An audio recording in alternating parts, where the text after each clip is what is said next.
Tantor Audio, a division of Recorded Books, presents Forged in Flames by Quinn Arthurs and Harper Wilde. Narrated by Heather Costa and Brandon Utah. Chapter 1. Nyx. I never intended to start a war. I never intended to get myself dragged into one either. And yet I somehow managed to do both. I laid my forehead against the window, letting the icy glass cool my heated skin. It had been 3 days since the gala, and the levels of frustration, anticipation, excitement, horror, and fury in this house were building to unbearable levels. Kieran had been his usual insane self, and after a quick warning about being in touch when it was safe, he disappeared off of Theo's back as quickly and silently as he had originally arrived. I had thought Killian was going to fall off of Theo in his fury, and I had learned several interesting curses as he hurled them one by one at his brother. The last few days had been tense while we waited, as we each processed everything that had happened in our own way. When Kieran reached out to us this morning, encouraging us to meet him this afternoon at, of all places, a coffee shop in downtown Anchorage, we had all started counting down the minutes. I had thought Killian would go through the roof at Kieran's cryptic message, not that I could blame him. After the bombshell Kieran had dropped, for him to disappear and then to send a note full of hearts and smiley faces with our meeting location, I would have probably lost it as well had he been my sibling. But he had merely clenched his fists and stalked off to cool his temper. I had been proud of him for keeping such a tight grip on it when I knew it was a struggle for him. Snow was falling in fat, thick flakes, a stark against the thick trees behind the house. I snagged the warm purple wool hat and gloves from my desk before heading for the door. I wasn't surprised to see all of my men gathered in the living room, each dealing with the stress in their own way. Theo was active on his phone, and I had no doubt he was busy searching for any information he could possibly get his hands on, while Killian paced with red tingeing his face, and his mouth moving silently as though he was rehearsing what he was going to say, or repeating a mantra to keep himself calm. Hero and Ryder sat next to each other, speaking quietly, their voices pitched low so they didn't disturb the others. Damien stood guard by the doorway, with his eyes on all of the others like he was ensuring they were protected. It was Damien who caught my descent down the stairs, and he sent me a warm smile. "Purple looks good on you."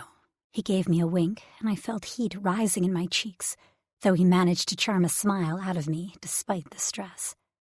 "Thanks." I wrung my hands together, attempting to hide my nerves. "You guys ready?" "I'll drive," Killian offered. "Is that really the best idea?" Theo asked dryly. "You're not exactly calm, and we have enough to handle without a speeding ticket." He hadn't even bothered to look up from his phone to catch Killian's glare. "We can all fit in the Hummer. It'll be fine," Damien soothed. "I'd prefer it if we didn't separate from each other anyhow." I preferred that as well, so I was definitely not about to object. We slipped into our winter gear and headed out to a pre-warmed car. I briefly wondered which one of them had taken the time to warm and clear the car, but I appreciated the effort the moment I climbed inside. It was a little awkward to pile all of us into the Hummer, especially with only a single seat in the third row, but we all managed to fit as we traveled to Anchorage. It was a rare trip for us, especially as a group. The tension was high on the ride, and I looped an arm behind the seat, stretching to run my fingers through Damien's hair, while my other hand landed reassuringly on Ryder's leg. Absent-mindedly running my fingertips an inch up and then back down his thigh. My mind wandered as we drove, entering a city white with snow. The contrast between Orlando and Anchorage hit me once again.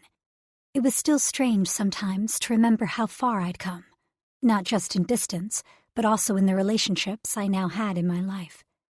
I couldn't imagine what my life would be like without these 5 men and my best friend, Renee, and I honestly didn't want to. Leaving my shitty life behind to move for school had been the best decision I'd ever made, even with all the current complications we now faced.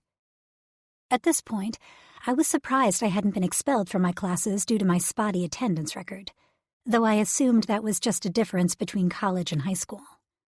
We'd all done the best we could to keep up appearances and maintain a normal life, but it was getting increasingly hard to manage regular life while facing everything with the council, the kidnapping, and then the gala. The buildings were pretty, especially with the snow, and a few of the homes and businesses had already begun decorating for Christmas, despite it only being the beginning of November. Even in the daylight, the decor was pretty, and a part of me hoped it would be dark on our trip back to give me the chance to see them lit up. The Hummer had no problems with the snowy roads, though I caught myself occasionally holding my breath. I wanted to learn to drive, but I really didn't want to do it in the snow. It just seemed so unnatural to drive in such a thick, slippery substance, let alone the ice it could cause. Killian drove with precision, unbothered by the impaired vision and slick streets. He appeared indifferent to the decorations that were up and the beauty of the snow. But to be fair, all of them seemed oblivious to the beautiful surroundings. I wondered if I would end up growing just as used to the scenery if I continued to live in Alaska. But a part of me didn't think I'd ever take the beauty for granted. The white-capped mountains in the distance just added to my wonder. I smiled as I remembered my first reaction to snow. The guys had looked on in pure amusement when I had raced out the back door, not even bothering to bring my coat, and twirled like a child under the falling flakes. After spending all my formative years in Florida, I couldn't help my enthusiasm. While the cold still took some adjusting to, I was in love with snow. Damien had simply grabbed my jacket and stepped outside to wrap me up, playfully scolding me about getting sick. Not that I minded. It was those small daily gestures that I loved the most. The only way they could get me back inside was to remind me that we'd be getting plenty more snow in the future. Although I was looking forward to all of it, I was most excited about having my first white Christmas. My first real Christmas. The coffee shop was on a busy street, full of pedestrian traffic from the college, and I was brought back to the moment as the car slowed. Bundled in scarves, hats, and thick boots, it was hard to tell who the person was inside all of the necessary winter gear. "You sure he said to meet here?" I asked hesitantly as we parked. The coffee shop was running a steady business, the door swinging merrily under the red clapboard sign as people left with their steaming cups. If we were going to talk about a war, let alone a shifter war, I couldn't imagine why we would be doing so in the middle of a packed coffee shop. I wouldn't put it past Kieran to be abducting us to another location, or to simply be playing some kind of convoluted joke on us. He'd already shown that he could appear and disappear at will, and for all I knew, he was sitting in this truck with us. The thought had goosebumps creeping up my arms. "This is it." Killian's words were an irritated grumble. "He's crazy." "Well, if he's not here, we can all at least get a cup of coffee." Lead it to Ryder to look on the bright side. "Besides, we can almost consider it a date. We rarely get out of the house as a group like this for something that's solely for fun. Why don't we just make the most of it and treat our girl to a coffee and something sweet?" As if she's not sweet enough. Ryder's flirting had a relieved smile curling my lips. These past few days he'd been quieter than normal, more pensive. I knew he was stressed about the island, the kids, and the song. We all were. But it was more personal for him. I just wished he'd let me in and talk about what he was going through. Instead, he'd pulled into himself while we waited for this meeting. He sent me a wink, and while it didn't have that same spark behind it, I appreciated the attempt to break the building tension. "It's a good idea," Hero commented from his perch on the back seat. Of course, he had been the one sweet enough to take the lone seat in the back. We filed from the car, with Theo acting the gentleman and grasping my elbow to prevent me from slipping as I exited, and walked toward the busy building. It was warm inside with strong scents of coffee and sugar in the air. I perused the menu and pulled off my gloves and hat, stuffing them into the pockets of my new purple coat. In his stressed-out state, Killian had disappeared one afternoon and come home with a new coat for me to replace the one that was ruined back when I'd been shot. The color and fit were perfect, and I'd loved it instantly. But I'd loved the sweet, protective nature of my grumpy puka even more. "What can I get for you?" The pretty girl behind the counter fluttered her lashes at Killian, and though he appeared not to notice her, I couldn't help but narrow my eyes at the barista. "Coffee," he grumbled, running a hand through his red hair, causing it to stand up in little spikes. The girl chuckled, though I could see the corners of her mouth tighten as she waved a hand at the menu hanging behind her.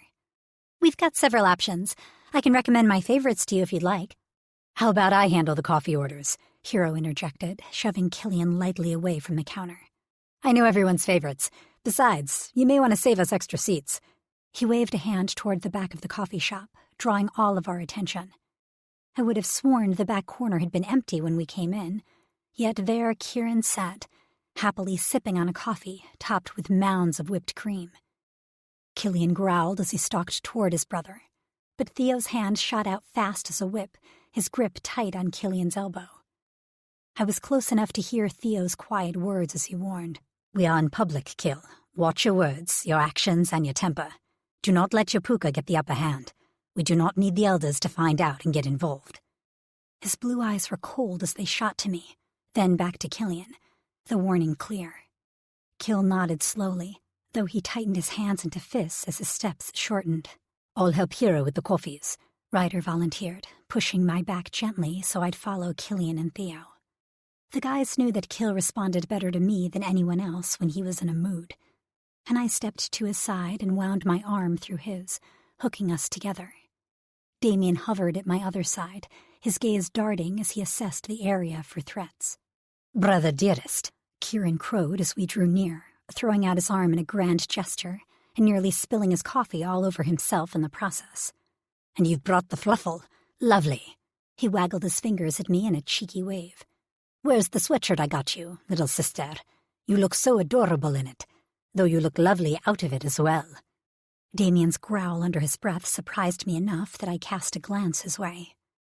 He wasn't the one I'd expected to react to Kieran's taunts. I wondered if Kier was playing another annoying song in his head and getting under Damien's skin again. Enough games. You told us to be here. We're here. I hope you like the coffee, Kieran continued conversationally. We'll be meeting here regularly. Cut the crap. Killian pulled a chair out for me, making sure I was settled before he flopped into his own chair, crossing his arms over his chest as he glared at his brother. Why are we meeting here? We can't even talk. Is this just another little game for you? Because it's not a game for us. We can talk freely here, unless you're afraid you can't keep your puka under control. Kieran's voice was surprisingly loud, and I winced, glancing around to see if any of the humans who filled the coffee shop had noticed. My men were doing the same, a range of growls and hisses accompanying their glares. Fool, Damien snapped. Do you want the elders to come down on our heads? Don't believe me? Kieran's smile was crooked, and my stomach tightened. It was difficult to follow his vacillating moods, and that grin was far more wicked than I was used to seeing on his cheerful face. Hey, Ryder, he called out, loud enough to have me rearing back. Get your unicorn butt over here, or do you plan on licking the sexy kitsune right there? I whirled, expecting Ryder to come charging at Kieran, with his temper frayed by the blatant announcement of his attraction for Hero, as well as the misrepresentation of his species. Instead, Ryder was laughing with Hero, having dabbed a bit of the whipped cream onto his nose as they waited for the remainder of the drinks. How? Theo's exclamation was also clearly a question, one he tossed over his shoulder at Kieran, his eyes not leaving Hero and Ryder. We are safe to speak here. You simply need to watch your actions. They will notice if you hit me or transform, of course. Kieran sipped his coffee, his eyes locked on to his brother's. That's not an answer. Killian's voice was a dark rumble, his hands tightening and loosening as he fought to keep a hold on his temper. It's a combination of a barrier and an illusion, Kieran explained. A very neat little bit of magic, if you know where to sit. He nodded his head toward the wall, and I studied it, looking for whatever had his attention. The tan walls of the shop seemed empty, other than the generic artwork that hung in intervals, but upon closer inspection, I could see that the color of the wall near the ceiling changed ever so slightly.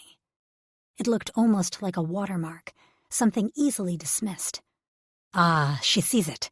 Kieran's chest puffed up and his smile brightened, nodding his head at me in approval. Yes, little sister, the mark there indicates the start of the warded area. What exactly does the ward do? Obviously, Ryder and Hero can't hear you, but wouldn't it be obvious to anyone else here that they can't hear people in this corner? I asked, confused. Smart, aren't you? Kieran's cheerful mask slipped for just a second as shrewd calculation slid over his face as he studied me. The word distracts anyone from paying prolonged attention to us, or sending someone who could read lips. The illusions offer a constant flow of chatter. Kitchen noises, things along that line. When you combine the two, it isn't perfect, but it prevents anyone from being suspicious of us sitting in silence, despite clearly having a conversation. What about people who don't mean to sit here? Theo interjected, cocking his head as he thought it out. If they try to reach out to friends or others sitting outside of the section. Kieran's eyes sparkled as he took a sip of his drink. This is the brilliance of the illusion. The wards only kick into effect if someone with shifter blood is within the ward. This coffee shop isn't popular amongst shifters, so it's not usually an issue. They generally aren't strong enough to even feel the illusion, since it's a passive spell and not actively keeping anyone out. A single simple word is needed to activate the spell. It really is brilliant work. I got something for everyone, so we can warm up a little. Hiro's voice was cooler now that he was near Kieran, and I turned to help him distribute the cups between us at his directions. Without missing a beat, Hiro glanced skyward and tilted his head as he caught sight of the glimmer that signaled the ward. Without commenting, he turned back to us. Privacy word. It works, I told him, and he nodded once, taking my word for it. Hiro turned to the rest of the table. Thank you for waiting for us. Shall we have a seat and begin? We weren't exactly waiting, Killian grumbled. He's just continuing to play with us. Quiet. Damien's voice was low and hard, the rumble of his gargoyle present. We're all here now. We met your rules by meeting here. We played your game. No more slipping away. We need information. Kieran leaned forward, setting his cup down as we all settled into our chairs. For once, Kier seemed more sober, but the glint in his eyes told me he was enjoying himself immensely. I told you I'd welcome you into the revolution, and that's exactly what I intend to do. Chapter 2. Nyx. You're walking into something far bigger than what you know. Kieran had flipped the switch from playful to serious, pushing his coffee aside as he leaned forward. There's far more going on here than you have even begun to guess. It is not an easy thing to bring you into.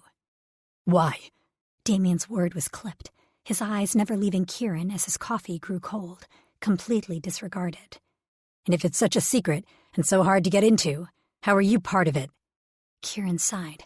I've been authorized. Authorized?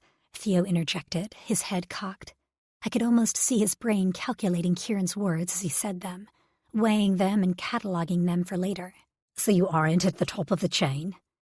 I'm part of the chain, Kieran clarified. Our system is not run like the elders. Kieran's lip curled back in disgust in an expression of contempt that he didn't bother to hide. There are leaders. They're necessary in any running system, but we are not under their control. Not in the same way. We all seek a better world. I've been a part of this for years, far longer than you would believe if I told you. How long? Killian's words were quiet, his head down as he listened to Kier. I had known they weren't close, but from the slump of Killian's shoulders, I believed he was disappointed at the realization of how little he actually knew his brother. Kieran turned his gaze to his brother, his sharp eyes softening for a moment. Since they took you from us, since they tore a sobbing little boy from his family who loved him, leaving us to cry alone for you while they told us you were blessed and better off. Mom and Dad played along for your benefit. They thought it was better for you. But after, once you were gone, I saw the devastation your loss caused our family. I learned from a young age that people were too afraid to defy the council. The sound of you crying from our mother over and over again in your sleep. And then you became silent as the tomb when your dreams no longer existed for me to walk in. It broke me. Tears pricked at my eyes at the image Kieran painted. They blocked you from walking his dreams? Taking a child from his brother was bad enough, but to block his communication with him entirely was nothing but cruel. They took his dreams. Kieran's words were a growl. I heard him at first. His eyes grew glossy as he looked back, and I could feel Damien stiffen beside me. I assumed some of Kieran's thoughts were seeping from him in his emotional distraction, allowing Dee a peek at the real man underneath the facade. Memories of us at first, fear of being in a new country, all alone with no one there for him. They grew darker, full of blood. Then they stopped altogether. You're wrong. Killian's words were quiet but hard. I don't dream anymore. Nothing but pieces. My Puka's powers haven't evolved the way they were expected to. It's not the Council's fault you can't walk my dreams. Kieran shook his head. That's what they want you to believe. You've already seen how they lie. Open your eyes. The words snapped out like a whip, causing Killian's head to jerk up as he glared at his brother, his emerald eyes hot. Don't play the fool now. That's generally my role, never yours. Why would it be that all of your other powers have greatly increased, that your connection with your Puka is solid, yet for some reason you don't dream? Not even that you don't dream prophetically, but that you don't dream at all.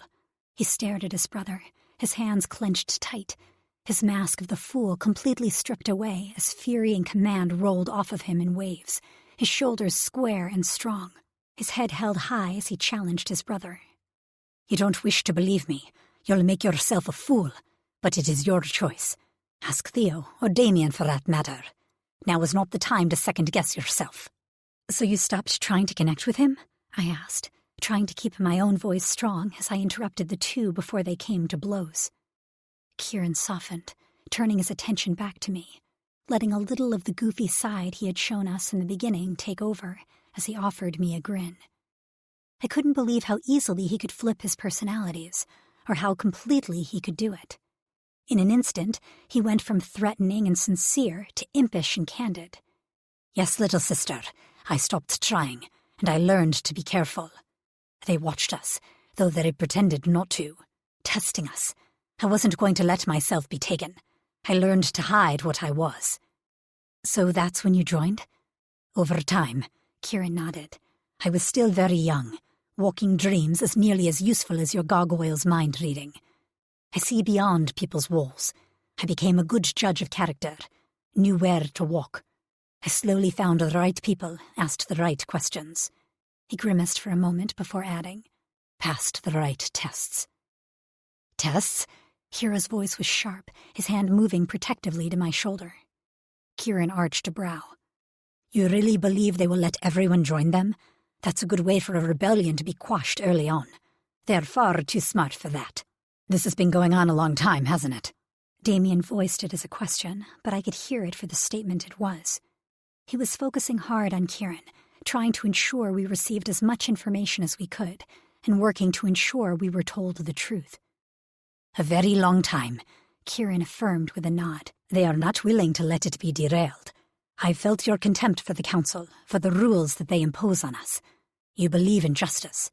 He turned his eyes to me, offering a small smile. You believe in doing what is right, and everyone having a say in how their lives are run. Add in your strength, your rarity. He turned his eyes to Damien and arched a brow as he added, as well as your intimate knowledge of the Council. It makes you ideal candidates for us. Only candidates? Theo mused. Yes, only candidates. The rebellion is bigger than any one of us, even any group of us. Kieran reached for his coffee again, taking a sip, despite the now melted whipped topping, and licking the mustache it left behind off of his upper lip. However, it works to your advantage that they want you, all of you. They've been watching you for some time, and Nyx's appearance only solidified their standing. It's rare to have such a powerful group of mythologicals, such as yourselves, all set against the Council. If you make it past the tests, you'll all be assets. So what happens if we don't make it past candidates? Damien was stiff beside me, unmoving under this flow of information. I assume our knowledge can't be maintained. It's too big of a risk. Kieran chuckled, the sound oddly bright for such a serious conversation. Smart gargoyle, always one step ahead of me. Yes, you will only be given pieces of information at a time to ensure that you won't betray us, even unconsciously. One of the reasons I am speaking to you, instead of someone else, is because I impressed upon the others that your minds are strong, that you would not offer anything in the way of leakage that may cause the Council to become suspicious. I still need to maintain a constant eye on you, but you'll be fed information a little at a time as you prove your ability to keep it, and prove your worth, of course. And should we prove untrustworthy? Theo's voice was cold, the threat clear in his tone. Kieran grinned widely, throwing up his hands. My brother dearest untrustworthy? And his dear honored friends? It would never happen, of course. Cut the crap, Kier, Killian snapped. We're not putting Nyx in danger. What are the actual risks? Kieran shook his head. I wouldn't risk your mate kill. I blushed at his blunt statement and his obvious acceptance of our group, of what we were to each other. I'm not telling you it won't be dangerous for her. I'm just telling you I think you're stronger than the risk. If you fail, we will probably wipe these memories from you. If you actively betray us to the Council, well, you would be at a far greater risk from them than you would from us, which I think you well know. Did you know? Ryder's voice was husky, hard as ice, cracking across the tension of the table. About the island? About what they were doing there? About them taking Nyx? Is that how you knew where she was, and you let her get taken? The darkness in Ryder's words was chilling and more impactful than shouting would have been, coming from the generally upbeat Seraptor. The frigid, strained atmosphere that rose had me glancing around to see if the glacial threat was noticeable to anyone else. Because even with the wards in place, it wouldn't be hard for someone to notice the tension radiating from our little gathering. I pushed from my chair and wove behind Theo to grab Ryder's hand, offering a reassuring squeeze. I knew the events of the island still tore at him, even more so now that he believed his sister was somehow involved. I stroked my thumb across the back of his hand, giving all the support I could in public. If his temper frayed much more, I'd either need to climb directly into his lap or encourage Hero to haul him out of the restaurant to cool down before he drew any unnecessary attention to us. We've known for some time that there were things going on. Kieran chose his words carefully, and he was watchful as he considered Ryder's temper. We did not know the extent of it, since it was far too dangerous to put anyone onto the island. Then why did you tell us about it? Hero's voice was quiet, his eyes on Ryder, with concern clear in the turn of his lips and the way he rubbed his hands against his thighs. Why lead us there if it was too dangerous for the rebellion? I believe in the rebellion. Kieran's voice was soft and so low that it was almost hard to catch his words. I believe that there is a much better world out there for shifters, and we have a right to take it for ourselves. I understand logically that there may be casualties in regard to the war we are creating. He reached out a hand, clasped his brother on the shoulder, and squeezed softly. I would not let your mate be one of those casualties, especially not when I thought we could justify your take-back from the island, with no effect on the rebellion. I will do what I can for my family. My role in the rebellion does not change that. The second I suspected Nyx might have been taken to the island, I tried to confirm my theory, and let you know. Nyx is important to you, and thus she is important to me too. Tears pricked at the back of my eyes as Killian slowly reached up to mimic Kieran's gesture. Thank you, Damien spoke up, his voice low, surprising me. We never really had the chance to say this, but thank you. Without you, we may not have found Nyx, may not have gotten her out. Thank you. Kieran nodded, but before he had a chance to say anything more, Ryder's tension grew. What is the rebellion going to do about the island? The muscles of his jaw worked as he clenched his teeth, biting off any further questions he wanted to lob at Kier. They're still investigating. Our leaders have to weigh the risk in every decision and move they make. The answer was vague, and I felt Ryder nearly vibrating in his seat. There are people on that island who need help, people's loved ones. Who knows what shady shit is going down over there? Ryder leaned forward, his stomach pressing into the edge of the table as he tried to get his point across. We don't even know exactly what they did to Nyx. I flinched, squeezing his hand tighter, this time unsure if the support was for him or me. This is much bigger than any of us. It seemed like Kier wanted to say more, but instead he looked at each one of us in turn before he continued with a warning. No decision is taken lightly. Just keep that in mind. I knew his words were meant for both the conversation about the island and the initiation it seemed we'd need to pass. Pushing his coffee aside, he stood up to regard us. You will find out more soon, I promise. You will receive another message from me, and we will set up the next step for you to begin. Just remember, blood is strong between all of us. His eyes landed on Theo as he gave a nod. Even those of us not directly connected by it, blood weighs heavily on everything. Kieran brushed a kiss across my cheek as he passed, causing a riot of growls and hisses from my men. Sweet little sister, I'll see you soon. He gave a wave before striding toward the door and letting in a swirl of icy air as he left. I think I'll take that coffee now, I murmured, my hands shaking slightly as I headed back to my chair. It looks like we could all use it. Hiro sent me a small smile. Let's warm up, and we can go home and try to figure all of this out. Chapter 3. Ryder. Sitting behind my desk, I ran a hand through my hair and pulled the purple strands between my fingers. Scattered paper surrounded me on all sides, and even more of it covered the floor by my wastebasket. The crumpled, wadded-up balls of paper mocked me, and I let out a sound of frustration as I ripped yet another piece from my notebook and sent it to its death. The rustle of it sinking into the metal trash can was satisfying, but I hardly noticed. I went back to drawing, focusing hard on the task at hand. Rocks and my poor attempt at trees formed under my pencil, while I drew everything I could remember about what I'd seen on the island. But the image of blood on the ground and strands of black spinning from my hands like a poisoned web continued to intrude on my memories of the landscape. No matter which way I turned the page, I didn't have enough information to be useful. Dozens of attempts and different angles and views covered the pages sitting on the desktop, but the most prominent picture was one of Nyx in her phoenix form, surrounded by black, smoky tendrils. My fear over hurting her, or hurting one of my brothers, was enough to spike my heart rate as my fear rose. With so much going on in our lives, I hadn't brought up the strange powers again, but they'd left a lasting effect in the form of nightmares that plagued me most evenings. The only time I got any relief was if I had Nyx in my arms. Sometimes I wished I could be selfish and ask her to stay with me every night, to chase the dreams away. I knew my sweet girl would absolutely do it, and I doubted my brothers would actually object, but I couldn't be that selfish with her time. Dropping the pencil, I held my hands out in front of me with my palms facing the ceiling. I'd always been a healer. I'd never doubted that was my calling. Becoming a doctor was a lifelong dream of mine, and with my powers, it was a natural choice.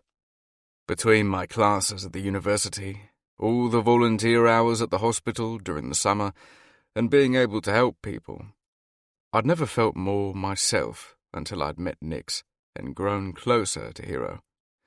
Everything in my life, barring the complications with the council and the threats against Nyx, had been perfect. But now, it felt like I was on the precipice of something big, and all I knew was that I didn't want things to change unless it meant a more stable world for me and the family I'd formed. At the core of my being, I knew these new powers didn't fit into that category. A soft knock sounded on my door, and I scrambled to gather the evidence of what I'd been up to. I wasn't ready to share my obsession over the island with everyone else, although it was one of the unspoken elephants in the room, this rebellion being the other one, until today. Now it was all any of us could talk about. When I was sure I had the surface area clean, I called out, "Come on in!" "Hi." Nyx peeked around the door, offering me an easy smile that didn't reach her eyes. She seemed unsure whether she should bother me, and I hated that my closed-off behavior had put that look on her face. "Hi." I smiled and stood from my chair, walking to the door and opening it farther so she knew she was always welcome. "What do you have there?" I smiled at the plate of food and the tall glass of soda she balanced in her hands. "I brought you lunch. You disappeared when we got home, and I know you didn't eat much while we were out at the cafe." Her chocolate eyes met mine as she looked up at me, and a sparkle of happiness finally shone from their depths when I leaned down and gave her a light, lingering kiss. "Thank you, Mikro Pulaki." I took the plate from her while she carried the drink over to my desk and set it down. "What's all this?" she asked, eyeing the mess littering the floor around the trash can. "Nothing," I answered dismissively, hoping she would drop it. Instead, she arched an eyebrow at me and propped her free hand on her hip. Listen, Ryder, I know you've had a lot going on lately, even more than the rest of us. I don't blame you at all for needing some downtime to yourself to process everything. But it's been days. You're not yourself. Trailing off, she tilted her head, watching my reaction. I sighed and plopped down in the computer chair again, swiveling it from side to side as I tried to figure out how much to tell her. Truthfully, I felt like a jackass. Yes, I had an overload of shit going through my brain, but she'd been through more than any of us had. I didn't know how she was holding up. I knew she didn't always see it in herself, but she was so incredibly strong. Sometimes it was a quiet strength, the kind that grew from simply continuing to live life in the face of all the hardships. Sometimes it was in the way she stood up for herself, or in the way she balanced my brothers and me so seamlessly. She just fit, and I thanked whatever greater power sent her our way every single day for the gift she was to all of us. Holding out my hand, I waited for her to take it, and then pulled her forward and down into my lap. She folded her frame into me, sitting sideways and bending her knees up, and resting her back on the arm I had around her. Twisting so we were facing each other, she wrapped her arms around my neck. I ran my knuckles over the exposed, golden skin of her lower back, where her shirt had risen. I'm sorry, Nix, for so many things. The first being that I've been quiet and reserved lately. I needed time to process everything. That's understandable. The sweet sound of her voice soothed me, but I shook my head, not accepting her easy forgiveness. I know, but in retrospect, it's not what I should have done. I just haven't wanted to burden everyone with my spiraling thoughts when we had so much going on. I'm used to sharing shit with the guys whenever I'm ready, and usually they don't press, but things are different now. We have you, and that changes things. Everything's better with you. You bind us together. You're like the glue that makes us all stronger and better than we were before. I shouldn't have closed off. I should have brought you in and shared with you what was bothering me. I rested my free hand on her leg and rubbed my thumb over the dark denim of her jeans. I do the same thing. Most of us seem to. It's normal and not something to be sorry for, really. It's just that we've all seen what closing off can do to us as a group, what hiding things can do. We all have to learn to open up, but it won't be an immediate thing, and we'll need time occasionally. She shrugged, letting me off the hook. We always have so much shit going on at the same time that I tend to prioritize and keep the rest to myself. I'm not saying it's always the right call, but I am saying that I understand the coping mechanism. I wish you'd talk to me, though. I know you're worried about your sister. Getting right to the point. The smile I tried to give was weak and broken, and she reached up to gently stroke a finger down my cheek. With how serious things are getting, I figure we shouldn't waste time beating around the bush. Everything we learned this morning comes with very real consequences. Her tone dropped to a hushed murmur as she spoke, almost as if she was worried the wrong ears would hear her words. I simply nodded. The council is dangerous enough already. Getting caught, it would seal anyone's fate. I whispered to her. She brought her hand around my neck and cupped my cheek as she leaned forward and rested her forehead on mine. I don't want anyone to get hurt. You all mean so much to me. Emotion filled her words and pulled at my heart. I was in so deep for this girl, and I wanted nothing more than to tell her that. I needed time with her, just the two of us, and soon. However, I kept quiet, sensing she wasn't done with her statement yet. But I also think it's a risk worth taking. I won't decide for any of you, though. This decision is one we need to make as a group. A family, I agreed. But enough about that and back to what we were talking about. Really, what is all this? Nix pulled away enough to eye the mess on the floor and the stacks of paper I'd thrown hastily together earlier. With a deep breath, I dove in. They are drawings. Her eyebrows rose. Of what I recall from the island. Sympathy radiated from her gaze at my words. You're trying to remember it all. Yeah. I hoped it would help us when we finally decided what to do. I know Theo is working on tracking who owns the island, and I get that he wants to be sure of his findings, but I know the council is behind everything going on there. I just don't know if it's one, a few, or all of them. That song, Nix, it's haunting every waking moment. Her fingers played with the short hair at the back of my neck, and it helped ease some of the tension I'd been holding there. I never had answers about my sister. I always thought she was dead. I nearly choked on the last word. But the song would have died with her. The fact that I heard it that night.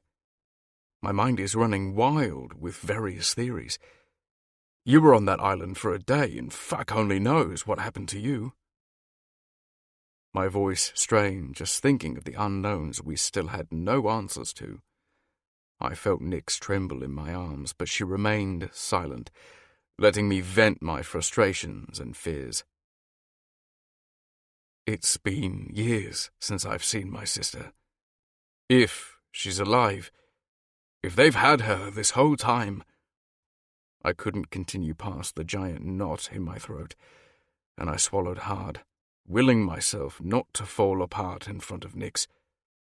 I'd kept it together this far, letting my anger sustain me, but actually giving a voice to the desolate feeling swirling through me these last few days made it all seem more real. It gave the thoughts more life and fuel, and suddenly I had to move. I gently pushed on Nix and she crawled off my lap. Then I jumped up, pacing the few steps across my room, back and forth. I couldn't stand still, and my hands dove into my hair again, tugging at the strands as I attempted to center myself. I don't have all the answers. I wish I did, but you're not alone. I'm here. So are Hero, Damien, Theo, and Killian. We're not going to let this drop, and we will figure out what's going on with the island, and with your sister. She walked up behind me and wrapped her arms around my middle, making me pause in my stride. Her cheek pressed into the space between my shoulder blades and she held me tightly. I covered her hands with mine. The heat of her body warmed my back, and I felt her magic surround me, twining and sparking with my own. The effect sent a shiver sliding down my spine. I know this whole thing is so fucked up, but we're truly at a crossroads. We can't just leave and bail on Theo and Damien's family, let alone the friends we have here. And we can't storm the island, at least, not yet. We don't have any idea what we'd be walking into or how dangerous it is. I know you want to make a move, to find a way to get more answers, but everything is interconnected. We're still trying to figure out whom we can trust and turn to for help, and whom we can't. I know asking you to wait is nearly an impossible request, but we're all working to find a solution. At least we have a little more info now that we've met with Kier. Just have faith, she whispered. Confidence radiated from her, and I latched onto it. She was being so fucking strong for me, and I was enough of a man to take the support she freely gave. We were more than physical attraction and flirtation. We were there for each other in the hardest moments, and she had my back as much as I had hers. Each one of us was a pillar on our own. But when you put Nix, my brothers, and me together, we were a fucking fortress. Turning in her arms, I cupped her face. I do. My lips crashed down on hers in the next breath. Her soft mouth glided against mine roughly, her sweetness bolstering me and pulling me from the darkness roiling inside. Breathing her in, I backed her against the wall, sucking on her bottom lip before diving back in. The kiss deepened, becoming a battle of clashing teeth and dueling tongues. I needed her like I needed air. I was desperate for her to know how much I cared for her. I wouldn't push her, but my Sarepta and I wanted her in every way, in my bed, as my mate, someday as my wife. Every moment I spent with her only made me fall harder and deeper for her, and I poured all of that into this moment, hoping my actions would convey what I hadn't said yet. Her hands slid over my abs, chest, and shoulders, landing in my hair as she grabbed hold and dragged me closer. I followed easily, groaning low when she arched her back and pressed her body to mine, molding against me. I knew she could feel the need I felt for her growing hard against her stomach, and I ground my cock into her, drinking in every breathy little moan she gave me in return. By the time our kisses slowed, all I could think about was throwing her onto my bed and exploring her body. But I wanted to do things properly. I wanted to take her out and romance her. Go on a date with me. Her chest rose and fell as she panted for breath, and those beautiful eyes flicked up to my face. Surprise shone from their depths, but warmth quickly followed, and was mimicked by a slight blush of colour tinging her cheeks. I loved the openness and eagerness in her expression. Please, I added, with a sly smile tipping my lips. Are you sure? With the timing and all? She bit her lip and studied me. I think we've let these people take enough from us already. I want to spend as much time with you as possible. I have a feeling life isn't going to slow down anytime soon, so we should grab our time where and when we can. Then yes. That 3-letter word had never made me so happy. Swooping down again, I captured her mouth with mine. My Sarepta neighed loudly in my head, prancing proudly. We were going to take our woman out, and for the moment we were filled with peace and contentment. I didn't want it to end. The storm that had been raging inside of me for days had been wearing me out. I was physically and mentally exhausted from going around in circles about everything. I knew it was a temporary reprieve, but I'd take what I could get while it lasted. Hopefully, this break would give me a clearer head. Pulling away from me, Nix bent down and picked up one of my discarded drawings. Smoothing it out, she ran her fingers over the untalented markings that marred the white page. You know, Killian might be able to help you with this. Damien, too, since he was there. Kill helped me draw out the shards of memories I remembered after the island. Breaking away from my gaze, she looked toward the ground, and her hair cascaded off of her shoulder, acting like a curtain between us. I reached out and tucked it behind her ear, then tapped her chin with a finger, bringing her focus back to my face. Did it help? Blowing out a breath, she nodded. Yeah, I don't have all the answers, but it was good to get all the pieces I could remember out of my head. Everything is still hazy and choppy, but I feel better for having purged it onto paper, or letting Killian do it for me. Talk to him, all right? I will. Maybe it will help me feel more settled. Taking Nix's hand, I pulled her toward my bed, and she followed me, settling in at my side when I laid down. Having her pressed against me, curled up and comfortable, was like heaven. The ache inside of me hadn't diminished in the slightest, and I shifted slightly on the bed to ease the strain of my jeans. You haven't been sleeping, have you? Her finger traced the dark circles under my eyes, a soothing gesture that I couldn't resist turning my head into. Like I said, that lullaby and the little girl who was humming it have been infiltrating my dreams. I just can't get her out of my head. I wished I had Killian's talent with drawing. Maybe if I could get her face exactly right, rather than the shifting image in my mind where it merged with my sister, it would stop haunting me every time I closed my eyes.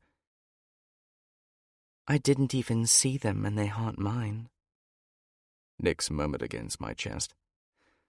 The idea of the council stealing children is sickening. Tension made her body taut. I have no idea what they do on that island, Ryder, but every time I think about it, my skin crawls. Nix grew quiet, and although I knew she wanted to say more, I had a feeling she stopped herself, realizing how I funneled everything she told me back into my worry about both her and my sister. Leaning down, I kissed the crown of her head. We need the rebellion.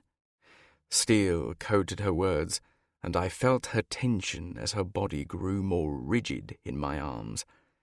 It's the only way we can get the numbers to change things, to take on the island, to take on the... I know. I placed a finger over her lips, lightly running it over the soft flesh as I cut her off. Something that Kieran had said had stuck with me. Rule number 4, stay alert. Assume someone is watching. Someone is always watching and listening. You need to make sure it's you. We'd already said far too much within these walls with only our basic wards in place. I don't know why I didn't think of it earlier. Mentally, I reached out for Damien. We need more protection around the house.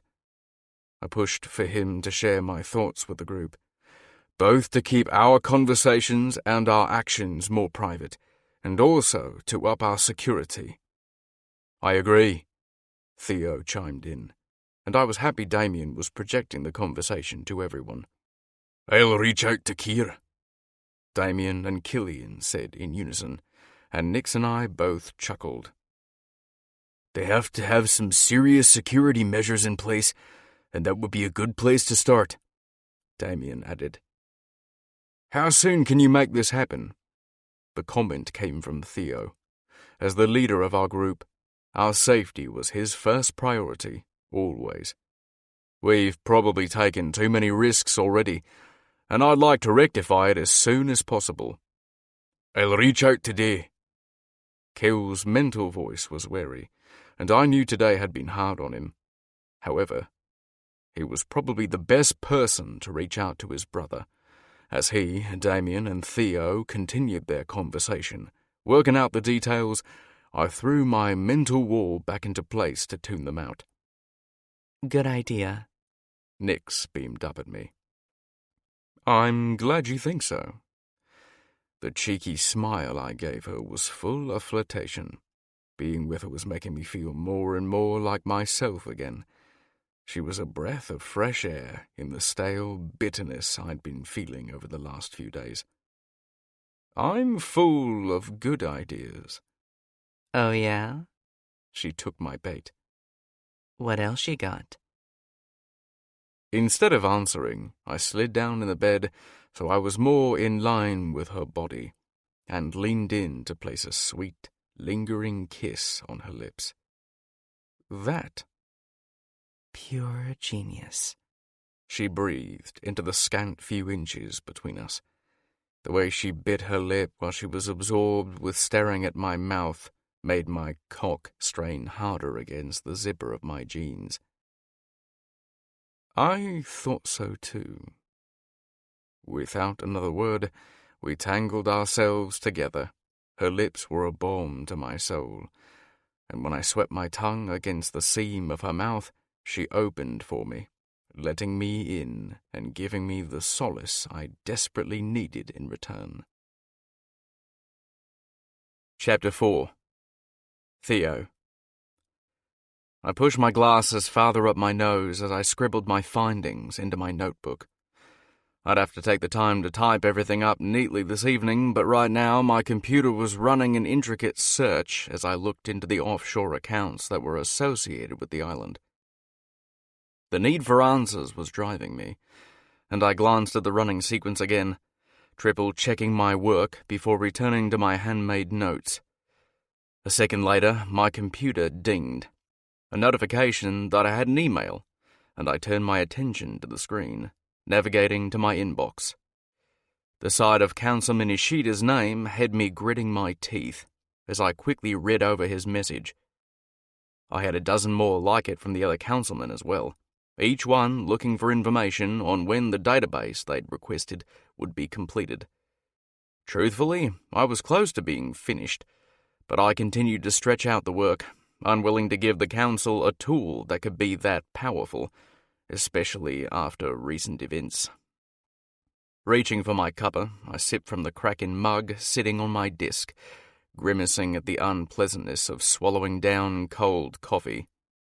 "Please tell me that's not the same cup from this morning." Damien entered the room like an avenging, coffee-wielding angel. "Sadly, it is." I pushed the old mug away from me, spun my chair toward the door, and held out my hand. "I hope that's for me." The look I sent Damien was pleadingly optimistic. Damien rolled his eyes and held out a new, steaming mug. "I'd like to point out that none of you would survive without me." The scent of strong coffee wafted toward me, and I took a drink, sighing in happiness as the flavors hit my tongue. "You're probably right. We'd all starve." "Damn right, or you'd have to live off of campus food." The way he wrinkled his nose at the thought was amusing. I was sure that the cafes and cafeterias on campus weren't half bad, but we rarely ever ate there. There was no denying that Damien's skills in the kitchen far outweighed anything we could get elsewhere, anyway. We ate like kings, and you'd never find me complaining. Changing the subject, Damien nodded toward my copious notes and vials of Nix's blood sitting on my desk. "How's the research going?" he asked, interest alight in his gaze. "I'm just at the beginning of my research, but so far my hypothesis has been correct. Preliminary tests with Nix's blood do show a mild reaction, but it was honestly easy to miss. All my research so far had concluded that Phoenix blood does contain powers, just as we thought. Skin-to-skin contact with her blood didn't cause a reaction until I began to channel my powers. Even then, the only side effects I could sort out were extra energy and strength. They were there, but they were not drastic.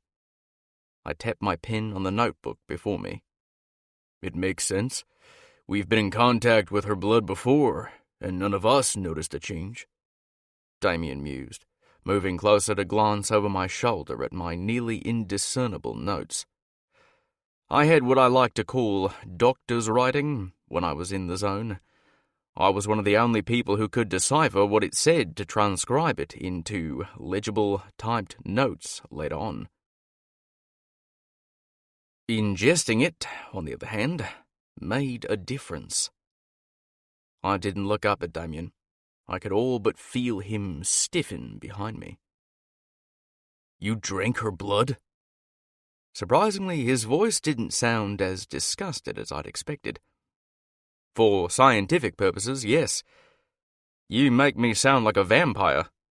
A hint of mirth slipped into my tone, and I peered up at the gargoyle who only blinked at me in response. He took a deep breath through his nose, and I noted that his eyes were slightly dilated.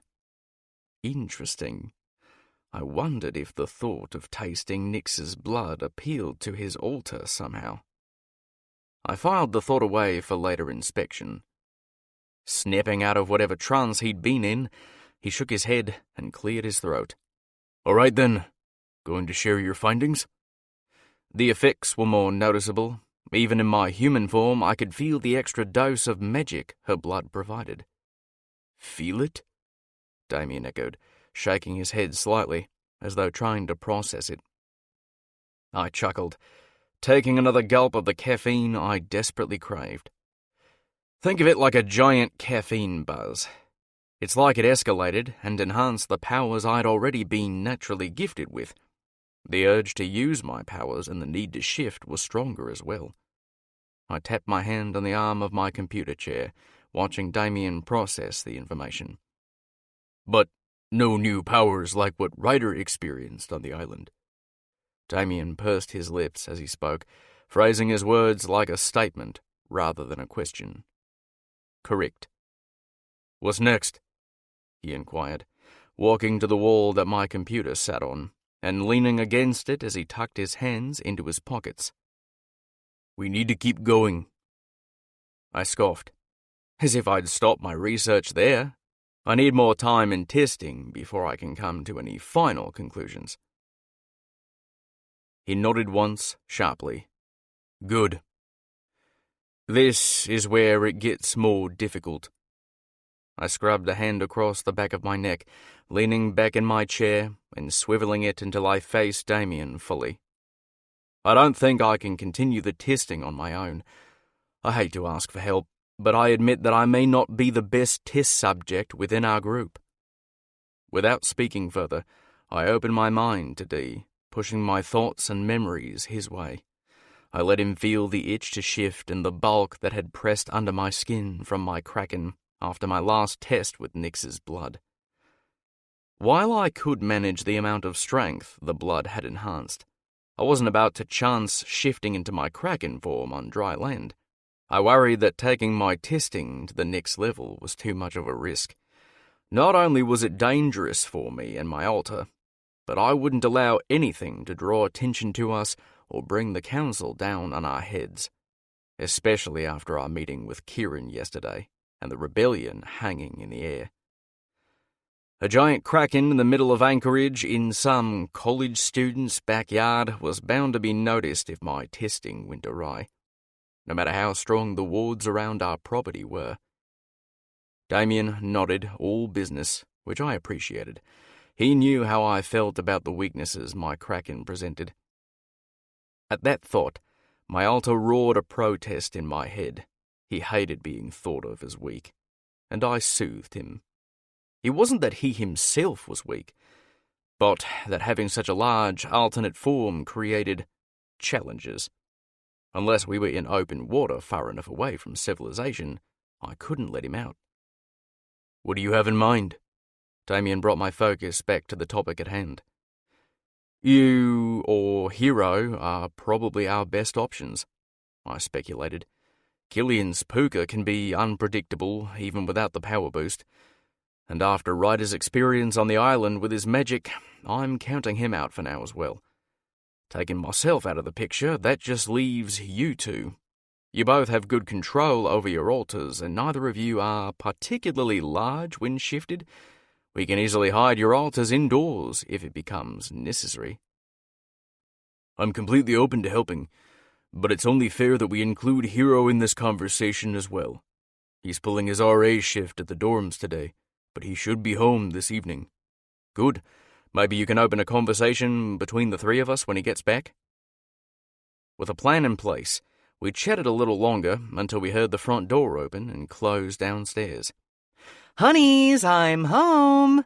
Nyx's sweet, melodic voice carried up the stairs, followed by her snicker of laughter. Just having her nearby made my heart lighter, and I willingly tossed my pen aside, stretched, grabbed the bag I needed, and followed Damien out into the hall. "What's that?" Damien pressed into my mind, eyeing my bag with a backward glance as he descended the stairs. "My medical bag. Now that Nyx is home, I need a few more samples for our extended testing. Besides, I'll have to start the testing over on whichever of you decides to help me if I want to be accurate in my case study," I informed him with an edge of excitement while I jogged downstairs behind him. Damien's chuckle echoed in my mind. "At least give the girl a chance to get through the front door first and settle in. She's probably hungry." I shot Damien a sheepish look as we reached the first floor, and walked with him toward the kitchen where a perfect view of Nix's ass greeted us. "Damn, she's beautiful." Damien grinned at the sight. I didn't disagree. She was. Bent over at the waist, Nix rummaged through the fridge before straightening. Humming to herself, she spun around and jumped at the sight of us. "Shit!" Clutching the sandwich fixings she held in her hands to her chest, she playfully scolded. "You scared me." "Sorry, sweetheart." Damien sauntered into the kitchen and leaned forward to give her a kiss, sneakily stealing the supplies from her hands as he distracted her. "I got this. Go sit down," he murmured as he pulled back. "I'm capable of making a sandwich." Nix arched an eyebrow and propped her hands on her hips. "In fact, I'm capable of cooking complete, delicious meals." "I know." Damien didn't turn around as he got to work making us all lunch. "Men." Nix threw her hands up in the air, capitulating, and exited the kitchen, but I didn't miss the smile playing over her beautiful lips. After all the stress of the last few days, it was nice to witness this little slice of normalcy. Walking over to me, she wrapped her arms around my waist, and I hugged her against my body. "Did James escort you today?" I felt guilty for forgetting whose scheduled day it was to accompany Nix around campus, but I assumed since none of my brothers had walked through the door with her that our friend James had been her bodyguard. "He did," she answered with a sigh.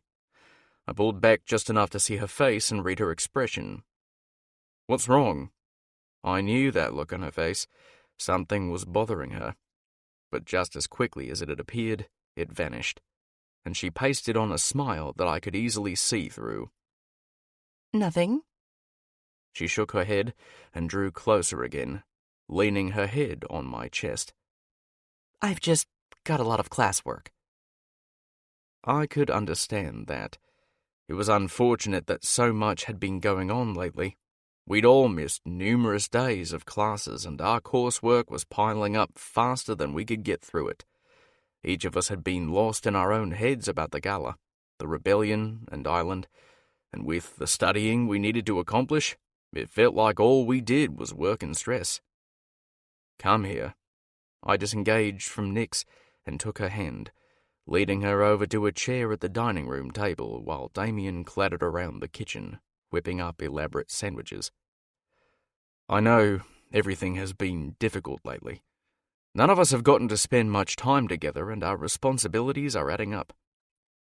I got Nix settled where I wanted her and slipped behind her chair.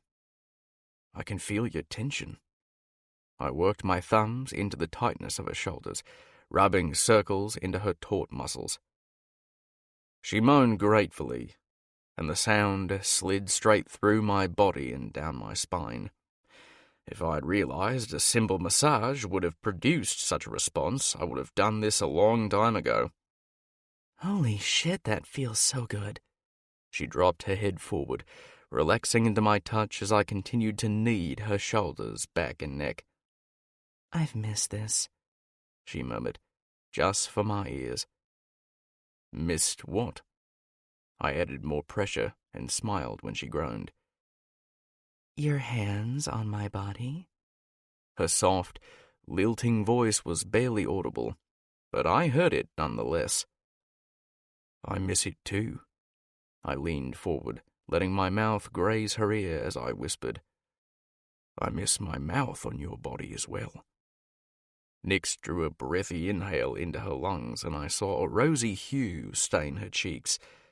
A hint of her arousal made its way into the air around us, and I breathed it in deeply. My kraken roared in my head, reacting to the heady scent of our mate. He missed her and wanted more time with her, and I mirrored his desires. The appearance of white plates filled with food clanking against the table shattered the intimate moment. Before pulling away, I let my nose skim against the outside of Nix's ear. Soon. The word was huskier than I had meant it to be, but my kraken was close to the surface, deepening my voice. Nix must have picked up on my tone, because she angled her head toward mine and reached behind her to cup the side of my face with the softness of her palm. My phoenix misses him too. Pressing myself against the back of the chair, I angled myself toward Nix and let my mouth graze over her lips, sealing an unspoken promise that we'd find the time to spend together as soon as we could. It occurred to me as I pulled away that it was a promise we'd all need to make to each other. Time to spend with Nix, and, as a family, was becoming a precious commodity. And if we didn't carve out the time we needed, life could easily run away with us and weaken the strength we had together. I wouldn't let that happen. "You two sure are cozy over here." Damien smiled at us, and I looked at him from behind the rim of my glasses, searching his face for any sign of jealousy. When none turned up, I smiled in relief and navigated to the place setting he'd set out for me, taking my seat. Nix's cheeks just blushed more as she dared a glance at Damien and then me, as if she was looking for the same signs of jealousy I'd just inspected D for. You all make it hard on a girl. She lamented in exasperation and reached for a chip, popping it into her mouth with a crunch. "Why's that?" Damien's eyes sparkled as he joined us at the table, setting a pitcher of lemonade in the center. It's hard not to be affectionate with you. She stared at her plate. Damien angled toward her and lightly gripped her chin, forcing her eyes to meet his. "That's a good thing, sweetheart. You should want to be physically affectionate with your mates. I'd be worried if you didn't want to be close to us." I'm just always worried the other shoe is going to drop and I'm going to make someone upset. Nix stated honestly, her voice wavering as she finished the words. "It may be challenging at times for us, Nix. I can't say that we will never encounter any problems, but we're a family, a unit. We work together." I reached over and took Nix's hand in mine, offering it a light, reassuring squeeze. "If any issues arise, we'll deal with them. However, I think we've all been doing a pretty great job at sharing, and I've yet to see any problems occur. You don't need to worry. Have faith in us as your mates and follow your heart. I've learned it very rarely leads you astray." The soft smile that curved her lips made my heart swell, and I realized just how gone I was for this girl, my mate. My kraken roared his agreement in my head. The urge to mate with her washed over me, and I ran a hand down my thigh as I shifted in my seat, trying to tame the growing hardness in my jeans. I'd been trying to keep myself controlled from the moment I touched her, but my mate didn't make that an easy task. Our conversation moved on to easier topics while we ate, until Nix's eyes landed on my medical bag stashed below the table near my seat.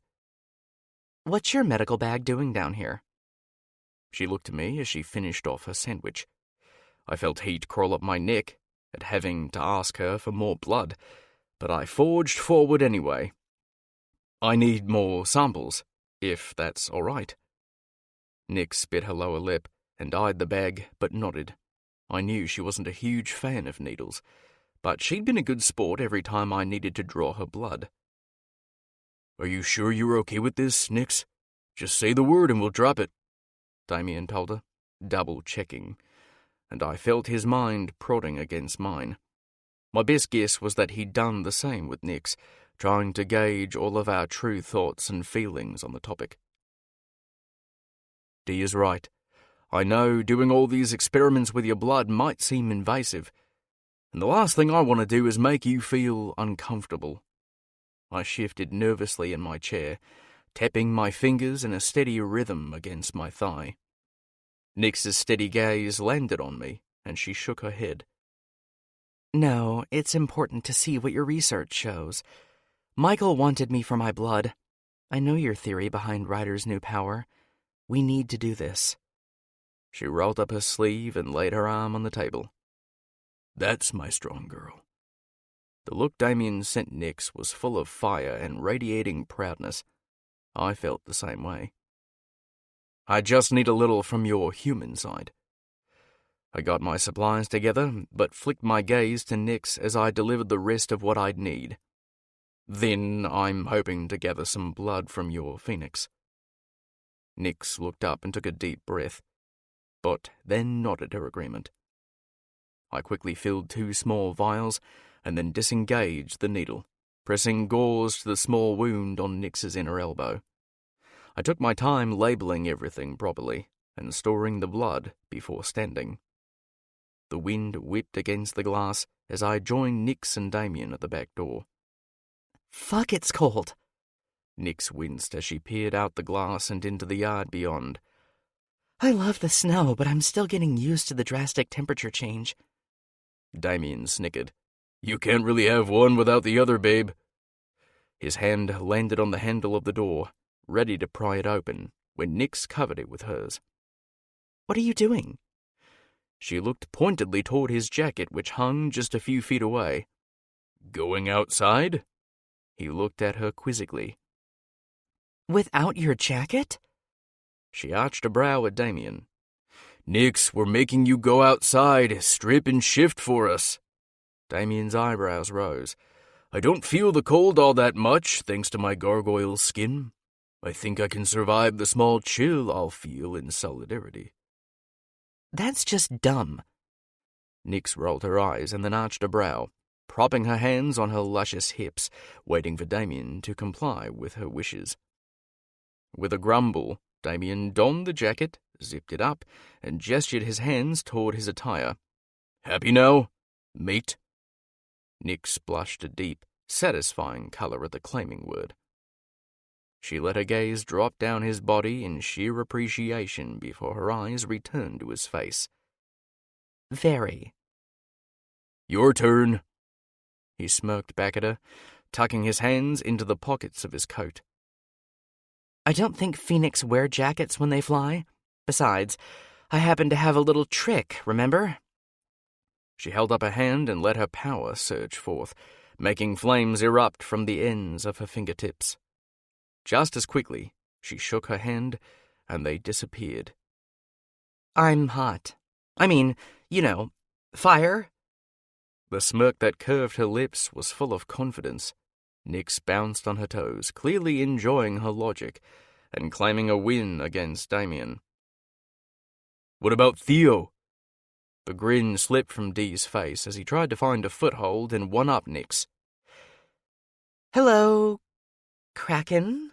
Nyx smiled sweetly. I'm convinced that big lug doesn't feel the cold at all. I grinned at her, teeth and all, and shook my head, amused from their banter. Damien chuckled and let out a weary sigh as he slid the back door open, leading the way into the backyard. So that's how we're going to play it. I do it because I care. Nyx stepped up to his side, went to her tiptoes, and kissed the gargoyle on the cheek. The way Damien gazed down at her told me he wasn't all that upset about having been singled out as the bearer of Nyx's care and affection. Slipping past me, Nyx brushed her fingers along the back of my hand, making my heart happy. The chill in the air was bitter against my exposed skin. Even though I was impervious to the cold temperatures, thanks to my altar, I could tell how chilly it was outside, and my gaze followed Nyx, unable to help my worry. Instead, I found her smirking just before I felt the tingle of her power. See? Nice and toasty. She threw her arms out and spun in a circle, enjoying the light coating of snow that covered the ground, melting under her feet.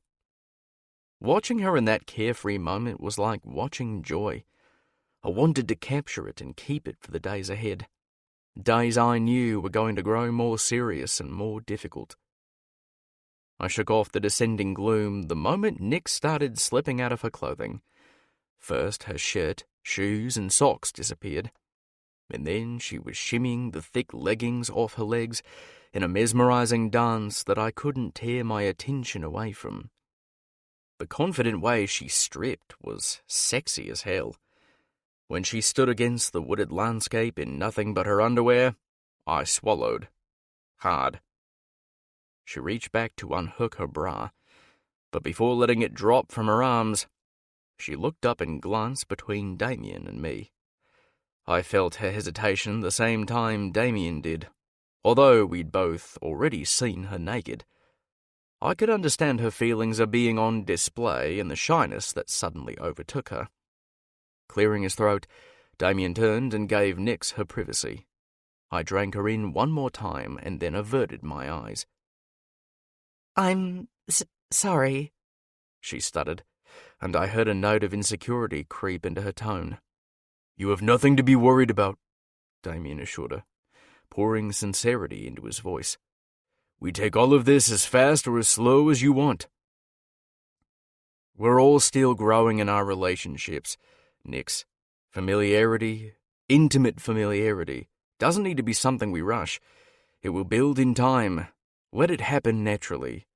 We take our cues from you and what you're comfortable with. None of us will ever do anything to make you feel uncomfortable, I promised. And what's right one day may not be what feels right the next. Just because we've had sex doesn't mean you don't have a right to your own body anymore. That's so far from the way we were all raised. You control the pace and the yeses and nos, sweetheart, Damien added, and I nodded my wholehearted agreement. I don't know what I did to get so lucky. I could hear tears in her voice, and I wanted nothing more than to turn around and take her into my arms to comfort her. Instead, I remained the gentleman I was and kept my eyes off her stunning figure.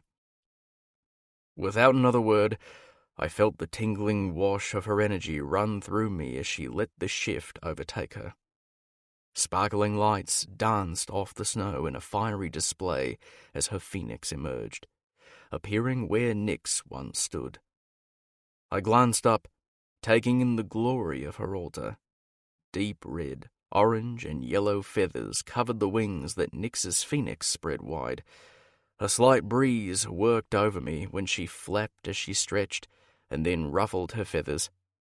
I smiled when she settled and folded them away, cocking her head at Damien and me. She had a sharp beak, dark eyes, and a long tail that held every color of fire. She was beautiful, and I told her as much. As much as I wish we could play, I'm going to just get this done so that it's over. I pulled a pair of latex gloves on and nodded to Damien, who moved closer to assist me. He ran a hand over the soft, sleek feathers in awe. It was rare that we got time with Nyx's altar this way, with her shifted and us in human form, and it was an experience I wanted to make more time for in the future. Can you hold her for me, Damien? Just lightly, I requested, and he agreed. We both stooped to her level, and I ran my hand down her neck before gently lifting up one of her wings. Nyx's phoenix squawked at me, and I could practically feel her raising her brow. Chuckling, I answered her unspoken question. I need to access the brachial vein on the underside of your wing. I traced a finger over it, and then motioned for Damien to hold the wing for me. It's the easiest place to draw blood from in birds. Not only is it a thick vein, but it's in a lightly feathered area. Nyx chirped and relaxed into the hold. I took a deep breath and inserted the needle, happy when my research paid off. I'd never drawn blood from a bird before, and it'd require a proper amount of research before I felt comfortable enough to attempt it on my mate. Luckily, it turned out to be a rather easy task. 2 vials were filled before I pulled the needle out. I was hesitant to take more from her at the moment. Her altar wasn't large, especially in comparison to the rest of us, and I wasn't sure what the side effects would be if I took too much, though the volume difference made for interesting math. Are you all right? Damien stroked Nyx gently, as he released her wing, setting it back into place with care. While she wasn't a tiny bird, about the size of a peacock, she still felt small to our human halves. In a flash of sparks and tingling magic, Nyx transformed back to herself. Damien shucked off his coat and covered her nakedness with it. Wrapping it around herself, Nyx stood on shaky legs. Alarm shot through my chest. "Are you okay?" She offered me a wobbly smile. "Yeah, it didn't even hurt. I'm just feeling a little lightheaded is all." "Shit, I'm sorry." I stepped toward her, leaving my bag and supplies forgotten in the snow. "Theo, don't look so worried. I'm just a little woozy." "Maybe I took too much," I mused, running a hand through my messy blonde hair. Guilt ate at me for making her feel less than her best, and I quickly ran through my mathematical equations looking for any errors. "Theo!" Nyx clung to the sides of the coat, keeping her nakedness modestly tucked away. "Stop fretting, you're going to make me mad. I'm fine. This is important, and I'm a big girl. I can handle a little lightheadedness. It's certainly not the worst thing that's ever happened to me." She raised her brows, giving me a hard look until I relented.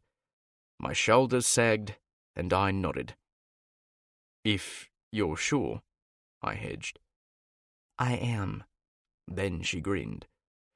"Besides, I know where Ryder keeps all the best sweets. I'm sure after a glass of water and something sugary, I'll be back to 100%. Proving her point, she straightened, shrugged off Damien's help, and sauntered her sexy body back up to the porch and inside. The jacket barely covered her ass, and I watched, riveted, until she was out of sight. I just hoped that putting Nyx through so many blood draws and making her feel like a test subject would pay off in the long run. We all needed these Nyx tests to provide the answers we required. I had a gut feeling they would. Chapter 5. Nyx. I slammed my books onto my desk, fed up with the teetering tower that was precariously balanced there. It all seemed so pointless. Theo had insisted we go about our usual routines to try and keep the eyes of the council away from us. But what was usual? It was only the beginning of November. Not even an entire semester had passed, and every week was more eventful than the last. I had already died multiple times and missed more class than I would have thought possible now that I was away from Michael. It didn't help that I had absolutely no motivation to continue struggling my way through calculus and introductory English when I knew the probability of getting my degree, let alone using it, was non-existent. I settled at my desk, scrolling through my laptop for messages. I winced when I clicked open the email sitting in my inbox. I knew exactly what it would say, and I wasn't looking forward to the scolding I knew I was due. The sharp, succinct message from my professor reminded me that I had missed class yet again, and that if I wasn't willing to take their class seriously, then I should consider dropping it and picking a class that was better suited for my needs. I blew out a breath as I stared at the simple, black-and-white words on my screen. I had known I'd need to deal with this sooner rather than later, but I still hadn't come up with a good way to handle it. I had emails similar to this from other professors as well, at least the ones who seemed to care whether I was in class or not. While I had medical excuses for missing my classes, thanks to Theo, the truth was I had still missed far too many, and my professors were only willing to give me so much leeway. Withdrawing from my classes, or even from college altogether, would be such a final decision, and I wasn't sure I was ready for that, though I wasn't ready to flunk out either. I knew the council would prefer me to remove myself from college. They had made that abundantly clear. They saw me solely as a breeder, and taking on my mates was far more important to them than my studies toward a degree they would never let me use. Even though I hadn't been attending due to the number of disasters I'd experienced this semester, I wasn't sure I wanted to withdraw. This was my last tie to my normal human life. Although that life had been far from pleasant, I had been moving into the period that was supposed to be enjoyable, or at least normal. I had left the past behind, focused on what I wanted, and took the steps that led me to the freedom I had dreamt of. Living away at college for a new start. Giving that up kind of felt like my past won, like I was giving up on what I needed. Except now my needs had changed. I growled to myself, pushing away from my desk. My phoenix chirped at my anxiety, her feathers ruffled from my irritation.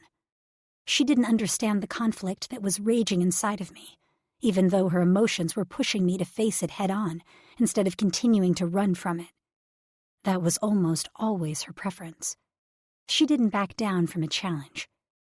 She also wanted to be with her mates, come hell or high water, and she desired to confront and demolish anything that may be a threat to them or our being together. If giving up school truly made me miserable, she wouldn't want it, but her ultimate desire was to be with her mates, and in her mind, that solidified where she wanted to cast her vote. I just wished it were truly that easy. I was honestly surprised that the council had been as quiet about my future as they had been. I wasn't sure why, but I had appreciated that they weren't forcefully shoving my suitors at me. I assumed after the gala I'd been inundated with flowers and dates galore, but I welcomed the lack thereof, although I knew that was going to start changing. Gaspar was due to visit this afternoon, and I knew he would be bringing information about the next step in my courtships. I was also positive he would advise me in the areas where I was slacking in my role as the council's puppet, playing into their plans to use me as a breeder for the continuation of a nearly extinct bloodline. As if my thoughts had made him appear, I heard the doorbell, and I groaned, glancing down at the sweats and the oversized purple sweater I had stolen from Ryder. It wasn't exactly what I'd like to be greeting Damien's father, and my elder, in. "Nix," Damien called up the stairs. I took a deep breath and a moment to exchange my sweats for jeans. I wondered if he'd noticed that the sweater I still wore was Ryder's. If he did, I doubted it would bother him. Wearing my mate's clothing made me calmer and more centered, as if I was always wrapped in their arms. It wasn't a habit I wanted to give up anytime soon. At this point, I'd stolen at least one article of clothing from all of their closets. I justified it at first as practical. I needed more clothing, and I didn't want to take the time or the money to go out and buy more. It had quickly devolved, however, to simple enjoyment. I buried my nose in the sweater, breathing in the spice, magic, and sweet berries of my Seraptor's scent that clung to the fabric, letting the familiarity of his fragrance calm my nerves before I left the room. "Nix!" Damien yelled up the stairs again, this time with exasperation lacing his words, and I could only chuckle. Apparently Gaspar wasn't going to be irritating only me today. I bounded down the steps, joining Damien and Gaspar in the living room as they faced off. The others had made themselves scarce, whether that was for duties, hobbies, or simply to avoid being dragged into Gaspar's lessons. I couldn't be sure. "Ah, there you are," Gaspar beamed at me as his deep voice boomed out into the room. I sent him a smile while bouncing on my toes. Gaspar had been nothing but a friend to me, and even when he drove me crazy, I always enjoyed our time together. He never treated me as though I was injured or impaired for not understanding what he was saying. He was always patient, and I loved that he never sugar-coated information. The man was straight to the point, and I looked forward to his visits. "Good, you kept me waiting. Now, that's a fine tactic to use if you have a suitor over, but it isn't the best thing to use if you're interacting with council members." I know, I muttered, and stopped myself from playfully rolling my eyes. "Grandfather, can't we just have you visit us without it relating back to suitors or the council?" Damien asked, shoving a hand through his hair and glancing at the kitchen. I wondered what he had cooking. From that look, I assumed he had been in the middle of a project when he had been interrupted, and he wasn't enjoying having it put on hold. "I think my visits can be educational, as well as emotional," Gaspar challenged, raising a brow. He flicked his gaze toward the kitchen and then back to his grandson, with an all-knowing smirk curving his mouth. "Of course, if you have some other plans I'm interfering with, don't let me keep you." "It's fine, Damien." I shot him a smile before tilting my head toward the kitchen. "Something smells good." I let the hint linger in the air, hoping he would take it. My visits with Gaspar always grew more complicated if one of my mates insisted on butting into them. They spent the entire time growling at the both of us, displeased with our talks about the council, etiquette, and suitors, and it was both attractive and distracting. "I was baking cookies," he admitted, glancing at the kitchen again. "There was a new recipe I wanted to try for snickerdoodles." He trailed off, the hesitation clear on his face as he glanced between Gaspar and the kitchen again. I love snickerdoodles. I really did, so it wasn't like I was lying. "We're fine here, Damien. Promise." "Well," he shot his grandfather a pointed look. "If you need me, I'll just be in the kitchen." "Good, then we can begin." Gaspar clapped his hands together as Damien disappeared into the kitchen. "Now, as you well know, you really need to start taking steps to look as though you're considering your suitors." I flopped down onto the couch, burying my face in my hands. "You do realize how many problems that will cause, right?" I asked, my voice cracking as I imagined my mate's reactions to me returning from a date. "I'm well aware of what their reactions will be," Gaspar acknowledged with a nod, though there was no sympathy in his hard tone. "I just don't want you to forget or underestimate what the Council's reactions will be if you don't continue to take steps they consider appropriate." He shot me a pointed look, and I winced. "I know," I sighed, rubbing at the back of my neck. "Some of them were very nice," I admitted. "It's just hard to convince myself that this isn't, well, cheating." The word had heat flooding my cheeks, and my eyes sought the floor as I shrugged. Gaspar settled himself onto the couch beside me with a sigh. "I know, Nix. It's definitely not something that humans would have to face. But my grandson is well aware of why you're doing this. They all are, even if it bothers them a bit." "Why does everything have to be so hard?" I muttered, and clenched my hands into fists as I banged my head on the back of the couch. "Of course it's hard." Gaspar settled beside me, surprising me when he patted my knee. I tensed for a moment before relaxing into the couch again. I knew Gaspar wouldn't hurt me, and I was becoming comfortable enough with touch that a light pat wasn't enough to send me into a tailspin. "It's different. It's challenging, and it's about your future. But do you really think you wouldn't run into incredibly hard obstacles if you were living in the human world?" I winced, thinking of my life before moving here, and he patted my knee again. "My point exactly. You never know what kind of hard you'll run into. It could be a tragic illness or accident, the loss of a home or income, or in this case, handling a handful of suitors. No matter what it is, you have to face it head on, and know that those who really care about you will be there to support you through all of it." "I know." I snuck a glance at him, smirking a bit as I added, "But it still sucks." He laughed, shaking his head at my antics. "Enough feeling sorry for yourself. It's time for action. Now, let's focus on your different suitors. You're likely to begin receiving presents, so don't be surprised if that comes up. Many families will seek to impress you with their wealth." "Like chocolates or something?" I inquired, wrinkling my nose. I wondered if my mates would object to chocolates, since they could eat them as well. He shook his head ruefully. "You may see a car show up in the driveway, and no one would blink or complain that it was too extravagant." "A car?" I squeaked. "And that's considered normal? How rich are these people?" "Not all of the families are rich. Nix, that's what you have to understand." Gaspar shifted so he could look me square in the eyes. "They have been saving up their entire lives for this. Shifter groups help each other live. Most expenses, such as housing, are communal as long as they're a contributing member to their pack or other grouping." "Like Reenie's mom?" I asked, curious. He nodded. "Exactly. Though you do see more of it with animal shifters than you do with mythologicals, since depending on rarity, we tend to separate ourselves more. I highly doubt that Reenie's mother owns the house she lives in, but she wouldn't pay rent for it either. Each group is given a stipend by the council to help them live. Then money can be used communally for the good of everyone who lives there, though, of course, there will always be some who have more. If they work special jobs, possibly, but usually just if they are rare or favored by the council in some way." "So they save up all their money for mating bids?" I couldn't believe that someone would be willing to do that. Although I had heard of dowries before, so I assumed this was merely the shifter version. "Yes, that's why bids are strategic. If a shifter bids but feels they truly have no chance, they may not waste their bidding fund. Others take drastic measures in the hopes it will change their position.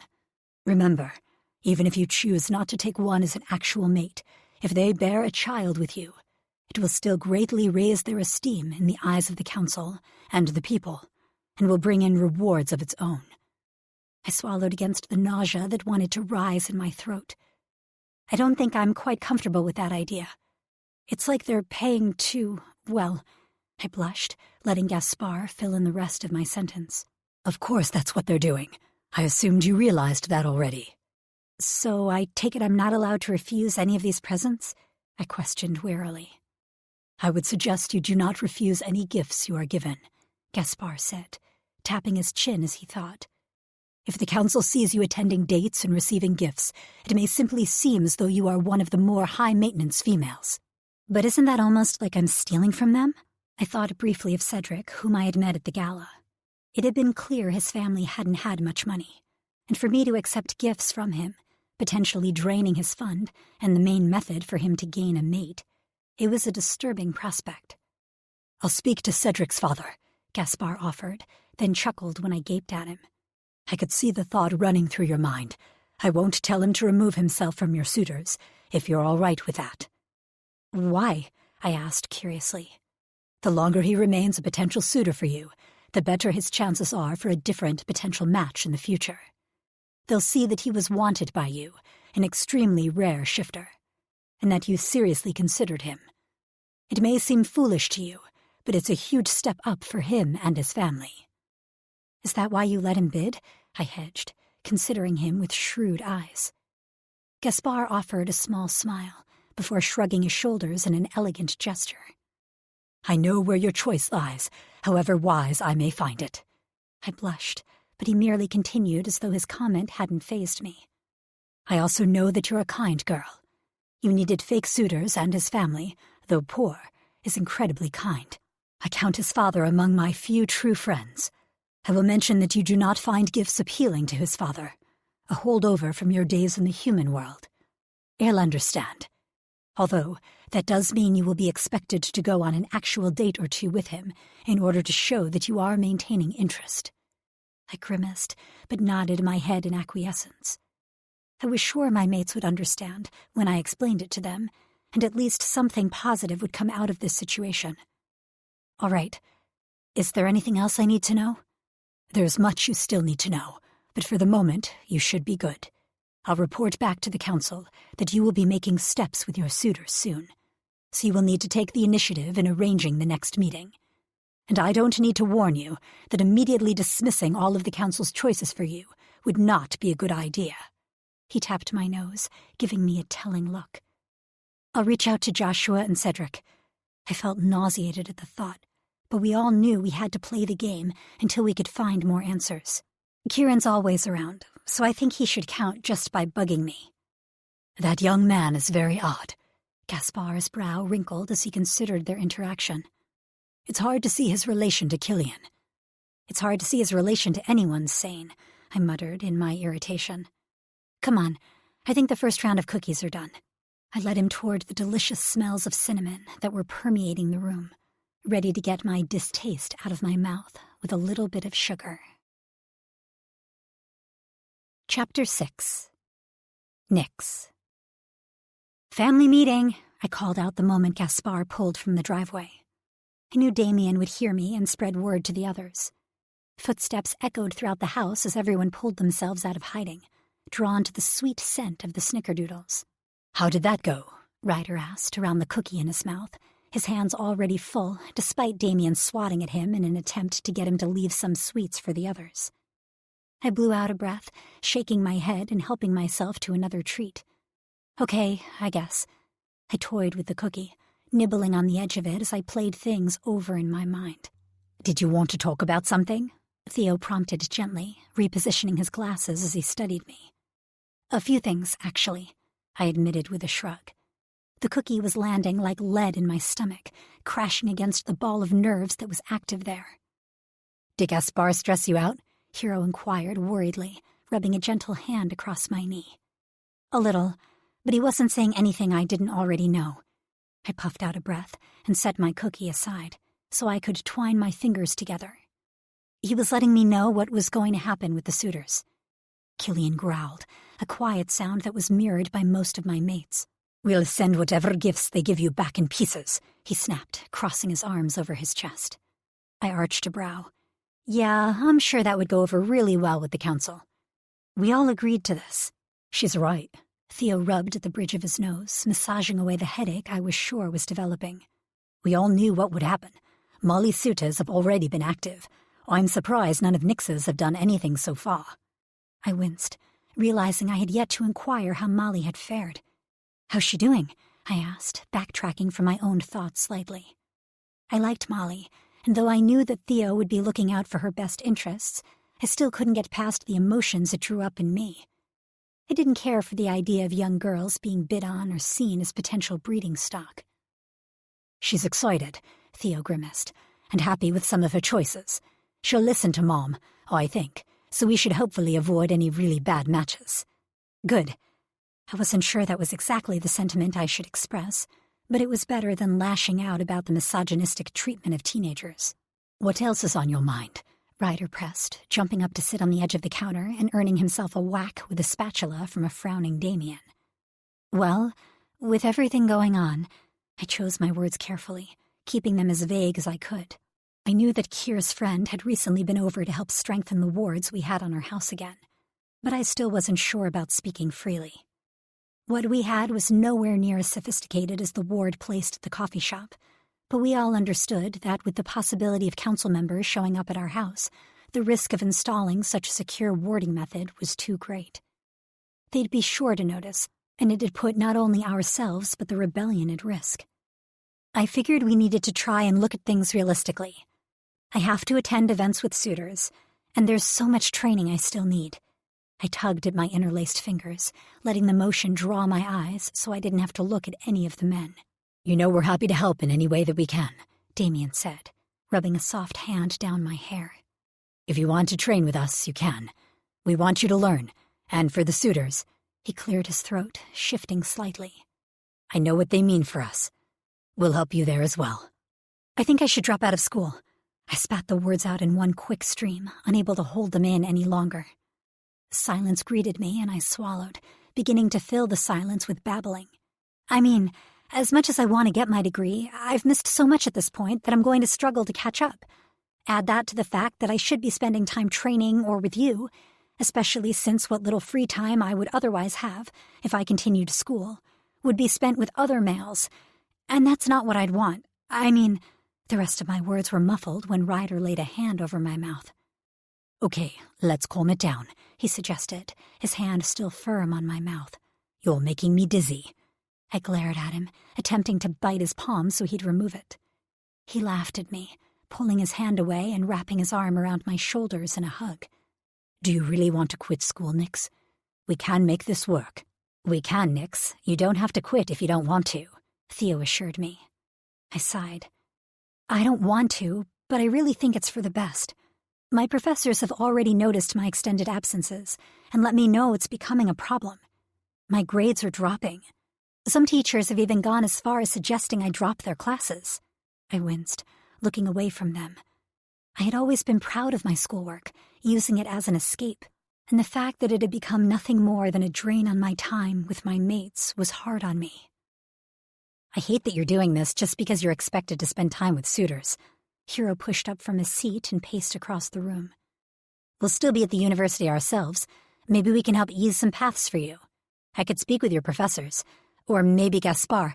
It's fine." The words were bitter in my mouth as I spoke them. "It doesn't have to be forever, you know," Damien reassured me. "How about thinking of it as a hiatus? We'll get through everything we need to with the council and Kier, and then we can address you attending school again, if that's what you still want." I hesitated, unsure. I hadn't actually considered that option. "A lot of people take a year off," Theo added. "You live off campus anyhow, so you won't be missing out on the activities." "True," I shrugged a little. "I guess I just still feel like I'm failing." "It's not failing." Ryder placed a kiss on my cheek. "I'd consider it myself if it wouldn't alert the council that something was wrong. I hate being away from you so much." He paused, and then narrowed his eyes quizzically as if a thought just entered his mind. "Besides, Think of how happy it will make the council to hear that you're dropping out. We can spin it and make it appear like you're taking their wants seriously and considering your duty to create more little Phoenix. It will most likely get them off our backs for a while, which isn't a bad thing with the political climate we're in. Honestly, I hadn't thought of that.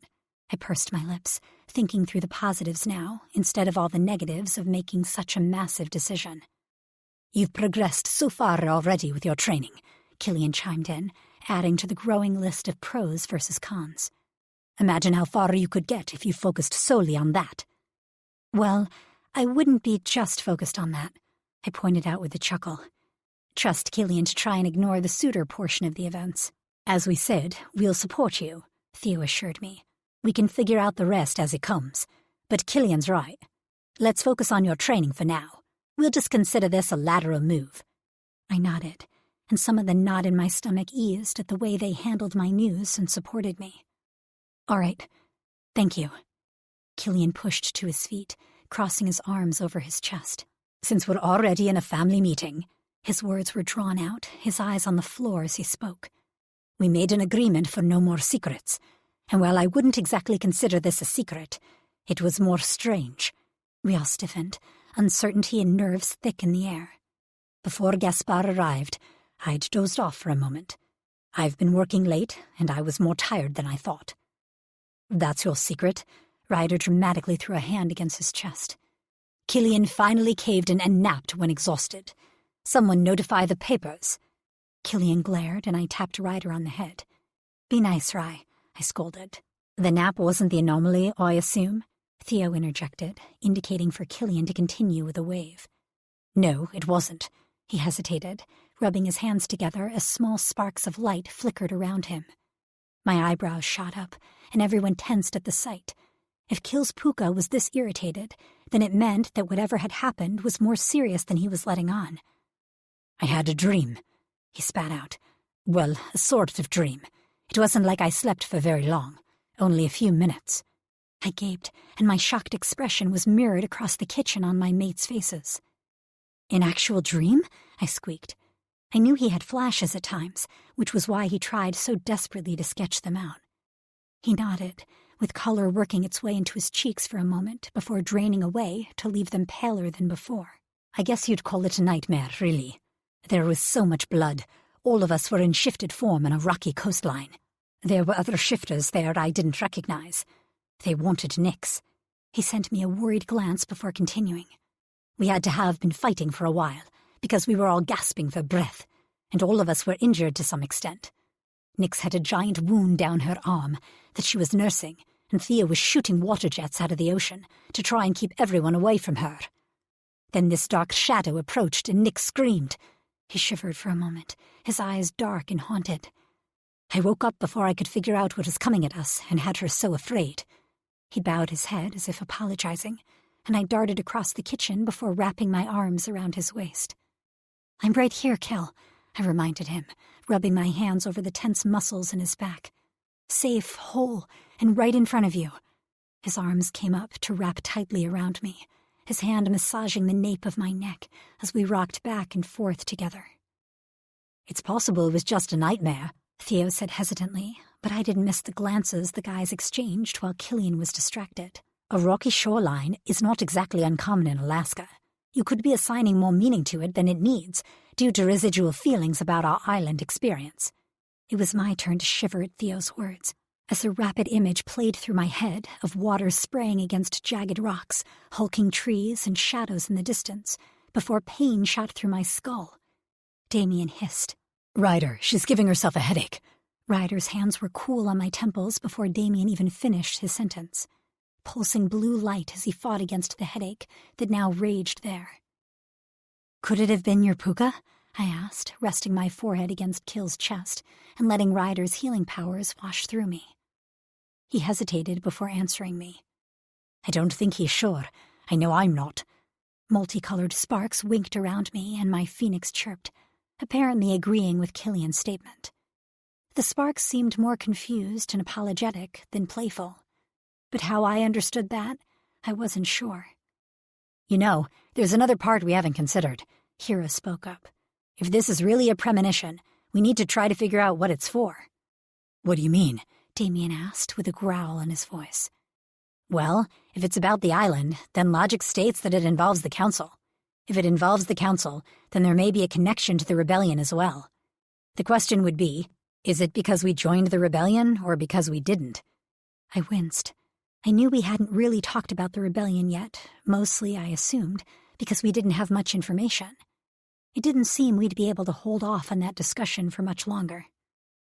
"Whatever it is, Abra, we'll face it together," I murmured as my other mates surrounded us. "I trust you, all of you. Whether we're facing nightmares or there really is a battle ahead, I know I'll make it through. I've got all of you and you have me." My phoenix hissed her agreement, finishing the thought with a battle cry at the idea of anyone touching our mates.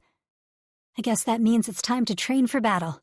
Come on, let's go while there's still light outside." Chapter 7. Nyx. I let hot water of the shower beat down on me, soothing my sore muscles after the workout Killian had insisted on. His dream had made him edgy, and he was more persistent than ever that I learned to protect myself in both forms.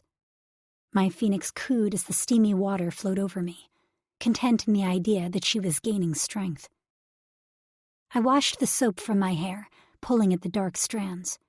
The scent hit me, and I chuckled, realizing I had used Ryder's shampoo instead of my own. Well, it was his own fault for putting them in matching bottles. My phoenix chirped as our attention shifted to thoughts of Ryder. He was still spending so much of his time alone, his mind focused on the island and his sister. It wasn't like I could blame him. My own thoughts attempted to return there frequently also, but it usually ended in a headache as my memories jumbled together. "Damien?" I called hesitantly, unsure if it was a good idea to reach out to him mentally while I was in the shower.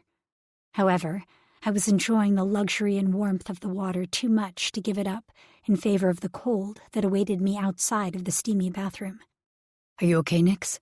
His voice was worried and guilt gnawed at me. "I'm fine. I just wanted to ask you something." His laughter danced across our connection. "Then why didn't you come ask me?"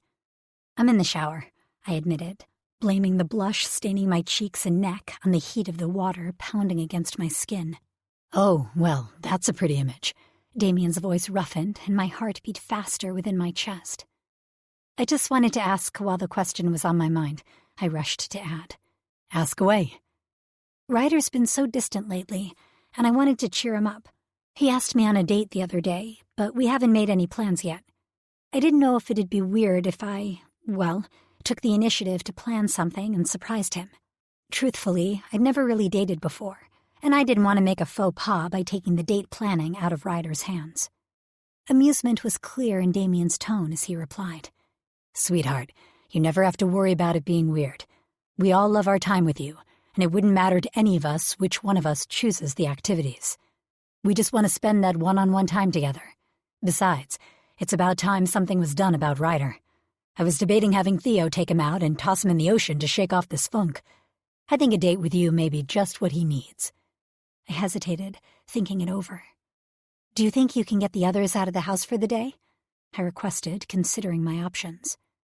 I wanted to be alone with Ryder, not spend our time in the middle of a crowded mall or restaurant. Not that I really knew any good places to take him on a date anyhow. "Of course." Damien's answer was immediate, no hesitation at all, and it helped relieve some of my nerves about there being resentment amongst the guys in regard to my one-on-one time. "We've been meaning to go see Angela anyway, so this would be the perfect time. I'll grab the other guys and we'll slip out so that you can surprise Ryder." "Thanks, Damien." "Of course. Anything for you. Although I do hope I can sweep you away for a date sometime soon myself." His voice sent goosebumps over my skin when he added, "I so enjoyed our time in the kitchen. I'd love to see what we could do with a little time alone." My nipples pebbled, my skin suddenly tender under the heat of the spray as I groaned.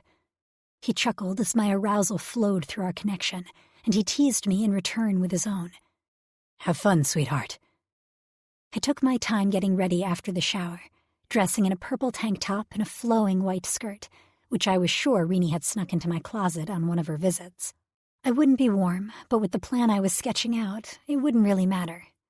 Curious to see if I could, I let my phoenix radiate her heat, helping me dry my hair faster than I would normally be able to.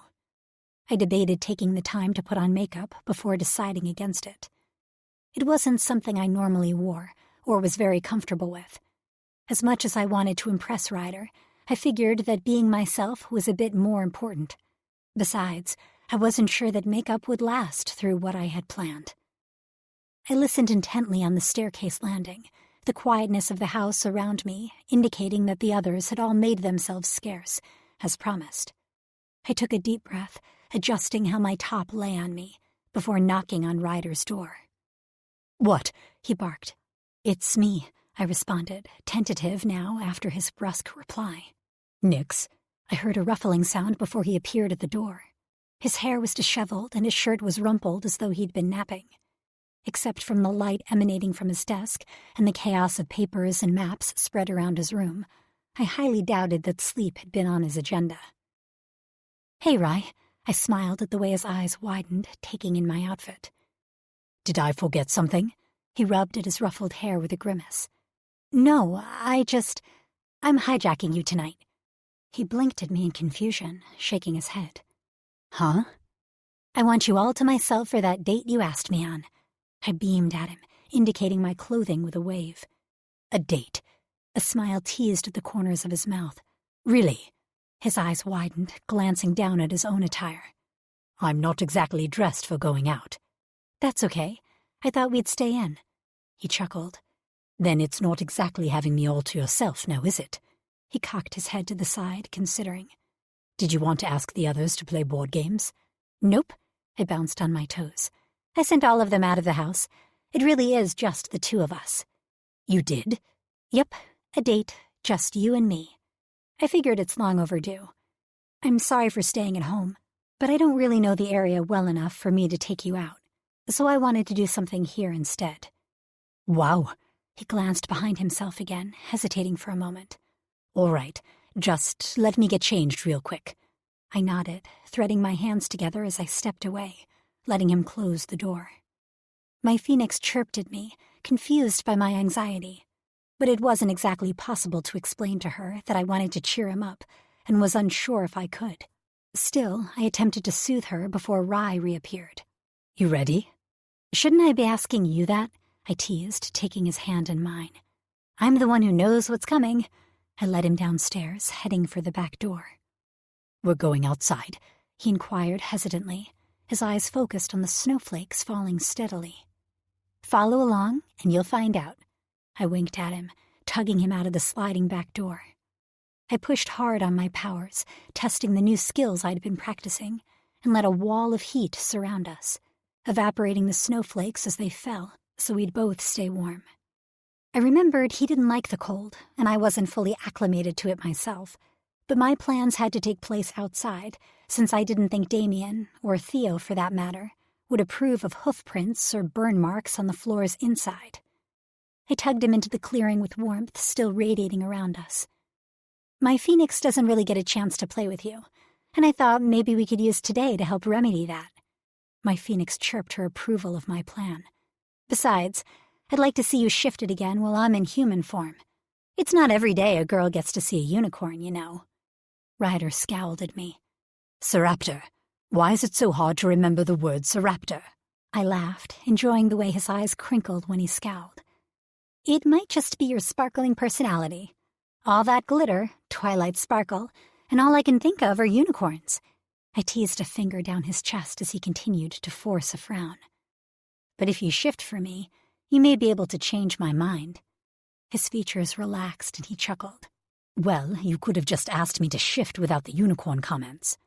"And what fun would that be?" I retorted. "I do want to stay unshifted and meet him again, if you're okay with that.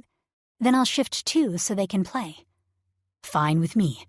He kept his eyes on me, then grasped his t-shirt at the neck and pulled it over his head, leaving his tanned muscular skin bare to my sight.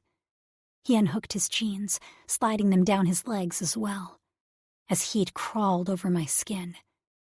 I pushed the warmth toward him, unwilling to let him grow cold as he shoved off for me. He arched a brow as he put a hand on the edge of his boxers, and I wasn't sure if it was a dare or a warning.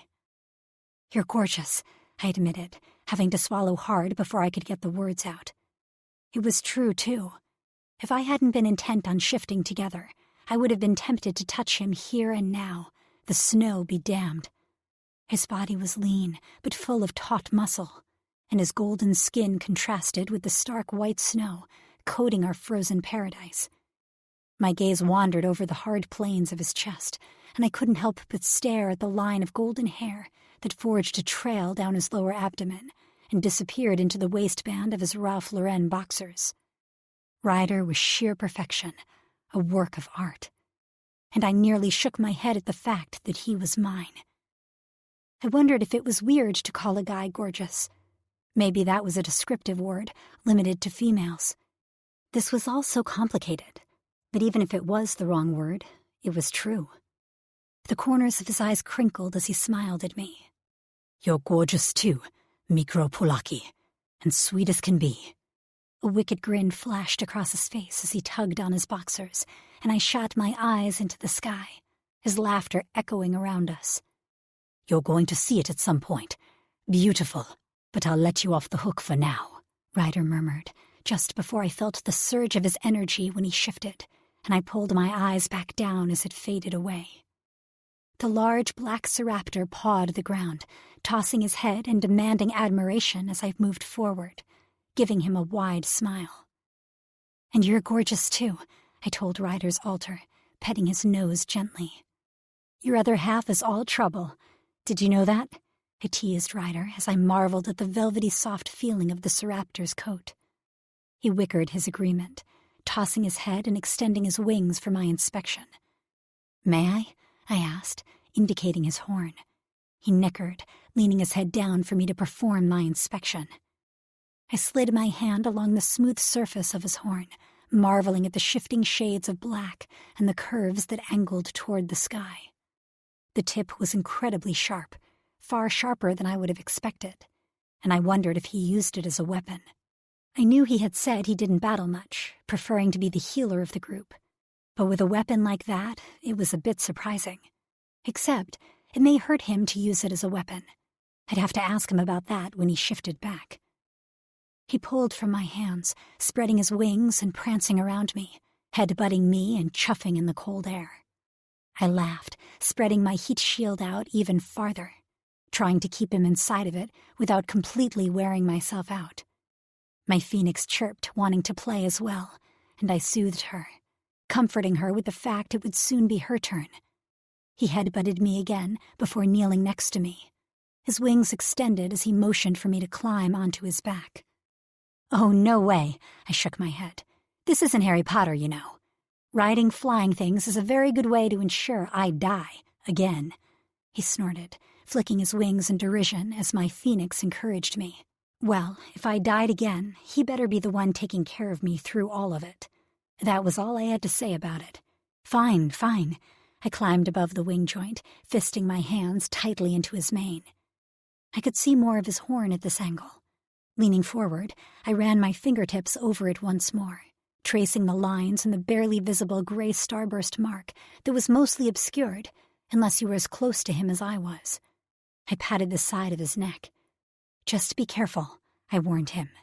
He released a resolute neigh that sounded like a promise, and then his wings flapped hard as he raised us a few feet into the air. I was grateful for his restraint as I squeaked, my hands tightening in his mane, and my legs clamping tightly to his side as I slipped on his slick coat. His wings were fluttering behind me and jarring me with every motion. "Down, down, down!" I squealed, leaning forward to bury my face in his neck. I didn't care if he thought I was a coward. I much preferred flying as a phoenix, with all of the control it provided, than on his back. He complied, bringing us back down, and I slid off shakily. Not my favorite means of travel, Rye, though I can now say that every dream I had as a little kid about riding a unicorn has been fulfilled. He reared, his wings spreading wide, and I chuckled at his antics. Turning my back to him, I removed my tank top and tossed it to the side. I hesitated a moment before removing my skirt and took a deep breath. I knew he'd already seen me naked before, and I decided to be bold. Another look at my butt wasn't going to end our date prematurely, and if the date went well and my plans panned out, he'd be seeing a lot more of my naked body. I folded my skirt and added it to the pile before calling to my phoenix. I hoped she'd keep throwing heat into the clearing so we could stay outside for a while, but I wasn't positive if it was something she could do when I was in shifted form. She squawked her irritation at my doubt, my body tingling as the transformation took over. My phoenix chirped her approval of the change, stretching her wings wide to show the red, golds, and yellows off to our mate, and she carefully observed the boundaries of the wards I'd been shown before. He snorted, pawing at the ground again, and we took to the sky together, circling around each other. Her small size allowed her to dart and weave around Rye's bigger form, continually brushing him with her wings or tail. The falling snow didn't seem to hinder her at all, as she tucked and flew, chirping and calling her happiness over the freedom the air provided. I was happy to see she kept the heat barrier up as well, preventing Rye's coat from being covered in the thickly falling flakes. We played as the sun sank below the horizon, and Ryder's shape was mostly lost in darkness. My phoenix's eyes were sharp, however, and she could make out his frame, even in the shadows as we settled down again. I was growing tired, and there was still more I had planned. I shifted back, the call of my magic causing Ryder to shift as well. And we both panted from exertion as we struggled back into our clothes, giggling and laughing madly. Chapter 8. Nyx. We stumbled back into the house, heading right for the kitchen. I figured we could both use a cup of cocoa to warm up, so I assembled the ingredients, ignoring my wind-swept hair and rumpled clothes. "That was fun," Ryder admitted with a smile. "My Soraptor hasn't been out in ages, and he loved having time to play with your phoenix." "Well, we should try and do it more often. All of us, really. We rarely shift unless we're training, and I'm sure it's confining for them." He barked a laugh. "Well, if we're going to keep shifting this winter, then I vote you're always around. I hate shifting in the snow." He was very pleased that he didn't have to freeze this time. I chuckled as well, stirring the bar of chocolate into the hot milk and watching it melt as the scent of chocolate rose around us. "Thanks, Nyx." He stepped up behind me, wrapping his arms tightly around my waist and burying his face into my hair. "I'm sorry I've been so gloomy." "You have every right to be," I reassured him. "But I wanted some time with you despite that. I wanted to cheer you up." "And you have." Ryder inhaled my scent, and I felt him smile into my hair. "You smell like me." "Compliments of your shampoo," I grinned. "We really should put them in different-looking bottles."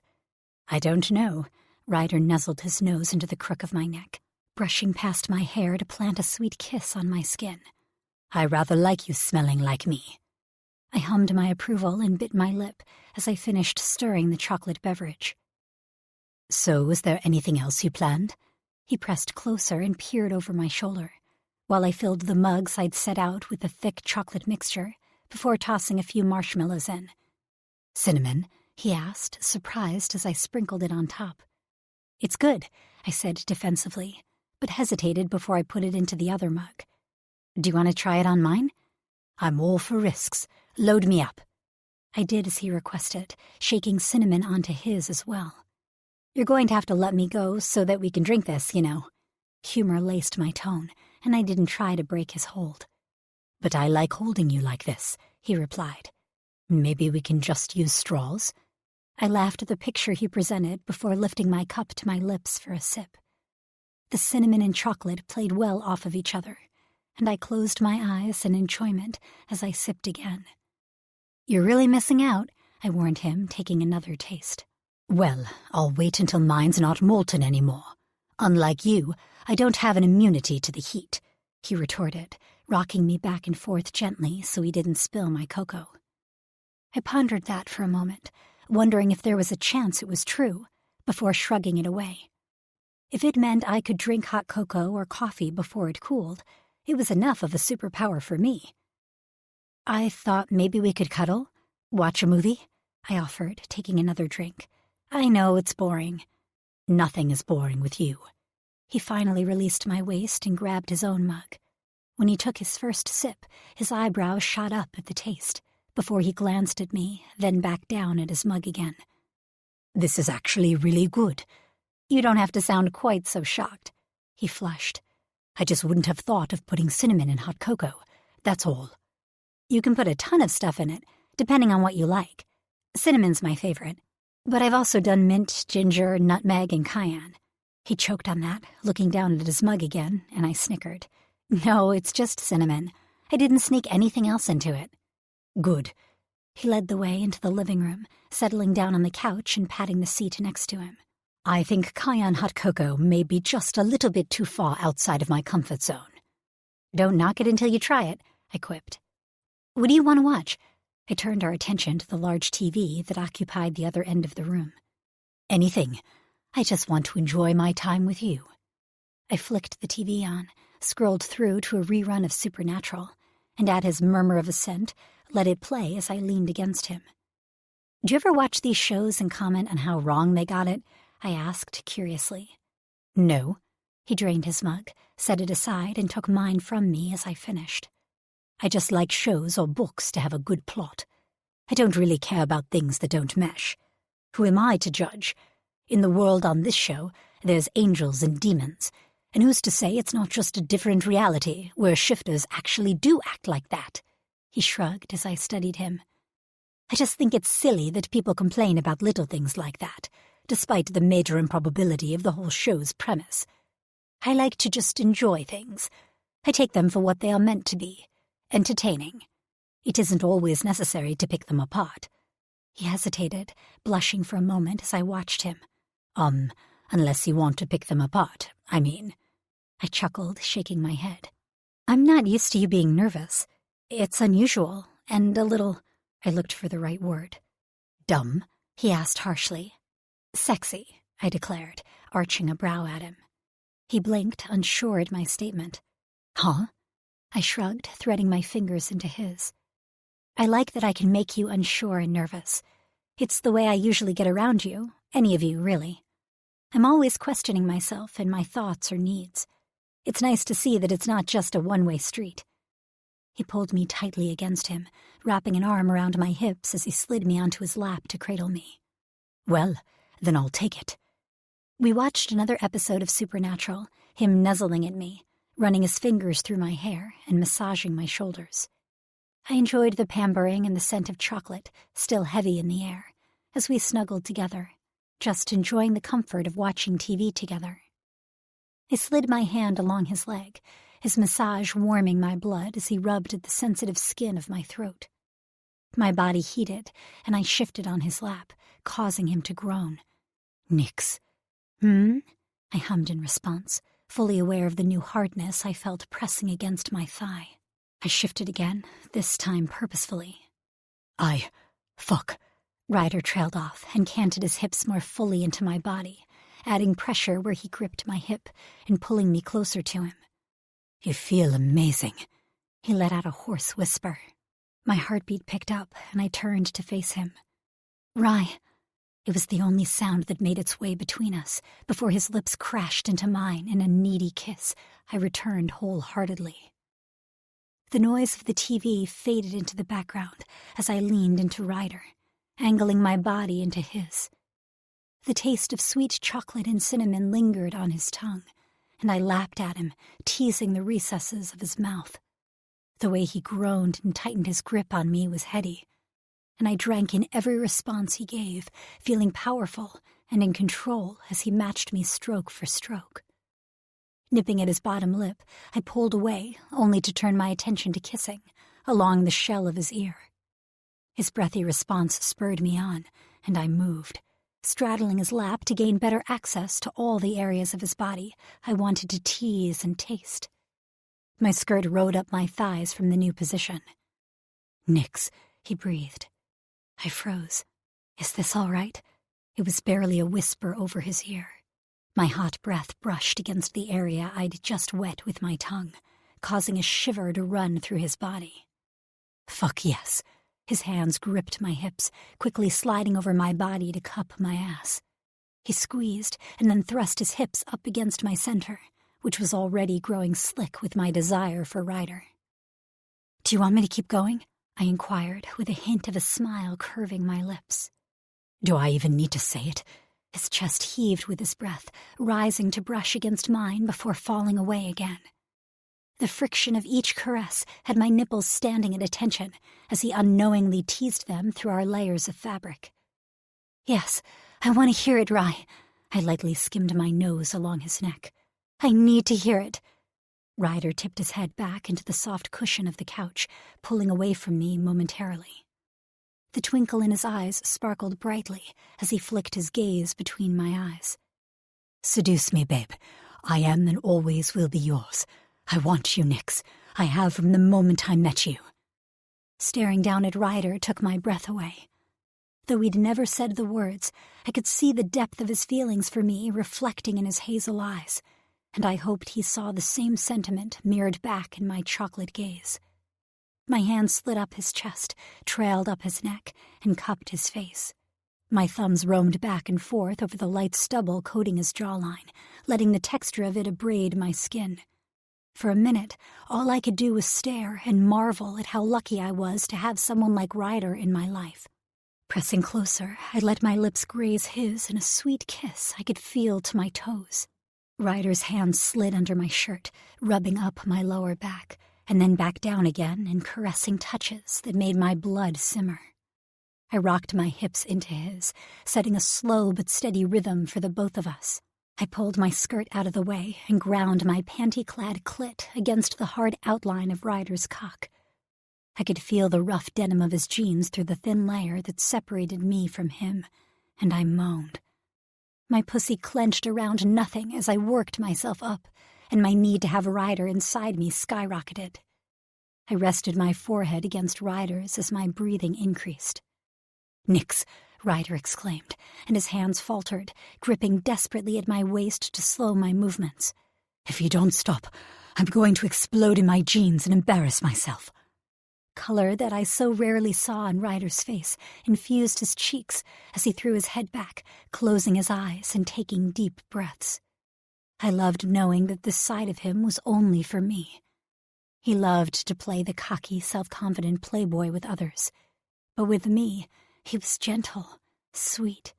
It was nice to learn things with him, and sexy to feel as in control as he allowed me to be. I thought that was the point. I felt insecure and hesitant, and Ryder must have picked up on that in my voice. His eyes flew open and he tipped his head back up. Mikro Pulaki, it is. I'd just rather do that, you know. He struggled past the words that were lodged in his throat. One of my eyebrows rose in confusion, and then my face settled into a marvelous grin. Are you saying that you want to? My whole face was lit with amusement at our inability to say the word sex. You thought I wouldn't? His brows furrowed. I've been waiting for you to be ready, but I want to do it on your time. I know you're a virgin, Ryder. I smiled softly at him. There's no rush. There are plenty of other things I can do for you, that we can do for each other, if you'd rather wait. I want you to be comfortable. I just want to be close to you right now. I'm ready, Nix. I held off my whole life because I've been waiting for you. He reached for my hand and intertwined our fingers. You make me whole.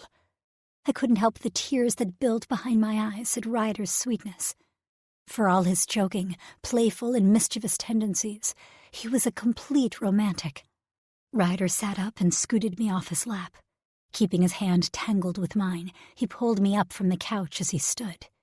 He raised my hand to his lips and pressed a small kiss along my knuckles. Let me show you how much I care about you, Nix. His voice was a husky tenor that settled low in my belly. I nodded and let him lead me upstairs.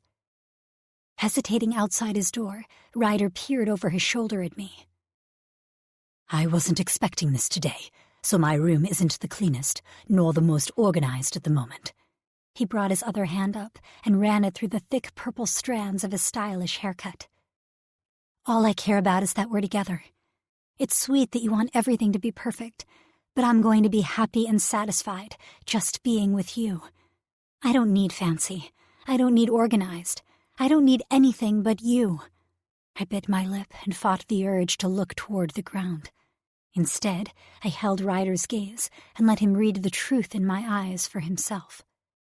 He must have seen what he needed, because he hurriedly opened the door and practically dragged me inside in his eagerness. The shy smile on his face as he led me to the bed would be something I always remembered, and I took a minute to memorize the moment. I stepped into Ryder's space and pressed my body against his, letting my hands trail under his shirt.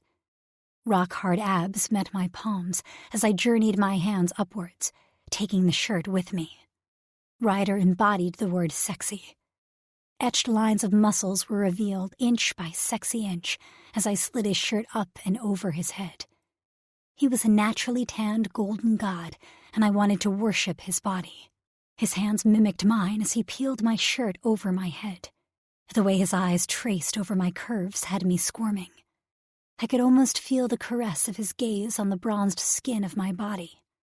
His hands went to the waistband of my skirt, and he tugged it down with a smirk, until I stood before him in nothing more than a white set of underwear.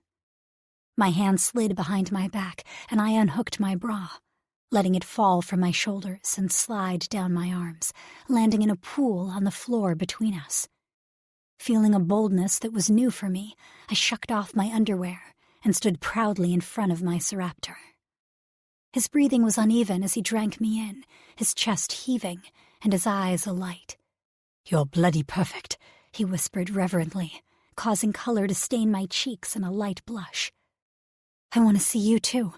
I took a small step toward him and trailed a finger along the line of his waistband, biting back a smile when he sucked air in through his teeth and his abs tensed. Next, I traced that same finger down the trail of golden hair that ran from his belly button down, down. Ryder groaned, and I pressed my thighs together at the pure sound of his desire. My fingers dipped into his waistband and snapped open the button on his designer jeans. The zipper made a metallic sound as I slipped it down, grazing my knuckles over the outline of Ryder's cock, straining to break free from the tight confines of clothing. In the next second, Ryder was standing only in a pair of boxers that I quickly helped him out of, and then he was gloriously naked in front of me. His long cock jutted proudly toward the ceiling, and his muscles rippled under his skin as he shifted under my gaze. "Ryder," I gasped as I unabashedly stared at him. "You really are gorgeous." "So are you, Mikro Polaki. I've never seen anyone so beautiful." Ryder walked toward me, closing the distance between us, and glanced down at my body as he brought his hands to my waist. He swept his fingers up, trailing over my hourglass shape, and rousing every nerve in my body to life. He stroked his palms over my skin in feather-light touches, and my phoenix cooed at the tender way he handled me. I took hold of Ryder's forearms, staying his motion, and moved onto the bed, coaxing him down with me. Bracing himself over me as I settled into the pillows, Ryder looked torn. "What's wrong?" I soothed my hands up the corded muscles of his arms. "There's so much I want to do to you. I almost don't know where to start." His eyes were wide, and I couldn't contain the mirthful sound that escaped my lips. "We have plenty of time in our lives to explore whatever vivid images your mind has conjured up. Just touch me, Ryder," I begged. A sinful smirk settled in place as he did just that. His hands wandered over my body, testing every sensitive area I had. Each roving touch drove me higher until I was nothing more than a panting mess by the time he brought his mouth to my breast and licked. "You have no idea how sweet you taste," he murmured, before drawing my nipple into his mouth and suckling it, sending sparks straight to my clit. "Fuck, you have great tits," he mumbled into the dip between my boobs, and I could feel him smile against my skin when I giggled. He rubbed his face back and forth against the tender skin, and the stubble on his cheeks scratched in a way that only heightened the sensation as he traced his tongue under the curve of my breast. He looked up at me as he blazed a line of kisses down my body, his hazel eyes a darker mixture of greens and browns in the dimly lit room. By the time he reached the top of my pussy, I was mindless with want. Ryder, I panted, letting my hands delve into his hair as he took his first tentative lick up my slick folds. "Fuck," Ryder breathed over my mound and focused all his attention on what he was doing.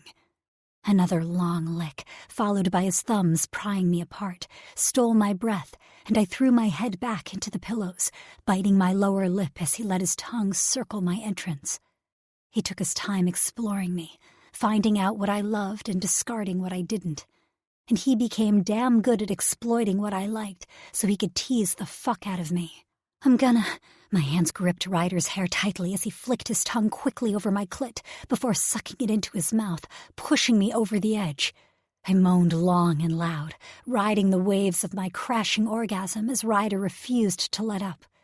When I was completely spent, I tugged at his hair, and he lifted his face. His eyes were sparkling, and he grinned. I had no idea I was going to like that so much. Fuck, you may seriously be my favorite dessert, and that's a hard feat to accomplish. His grin turned impish as he crawled up my body, looking suddenly bashful. You're a master at that, I murmured, heaving air into my overworked lungs. And you're magically delicious. He waggled his eyebrows at me, making me grin widely. Oh, now you're a leprechaun as well as a unicorn? I asked with a giggle, which stole what little breath I had. He scowled for a second, but then his warm laugh filled the room as he nuzzled against me, enjoying the buzz he had created in the both of us. When he settled at my side, I turned toward him, cuddled close, and peppered kisses along his neck, while my hand roamed over the topography of his chest and stomach until I took him in hand. Ridges carved down the length of Ryder's long cock, standing out in contrast to the silky smooth skin. I pumped my hand over him, relishing every grunt, groan, and clench of his body as he gave his pleasure over to me. Nix, I'm too close. He gripped my wrist, staying my motion. Tossing his head back and closing his eyes, he swallowed hard. Come here. I settled myself comfortably onto the mattress and boldly opened my thighs, letting my legs fall open to make room for where he would settle over me. He hesitated for only a moment, grabbing a condom out of his nightstand as a slight blush tinted his cheeks.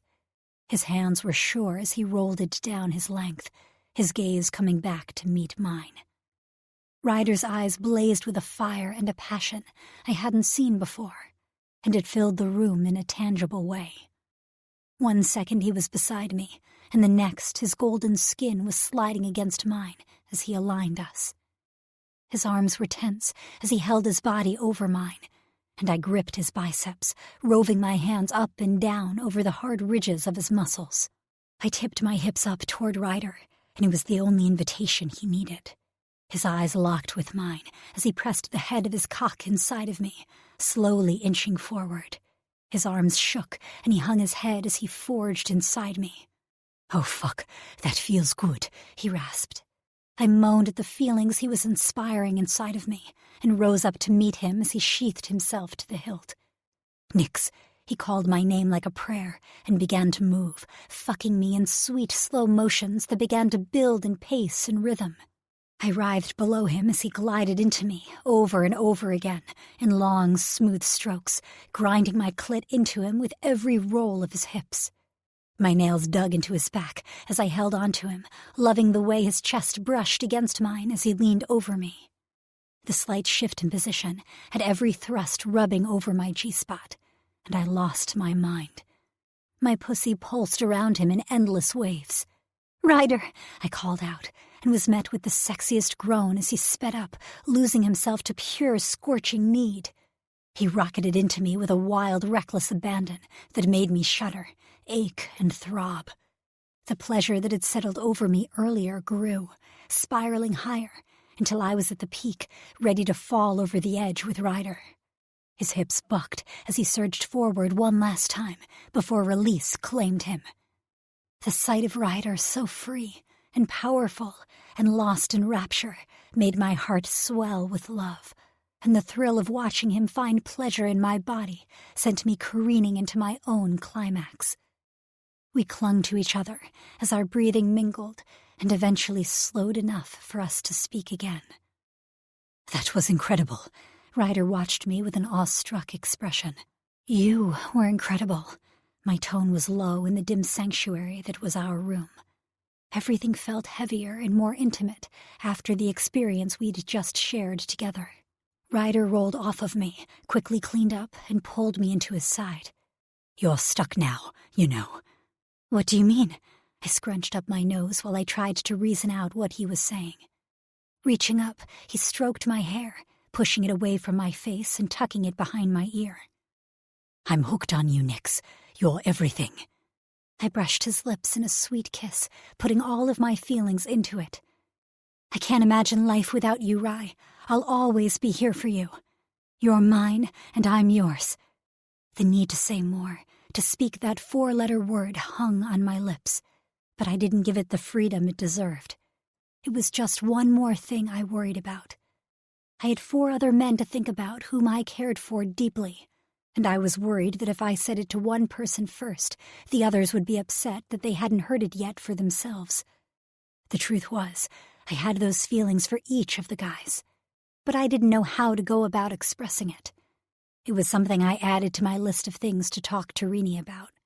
She'd certainly been through this already, and she was mated to actual brothers. Instead, I cuddled into Ryder and made sure he knew how I felt, with actions rather than words. We lounged together in weightless happiness, enjoying the languorous, sultry atmosphere as we dozed off together.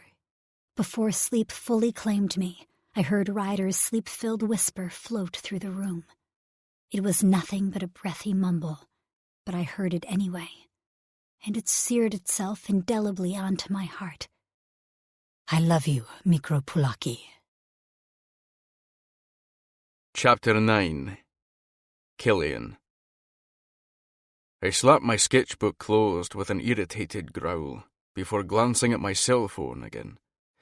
I'd been trying to get a hold of Kieran for the last few days, and he still wasn't responding. Out of everyone I knew, Kier was my best chance for finding out if the dream I'd had was prophetic or merely a nightmare. And if he didn't have the answers for me, he would at least make a good sounding board, someone to talk it through with. The air was bitterly cold as it whipped against me, making my eyes water, but I didn't bother moving yet. Ryder and Nix were home alone for their date, and it surprised me that I didn't feel jealous at all. I was curious, definitely curious, what the two of them were up to, and why we had been banished to the sleuth's property. But Damien had shut down the link, leaving only what he called an emergency button available if they called to him in a panic. Nix was sweetly trying to draw Ryder out of his depression, I was sure, but I missed my time with her. My puka did too. He pressed up against me at the thought of her, wanting to return home to be coddled and petted. I had spent more time in my puka form in the last few weeks than I had in my entire life. He was greatly enjoying the freedom our new relationship offered, and I had wondered a bit if it was why I had finally dreamed. My puka was as nervous as I was about the dream, and any threat to his mate was a threat to him. He swirled inside of me, wanting to find answers, but unfortunately he was as unsure as I was, which surprised me. Movement at my side caught my attention, and I glanced toward the edge of the tree line, my nerves beginning to hum. I knew I had seen movement there, but I doubted anything would be a threat to me on the sleuth's property. I hesitated, debating calling out to Damien, but I decided that whatever it was, I could handle it. If anything, it was probably Molly or Rini trying to get a look at why I was out here in the snow, rather than inside where it was warm. I pushed to my feet with a growl, shaking my head so the snow that had landed on me fell into the piles at my feet. I knew Nix was thrilled about the stuff, but even after all these years it wasn't something I found enjoyable. It was merely frozen water, nothing to get up in arms about. I stalked toward the trees with my sketchbook in hand, and my gaze locked onto where I had seen movement. If it was Rini or Molly, they were going to get an earful. I had enough on my mind as it was without having to worry about someone watching me. Then a small glimmer of hope ran through me at the idea that maybe it was Kieran trying to get in touch with me. It was completely feasible that he wouldn't want to discuss important topics over the phone, and he had been spending a lot of his time with Reenie lately. Then again, Kieran was far too good at hiding, as I had now found out, and I highly doubted he would have let me see him until he was right beside me. Hurt bloomed inside of me, and I did my best to push it back. Logically, I understood why he hadn't told me about the rebellion, or about his powers, but I couldn't help but feel a little bit betrayed. He was my brother, and even when he drove me crazy, I had assumed he had my back. To know the huge secrets he was keeping from me, from everyone, was a complete and utter shock. It was hard to look at him as my annoying numbskull of a brother when he was involved in something so dangerous. It made me wonder if I really knew him at all. The shadows moved again, and I stiffened, my puka on high alert inside me as we stood still, scanning the shadows. I heard branches shift to my left, a product of my puka's increased hearing. And I lunged quickly, grasping onto the figure hidden in the shadows and pulling them into the light. "Zanoa?" I dropped her arm as if I'd been burned and stepped back. There wasn't any way to hide who she was.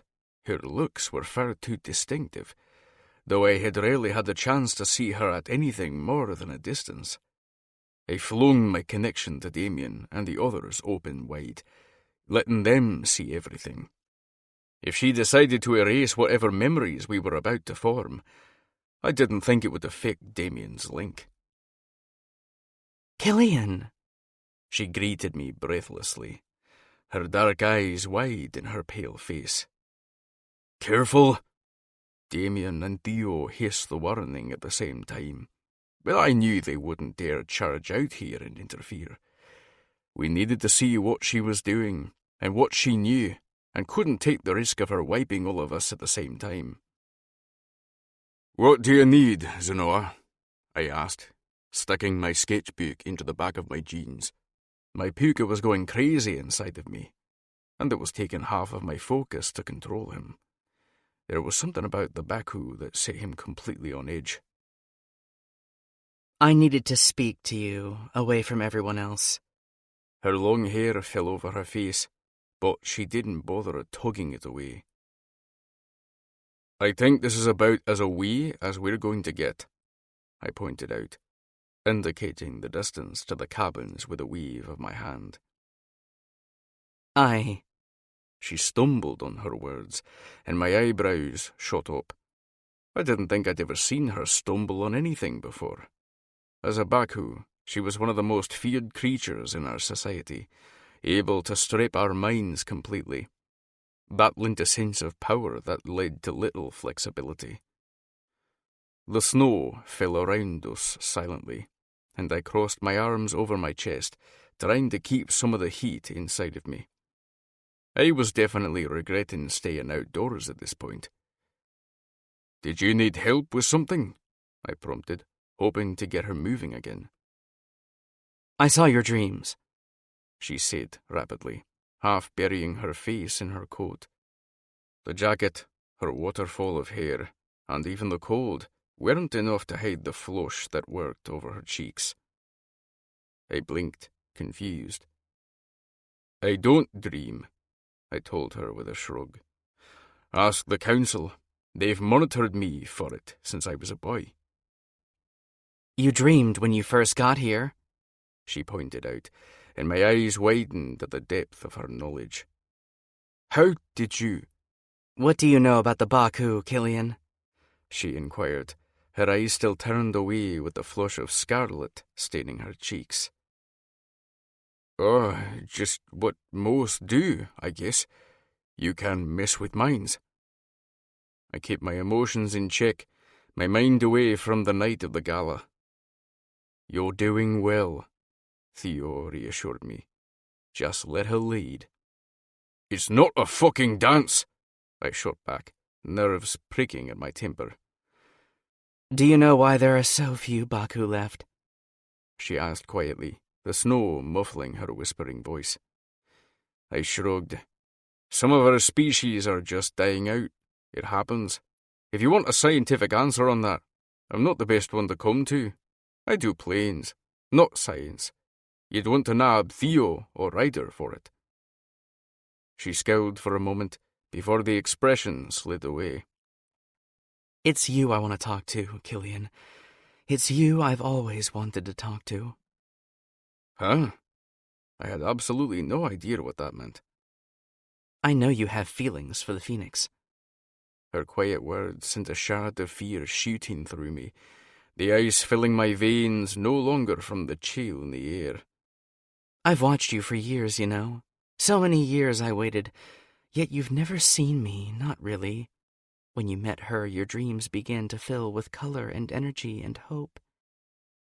I don't know what you mean, I replied softly, shifting my stance.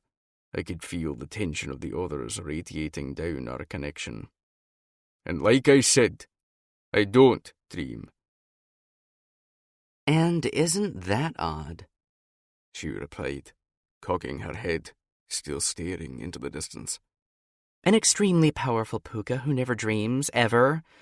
Your illusion powers keep getting stronger, but your dreams just disappeared. Her eyes finally turned to mine, surprising me with their watery sheen, even as she spoke in her same placid tone while she studied me. What most people don't realize about Bakus, about why my kind is basically extinct, is how we feed. We can eat food to sustain our bodies, but it does nothing for our minds, our powers, and the more we use our powers, the more we need sustenance to sustain them. We feed on dreams, Killian, and not just any dreams. I can eat the dreams of any one of your friends, and I'll stay just on the edge of starving. It's enough to get me to the next meal, but only that. If I continue to use my powers, I'll collapse, my mind eventually giving out. And? I knew the word was harsh, but I wasn't sure what else I could exactly say to her. It was definitely unfair that her species had been given that burden, but there wasn't anything I could do to change that. We need the dreams of prophesiers, Killian. Her dark eyes glittered as she stared at me. The power that they contain. That power is what we need to survive. Power like what you have. What I have? I gasped. My puka was fighting hard to push to the front now, and sparks of light danced among the snowflakes, adding full-fledged colour to the pristine white landscape. Of course. She arched a brow before her eyes pulled away from mine again, colour mantling her cheeks as she twisted the ends of her hair. You remember flashes of them, I'm sure. Bits of image or color. It's hard to get everything at times, especially if you're awoken abruptly. You'll usually keep the tail end of your dream before I'm able to consume it. It's not pleasant to have my meals interrupted.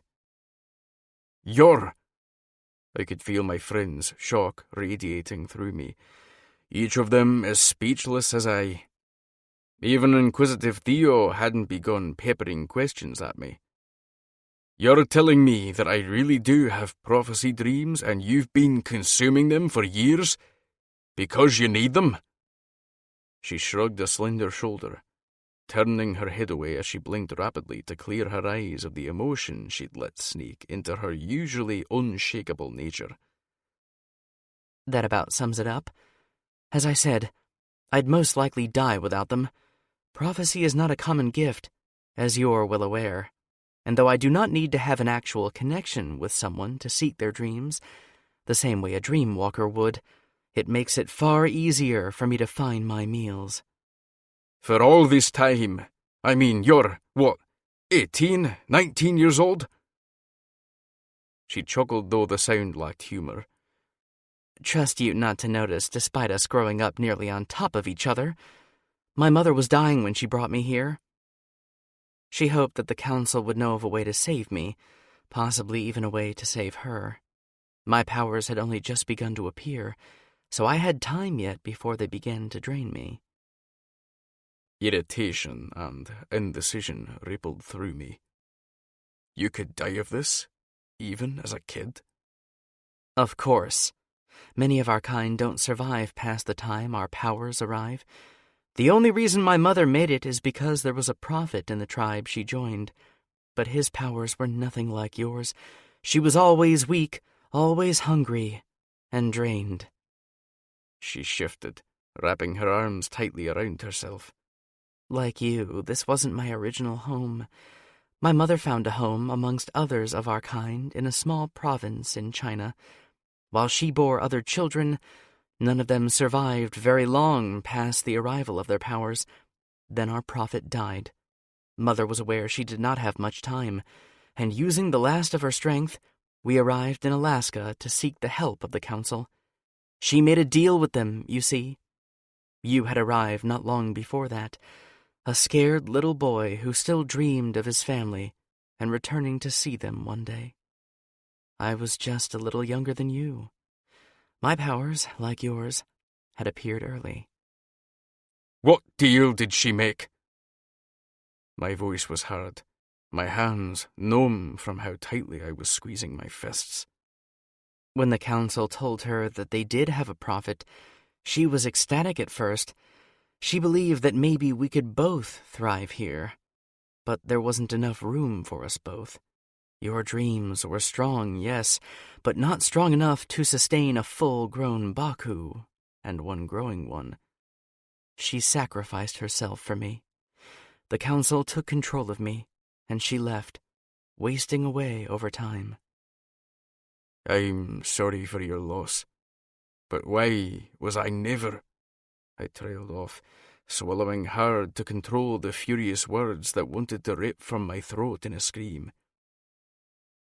At first you were so young. They were able to justify it. She rocked back and forth, her fingers returning to mindlessly twisting and braiding the ends of her hair. Then the council began to realize you spoke of your home less and less. I was consuming those thoughts, taking them upon myself, making you easier to control.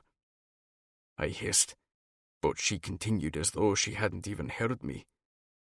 I'm sure you can see how that was useful for the council. Why are you telling me this? I spat the words at her. Did the guilt become too much for you? In a way, she admitted. I've wanted to tell you for years, sharing your dreams every night. It was impossible for me not to gain a connection to you. You see, I don't just consume your dreams. I see them, feel them, live them as though I'm experiencing them myself, much like you would if I didn't feed off of them. It made me very useful. I was able to warn the council of anything you foresaw while still sustaining myself, ensuring that my bloodline did not extinguish itself entirely. But because dreams are a part of you, an analysis of what you've seen or felt, I grew... She hesitated before adding, close to you. The council decided it was for the best to keep us apart. So, what are you going to do now? I asked, though a worm of guilt worked its way into me. It's not like I can say I want you to keep eating my dreams. My puka railed against me, flaring angry red sparks over and over as he agreed with me, furious at the violation as well as the resulting dismissal of his own powers through the years. If what she was saying was correct, then if I insisted on her no longer eating my dreams, I may as well kill her myself right here. She'd end up dying anyhow. I knew it would come to a head at some point. There was only so long I could avoid the issue. She shrugged again, the movement jerky as she twirled her fingers over and over through inky strands of hair. Your visions have gotten darker and darker as you've aged, more and more violent. I thought of the flashes I remembered, of blood and pain that haunted my drawings, my latest dream about Nyx flashing through my mind. I've had to be more and more selective about what I told the council, in case something came back on me. But now, Now what? I snapped, grateful that Nix was home with Ryder rather than here with me. It's interesting seeing your own death through another set of eyes. The conversational way she said it had me reeling. You? Death? I was happy that my voice didn't squeak while I stuttered. Death, she affirmed, that one word holding more emotion in it than our entire conversation. I won't be of use anymore. Not once they realize that I haven't shared everything with them. I'll be far more useful in the same capacity my mother was in. And what capacity is that? I questioned, unsure if I wanted the answer. As a reproductive tool. You've seen the island, of course. They should have no trouble keeping my body stable. Not that they'd really need it. They have other shifters who can perform mind wipes, though probably not as efficiently as I can. There was no pride in her words, and the calm certainty of them was more chilling than the Alaskan air. The island? Footsteps sounded behind me as Theo and Damien jogged up, flanking me on both sides. It was Theo who had spoken. Apparently unwilling to channel their questions and thoughts through me, my friends had made the executive decision to join me. I was sure Hero was probably joining us in the shadows of the woods somewhere, ready and able to manipulate the trees around us should things take a darker turn. Of course. I can't deny that it does have its uses. We have ensured Bakus will never completely disappear from the world, or at least, not for a long time. But the genetic games that they have played will have more consequences than they can even begin to know, though I'm sure you'll see that in time. Your dreams hint at enough of it. Why are you telling us this? Damien snapped, with enough of his altar bleeding through that I could see the start of wings tearing through the shoulders of his shirt. Because I want to help, at least as much as I can. I don't have much longer in this world. There is only so much about a prophecy that can be altered, and, even without the Council's interference, I have come to my own decision. Her eyes sought out mine, and sorrow, and something else I couldn't quite identify in the gloom, sparkled there. I can't eat from you any longer. I will no longer be a parasite. It is not the life I chose. I've done things I cannot atone for. But during the time I have left, I'd like to make amends. Then I will end things my way, when and where I choose, rather than at their perverted hands. But I can arm you as much as I possibly can before that happens. So, you want to share secrets? Theo's voice was skeptical. She tilted her head side to side. Partially. She hesitated before adding, There is one more thing I'm able to do, but it will require an act of trust on your parts. And what is that? Damien asked quietly. I wasn't sure if he voiced the question because Zenoa's shields were so strong, or he simply didn't want to waste energy and time on searching her mind. I can restore your mate's memories. Chapter 10. Hero. Dragging my feet up the stairs, I tried to fight off the weariness I was feeling. The only thing I wanted to do was crawl into bed with Nix and Ryder, and share in the peacefulness I knew they were experiencing in each other's arms. The 3 cups of coffee I'd had only served to wake up my mind, while my muscles still felt sluggish. Heading to the bathroom, I took a quick, steamy shower in hopes that it would wake me further. I was a college student, for fuck's sake. Pulling all-nighters was part of the job description. I stood in front of the mirror, staring at my reflection past the steam that curled over the glass, fogging it up from the drastic temperature change in the room. Tense shoulders, dark circles, and worried eyes were reflected back at me. Sighing, I ran my hand through my hair, combing my dark strands before I grabbed my brush and styled my hair so it would dry to my preferred look. With my towel wrapped firmly around my waist, I left the bathroom behind and stepped into the hallway. 4 strides later, I found myself pausing outside of Ryder's room. The scent of Nick's and Ryder's pleasure permeated the air this close to the doorway, and I drew it deep into my lungs, rumbling with approval just as much as my kitsune was doing within my head. My body awoke instantly, growing hard under the terry cloth of the towel. Finally, Ryder and Nix had enjoyed the carnal pleasure their bodies could give them. As happy as I was that they'd gotten to explore each other, I couldn't stop the seed of jealousy, nor the one of need, that rose inside my chest. I didn't envy them their one-on-one time together. I just simply wanted them both. I needed to see pleasure overtake their expressions as they came for me, over and over and over again. My cock throbbed at the idea of slipping into bed between them, and against my earlier resolve, my hand landed on the cool metal of the doorknob and turned. The sight that greeted me both warmed my heart and heated my blood. A naked Nix was cocooned against Ryder's side with her leg tossed over one of his.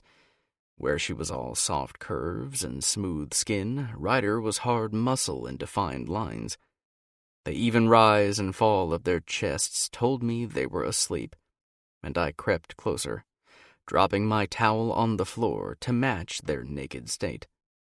Pulling up the covers, I slipped into bed on Nix's other side, trying hard not to disturb their slumber as I pressed my body up against the lush curve of her ass. Laying my head on the pillow, I sighed in relief at the instant comfort that surrounded me, and I brought my arm to Nix's waist, enjoying the slid of our skin as I cuddled into her body. Nix hummed breathily as she stirred, arching her hips back into mine as she adjusted to the extra weight holding her down. I grunted a suppressed moan as Nix's ass cradled the hard length of my cock. "Hero," she called for me in her sleepy state, turning her head to try and peer over her shoulder without opening her eyes. I chuckled. "It's me." I kept my voice low and leaned toward her, planting a sweet kiss on her cheek before I nipped playfully at her ear, nearly purring when she wiggled against me once more. "Missed you," she murmured, before her arm landed over mine, pulling it tighter across her waist. "Did you enjoy your mate?" My tone grew husky as I thought about Ryder sharing his first time with Nix. "I did." The smile was evident in her voice, even though she was tired. "Did you please him? Make him come inside the sweet walls of your pussy?" I skimmed my nose over the sensitive skin behind her ear as I spoke the dirty words to her. She gasped and shifted between Ryder and me, clearly getting worked up. "I did," she answered bluntly, as a rose-colored tint worked its way into her cheeks. "Good girl," I growled, and splayed my hand over her abdomen possessively. "What I wouldn't give to watch you fuck him, to watch the way he loses himself in your body, in the desire you ignite inside of him." "Oh, fuck," Nix breathed and bucked back into my body. Ryder stirred then and squinted an eye open, smiling at the sight of me on the other side of Nix. His grin was earth-shatteringly happy, and my heart grew 2 sizes in my chest. "I was just telling our mate how much I'd love to see her riding you, milking every last drop of cum from your body as she makes you cry out her name." "Shit," Ryder roused, suddenly fully awake as he propped himself up in bed and glanced down at the needy look on Nix's face. "You're getting her all worked up again," Ryder grinned, looking like a cat who just got the cream. "You up for helping me take care of our mate? I know you both had fun last night, but I'm desperate to touch her again, to touch both of you.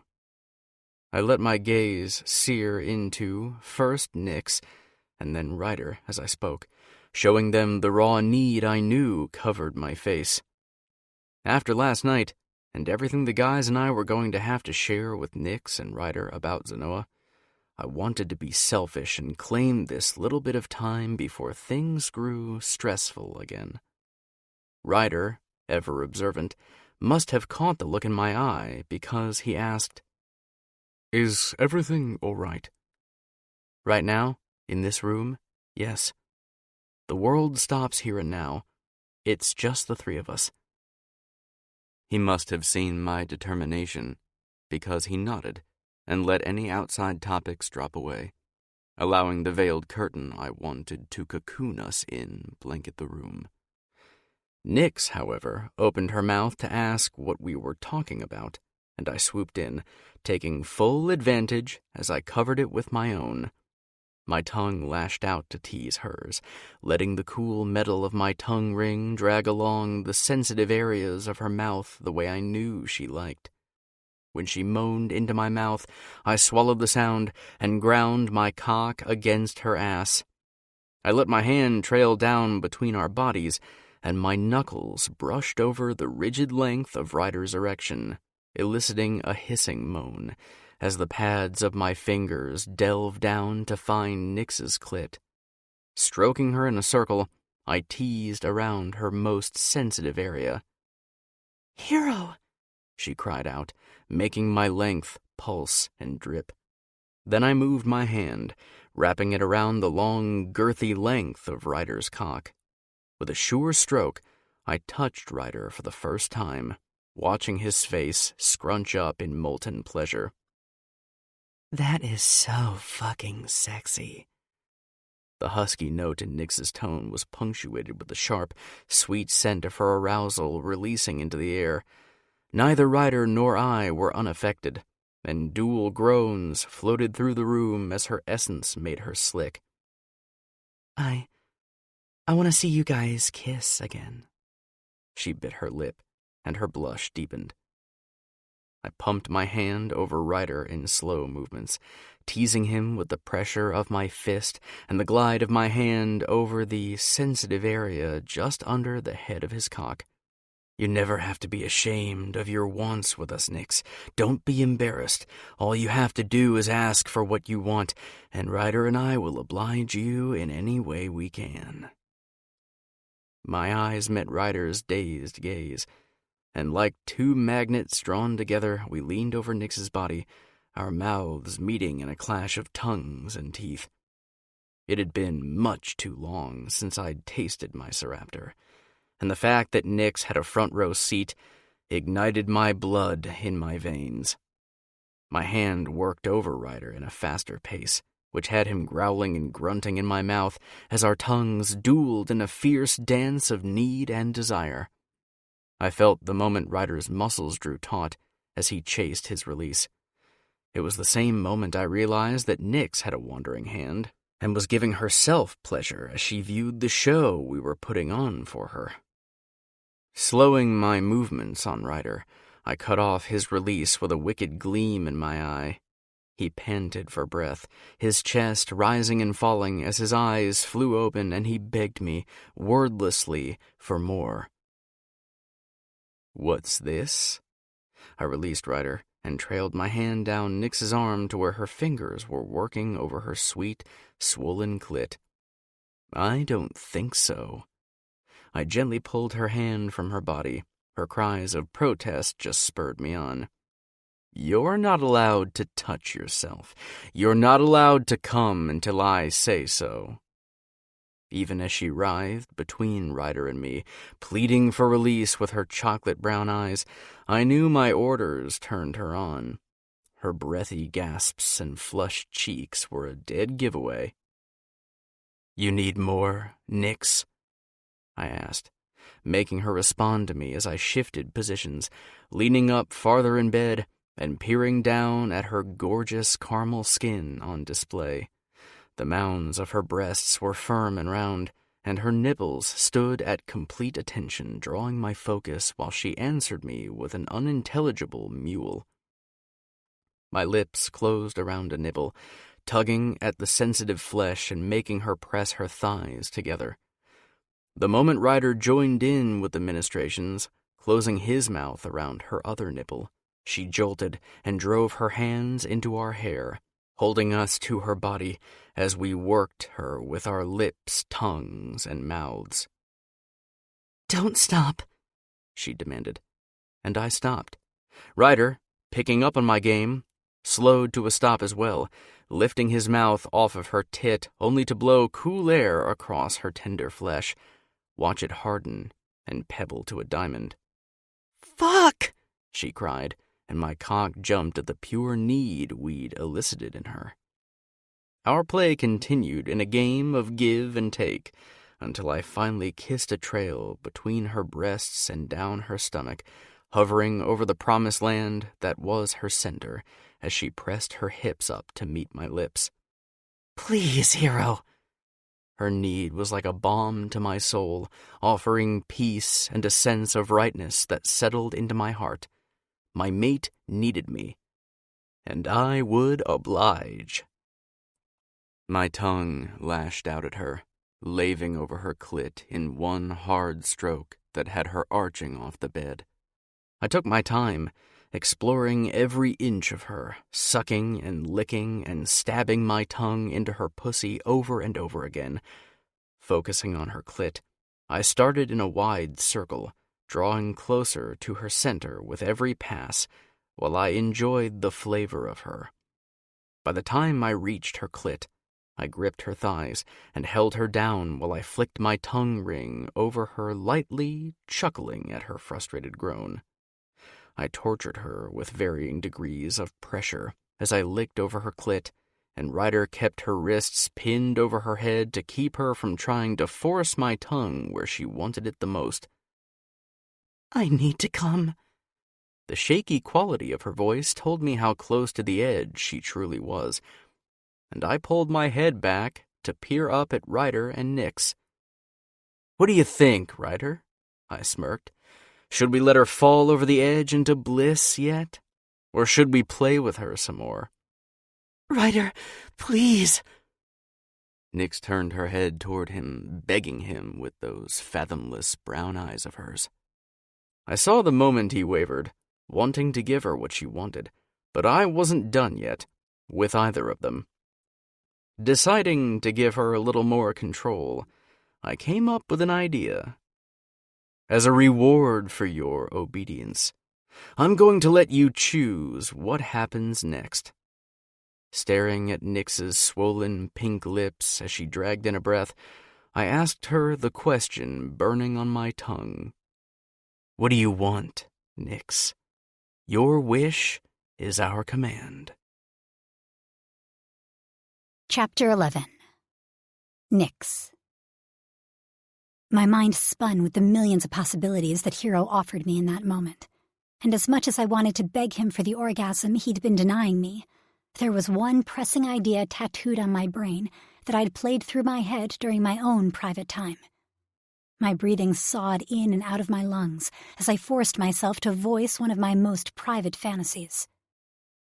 "I want to watch you suck him," I blurted out, panting hard as Hero grinned at me from between my thighs. Ryder stiffened for a moment next to me, and then chuckled, relaxing back onto the bed. "You want me to suck him, Hero asked, repositioning himself and reaching over to grab Ryder's hand and pull him off the bed. "Then sit up and watch, sweetheart. But don't touch yourself until I say you can." I groaned, but sat up hurriedly. I wanted to see this.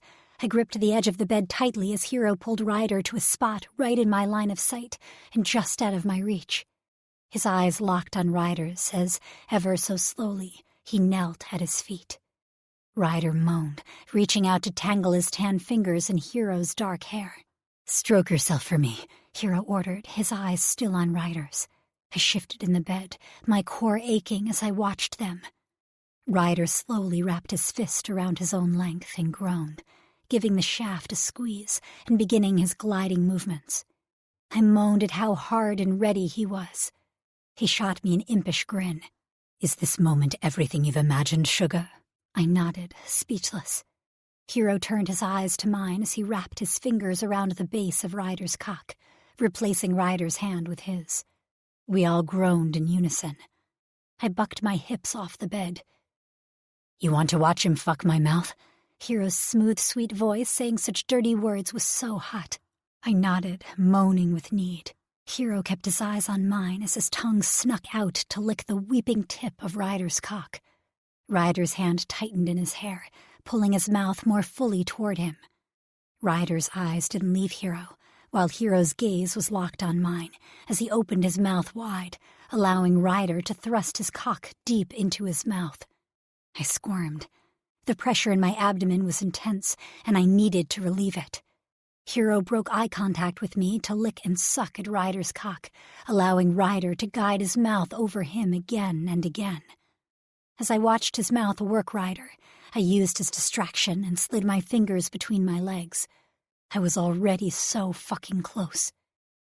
Hero was up and on me before I had even noticed him move. Damn, he was fast. He chuckled darkly, gripping my wrists. "None of that now, sweetheart. If I can't trust you to behave on your own, I'm going to have to make you." He tugged on my wrists, pulling me over to a panting Ryder. Placing his hands on my shoulders, he forced me to my knees, inches from Ryder's hard cock. "Ryder, hold her hands," he demanded, pulling my arms over my head so they were in easy reach for Ryder's grasp. A second set of hands tightened around mine. I moaned, leaning into them. I was so close to going over the edge. I just needed to touch or taste them. Hero chuckled again, kneeling at my side and grasping my chin. He brushed soft kisses around my mouth, enjoying the way I was panting with want for them. I'm in the business of making fantasies come true. You wanted to see me suck Ryder. You can't appreciate it if your hands are busy. I guess you just needed a closer view. Watch." He flicked his tongue over my lower lip, nipping me quickly as I tried to arch into him. Ryder's grip restrained me, keeping me precariously balanced on my knees, just out of reach.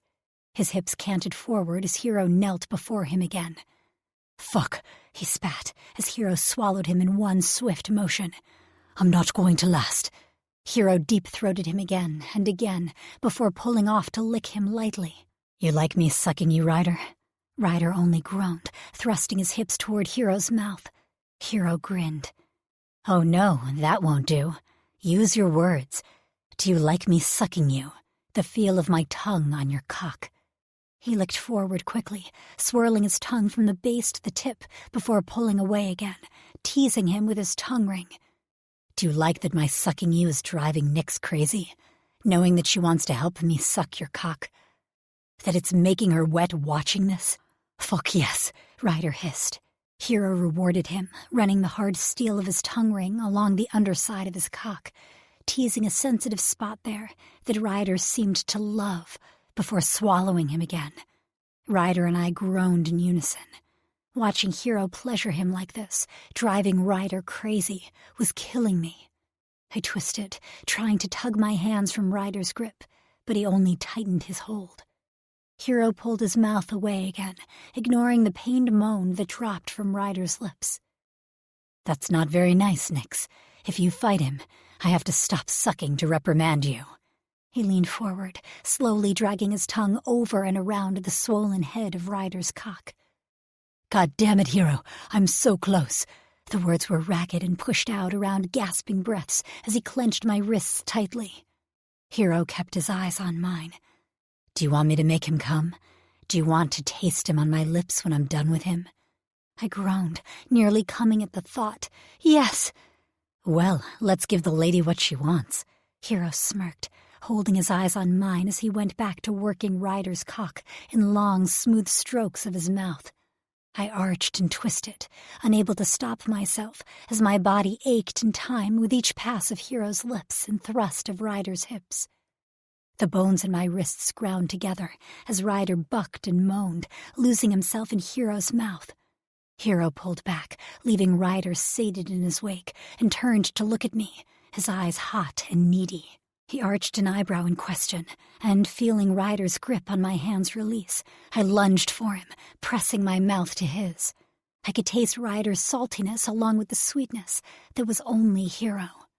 Ryder's mouth closed hard around the nape of my neck as Hero thrust his tongue in and out of my mouth, sweeping against mine again and again. When Ryder's teeth sunk deep into my shoulder and his hand cupped my pussy, I couldn't hold back any longer. I groaned, pushing deeper into Hero's mouth as I came hard, my muscles twitching and pulsing in relief. Hero pulled back gently, sliding his tongue across his lips in satisfaction. "Good girl," he murmured softly, stroking his finger over my swollen lips. "Now let's see what else we can do with that mouth." The picture of Hero and Ryder collapsing together on Ryder's bed and losing themselves to sleep would forever be ingrained in my memories, as would the multitude of hot moments that led up to their exhaustion. I still had the taste of Hero on my tongue as I slipped out of the room. My muscles had never been so deliciously sore before, but I'd kept my shower brief, fully aware of how much hot water would be needed when the guys all woke up. I could hear Theo and Damien rustling around in their rooms, and wondered why they were all awake at such an early hour. Creeping down the hall, I closed myself in my bedroom and padded my way to the dresser. Pulling out all the essentials, including a pair of jeans and a long-sleeved black shirt, adorned with a pattern of small white feathers, compliments of Ryder, I threw on some chapstick and called it good. Outside, the sun was still below the horizon, leaving the house dark as I headed downstairs. Flipping on the lighting under the cabinets to create a soft glow, I danced around the kitchen, prepping the coffee pot at the same moment I heard the shower click on upstairs. Choosing to brew the caffeine now, I set the coffee maker and went about grabbing a quick bowl of cereal to hold me over until later in the morning, when Damien usually prepared a more elaborate meal. Normally, I would have insisted that cooking wasn't necessary, but I'd learned over the past few months that preparing meals was part of Damien's love language, a way to show he cared and could provide for all of us. Each of my men had a similar skill. With Killian, it was our training sessions, and Ryder always knew how to cheer me up and make me feel better. Hero kept me calm and eased difficult situations, while Theo was my researcher, always coordinating the family and going the extra mile to make sure we were prepared for whatever came our way. I'd never felt so cared for and loved in my entire life. Love. I was surprised that the sentiment didn't scare me or make me nervous. The word had been popping into my thoughts more and more lately, and instead of instilling panic, it came with a sense of rightness I couldn't explain. I deposited my empty bowl in the sink, grabbed a coffee mug, and filled it, before quickly setting the carafe back under the dripping machine to catch the rest of the precious dark liquid for the guys. Loading it with lots of milk and sugar, I settled back at my spot behind the kitchen island and waited for whoever was awake to join me. As the sun peeked over the horizon, I smiled at the happy, weightless feeling in my chest. While it may have seemed reckless to cling to an emotion that could change so quickly, I had a sneaking suspicion that just like a frost-covered flower could survive a hard freeze, this was the kind of happiness that wouldn't be easily destroyed, no matter what life threw at it. Chapter 12. Damien. We were all on edge after meeting with Zenoa, but we hadn't wanted to wake Nix when we got home. She and Ryder appeared to have worn each other out, and they were asleep, curled up on his bed. Hero, Killian, Theo, and I had stayed up late into the morning, discussing Zenoa's disclosures, and whether she could be trusted enough to be close to Nix for anything as complicated as unwiping her mind. Eventually, Hero had headed upstairs while Theo and I chose to stay up, too lost in our thoughts to even try to sleep. We had only been home for a few stress-filled hours when Kieran's message had come through, letting us know that a meeting would be occurring this morning as well. I wasn't sure I was able to handle a meeting with the insane Celt after another sleepless night. But we needed more information about the rebellion, and we needed it quickly. I would be lying if I also didn't want his take on what Zenoa had disclosed. Apparently, the rebellion had been well aware of the island, so they may be able to confirm what Zenoa had told us. I tugged on clean clothing. Sadly, the icy shower I had taken had done little to wake me up. I would be relying heavily on caffeine this morning to try and get anything accomplished. I wasn't looking forward to letting Ryder and Nix in on what had occurred. Ryder would immediately want to go after Zenoa to try and gain answers about the island and his sister. Nix may or may not want her memories back, though knowing my strong girl the way I did, I was sure she'd choose to have them restored just so she could confirm exactly what had happened, rather than having to continually face the nightmares her mind was making up. Good morning, Nix chirped happily, curled up at the kitchen island with a cup of coffee. I heard the shower. A blush coated her cheeks as she took a sip from her mug. I figured you might all want coffee. I was grateful you gave us time alone together, but I didn't mean you had to stay out until the wee hours of the morning. I chuckled. It wasn't the wee hours of the morning when we first got in. I believe you were just worn out. I arched a brow at her with a smirk on my face as I assembled my own cup of coffee, hoping she had made it strong. The color in her cheeks darkened, and the mug wasn't big enough to hide the brilliant smile she wore. Did you have fun, at least? I really didn't need to ask the question. The expression on her face was enough of an answer. But teasing her was far more amusing than thinking about the reality of today. Yes, I did. And again this morning. She smirked and then changed the subject. Do you have anything planned for today? I thought maybe we could go do another group training session or something. I like when we all spend time together, and I miss all of you.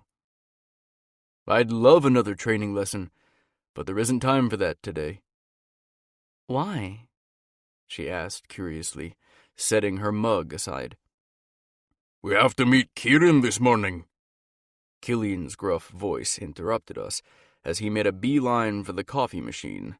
His eyes were rimmed with red, and I doubted he had gotten any sleep at all, not that I blamed him. My focus was mostly on Nix, but I was worried about him as well. It's not that I advocated starving the poor girl, but I had to wonder what the side effects of dream removal had been on Killian for all of these years.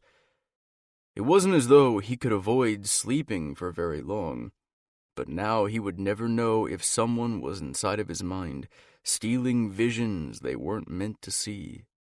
It was a horrible invasion of privacy. At least when I interfered, their thoughts remained their own. The fact that the council was behind his missing dreams and half-visions only enraged me, and fueled the fire of my growing hatred over the way they toyed with the shifters' lives. For that reason alone, I was looking forward to seeing what Kier had to say. Really? Her eyes widened as she glanced between us, assessing our sleepless state. What's going on? What happened? I sighed, draining the rest of my cup. Let's get the others together and I'll tell you then. There's too much to tell to do it quickly, and we need to leave. It took us only about an hour to get everyone up, ready, and into the Hummer, heading back to the coffee shop to meet Kieran. He had warned us that it was only an initial meeting place, and we would be moving forward and meeting others like him, although he wouldn't say more over the phone or even mind to mind. The streets were clear, but more snow swirled through the air. Nick stared out the window at it, her jaw set in a stiff line now that she had been filled in on our conversation with Zenoa. She hadn't said much, but the fury and confusion radiating from her were clear enough that I probably would have understood them even without a mental connection. Kieran hadn't bothered to wait inside for us. His dark red hair was noticeable as he stuck his tongue out, chasing snowflakes in the parking lot, much to Killian's groaning dismay. He bounced over to the Hummer, his steps light and quick, with a wide smile plastered across his face as the snow melted on his eyelashes. "Brother dearest, and all of your lovely fluffle members." He eyed us consideringly, noting the lack of sleep and firm jaws of our group. "I assume things have either taken a very positive turn in regard to your sleepless looks, or a very negative one." He took a look at Nix and grimaced. "I'm unfortunately prone to guessing it's the latter. Let's just go where you want, and we'll talk after that," Killian grunted. Following Kieran's directions, Theo steered us onto the highway heading out of Anchorage. Mundane conversation filled the car for the first 25 minutes of our drive, while Nick stared out the window at the passing scenery. Eventually, the mood in the car was thick enough that Kieran had had enough and prodded us into divulging all that we'd learned the day before. Kieran tried to maintain his joyful attitude, but after hearing what Zenoa had shared, a glint of steel was clear in his eyes. His mental static stayed strong, however, never faltering despite the mental strain we were putting on him. "I knew there was a reason that your dreams were disappearing, and that the council was behind it. I had forgotten the lore about Baku's dying if they did not consume dreams, however. There hasn't been one outside of the council's pocket in so long that the results were mixed, and what's actually true and what's lore polluted by humans." "You thought someone was stealing my dreams, and you didn't do anything about it?" Killian snapped. "I tried to warn you when I was here," Kieran sniped back, his brother's irritation finally provoking him slightly. "It wasn't as though I could make the council stop, even if I had outright revealed the problem. You aren't even able to make it stop now. It's her own choice." "So, what do I do then?" Killian roared. "Let her die in order to keep my dreams? Try and turn her to our side so that she can eat them, and I can still find out about them? How long would that last? You know the council would immediately be after her." "And what about Nix?" Theo jumped in, glancing in the rearview mirror before settling his gaze back on the road. "I believe that's my call," Nix interrupted, her voice calm and cool, cutting through the yelling males. "I need to know what happened." "No!" Killian and, surprisingly, Kieran spoke at once, both staring at each other as they shared the same protective sentiment. Nix pivoted in her seat, glaring at the pair of them. "No." The word was skeptical and full of fury as she stared the two of them down. They both dropped their heads, shifting in unison, and I realized it was the first time I had ever seen the two of them acting like brothers. Side by side, the physical similarities were impossible to miss. Even their personalities echoed each other, though Kieran was far better at hiding the darkness that roiled inside of him. If he ever dropped that boyish facade he used, he would be an entity beyond compare. "I believe this is my mind we're talking about here. If she's convinced she can bring it back, she may even already know what happened to me there. It can't be anything good with what she was hinting at. I will let her renew those memories, and there isn't a damn thing you can say that will make me change my mind." Her fingers stabbed at their chests, and heat crackled around her as she neared the edge of her control. A smile twitched at my lips, and I was sure the same expression was echoed on Hero's face beside me as well. Theo merely cocked his head, studying the rear-view mirror to see the explosion that Nix was creating. It was nice to finally see this demanding, assertive side of her as she stepped outside of her own comfort zone to put them in their place. "It is a safety issue, Nix," I said, drawing her attention to me to give Killian a moment to breathe. I held up my hands in a soothing gesture as she opened her mouth. "I'm not saying we won't do it. I'm saying there needs to be a way to control it." I turned my attention to Kieran. "Is there a member of your team who may be able to do what she suggested, with less risk than trusting someone so intimately involved in the council?" Kieran scowled. No, at least no one I have access to. If she wants her memories reconstructed, this is probably going to be her only option. At least for an extended period of time.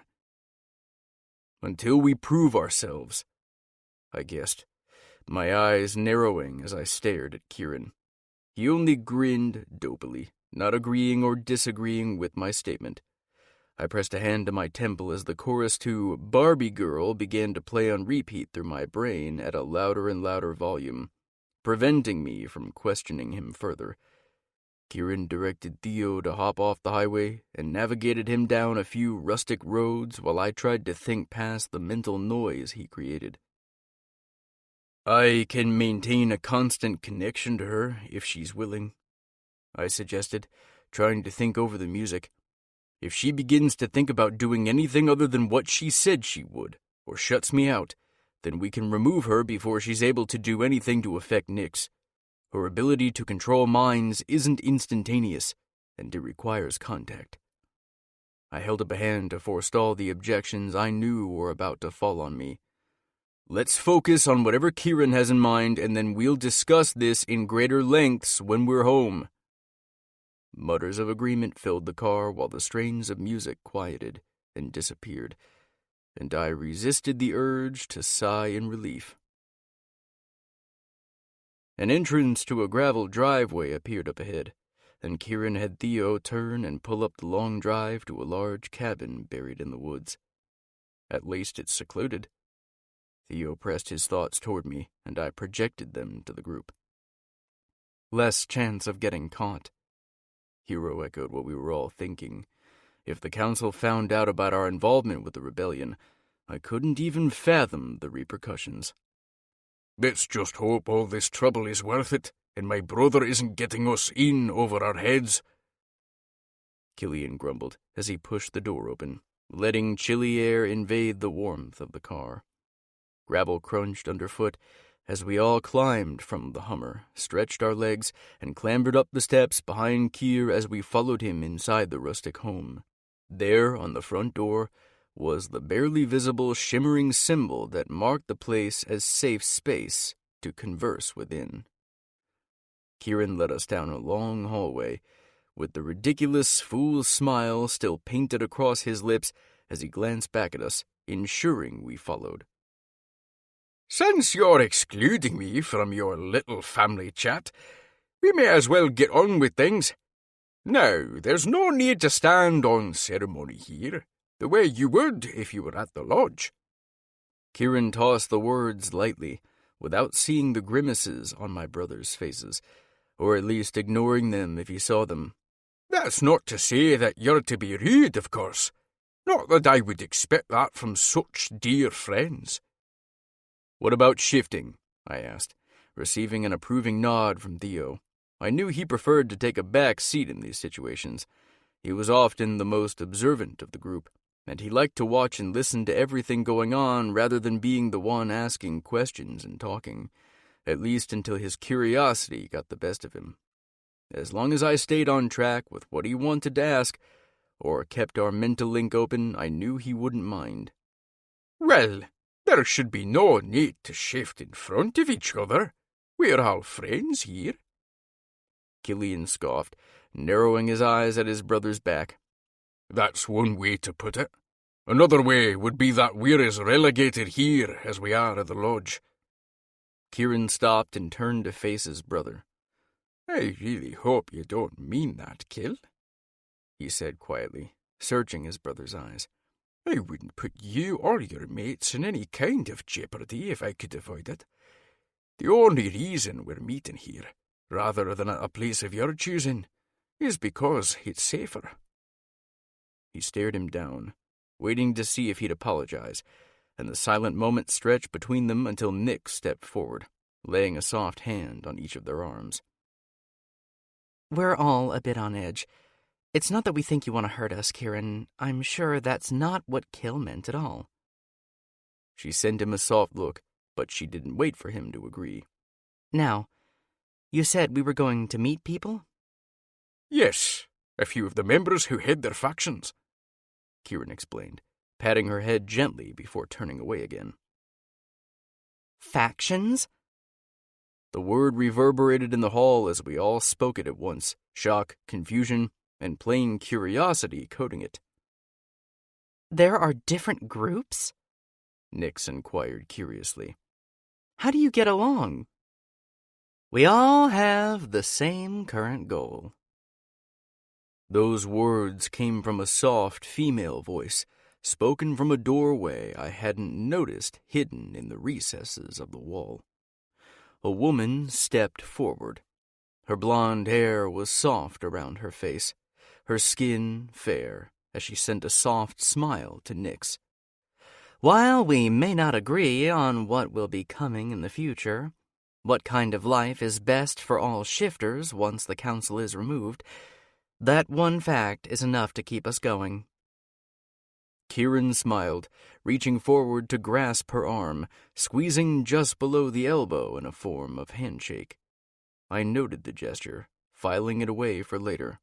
I wasn't sure if it was just a personality trait of his, or something that could potentially be used later on. I want you all to meet Valeria. He turned, his arm wrapping around the young woman's shoulder. She's another person you may end up having contact with. Hi, Nix murmured softly, though the rest of us merely nodded our acknowledgement of the greeting. My gargoyle was pacing inside of me, and I fought against the shift rippling below my skin. It's nice to finally meet all of you. Though she smiled, it was easy to see how tense she was holding her body, her arms wrapping around her waist and her hands gripping her hips. I hoped it was merely unease at finally meeting so many powerful shifters at once, and nothing more sinister. Valeria is a Valkyrie, Kieran explained quietly. We've worked together for many years. He ignored his brother's hiss at that statement, keeping his focus solely on us. A Valkyrie? Theo cocked his head, examining her. That's a version of a harpy, is it not? She nodded. Yes, the myth has similar origins.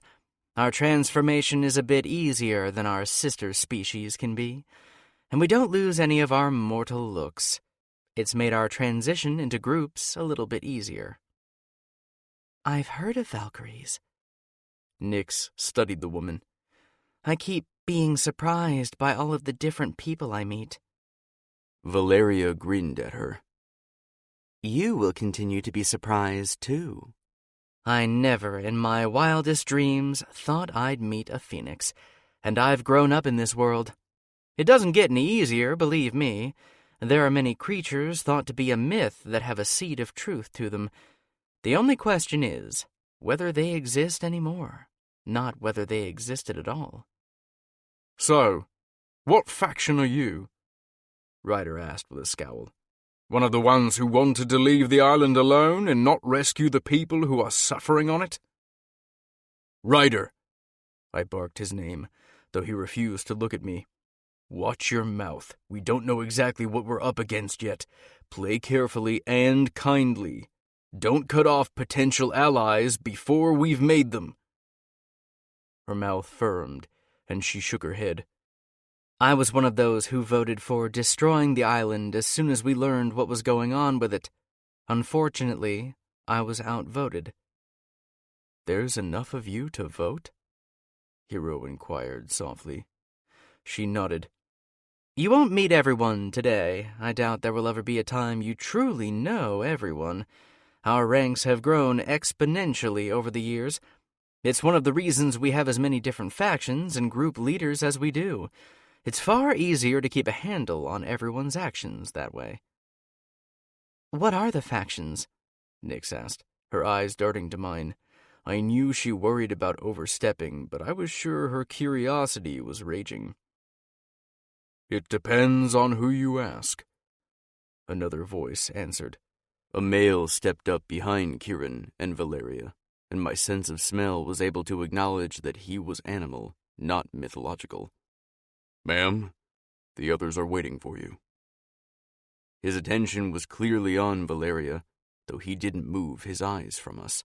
His body was taut, and his lip was pulled back over his teeth in a warning snarl. A bodyguard of some type, or at least that would be my guess. Of course. She turned her attention back to us with a smile. I'm only one part of the welcoming committee. The others are waiting. If you'll follow me. "They really thought we needed more than one tour guide?" Ryder muttered, as we followed both Valeria and Kieran. Enough, Rye. Hero's voice was quiet, but not quite enough to be missed by my gargoyle's sharp hearing. "Rail against them later." He snorted but kept his mouth shut.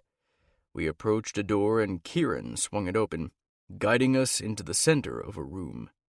A few people stood gathered there, a mix of male and female, and all turned their eyes to us. "Meet the rebellion." Kieran offered a sharp bow, striding over to stand with his fellow members, with Valeria following in his wake, waving a hand to encompass the others beside him. Chapter 13. Damien. Kieran, there's no need for dramatics or games. Another female scolded, shaking her head, her short red hair flying up in little spikes. "There's always need for games, Risa." He smiled, and she scowled in return. "You invited us here, so would it be possible to get some more answers?" I asked, letting my voice carry across the room. "We've seen that you do not agree with the council." A male stepped forward, his white blonde hair gleaming in the light. "You seek to protect yourselves and those whom you care for. We're offering you a way of doing that. This is the difference." Kieran darted back to our group, tossing an arm around Nix's shoulder and ignoring the warning growl of his brother. "We're going to welcome you all first, then we can get down to the nitty-gritty." He chided the male. "You've met the pretty Valkyrie, of course. She's the leader of faction Topaz. The male with her is her bodyguard, Leo." He blew a kiss at Valeria, who rolled her eyes but grinned, as her silent bodyguard stood stoically behind her. "Risa's our resident water nymph, representative of faction Opal." The tiny redhead tilted her head in acknowledgement, though no smile covered her lips. "Rio is her bodyguard." A tiny Asian girl with dark hair and a long, thick braid past her butt sent us a small smile. It is nice to meet you. Rio considered Hiro for a moment and smiled again. It's nice to have a fellow kitsune amongst us, though my specialty is fire, not forest. Hiro blinked. You know my specialty? She laughed, the sound bright and happy, and contagious enough to have even my own lips twitching. We know all about you. About all of you. This meeting has been a long time in the making. That's Rune, representative of the Amber faction. Rio indicated the white-haired male with a wave of her hand. Despite her attempt to introduce him, his scowl didn't change. The pretty brunette in the corner stepped forward, spreading her hands wide and smiling in greeting. Welcome, all of you. I'm Victoria, leader of Malachite faction. This is my friend Alexander. He's a werewolf. How many factions are there? Nix asked, her fingers twitching. I was sure she wanted to rub at the headache I could feel brewing in her temple. Only these 4, Rio informed her. You'll get used to it. We all tend to declare whom we associate with, so you'll be able to put faces with groups soon. What about you? She addressed Kieran, stepping away from him where he was nuzzling her hair as Killian's growls were ramping up louder and louder. He blinked, lazily, his foolish grin wide. Why would I content myself with 1 stone, when I can collect them all? Snorts echoed around the room from the other rebellion members. Apparently, Kieran's behavior was as unique with them as it was with us. I wondered when we'd see him drop his mask completely, or if we ever would. You're all mythologicals? Nix and Theo spoke at the same time, and shared a small smile before turning their attention back to the rebel leaders. Of course. Victoria cocked her head, considering us quietly. Why wouldn't we be? So, is that all this is? I inquired. You're merely attempting to unseat the council members from the throne and replace them? Irritation was raging through me, and I could feel the sensation echoed by my friends. What did you expect? She countered, her words still calm and quiet. That you were trying to make things better, Ryder commented with a shrug. That you had more in mind than power, Theo added softly.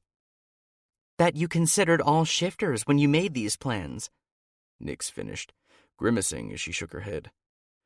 My best friend is a bear. I thought this rebellion would be about, I don't know, equalizing things? Changing things? Not just about putting new leaders on a council that's corrupt and ineffective in its working. The door squeaked open behind us, drawing our attention to the newest member of our gathering. Gasps sounded from all of us, but it was Nix who stepped forward and then froze in her shock. Rini? The word was a mere whisper on her lips. The sun bear waved and offered her a tentative smile. It was clear Nix didn't know how to respond, but her protective instincts seemed to surge forward before she allowed herself to question the situation. Nix simply grabbed Rini and acted like a shield between her best friend and the rebellion members, plastering a fierce look across her face. Does that answer your question, Rune? Valeria asked with a laugh. She's quite protective of her friend. It's okay, Nix, Rini soothed. It was part of the test. Test? Nix questioned, her arm still holding Rini back. What the hell? She growled, lending a voice to the sentiments we were all feeling. Breathe, little sister, Kieran ordered, reaching out to squeeze her cheek. Nix scowled at him, but she did relax her arm slightly. I told you that you would be facing tests. You don't need to act quite so surprised. They wanted to see if you were just looking to put yourself on the council, to see if you'd be looking out for all the shifters, animal as well as mythological, Rini explained. So, you're in the rebellion? Nix glanced at Rini with a furrowed brow, clearly confused.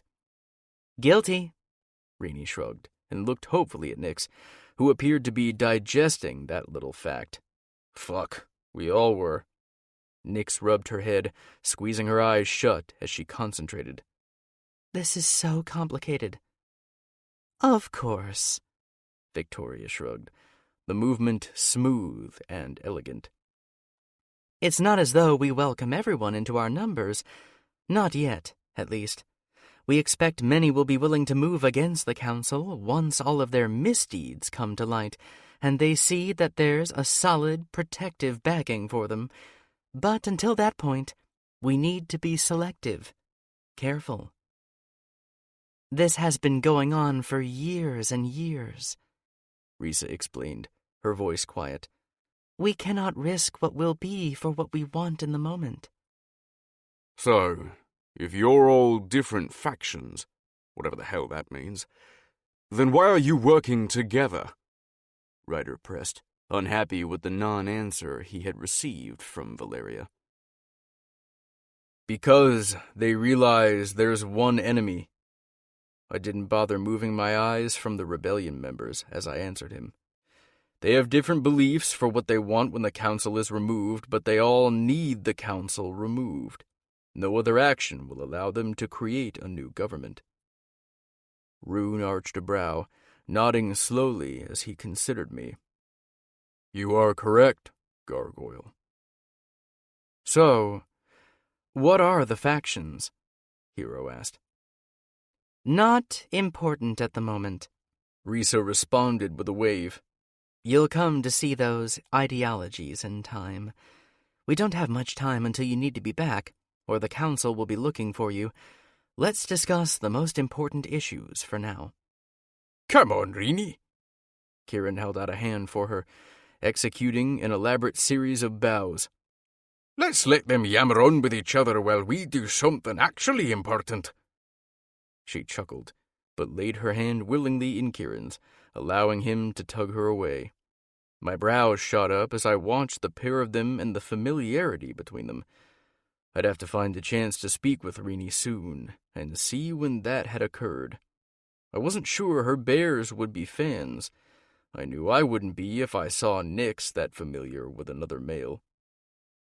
The pair of them exited, while Nyx watched them go, with a mixture of emotions flitting across her features.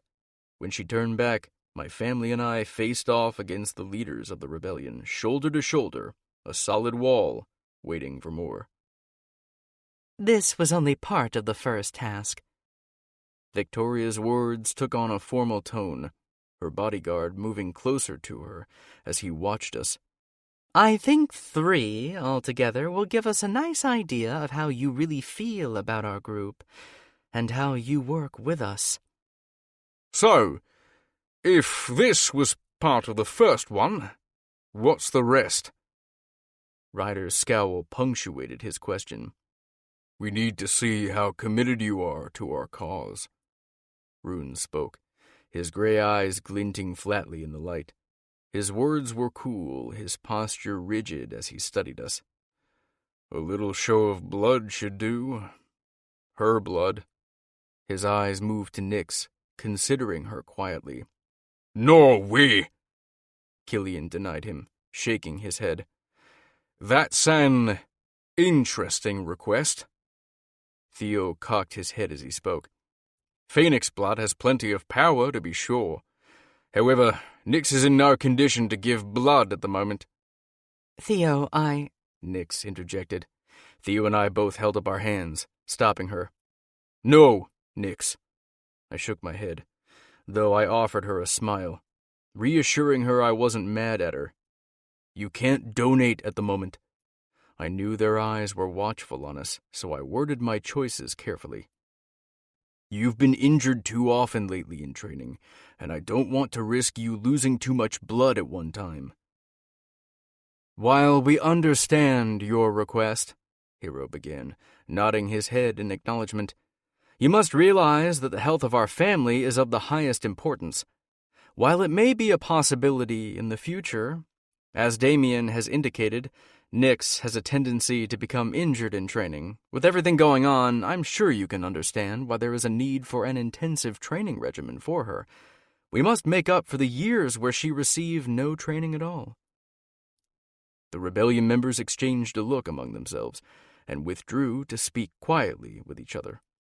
I wondered for a moment if one of them had more powers than they let on, because even my gargoyle couldn't make out their words, even though the room we stood in was not that large. We understand your reluctance, Risa spoke up. Though blood is in the first task, before it is completed, unfortunately, your other tasks may not begin. She shook her head sadly, offering a small shrug of apology. Take my blood. I whirled to look at Ryder, where he stood with his chin up and chest thrown out as we all stared at him. Ray, I began, but he ignored me. If you're aware of who we are, you'll know exactly what I am. Although my blood is not as strong as Nyx's, it is not without its own strengths. Interesting. Victoria studied him, her lips pursed. I hear you have been expanding your powers. Have you mastered your control of the weather yet? My specialty still resides in healing, Ryder replied. Weather control has never been a strength, but I will be training in all areas to increase my abilities. My blood contains other traits, though, as all Seraptors do. I'm not unaware of its uses: honesty, healing, weather change. He trailed off, letting his words hang in the air. The members exchanged a look, assessing his offer. "Agreed," Rune declared. "We will gather that immediately, if you agree." "On one condition," Theo interrupted. "I'll collect the sample.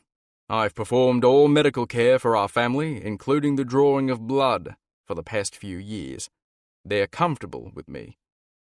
"Of course," Valeria soothed. "It's no problem. We don't ask for much." She turned and murmured to Leo, who nodded, eyeing Rio for a moment before he disappeared, returning quickly with a small blood-drawing kit. "If this meets your requirements, then maybe we could move on to what the other tasks are," I suggested with a small smile. Theo was carefully drawing Ryder's blood, though Ryder's eyes remained glued to the members of the rebellion, not even appearing to notice the pain of the needle.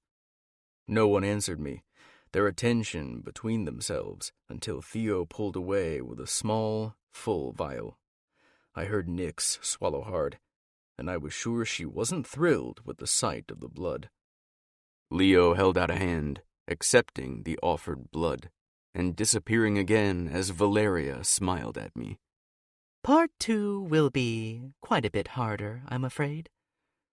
"And part 3? Killian asked with a growl. Let's focus on one part at a time.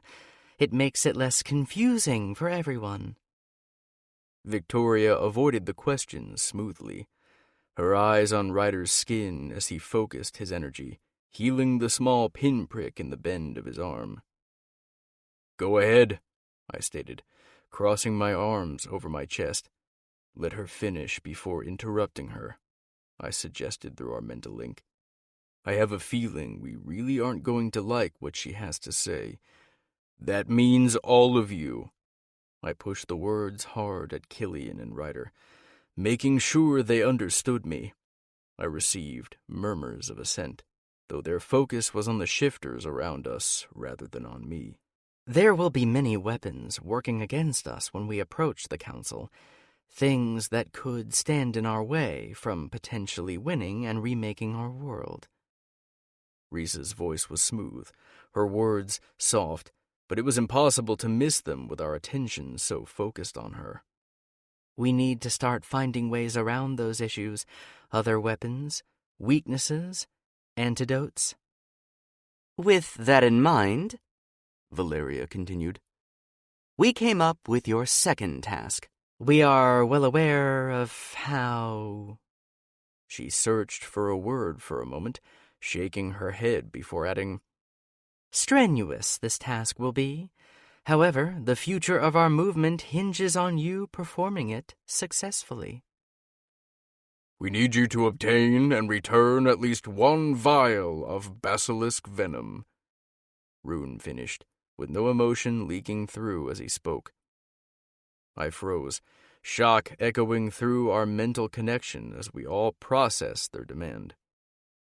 "You want us to obtain venom from a basilisk?"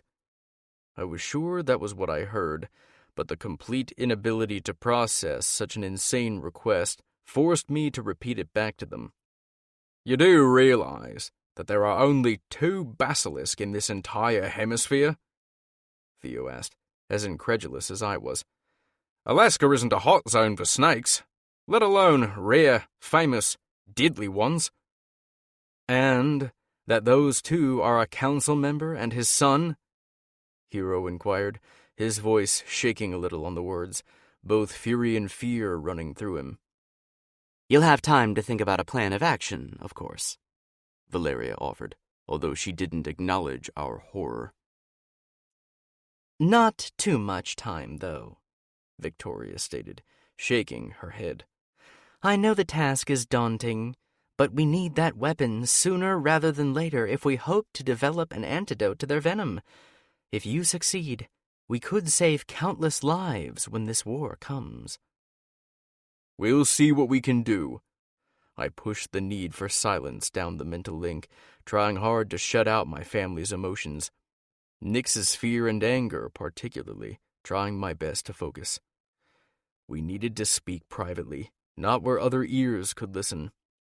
"For the moment, We need to go home and talk this out amongst ourselves, so we can form a working plan. Each of the rebellion members nodded their heads in turn, a form of goodbye, I assumed, as Rune and Risa turned their attention to each other, talking quietly.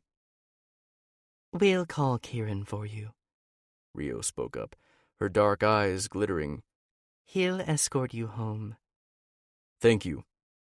It was a pleasure meeting you. Hiro and Nix spoke at the same time, and I smiled. Those two knew how to handle people, that was for sure.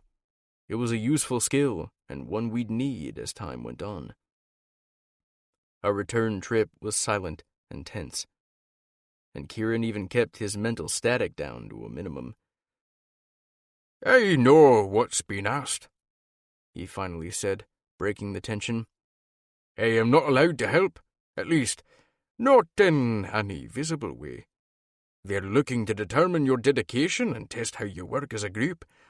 I apologize for the shock. I wasn't involved in choosing this challenge. For a moment I thought I saw fury in his eyes, though it faded just as quickly. It's fine, I replied on a sigh, the car pulling up to the same location we'd picked him up from. Kieran didn't open the door like I expected. Good. I'll see all of you soon, so keep your eyes open. He evaporated into mist, gone in a snap. I sighed. He could have just told us that we could head straight home instead of making us detour back to the damn coffee shop, Killian grumbled. I hate that trick of his. I sighed as the car grew silent once more. No one moved, and most of us stared out the windows of the vehicle, all lost in thought. Before we all begin talking about this, let's let it settle and give ourselves time to process. I know we're all feeling the same things, and we need to let the anger dissipate, or we're going to make decisions based on emotions rather than having a solid plan. I unbuckled Nix's seatbelt and drew her into my arms, holding her close and rocking back and forth, soothing her even as her presence calmed me. No matter what happens, if we decide to do this or strike out on our own, fully knowing the risks, we're doing it together. I tugged on Nix's chin, forcing her to look at me. You're our world, our family, and that's what's important. Everything else we'll figure out as it comes. Tears tracked down Nix's cheek as she buried her face in my chest. The others reached out, stroking their hands down her head and back in long, soothing strokes. You're everything, Nix. This family is everything. Hiro brushed a kiss over her head, his eyes bright as they met mine. That's what's most important. So let's go home. Chapter 14. Nix. I let out a weary sigh as I left the administration building on campus, feeling more deflated and depressed than I had in a long time. Giving up my classes had been harder than I'd imagined, but Theo's advice about looking at this change in my life as a temporary break helped ease some of my discomfort. "How'd it go?" Killian inquired as he pushed off the pillar he'd been leaning against to come and meet me. "You mean other than humiliating?" I sighed. I can't help but feel like a failure, although I know this is the best decision. It's just hard. My academic counselor looked at me with enough disappointment to rival an Italian mother. Killian guffawed at my analogy, and it was enough to turn my lips up into a small smile. It felt foreign on my face after yesterday's meeting with the rebellion. The shock of the whole meeting was still ringing inside of me. Add dropping school on top of the emotions I already had roiling away inside of me, and I felt more confused and conflicted than I had in a long time. "I know this is hard, but we all agreed that this was the best course of action. If you want to continue your studies, though, baby, I will support you, whether that's now or later on." Killian looped an arm around my back, pulling me into his side. At 6 feet plus, I often felt dwarfed by Kill, but I also found our height difference sexy and comfortable. Like right now as I sidled up to him and let him tuck me under his arm, his large body warming my side enough to stave off the cool temperatures that sent flurries of snow floating through the air. I know, and I appreciate it more than I can say. I think I'm just going to need some time to process all this change. I knew it wasn't just school I was trying to wrap my mind around, but everything with the rebellion as well. Learning about Reenie's knowledge of the resistance had been almost as shocking as the test we'd been tasked with for our second challenge. I was feeling more than overwhelmed. I held myself back from rubbing at my breastbone to try and dislodge the weight that had settled there. It felt like a new permanent part of my anatomy. As if the universe was playing a cruel joke, I gazed up just in time to see Reenie walking down the sidewalk with a hopeful half-smile. I looked away to compose all the emotions that swamped me before glancing back in her direction. She'd lied to me, and I didn't know how I was supposed to feel. Her involvement with the rebellion was monumental, and the fact that she'd kept it a secret hurt. I understood her need for silence on the subject, and maybe it was irrational of me. But I wish she'd been able to trust me with the news earlier, especially once she knew I knew about it. And there was no way she didn't know that Kier had told us. Those two had been spending more time together lately than her and I had. I slowed as she approached, and Killian matched his pace to mine, though the small, slow steps he had to take did look a little ridiculous coming from such a large man. Something in the way we moved reminded me of a slow wedding march down the aisle, stilted and unnatural. Had I been in a better mood, I would have smiled at the picture we made. "Hi," Reenie chirped, with a hopeful sweetness to her voice and a sparkle in her eyes. "I brought coffee." She shrugged and held up the cups she carried, one in each hand from the place on campus we often frequented. "Peace offering?" Reenie held out a cup. The pleading countenance that covered her face wrinkled her forehead as she waited for my response. Sighing, I reached for the coffee and let it warm my palm. The scent of sweet caffeine wafted toward me, steam escaping from the small hole in the lid. I breathed it in appreciatively. "I can't stay mad at you, can I?" I took a sip of the scalding beverage, realizing that the heat didn't bother me in the least. My phoenix cooed happily at the warmth that trickled into my belly, heating me up from the inside out. "I'm not going to lie. I was kind of hoping that would be the case, although I suspected I'd have to splurge on a few more fancy coffees before you forgave me." I pursed my lips and pretended to think about it. "Well, now that you mention it, I said I couldn't stay mad at you, not that I forgave you." "Semantics. You love me and you know it." Reenie grinned, and the expression was contagious. "I'm not sure what all this girly shit means, but I'm guessing you're both okay with each other again. Am I right?" Killian asked, peering back and forth between us. We both laughed, and I rolled my eyes. "Yeah, that's about the gist of it, babe. Although I do think that Reenie and I are overdue for a very in-depth girl date." I leveled an arch eyebrow in my best friend's direction, letting her know that while I accepted her truce, she owed me a lot in the way of an explanation. Reenie motioned her finger in an X over her heart. "Cross my heart. Whatever you want to know, I'll be an open book. A transparent piece of paper, I cut her off. "I get it. You'll tell me the truth." I eyed her, and she nodded resolutely. "Yeah, I think it's time we had more of that between us." Reenie checked her watch and clicked her tongue, a habit she occasionally did when deep in thought. "Honestly, I could blow off my last class if you have time for a girl date this afternoon." Reenie looked hopeful, and I realized that I no longer had a mountain of schoolwork to get done. I looked at Killian, gauging his reaction. We hadn't spent a lot of alone time together lately, other than when he was training me, and this afternoon was supposed to remedy that. At least for a few short hours until the rest of the guys returned home. Killian surprised me by squeezing me to his side in a hug before he stooped over and kissed the top of my head. "You go ahead and have girl time. I can take a rain check until later." His sweet gesture only endeared him to me more, taking a risk that was so like Killian. He banded an arm around my back, pulled me close, and he hooked a finger under my chin to raise my face to his. In a bold move, he leaned down and locked his mouth against mine, blocking out the world around us. His lips slid effortlessly over mine, and he angled us toward each other, pressing me flush against his body. Without a care for who was watching, he bent me backward, arching my body more fully into his as his tongue invaded my mouth. I groaned and met his passion, countering every dart of his tongue with one of my own. By the time he pulled away, my cheeks were mantled in rows, and my breathing caused my chest to heave against my jacket. "Get a room!" Reenie's tinkling laugh ran through the quad, making me acutely aware of our audience. Other students snickered and walked by, while others either rolled their eyes or ignored us entirely. Such was the mix of students that milled around, making their way to their next class. "I would have had a room had you not decided to steal away my girlfriend. I think I'm entitled to a consolation kiss for being so gentlemanly."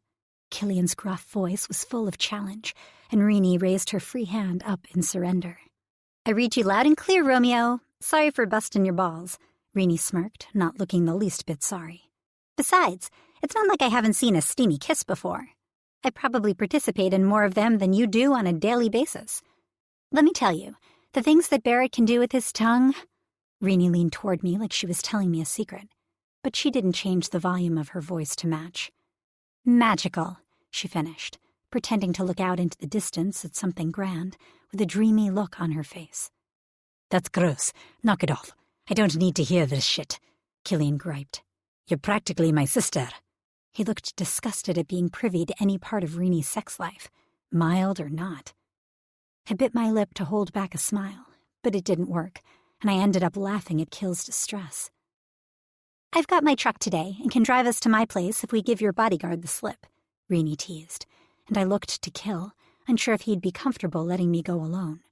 We stared each other down, each holding our ground on separate sides of the issue, until Kill finally broke. "Fuck," he muttered. "You call me the second you get to Reenie's house and check in, and then I want an update when you're safely inside with the doors locked. Do you understand?" Part of me wanted to argue with him that I could defend myself, but as my trainer, he knew that better than most people.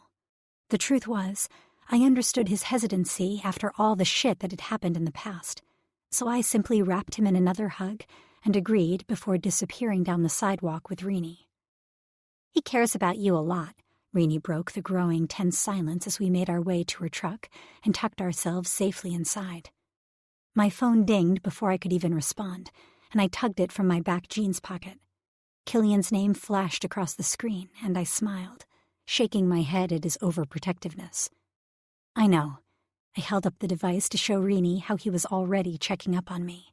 Reenie rolled her eyes in jest, but then her teasing smile melted into something more genuine. "Honestly, it's really sweet. Overkill, but I understand why he's worried." She steered us onto the road. "I'll never forget the feeling of not knowing where you were when you were kidnapped, and what those guys felt was 10 times worse. I can't imagine not knowing if your mate was okay or not, or where they were." Reenie took a deep breath.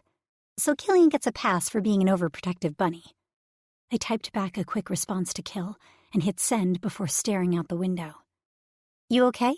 Reenie prompted gently. I just wish I could remember more about what happened on the island.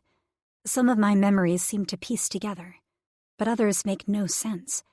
It's unsettling to have lost all that time. To know that something happened, but not understand what. My voice took on a gravelly quality, and I stopped talking to clear my throat. It feels violating. Reenie reached over and squeezed my arm in support. "I don't know if we'll ever find out what truly happened." I almost opened my mouth to tell her about Zenoa, but I was too emotionally tired to delve into that conversation just yet. Reenie glanced over at me and continued. "But you're a survivor, Nix. You always have been. Your background, your powers, everything that you've been through. You were forged in flames, and it's only made you stronger." Huffing out a pent-up breath, I looked over to Reenie with emotional tears pressing behind my eyes. "Thank you. You have no idea how much that means to me." The fact that she saw strength in me, where others may only see a broken, complicated mess from the outside, just solidified why she was my best friend. "I've missed you lately." "I know. I've missed you too. Gods, it feels like I've been surrounded by nothing but men for ages. I'm so glad I'm cutting my last class today to get some estrogen back in my life." She laughed as she pulled up the private gravel drive that led to the house tucked back from the road. The worn red siding came into view, and she pulled the truck to a stop, hopped out, and headed toward the front door as I followed along behind her. The inside of Reenie's house was cozy and homey, with touches of bright decorations she claimed added sunshine to the interior. The warm mixed scents of Rini and her bears filled the air. And while enhanced smell wasn't a superpower my altar came equipped with like Rini's sun bear, it wasn't difficult to pick up on the subtle hints of clover. And something darker blended into their familiar fragrances. Arching an unseen eyebrow at Rini's back, I walked behind her as she bounced her way into the kitchen and tossed her bag on the table, immediately digging through the fridge and acquiring a large bowl of berries and 2 flavored bottles of water. "Babe, is that you?" A deep rumbling voice called from down the hall moments before a towel-clad Caden came strutting into the room, his firm, muscled chest on display for the world to see. I tipped my head to the ceiling and cleared my throat at the same time Rini answered him back. "No, it's a burglar," she joked. "Fuck, I'm glad you're home early. I was just getting ready to jump in the Oh, nix." Caden rubbed a hand over the top of his head and eyed me in all my cock-blocking glory. "I didn't know you were here. I'll just—" He hitched a thumb behind him, backtracking the way he'd come with a sheepish look. "Sorry, love." Rini hopped over to her man and gave him a lingering kiss. "Girl time." She sent him a pointed look. "We're going to be in the living room for a while." "Got it. I'll make myself scarce. You ladies have a nice visit." He kissed her nose before releasing her and vanishing back to the bedroom. "Looks like I interrupted a little afternoon delight." I smirked at her as we carried our snack to the living room and settled onto the couch. Rini sighed dramatically. "Looks like neither of us is getting laid this afternoon." I blushed, shook my head, and tossed back my bottle of water, taking a healthy swig. My eyes narrowed and I squinted, making sure I was seeing things correctly. There, on the ceiling of her living room, was a shimmering symbol. Every line and curve of it matched the one from the coffee shop where we'd met Kier. The symbol of the rebellion and a sign that we were safe to speak freely. I can't believe I didn't notice that before. Well, it is nearly invisible unless you know what you're looking for. That's why I wanted to talk in here. The rest of the house isn't warded, but in this room, we don't need to worry about what we say. I'm surprised you convinced them to ward your house. It was puzzling since we'd been meeting with Kieran at the coffee shop, due to our lack of confidence in the reinforced wards. Well, I dabble in sensitive information that the rebellion wouldn't want to be overheard, so it made sense for them as well as for me. Being so close to the council, it would have been too much of a risk to work without the barrier. Although, ever since I began working with Kieran, it's been safer for me. Hold up and rewind. I cocked my head and studied her. How long have you been working with Kieran? Rini wiggled on the couch under my gaze and took a sip of her water, clearly stalling answering my question. Oh, my stars. You knew him already when you met him at my house, didn't you? I threw the word met into air quotes, my eyes growing wider at her clear avoidance of the topic. Her cheeks pinked, and she wouldn't make eye contact. Holy shit. It was the first time I'd actually met the guy, Rini defended, wide-eyed and flushed. What does that mean? I wouldn't let her out from under my intense gaze. He's a dreamwalker, she stated matter-of-factly. So you dreamed of him? A sly smile curved my lips, and both my brows rose toward my hairline. Not like that, she sassed. Sheesh, you make it sound like more than it was. Enlighten me. I crossed my legs and propped my hands on my knees, the picture of patience. Rini narrowed her eyes, but a smirk tipped on one side of her mouth. He met me in my dreams to exchange messages and information. It was safer to handle such dangerous and confidential information that way, rather than risk talking, even within the wards. It's been great for setting up rendezvous and receiving orders, too. Rendezvous, eh? I latched on to the one word. I can't talk to you if you aren't going to take this seriously. Rini threw her hands into the air, water bottle and all, in her exasperation with me. I giggled. All right, I'll focus. It's actually really interesting. I can see how Kier's certain set of skills would be useful. Besides, I'm convinced that even if someone captured him, he'd annoy them to death before they could ever crack him. His playlist of irritating songs is off the charts. He does get an insane amount of pleasure from ticking off Damien. She grinned and shook her head at Kieran's normal antics. Pursing my lips, I considered diving into the question burning on my tongue. Is that the only thing giving Kieran pleasure? Rini's eyes were wide, and her mouth formed a little O as she focused her attention to me. She blinked twice, appearing the picture of guilty innocence, before she snapped herself out of it. Stuttering, she shook her head as if to clear it. I leaned forward in my seat, placing my hand on her knee with a pat, letting her off the hook. If I'm prying, if you don't want to talk about it, that's completely fine. I've just noticed that you two seem close, and I want you to know that you can talk to me about things, even if they're hard. You've always been there for me, and I want you to know I'm here for you too. Renee nodded, and then leaned forward and gave me a one-armed hug. Thank you. I know, and I appreciate it. I'm just confused. There's so much happening right now, and I can't seem to find my calm in the middle of the storm. Does that make sense? Fuck, of course it does. Have you seen my life? I ran a hand through the long tresses of my hair, brushing the silky length with my fingers while I gathered my thoughts. After everything we've been through, and everything ahead of us, it feels like there's not enough time in the day to get everything done. Sometimes it feels like I'm drowning. Hopefully, getting rid of my coursework will help. Confusion covered Renee's face. How did you manage that? Did the council pull some strings? I blinked at her, realizing I hadn't talked to her since I'd made my decision to withdraw from college. I'd never ask for their help. I don't want anything from them. That's good to hear. Yeah, no. I dropped all my classes today. I set my water bottle aside and fidgeted with my fingers, avoiding her steady gaze. You dropped out of college? Her voice held a note of sympathy and a world of understanding that I hadn't expected. I glanced back up at my best friend. Yeah, I did.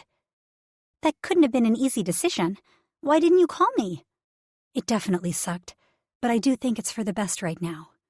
Between the council's expectations of me and trying to keep up appearances, the start of this suitor business and making sure I have time for my actual mates, not to mention everything with the rebellion now, I just couldn't hold everything together. Given how much class I've missed, it just made logical sense. The guys have all been very supportive. Theo told me to look at it as a break instead of a final decision, so I'm just taking some time off. I shrugged. Renee reached out and squeezed my knee. I understand, Nix, and it's a smart move where the council is concerned. They're going to be fucking thrilled to learn of your obedience. She rolled her eyes at the word. You know, I almost didn't go to college. I've always known that at some point I was going to have to drop out myself. I gaped at her. You're planning to drop out? At some point. It's inevitable, really. Why do you feel that way? I was truly curious. I'd felt alone in my decision, but hearing that Renee might feel the same way I did actually made me feel a little better. Validated in my decision. Less alone. You can't really join a war and expect life to be normal, can you? She shook her head in defeat. Plus, I've always known that someday I'd need to settle down and mate. The triplets have been so patient. Hell, they moved here for me and bought me this house. They left the commune to be closer to me while I went to college. They followed me into a rebellion for fuck's sake. They love me and I love them. They're in the rebellion too? It made sense, but I wanted to hear the answer from her lips. Donovan was actually more involved in the rebellion than I was. They're all firm believers in disbanding the council. The disdain from them was clear in her voice, and it fully resonated with me. So you've been involved in the rebellion for... I trailed off. Renee picked up my thought. It's been years. I was kind of raised in it. Her gaze pierced mine. My mom. But it's really been these last few years that I've become much more involved. A million questions ran through my head, and I barely contained them from spilling off my tongue. Last night I'd lain awake thinking of what Renee's role in the rebellion was, and if there had been any signs I'd missed along the way that I should have clued into. Without knowing about the rebellion, though, only one came to mind that had seemed unusual. What's your role in the rebellion? You mentioned sensitive information and receiving orders. What kind of work do they have you doing for them? I'm a spy, Renee said nonchalantly, like you'd think we were discussing the weather. I, on the other hand, had to pry my jaw off of the damn floor. Images of Renee dressed as a female 007 ran through my head, and I had to mentally shock myself out of my stupor. A spy? That sounds ridiculously dangerous. It is. She didn't sugarcoat the reality of her job. So you gather information on the council and pass it back to the rebellion. It wasn't a question. I just needed to verbalize it so I could wrap my mind around the massive bomb she'd just dropped on me. Holy hell, That's what you were doing as a waitress at the gala. My eyes implored her for the truth. I couldn't help but wonder why she'd been working as a waitress at the event, and I hadn't had time to bring it up. Now it made perfect sense. I thought you were going to rain down an inquisition over my head on why I was at the gala. I wanted to tell you I would be there, but I didn't know how to explain it at the time. I'm glad you didn't tell me, because I'm pretty sure you would have had to lie. It was unsettling to realize that there was such a huge part of my best friend's life that I didn't know about before now, and I vowed that we'd always be as open and honest with each other as we could be. Reenie's friendship was invaluable, and I never wanted anything to jeopardize it. She was the first true friend I'd ever had. I've never lied to you, Nix, and I don't plan on starting now. A promise shone in Reenie's gaze. I'm going to try and answer as many of your questions as I can. But just as Kieran has told you, there are some topics I'm not allowed to discuss until you're an official member of the rebellion. It's so much larger than I ever imagined. Do you trust them? For someone who'd served in the rebellion for as long as Reenie had, I was truly curious about her answer. Reenie was a good judge of character. If she thought they were trustworthy and had the best interests at heart for the future of the shifter world, that would definitely weigh into my decision about the leaders I'd met and whether or not I was comfortable moving forward and joining their cause. For the most part, yes. Her short brown hair bobbed as she nodded. I know that the rebellion isn't perfect, but it's really developed since I was a child, and every day we're gaining new members. Not just here in Alaska either. It's all the communes. The only thing I'd change about any of it are the factions.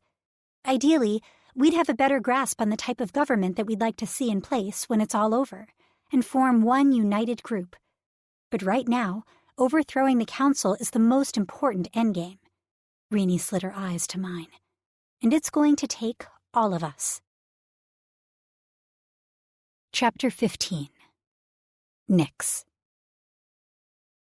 Reenie and I talked into the afternoon, and I was feeling better about the rebellion, although I had no idea how we were going to go about completing the impossible task they'd asked us for. However, I was more peaceful after having spent time picking my best friend's brain. There were numerous things that Reenie couldn't divulge, but overall, I felt like I had more information walking away than I had going into our conversation, so I claimed it as a win. The front door opened and closed silently as Donovan entered the house on quiet feet, placing a finger to his lips when he spied Reenie and me in the living room. Reenie's back was to him, unable to see anyone enter.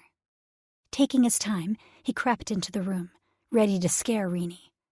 I made sure my eyes were glued to my pixie-like best friend so as not to give away his surprise. But a moment before he pounced, Reenie's lips tipped up in a Cheshire grin.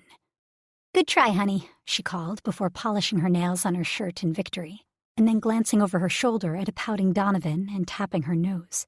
"You can't beat the super smeller. You're never going to win." Her voice sparkled with mirth. "That won't stop me from trying," he wiggled his eyebrows, resembling Ryder. "We're having girl talk." She smiled sweetly at her mate, and he winked at her. "I know when I'm not wanted." He threw his hands over his heart in mock injury. Heading toward the kitchen, he motioned back and forth between the two of us. "Do you ladies need anything before I disappear?" "We're good, babe." She blew him a kiss as he sauntered out of the room, whistling a happy tune. I smirked at Reenie's overly happy face. It was nice to see her so settled and content. "Can I ask you something?"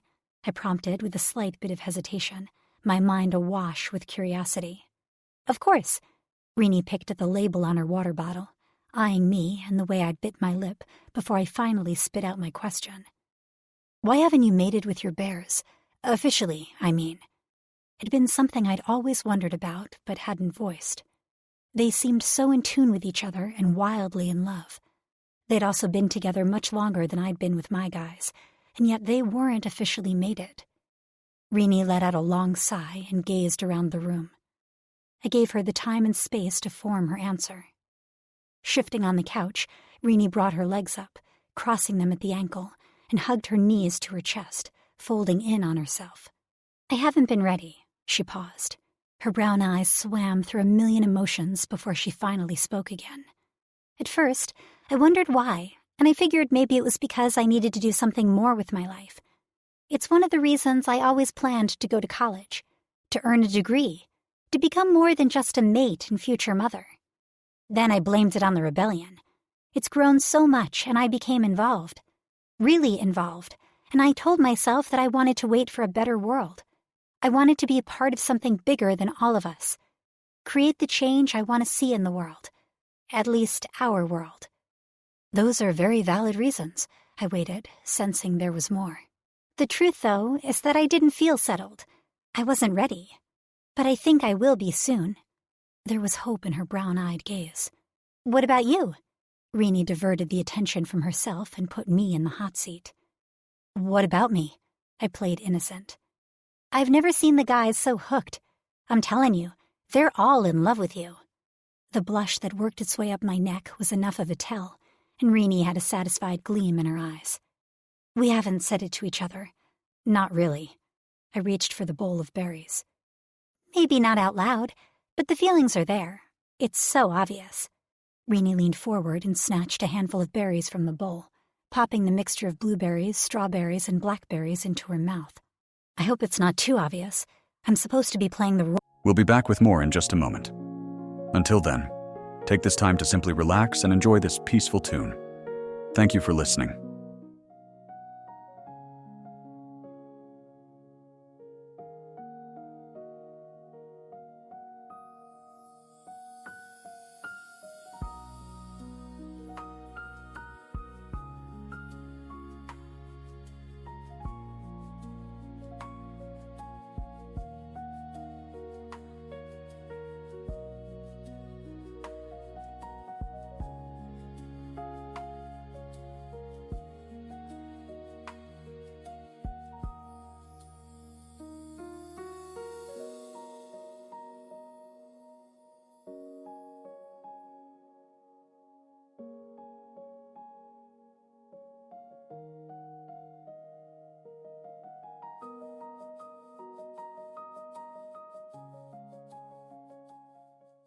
Of swooning debutante for the council.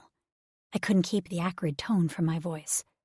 Being your best friend grants me a backstage pass to your life. From the outside, I don't think it's discernible. You guys are very careful. We have to be, especially now that I'm supposed to be showing interest in other men. My nose wrinkled in distaste. Just remember, it's short term.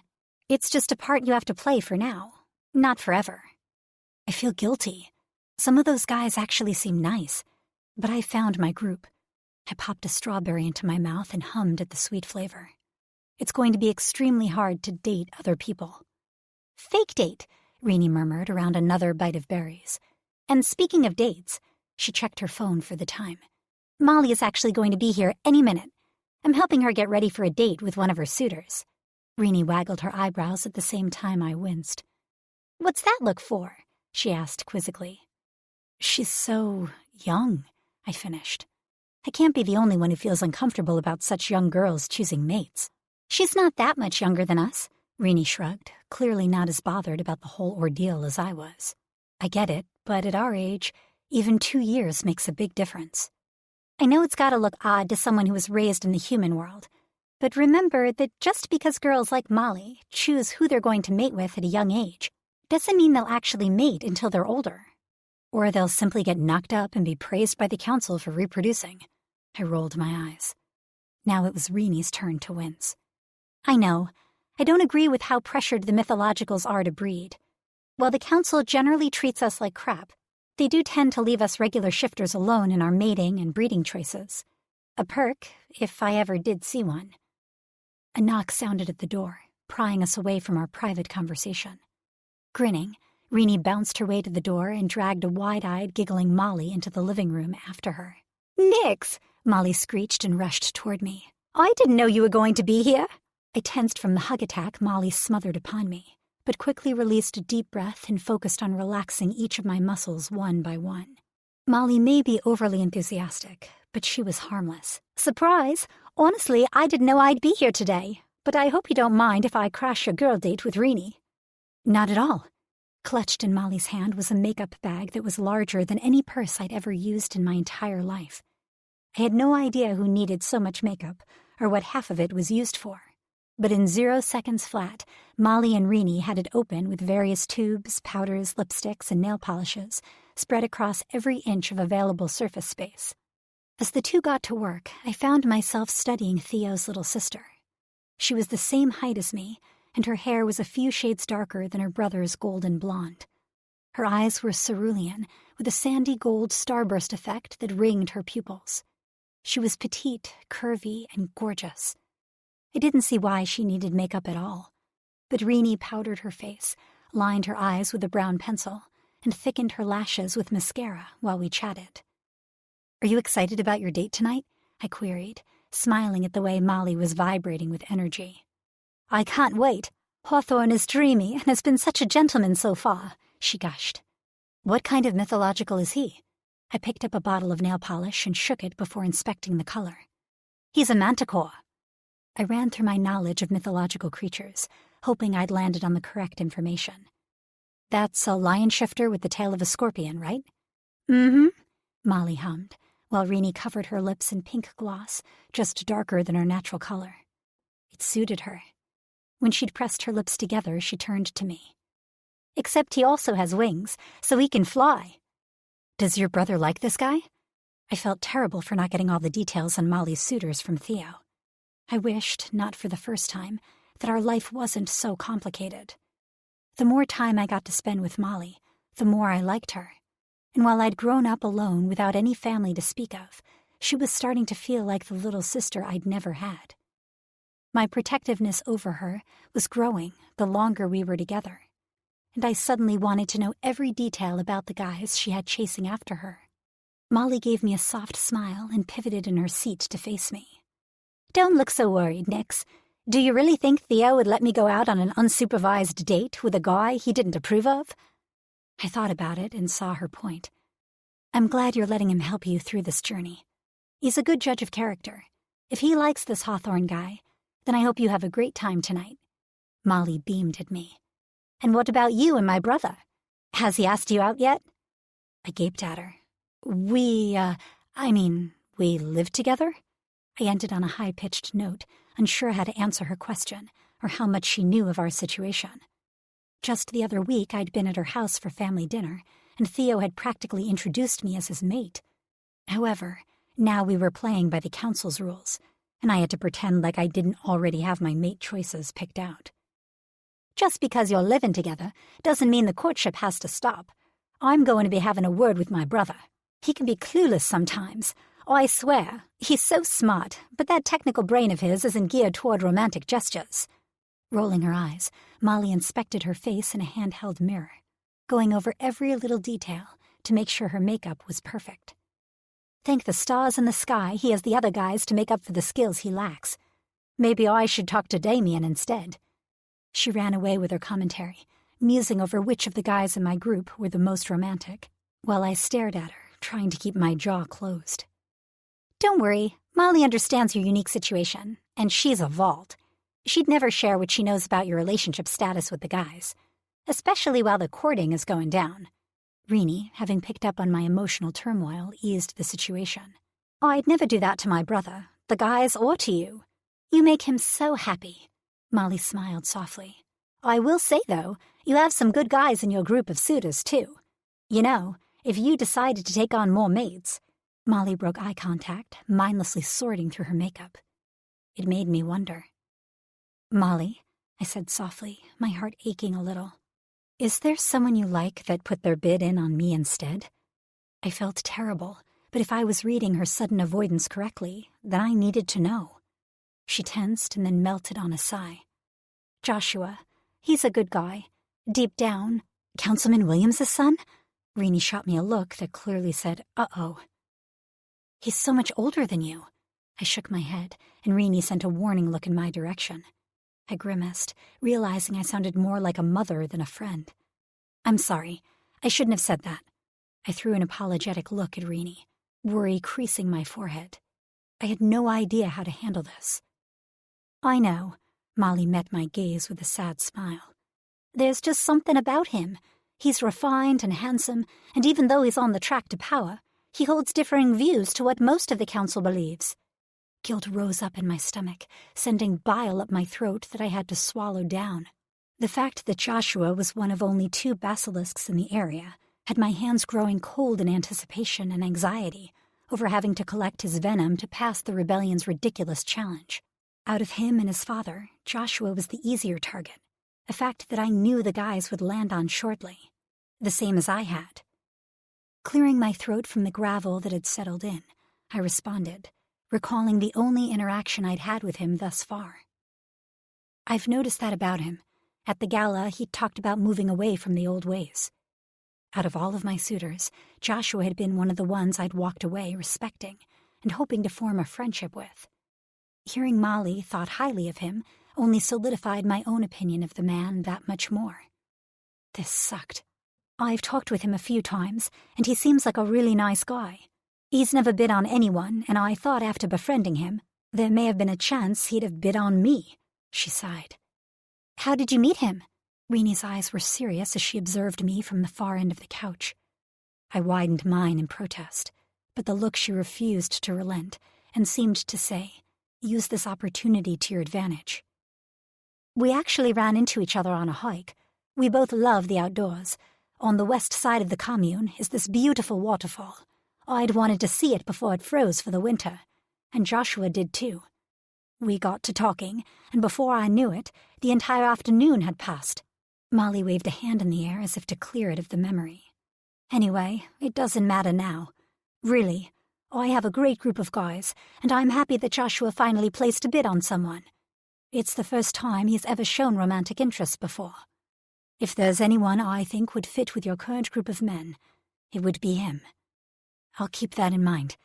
It was a fib. It didn't matter how nice any of my suitors were. I wasn't comfortable adding any additional men into my harem. I was happy with the ones I had.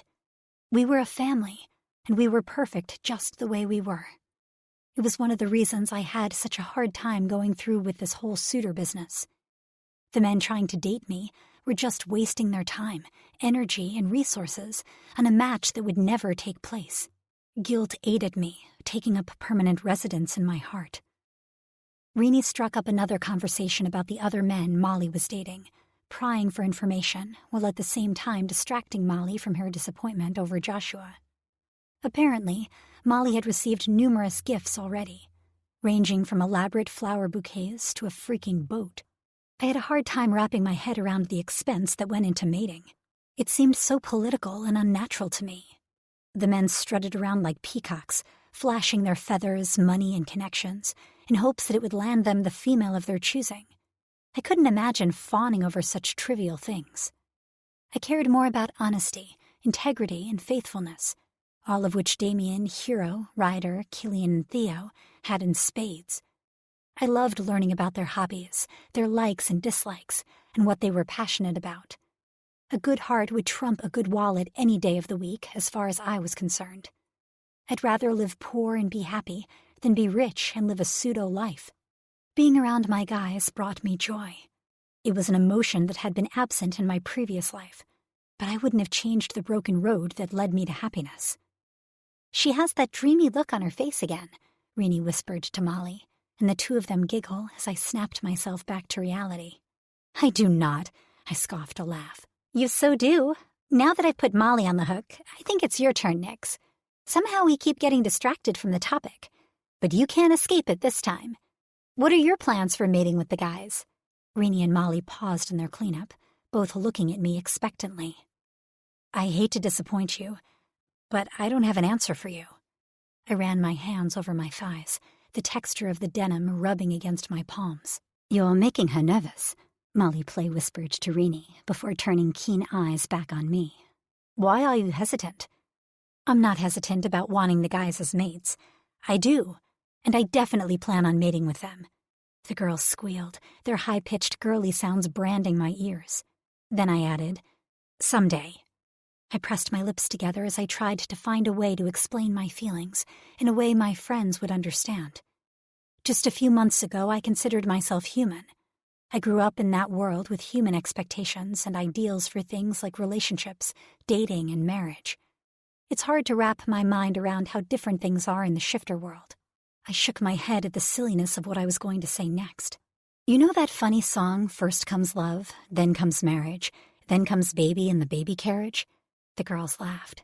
Even shifted children sing that rhyme, Molly chimed in. Well, I still believe in that order of things, even though in the human world many consider that an old-fashioned view.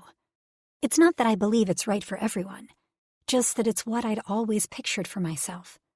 I'm young, and I just want to enjoy spending time and deepening my relationships with my mates. To me, mating is like marriage. I fully plan on marrying someday, but I want to enjoy the journey that takes me to that point. Does that make sense? The room grew more serious as both Renee and Molly digested what I'd said. It does, Nix.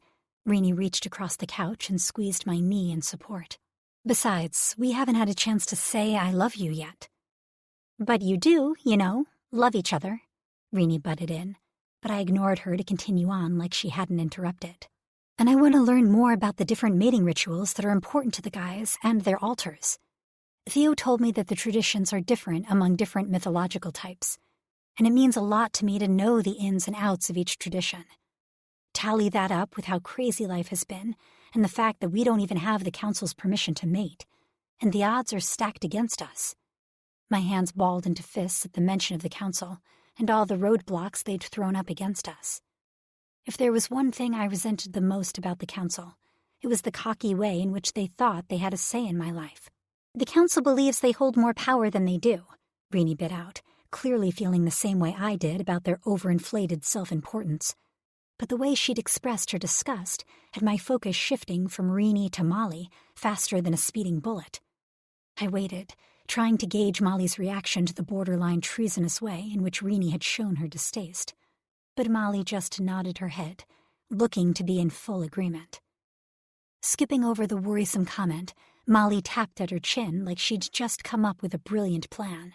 You could be the one to make the grand "I love you" gesture first. Who says we have to wait on men to do these things for us? Huzzah! I'm with Miles on this one. Liveliness rolled over Renee as if the earlier gravity in the room had never existed at all. Checking her watch, Renee stood and pulled Molly to her feet. All right, lady, it's time for you to go get your cute butt changed. You don't have much prep time left. Molly disappeared down the hallway to the guest bathroom on an excited squeal, talking the whole way about not knowing which outfit she should wear. Sitting down beside me, Renee propped her feet on the coffee table, rested back into the couch, and sighed in contentment while we waited for Molly. Shocking me, she brought up another random topic that gave me whiplash. Did you ever happen to read those marked pages in the stack of books I lent you? I'm still reading through the first book, but I'm nearly to the part you marked. Renee seemed confused. Wait, you're reading the whole book? But I folded the sections you needed to read. I held up my fingers, ticking off my points. First off, it's blasphemous to dog-ear pages in a paperback. Those poor books. Bookmarks were invented for that exact reason. Secondly, there's no way I can jump into the middle of a book and read a few paragraphs out of context. That's like watching the end of a movie, only to go back to the beginning after you already know the outcome. So many spoilers, it's not even funny. Renee sighed and threw up her hands in defeat. Just promise me you'll read through them soon, okay? My forehead wrinkled as my brows pulled together at Renee's crypticness about this whole romance novel thing, and my curiosity spiked. I promise. Good, she sighed and pushed herself back up when Molly re-entered the room. We both gasped. You look gorgeous, Molly, I praised, and Renee threw in her own handful of compliments. Now then, Renee's typical grin spread over her lips as she said, let's get our Cinderella to the ball. Chapter 16. Damien. I'm sorry about this, I projected to my friends and Nix for the millionth time as we headed up the walkway to my parents' house. This dinner was planned before our schedules grew to be so crazy. I kept all thoughts of the rebellion locked down tight. Being home again had me on edge. The risk of a hole in my carefully guarded mental wall while I was in close proximity to so many powerful mythologicals, some with mental powers that rivaled or surpassed my own, would be devastating, not only to our cause, but our safety. I focused all my energy on keeping the mental shield I'd erected around the guys, Nix, and myself in place. Every afternoon, I'd been practicing my skills, trying to improve and expand on the mental abilities I possessed. If I had powers like my father before me, which I believed I did, then I had more mental abilities I'd yet to explore, and I was determined to learn how to wield them all. "You're doing a good job, Dee," Theo reassured me. "Let's just get in, get out, and get home," Killian mumbled, his large frame bringing up the rear of our group. I knew he was pretending to hang back out of sheer unwillingness to be here, but I easily picked up on the true meaning behind his actions, to guard Nix's back and keep our mate safe. It was the same reason that Hero and Ryder flanked her on either side, while Theo and I took the front of our group. I wasn't sure that Nix noticed our protective formation, even though we all knew our Phoenix was capable of protecting herself, especially with the extra training she'd been receiving from Killian, as well as the rest of us. She was our mate, and we'd always protect her to our fullest ability. Nix played with her fingers nervously as we neared the front door, but Ryder reached over and gave her hand a quick squeeze before releasing her. It wouldn't be safe for any of us to be overly friendly in my father's presence, for fear of his involvement on the council. I hated that I couldn't waltz into my home and announce Nix as mine, but I was determined to keep that information to myself for now. Hopefully, someday the need for secrecy wouldn't be an issue, and I'd be able to introduce her to my parents as my mate. It was a day I looked forward to. I took a deep breath, turned the handle on the front door, and pushed my way inside, calling out to my mother in the process. "Mom, I'm home!" I heard the clanging of pots and pans in the kitchen, and the fresh scents of a home-cooked meal filtered toward us as we entered the house. A swirl of spices that hinted at a savory meal had my feet moving toward the kitchen with everyone trailing behind me. "Damien!"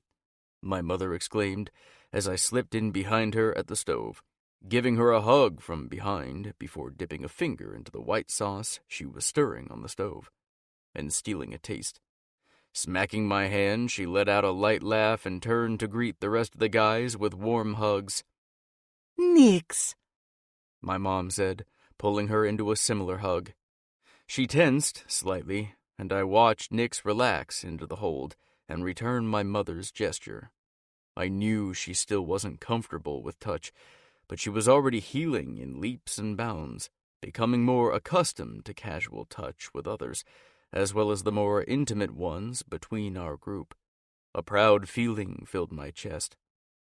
Across the room, Theo and I locked eyes, and I read the same sentiments running through his mind. Nix's nervousness eased as she hopped into a seat at the kitchen island that my mother waved her toward. "You have nothing to worry about. She loves you." I tried to help her feel more comfortable, smiling at the light blush that worked its way onto her cheeks. "I'm not used to all this family.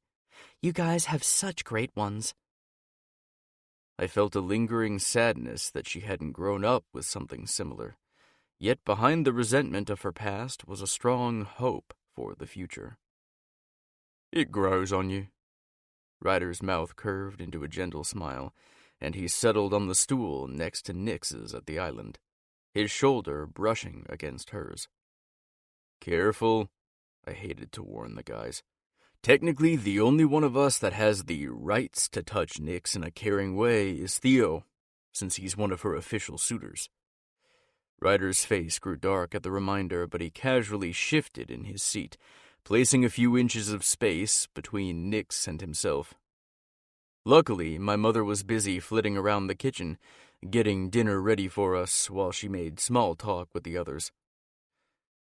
Cutting in when the opportunity arose, I asked after my father. "Oh, you know." My mother smoothed her hair, just a few shades lighter than my own, out of her eyes as she peered around, as if just noticing that he had yet to join us. He must be in his office, working as always. She shot me a look that was somewhere between good-natured and frustrated. I knew she wished he'd step away from council business more often, especially on days like today when they were entertaining company, even if it was their own son. I'll go get him. She waved a hand, making her way toward the hallway. No need, Mom. You stay here. I'll get him, I offered. You're right in the middle of cooking. Perfect. Tell him work stops until after dinner. Wife's orders. She flicked a spatula at me, giving me her, business face, as she went back to tending the food on the stove. Can I help with anything? I heard Nix offer as I slipped down the hallway, smiling at my mother's protests that she was a guest. While it was a rather inopportune time, it was nice to be home, to have some semblance of normalcy, even just for one night. Knocking on the thick wooden door that led into my father's office, I waited for his assent before opening the door. Piles of papers surrounded my father as he bent over his desk, reading through a file folder that was spread out across the surface. Glancing up, my father startled and looked at the grandfather clock that sat in the corner of his office, ticking away the time. Looks like time has run away with me again. He chuckled and shuffled the papers back into the folder, putting his work away. I can't believe your powers didn't even snap me out of my work. You've grown much stronger since I last saw you. Your shields are remarkable. He stood and strode forward, shaking my hand before pulling me into a more familiar hug and patting me on the back. I've been working on expanding my powers. It's nice to have a strong mentalist such as yourself acknowledge that they are, in fact, increasing in strength. Exponentially. It's remarkable, really. I always knew you would be powerful, he mused.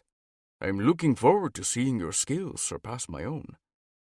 You think they will? I hedged, truly wondering just how much I would be capable of if I put my mind on training my skill set. Leaning back against his desk, my father crossed his arms over his chest. His build was similar to my own.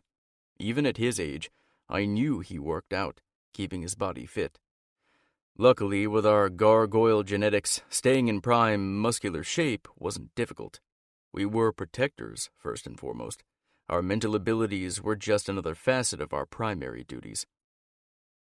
I've always known you would be stronger than I am. Never a doubt in my mind. It's one of the reasons I'd like to see you start putting more interest toward joining the council, taking my place someday. I bit back a sigh and nodded my head as an idea suddenly worked its way to the forefront of my mind. Carefully erecting my mental walls to keep my brothers and Nix out of my thoughts, I responded, I'm actually very interested in making that move myself. I think it's time that I start thinking about my future and what it truly holds. My father's shoulders straightened, and he cocked his head at me. Really? He said with a measure of surprise, before a smile curved his lips. That's fantastic news. He clapped his hands together and pushed off his desk, coming to where I stood to congratulate me with another hug. Why do I have a feeling this has to do with Annika? He arched a brow as he pulled away, and my heart stuttered in my chest. Did he know how I felt about her? Well, I started, carefully choosing my words. Watching her handle everything she's been through with grace, and seeing her step aside from the university she worked so hard to gain entrance to, has been inspiring. I figure if she can embrace her future, I can do the same. It's made me think. I spoke the words with sincerity, the half-lie buried in the truth. I did respect Nix for all of her decisions, but I also knew I was lying about her future and my own. We belonged together, and I wasn't going to let anything stand in the way of that. However, the less my father knew, the better. It sounds like I will need to thank her for the good influence she has had on you. I'll admit I had my doubts about her staying within your care. Not because I didn't believe in your protection skills, but because I knew having a beautiful woman living under your roof may be tempting. He paused for effect, and I kept any reaction to his words off my face, simply waiting for him to continue. However, it seems as though I was wrong. Annika appears to be taking her future responsibilities seriously, and has started courting, and my son is finally taking an interest in council business. So, what is all this? I took a step toward the desk, motioning to the stacks of folders and paperwork. Taking my curiosity as enthusiasm, my father chuckled and rounded his desk. It's a mixture of things. This stack over here is full of suitor requests, a once-over of who bid on who and what each pairing would produce. It's simply a way for the council to track possible statistics, beneficial matches, potential census, that sort of thing. He dismissed the work as boring, but my eyes lingered on the pile, wondering what was in the folders for Nix's suitors. This stack contains papers and reports that need to be reviewed on some of the council's business holdings. That's what had my attention when you entered. He tapped his index finger on the top of the mountain of file folders, and I moved closer, leaning over and whistling at the assemblage of work while I eyed the titles on the folders, trying to memorize as many of them as I could in case they'd be of any use to us later. Various business names jumped out at me, and I opened my mental link enough to recite some of them to Theo, who picked up on my unspoken request to remember the company names. Those are pretty large stacks. I eyed my father's leather-bound schedule book lying on the desk. Do these all have to be done now? It was an innocent question, but one I hoped would angle the conversation in the direction I wanted it to go in. My father ran a hand over his dark hair. There was barely even a hint of gray, thanks to his gargoyle's lifespan. Thankfully not, or your mother would kill me and would probably deter you from ever wanting to fill my shoes in the future. Don't let me steer you wrong.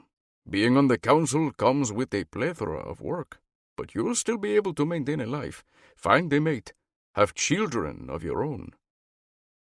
My father raised an eyebrow at me, and I knew he was digging for information on whether I had my eye on anyone.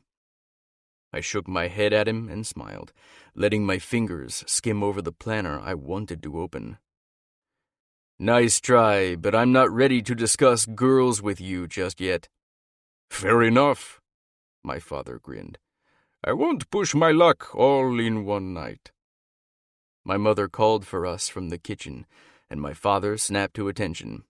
I believe we've kept your mother and your friends waiting far longer than will please her. He started for the door, and I discreetly tucked his schedule book into the back of my pants, hiding it from view with my shirt before following after him. You're right. She sent me to get you, and instead I distracted you further.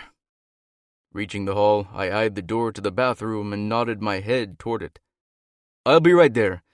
It was a long trip here from Anchorage. You could always move home again. My father trailed off, leaving the invitation open. Remembered that thing you said about not pushing your luck? I smirked, fully knowing I'd never move back to the commune, no matter how much my dad desired it. Holding up his hands in surrender, my father backed away and turned on his heel, heading to the kitchen.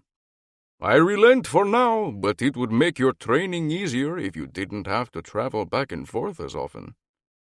Dad, I warned with clear exasperation. All right, I fold. He threw a grin over his shoulder before entering the kitchen and giving my mother his full attention. It smells wonderful, dear. What are we having? I slipped into the bathroom and quickly opened the book, flipping to the schedule for my father and the other council members for the next 2 weeks, quickly whipping my phone out and snapping pictures of the pages. When I was done, I went through the motions of using the bathroom so as not to draw suspicion from the shifters with excellent hearing just a few walls away, and then hurriedly exited, popping back into my father's office and leaving the book as I'd found it before making my way to the kitchen.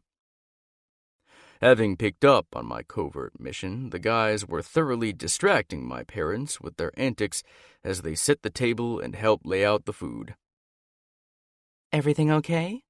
Nix asked, fighting back the urge to wrap her arms around me. I so wish I could hug you right now. She pushed her need to me telepathically. I nodded my answer to her first question, expanding on it through our mental link. I have an idea. Something that might help us.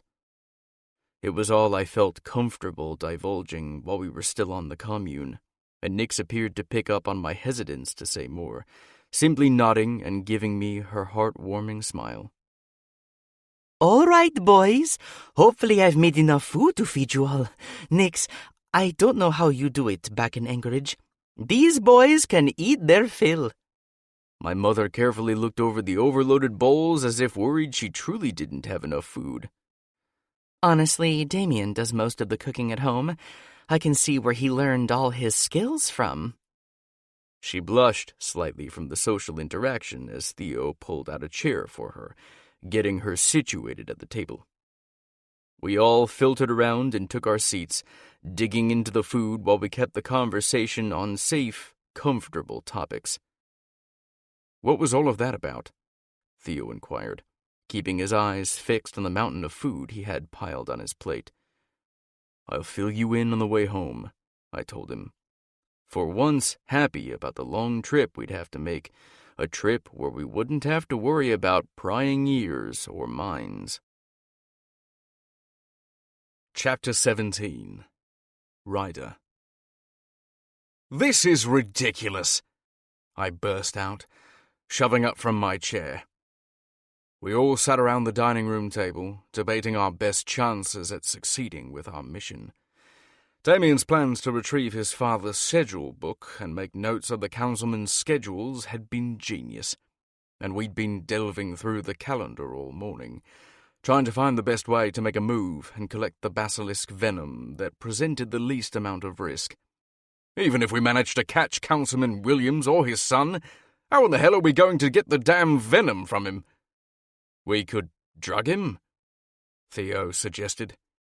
If we can force a shift while he's drugged, we could try and extract the venom that way. How are we going to force a shift if he's drugged? None of us have that skill, Killian growled. And if we managed to, we'd have to kill him afterward. It's not like we could let him go back to his normal life. LaCroix would figure it out after he dug around in their head a bit. First of all, we are not drugging someone, and we're definitely not going to kill anyone, Nix objected vehemently. We aren't taking anything from anyone without their permission. From the way she shook, I knew she was thinking about her time on the island, and I sighed in understanding. If we join the rebellion, we may end up killing a lot of people, Damien pointed out. It's not a war yet, Nix argued, her mouth in a steely line. People will die, I'm not an idiot. It doesn't mean we have to be the one to kill them, especially not yet. I agree, but it's not like we can just ask for it, Hero muttered, rubbing his temple. William's involvement on the council would automatically rule him out, and we don't know what Joshua's reaction would be. It's too dangerous. He could easily report us to the council, and the consequences of that would be devastating for all of us and the rebellion. I won't put Nix at risk like that. Hero's eyes flashed with a determination that mirrored my own. I completely agreed with him. Maybe it's a psychological test as well? I mean, if we kill someone, especially a council member, it's going to get back to us very quickly and right back to the rebellion. We'd be far too dumb for them if we tried that. I wonder if we made an attempt along those lines, if the rebellion would remove us before the council even got a chance. Goosebumps crawled over my skin at the idea, and I shook my head. Okay, so what does that mean? We can't kidnap one of them. We can't force a shift. We can't drug whomever we choose, and killing is obviously off the table. We've already ruled out that it's far too risky to simply ask for it. I can't even come up with a good enough lie to explain why we'd need it in the first place. What else are we going to do? Provoke him into a fight and let him bite one of us? I shouted the words in frustration, tugging at my hair. Theo cocked his head, pursing his lips as he seemed to consider my words. It could work, if we could control it correctly. What? Nix and I screeched the word at the same time. You could get hurt, she added. I was joking. I just wanted to show you how crazy that idea was. I couldn't believe that level-headed Theo was buying into this madness. If we had something set up, if we got him to bite in the right place, then we may be able to collect something, he murmured, glancing at Damien. And if he misses? Killian asked, rubbing a hand down his face. It'd be problematic, Theo admitted. Do you think you could heal us if he missed with a bite? Damien addressed me, tapping his fingers together as he thought. I shook my head. No. Even if I was right next to you, I don't trust that I'd be able to stop it. And I'm not willing to risk any of your lives to try an experiment. You wouldn't need to heal me. Nix's words were soft, quiet, and I whirled to face where her eyes were glued to the tabletop. A thick silence hung over the kitchen as all of us focused on her. Realizing we weren't going to speak, she looked up with a small, tight smile on her lips. I rise from the dead, remember? No way. My words were barely audible as shock crawled inside of me, turning my veins to ice. You can't, Killian gasped. We aren't risking you for this. That's insane. We just tell them they're asking too much. It's putting them and us at risk. Maybe Hero was right. It's a test. A completely unpassable test? Nix shook her head. Isn't that a bit ridiculous? Look, I don't relish the idea of dying again, but if I do, we know that unlike all of you, I'll come back. I'm the best person to get this venom. She sighed. While it's not a perfect plan, it also solves a lot of the problems. No killing, no drugging, and we're not taking something from him without permission, exactly. If it was provoked, he'd be giving it to us, in a sense. I'm not happy about it, but I'm not against it either. I can do this. I know I can. We all eyed each other, the silence in the air so thick you could have heard a pin drop. Suppose we let you do this? Damien asked, his voice hard. You can't be sick. Damien held up a hand to stop my explosion. Suppose we let you put yourself at risk to get bitten. What would make the councilman bite you? He wants to keep you safe, taken care of, so that you can breed. An attack like this would put you directly in the center of their attention. It depends, Theo spoke up. What if it wasn't the councilman, but his son? We have his schedule too, and unlike the rest of us, you have an established reason to see him. Joshua. Nix breathed the name as she mulled over the option. Cocking her head to the side, she said, I'd need to get Joshua to bite me. It was a statement rather than a question, and one that she was clearly pondering over how to accomplish. He's been nothing but nice to me. She trailed off, as she bit her lower lip, her words wavering with a hint of indecision. The councilman would be easier to provoke. Joshua is our safest option, Theo insisted. His father is bound to be more powerful and potent. Joshua isn't much older than us. He's still learning, still growing, still improving upon his power and skill. I'm sorry, Nix, but I think if we're going to do this, he's our better option. You're all insane. All of you, I snarled, tugging at my hair. Why are you even considering this? For once, I'm with him, Killian added, standing up to join me. None of you can be thinking clearly. If she treated this like a date, an acknowledgement of Joshua's quest for her hand, it would give her a reason to be alone with him. It's not uncommon for courting shifters to change together, to let their alters and meet each other, Theo reasoned. No! I slashed the air with my hand. We've suffered through Nyx regenerating before. We don't need to do it again. That's too much to ask of us, and you. You think I want to? She retorted, pushing up to face me. Damien and Theo stood as well, the air charged with energy around us. I'm not going to watch my dream come true, Kill said quietly. You can't ask that of me. I'm not asking it of you, Nyx whispered. Abra, I would never want to hurt you, but what are we going to do? If we don't do these tests, if we don't join them, what's your plan for us? Killian growled. We can run away. Where? Nyx pressed. How would we avoid the council searching for us? How would we make money, get new identities? How would we take care of Theo's family, Hero's family, Kier, Rini, her mates? She argued, her hands waving in the air, clearly having reached a decision within her own mind. We'd manage, I muttered shortly, crossing my arms over my chest. We'd be taking an entire small colony with us. That's no way to stay hidden. We can't reach out to Hero or Killian's families and force them to come with us, especially since not all of them would want to betray the council. That doesn't even begin to touch Damien's family. She shook her head as Damien laid a supportive hand on her shoulder. If we join them before we run, we'll have support. We'll have a place for all of us to disappear to. And to try to convince our families to join us. It's the safest way for us to get out from underneath the council, Theo remarked.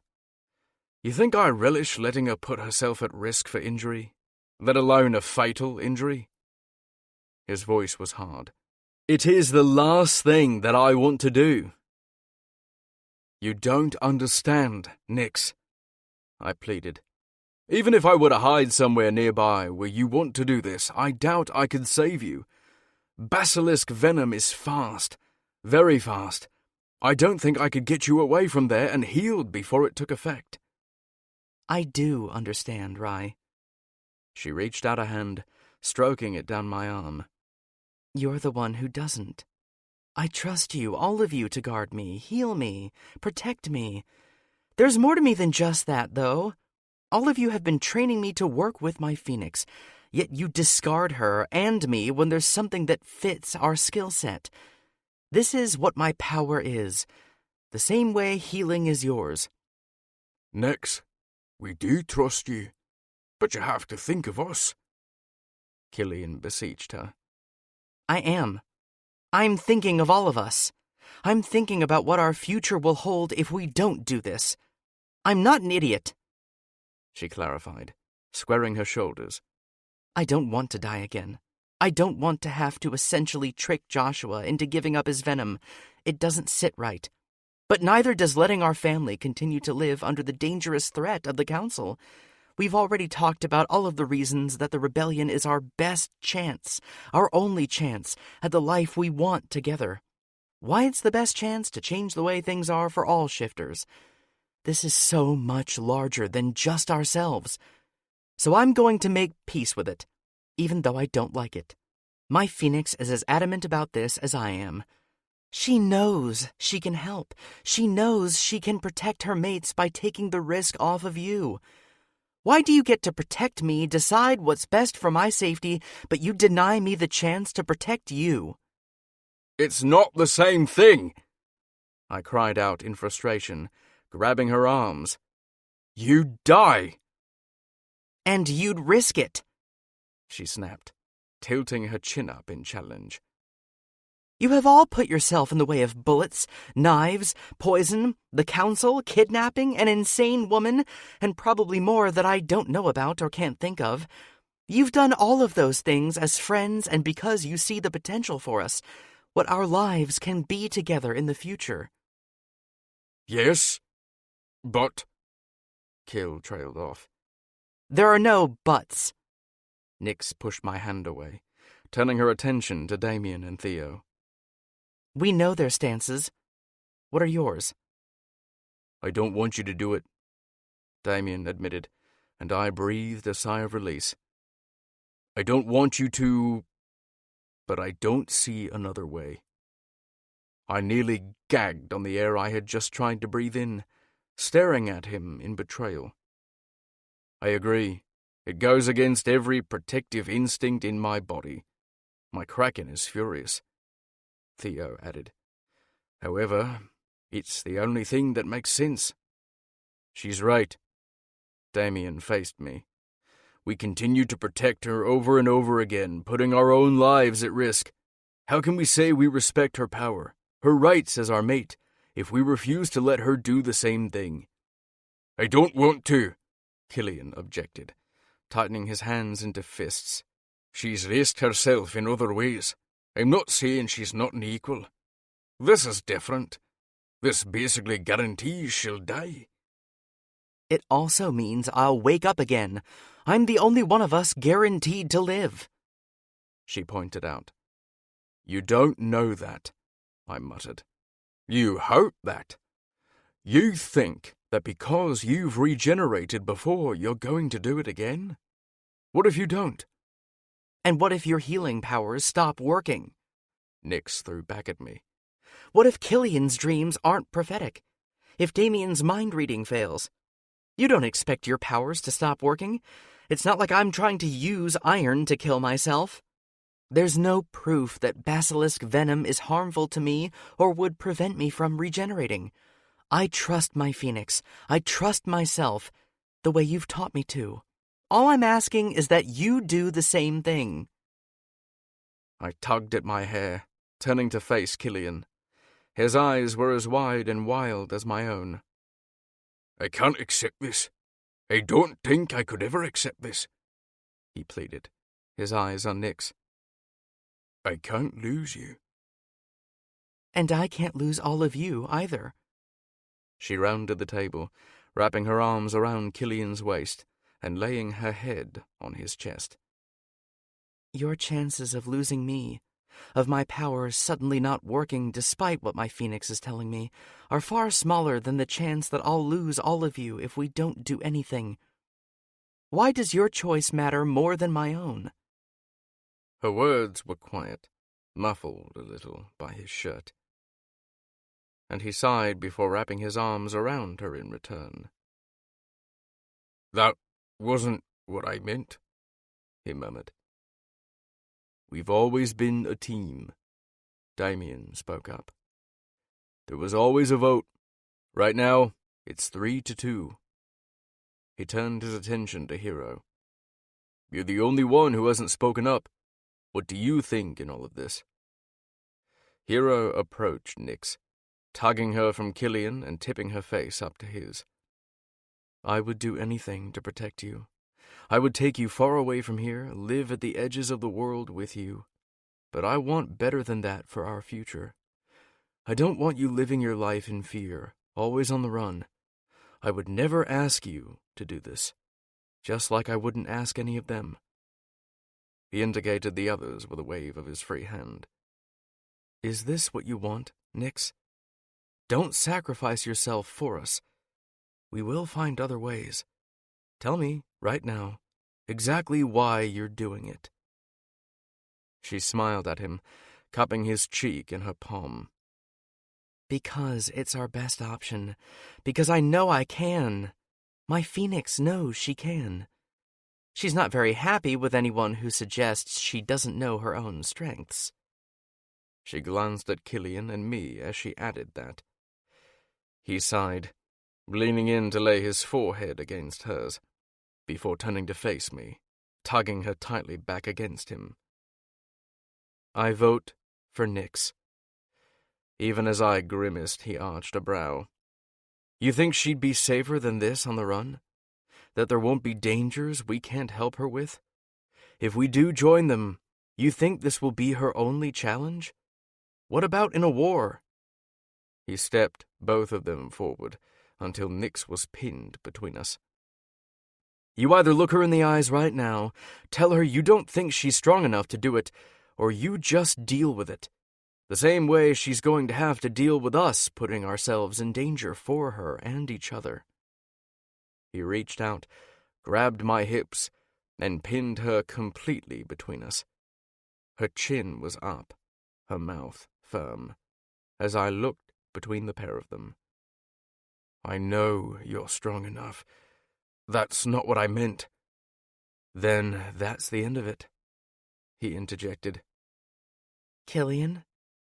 She turned her head to Kill, though she soothed a hand down my arm as I shook with tension. I'm sorry, Nix. Kill shook his head. I understand what Hero is saying. I understand what you're saying. But it doesn't change the fact that no matter how much logic you throw at me, I will never be all right asking you. Killian, she said softly, but he shook his head. You mean the world to me. I would do anything and everything for you. I won't stand in your way, but I can't say I approve. All I say is that you better come back to me perfectly safe, or I will tear this world apart. Then we're decided. How are we going to do this? Theo asked. Simple is best, I think, Damien added. I already hinted to my father that Nix is ready to move forward with her suitors, to take her place among other mythologicals. I still don't want her going alone, I objected. If we don't let them have an unsupervised date, I doubt he will shift for her, Theo countered. We get them somewhere we can control, Damien mused. Somewhere one of us can hide, just in case. We can ensure you come home with us immediately and aren't taken by the council. Nix shivered against me, but nodded. Molly said something about meeting Joshua before. She said it's because he likes to hike. Something about a waterfall on the far side of the island. If we found that secluded area and one of you could hide, it could work. Which one of us, though? Killian asked. I don't think I could face it. Basilisks have a strong sense of smell, Theo must. We'd need to be very careful. I'll do it, Hero said, offering me a small smile. My scent should be easily masked if we do a hike. I'd have an excuse for being out there as well. With my powers, no one would think differently. Fine, Damien agreed. I'll reach out to Gaspard. Let him know we need to set up a date with Joshua. Let's find a day when the council is away from the lodge. The less councilmen around, the better. Let's get this over with, then, I grumbled, even as Nix's arms tightened around me. I just want you back safe in my arms. We'll do this ridiculous date, get it done, and then focus just on us. I brushed a kiss over her lips and stepped away. What else do we need to do? Chapter 18. Nix. Sunlight slanted through the tall windows of the lodge, catching and lighting the small particles that floated through the air as I walked through the massive front door. The silent hinges were swung open by a man not much older than myself, outfitted in a uniform that clearly marked him as an employee of the council. One of many who helped to run the hotel-like building that housed the council members and their families, at least the ones who choose to stay within its walls.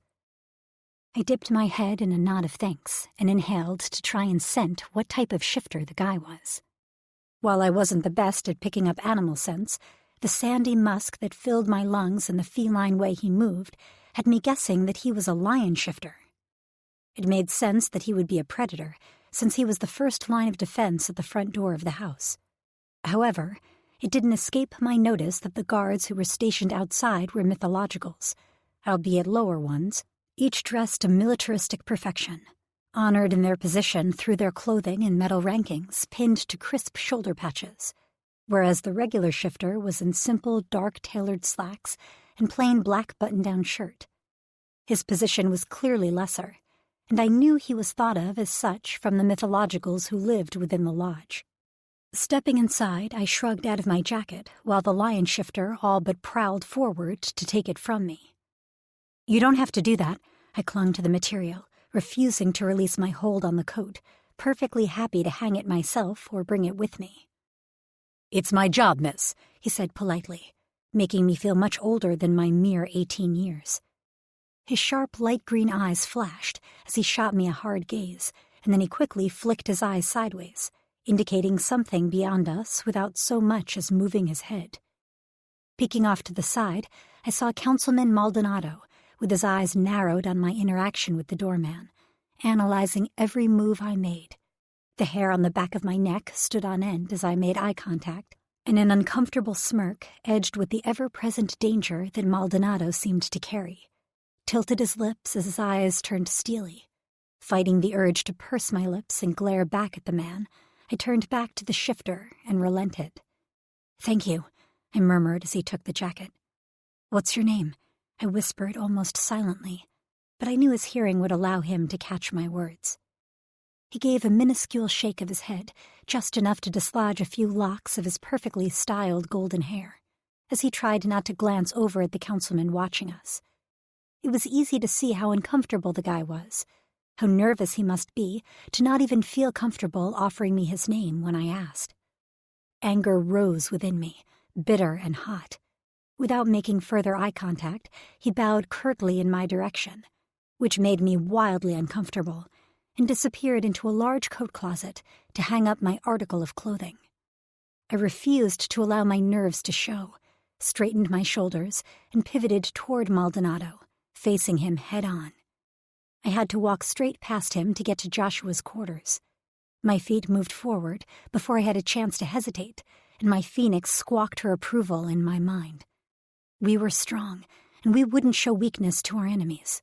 Whether we joined the revolution or not, I knew that Maldonado was an enemy. Goosebumps rose on my arms, the only outward sign of my nervousness as I strode forward. Just as I reached the councilman's side, he tilted his head downward in a nod, his dark eyes never leaving my face, and the unsettled smirk never leaving his lips. "Anika," he greeted me in his thick Puerto Rican accent. I had to fight back the need to roll my eyes at his use of my full name. I allowed a slight smile to bloom on my face, but even without a mirror, I knew it didn't reach my eyes. "It is wonderful to hear you are finally taking your responsibilities seriously." His drawl rolled over me. "We have been waiting for you to acknowledge your suitors, and yet this is the first date you have had since the gala." Clicking his tongue, Maldonado tisked. "We have been worried about your—" He paused and seemed to mull over his words like a man rolling tobacco across his tongue. Standing almost shoulder to shoulder with the man, I watched as he gestured with his hand while he continued to speak, landing on the word he wanted to make his point.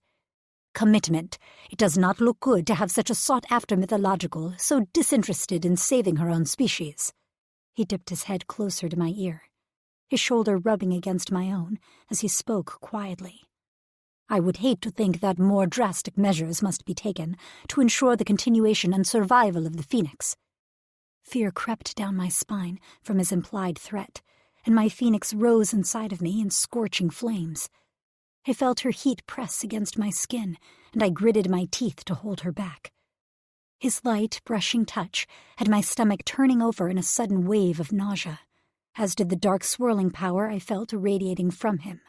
There was no doubt that the dude creeped me out, but I wasn't about to show him that, nor give him the satisfaction of knowing that his sheer presence affected me in any way. I'd be damned if I was going to let Maldonado see me cowed by his menace and intimidation tactics. Still, my phoenix and I filed his words away to analyze more closely later.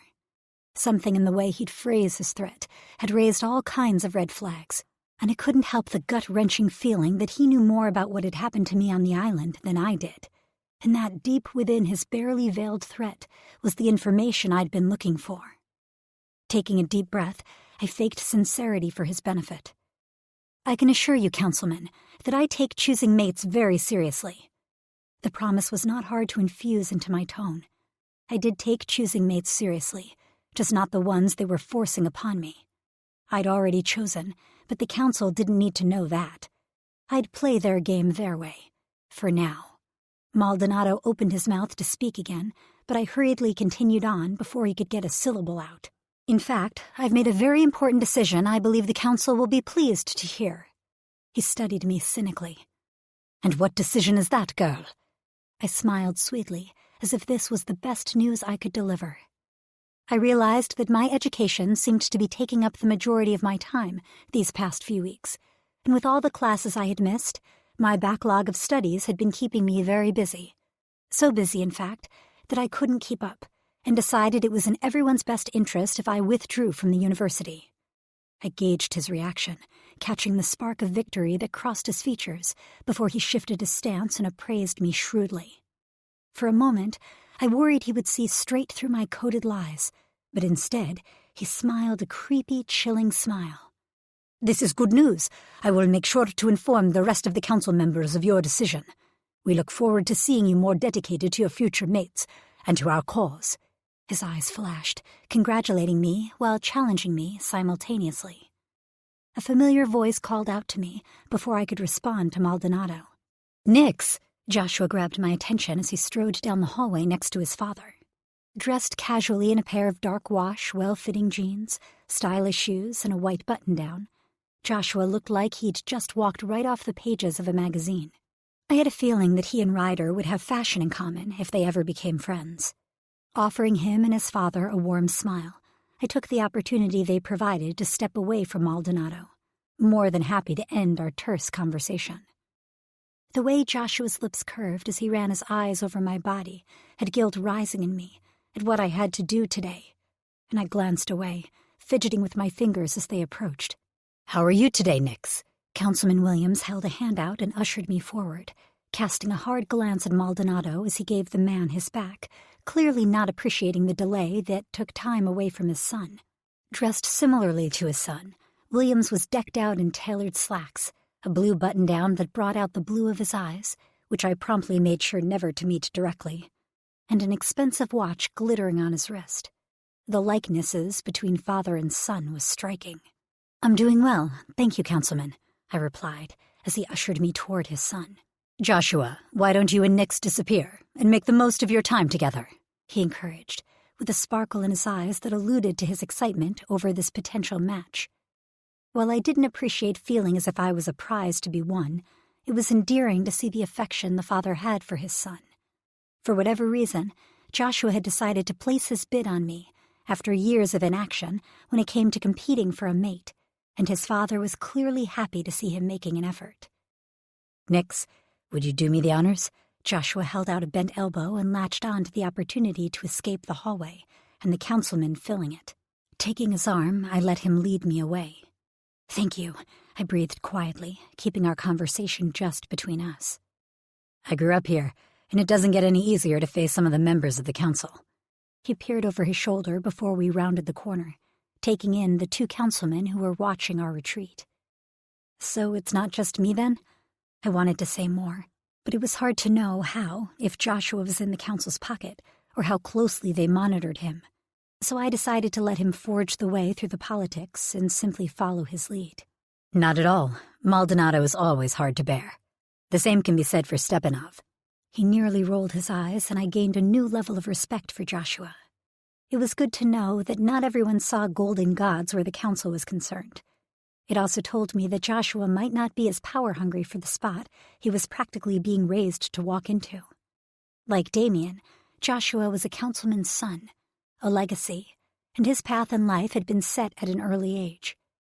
I wondered if it was a path he wanted to take, or one he'd rather avoid. As much as I didn't want to necessarily date Joshua, I was looking forward to getting to know him, even if that made my job today harder. I swallowed down my guilt and turned my attention to the elegant hallway we were heading down, trying to memorize the turns we took as we made our way through the lodge. Descending a set of stairs and turning down 2 more hallways, we finally stopped in front of a large wooden door that Joshua pushed open. You either like games way more than I would have guessed, or this is not your bedroom. I laughed as I disengaged my arm from his and strode into the room on my own, turning around to take it all in. Lush green carpet covered the floor, and windows lined one side of the room, admitting plenty of daylight. A large pool table was centered in the middle of the room, surrounded by a poker table, an air hockey table, and various machines that reminded me of an arcade. On the far wall was a humongous TV, boxed by 3 couches. In the corner was a set of double doors with the word theater written in gold lettering above the entrance to the room. My eyebrows skyrocketed, but I realized how naive it was of me to think that the council didn't indulge in every luxury the world had to offer. No wonder you like to live here, I mused. It has its perks, Joshua smirked, rubbing a thumb under his bottom lip as he gazed around, trying to see the room from an outsider's point of view. My point of view. Someday, I'll have my own place, but until then, I figured this is a good place to crash. I can understand that. I walked to the pool table, running my hand along the smooth walnut wood as I rounded the table slowly. I know you're a little older than I am. Did you ever go to college?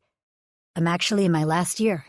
He walked toward me and tucked his hands into his pockets, watching me with his intense, light blue eyes. Online classes. That's amazing. I was slightly envious. What are you studying? Business and management. There was a scoff in his voice that drew my attention. Not what you wanted to study? I asked with an arched eyebrow, making sure to look to the side of his eyes just slightly. They were the practical choices, he hedged. I called him out. Because you're going to be on the council and you were encouraged to seek a relatable field. It wasn't a question, and he noticed. He huffed a laugh. You don't mince words. Luckily, he didn't seem upset or put out by my bluntness. I figured we would only get so much time together. I shrugged. We might as well make sure we use our time wisely to get to know each other. Don't you agree? It was the first bait I dropped, and I worried the inside corner of my lip as I waited for his response. He lowered the pitch of his voice, his eyes growing softer from the intensity they always seemed to hold, and he said, I can't lie. One of the reasons I bid on you was for the uncanny honesty you hold. My father was amused by it, although he would never admit as much in front of the other council members. It's one of the things I respect about you. He took a step closer, leaving a few feet of space between us as I ended my trek around the pool table. I appreciate the new perspective you have. I sucked in a breath and decided to take a chance. Of the shifter world? I let the question hang in the space between us. His gaze ran over my face, and for once I didn't glance away from the deadly promise his eyes held. When they locked onto mine, I saw the way they widened, the pupil dilating and darkening the natural sky blue of his eyes. I didn't think he was used to anyone making eye contact with him. As a basilisk, he'd have spent his life with people's constant avoidance. Yes, his breathing increased in speed and he stepped forward. You don't play by the rules. I'm rather drawn to that. A quality I'm not sure your father or the other council members appreciate, I said quietly, fully aware that there were no protective words to keep my sentiments from being overheard elsewhere. The guys would be ridiculously unhappy at the risk I was taking. But if my womanly intuition was right, the direction of my conversation with Joshua would only help our cause. And yet it's one I respect. Joshua sauntered nearer. You're not a vying miss. You're not cold nor calculating. You don't play the games the other girls do, nor do you bend to the will of others like a reed in the wind. You're strong, and I can see that strength within you. I could sense it from the first moment I saw you. Bile rose like hot lava in my throat, and I swallowed harshly, trying to push it and my guilt down. Part of me had hoped that Joshua would be more like the council, a person easier to despise and blame. And yet he was standing in front of me, nearly admitting that he didn't approve of the way things were, that he chose to fight for me as his mate because of the different ideals I represented, ideals I was prepared to fight for by joining the rebellion. A rebellion that needed me to all but steal the venom that ran through Joshua's altar. Just like Michael, and countless others, wanted to steal the blood that ran through my veins. He called me strong, and yet he had no idea I needed to use that strength against him. I felt sick. Breaking the moment, I spun on my heel and faced the pool table, bracing a hand on the smooth wood. I closed my eyes, took a deep breath, and tried to center myself. My phoenix pressed against my skin, offering me her support. I wasn't stealing his venom. We had a plan. I chanted the thoughts to myself, but a small part of my brain countered back that it was all semantics. My phoenix cooed, trying to soothe me. A warm hand landed on my shoulder in a gentle support I didn't deserve. At first, I flinched, but instead of pulling away on instinct, I slowly ran through my muscle groups and eased the tension from my body. I allowed his hand to stay where he'd placed it, hoping it would inspire trust and friendship. "You're the first person to look at me, Nix. Really look at me," Joshua whispered, trailing off in awe. "Like I said, strength." I sighed, but didn't stop the small grin from tipping up one side of my lips. Pulling away from Joshua, I turned, making sure there was a little space between us, and attempted to lighten the heavy mood that hung in the rec room. "Or stupidity." He chuckled and shook his head, his styled blonde hair, which was swept to one side, falling across his forehead. Brushing it back into place, he smirked. "Well, some may see it that way, but I'd never hurt you, Nix." I struggled to keep the wince off of my face, knowing full well that I needed him to do just that. Taking a deep breath, I looked around at the games surrounding us and took the leap to move this date outside. "I know you probably meant for us to have a fun afternoon full of games and movies, but I was wondering if you'd be up for something else." I bit my lip, hoping he'd jump at my offer. "What would you like to do instead?" He leaned casually against the pool table and crossed his arms. "I want to see how our alters do around one another. I think it's important to see if they're drawn together, how they react." Hesitancy crossed his face, but he quickly cleared it. "I'm not sure if that's a good idea. Most people, they get uncomfortable when I shift." "I'm not afraid of you." I kept my voice soft. "Maybe you should be. Maybe you should be less brave," he murmured, running his hand through his hair. "I thought you liked my strength." "I do." "Then let me be strong. Let's see how our alters interact together. Without them, how are we ever supposed to know if we have a connection?" I bit my tongue, nearly drawing blood at the lie that slipped past my lips. While it wasn't impossible that my phoenix would like his basilisk, I wasn't planning on taking any additional mates. I have 5 wonderful, incredible men who were mine, and I didn't need any more. They belonged to me, and they made me happy. Watching me for a prolonged minute, Joshua finally nodded and relented. "All right, if you're sure." "I am." "Did you have a place in mind? It's going to be freezing. Afraid of a little cold?" I challenged, heading for the door we'd walked through earlier. "I'm an Alaskan." He jogged after me, following me into the hallway. "You're also a basilisk. Gold isn't exactly your alter's favorite," I reminded him. "I can't argue with that, even though I was born here. But for some reason my basilisk seems rather content to go out today." I fidgeted and kept walking, realizing a moment later that he'd stopped by the entrance to another hallway, while I'd plowed right past. I grasped the change in subject, refusing to touch Joshua's flirtation with the 10-foot pole. The less I could lead him on, the better in the long run.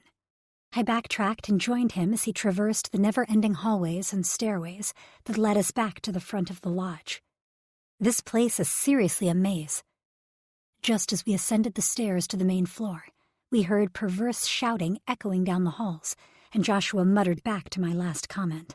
"Much like the politics that take place within its walls." I hurried after his quickening footsteps. Placing a hand in the center of my back, he ushered me forward. "Come on, let's get you out of here." Chapter 19. Nix. The shouting increased the closer we got to the throne room, but Joshua kept his eyes laser-focused on the front door of the lodge as he powered forward. "You imbecile!" The rich Puerto Rican accent of Maldonado could be heard loud and clear through the intricately carved wooden doors that happened to be propped wide open. Joshua's pace faltered the closer we got to the throne room, and I paused to glance inside at the scene playing out in front of the councilman's throne. Maldonado was on his feet, brushing a pool of liquid off of his ornate robe, letting the wine he'd apparently ordered roll down to splash onto the floor at his feet. A shiver raced down my spine, warning me of the danger that seemed to be growing within the room.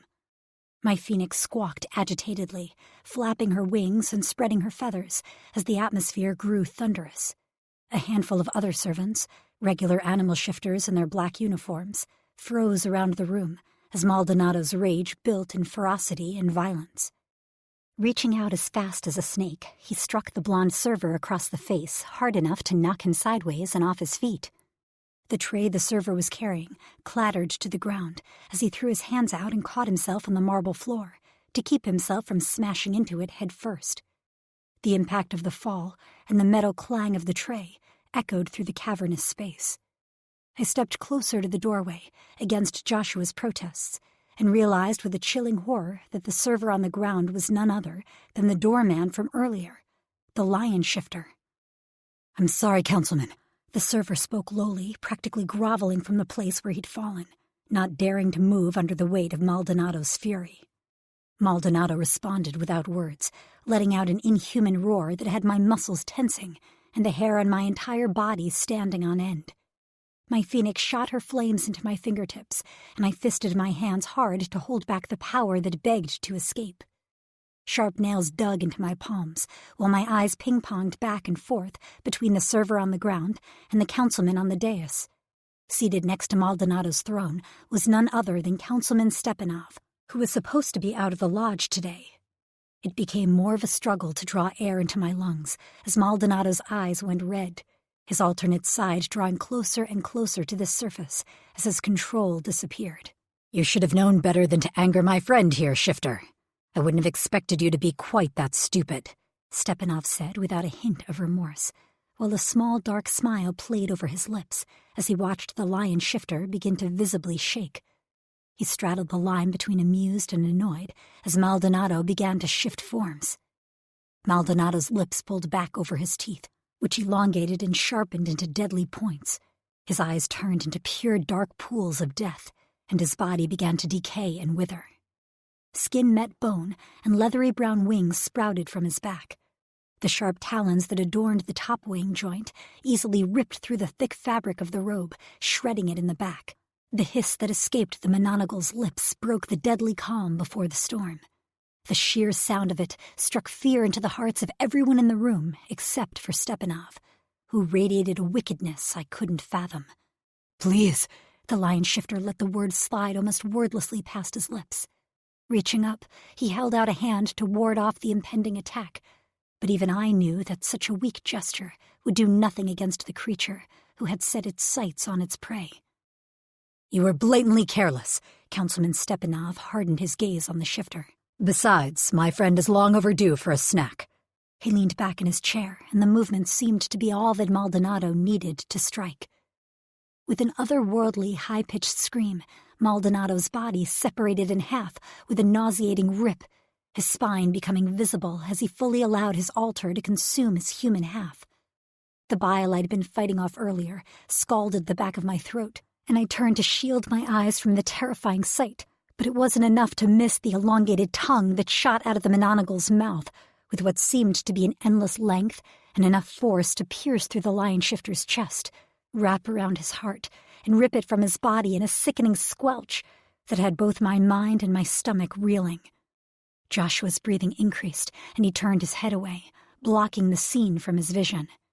Gasps and shocked cries rang around the room from the other regular animal shifters. Some had their eyes shut tightly.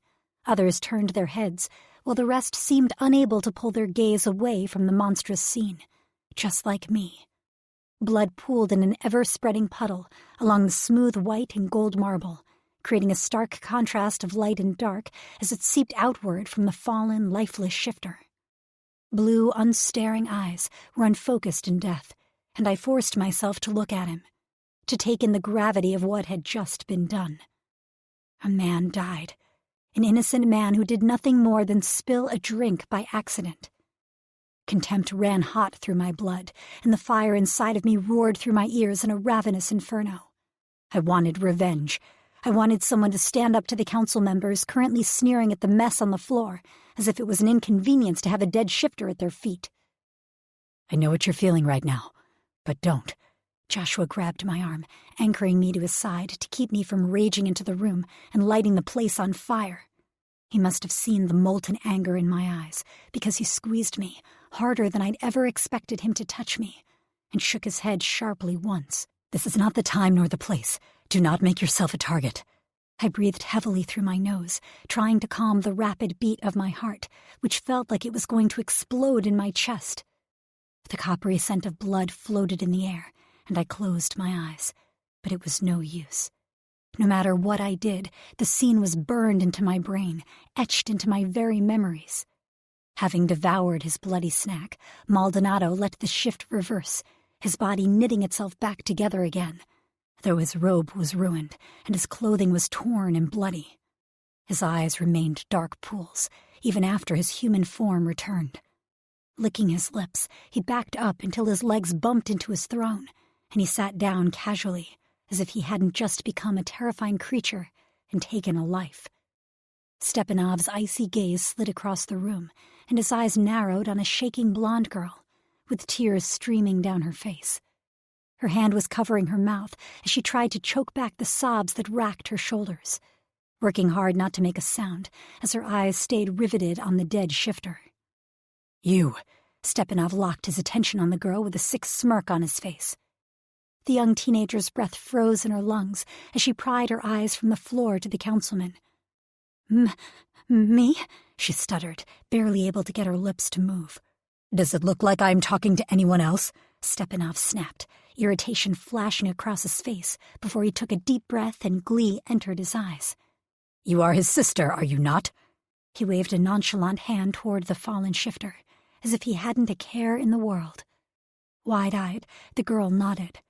Golden hair clung to her cheeks, sticking to the wet trails that blazed in her sorrow. "Good." Stepanov steepled his fingers together. "Good," he murmured again. "Then you are responsible." His voice carried through the room, and no one uttered a word against him. My heart stopped for the girl as I watched her fidget under the attention of the mythological. "Clean this mess up," he ordered. She sucked air into her lungs, and I saw her visibly sway as a fresh wave of tears spilled from her eyes. She looked at the shifter next to her, but he kept his face turned downward, tracing the veins in the marble rather than offering her any kind of support. I gritted my teeth as she took one shaky step after another while Stepanov watched. Joshua's hand tightened against my arm, hard enough to leave a bruise. But I had a feeling the guys wouldn't be mad about the mark, knowing he was trying to keep me safe and unnoticed by the members of the council sitting on the dais. A broken cry left the girl's throat as she dropped to her knees, her skirt soaking up the swirling blood of her brother as she reached a hand out and closed his eyes, before trailing her fingers down to his chest and running her fingertips around the gushing wound where his heart had once been. Her hair fell like a curtain as she leaned forward, letting her tears mix with the blood still welling from the dead lion shifter. Another shifter hurried forward and placed a bucket of cleaning supplies near her before retreating backward. Grabbing a towel, she began to try and soak up the blood on the floor. But the towel was soon saturated, and her hands were stained red. While she didn't dare glance up, I knew she was lost as to what to do, and emotionally shaken to her very core. A growl of anger must have left my lips, because Joshua cursed, and then Stepanov and Maldonado settled their eerie gazes upon me, noticing me in the doorway for the first time. "Ah, Annika." Stepanov opened his arms like he was giving me a warm welcome to a party. "I didn't know you were visiting us today." Fake sincerity rang around the room, and I pulled away from Joshua, who curled his hands into fists at his sides. Play the game, I told myself, letting the litany repeat in my mind as I controlled my movements, not letting any weakness show in front of the two of the most dangerous shifters on the council. "I'm here to go on a date with Councilman Williams' son, Joshua." I motioned behind me, without turning around or letting my attention sway from the two men in front of me. We were on our way out when we heard a commotion, and I came to investigate. "Quite the curious one you are." Stepanov sat as straight as stone in his chair, watching me with scorn. I'd known ever since I'd met him that he hated me, and the feeling was mutual. My phoenix chirped angrily in my head in full agreement. I knew that if Damien could be in my head right now, he'd be warning me to be careful. And I proceeded with caution, fully aware that whatever occurred in this encounter would make its way to the entire council and reflect on their opinion of me. Now was not the time to be drawing attention to myself, and yet I couldn't stand by and watch the injustice of what had occurred without stepping up and helping in some manner. The cards had been dealt, and I couldn't change that, but perhaps I could bluff and bend their will to my own. I let my eyes wander to the girl who had frozen over her brother's body, seemingly unsure of what to do next. My heart bled for her, and I turned back to the council as a plan worked its way into my mind. There was nothing I could do to save the lion shifter, but I could help his sister and get her out from under the eyes of the Maldonado and Stepanov. I could get her to safety before they decided to spill more blood. Plan in place, I stepped closer to the dais and held my hands out. "I've come to offer my services." I let my gaze penetrate the two men, making sure my back was straight and I didn't hunch my shoulders under the weight of danger they projected. "What services?" Maldonado growled, his voice still far from human. After witnessing my interaction with the lion shifter earlier, he clearly knew I didn't hold the same disdainful hate for normal animal shifters that he, and many other mythologicals, seemed to cultivate. If my estimation was correct, he'd been expecting me to plead for leniency for the girl on the floor, or rage against the death he'd just dealt. Instead, I let my flames heat my hands before allowing my power to burst forth.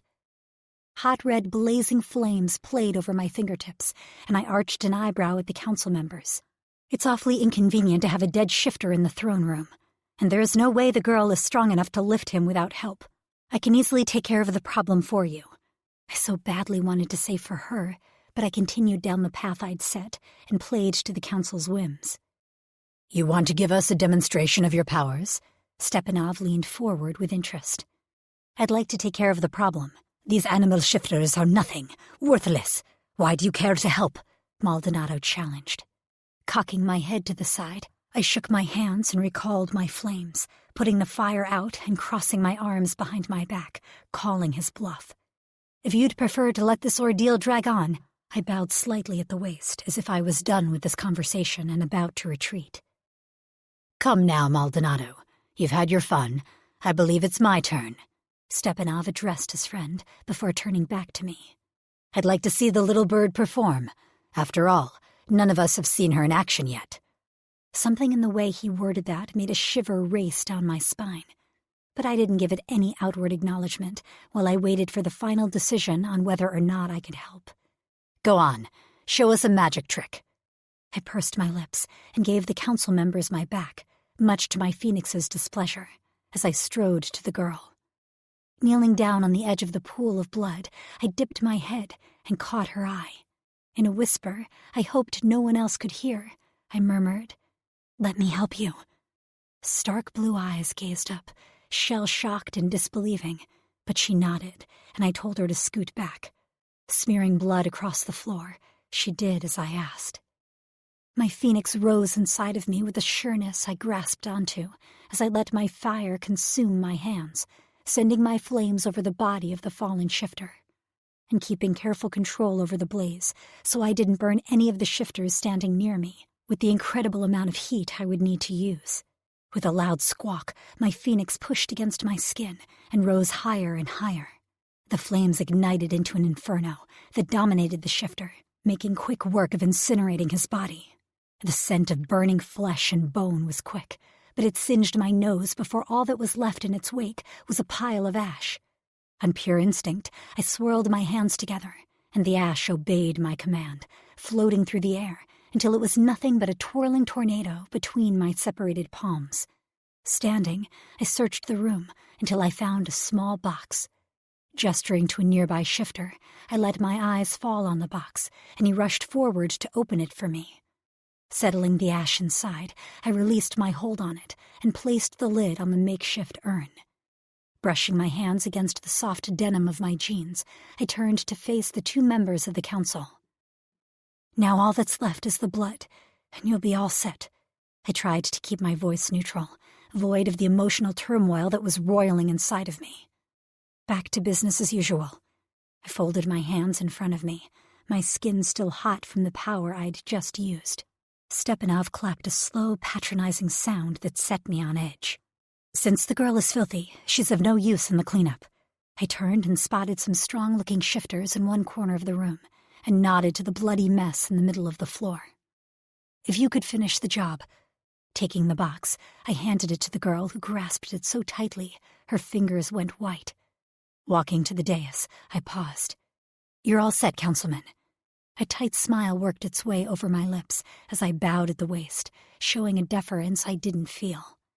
If you'll excuse us, I said as I straightened. Joshua and I have a date to get to, and I have a feeling that Councilman Williams find it very remiss if I didn't give my suitor all the attention he deserves. I sent as love-struck a glance over my shoulder as I could, playing the part of smitten girlfriend, before spinning on my heel and making my way back to the basilisk's side. Of course, mating should be your utmost focus, child. I am not the only member of this council satisfied with seeing you finally taking your duty to your species seriously. Dismissing us, Stepanov turned his attention on the two men, mopping up the blood, and snapped. Hurry up already. Let us be done with this whole ordeal, and move on with our day, you worthless idiots. Joshua took my hand and looped it around his arm, bowing to the council members as he bid them goodbye, and then proceeded to all but drag me from the room. I felt Stepanov's steely gaze on my back all the way out of the throne room, only shaking the chill when we were striding down the hallway toward the door. Stopping at the coat closet, I retrieved my jacket while Joshua did the same. Just as I was zipping it up, I spotted the girl across the hallway, with another shifter wrapping a blanket around her shoulders. The box was still clutched in her hand.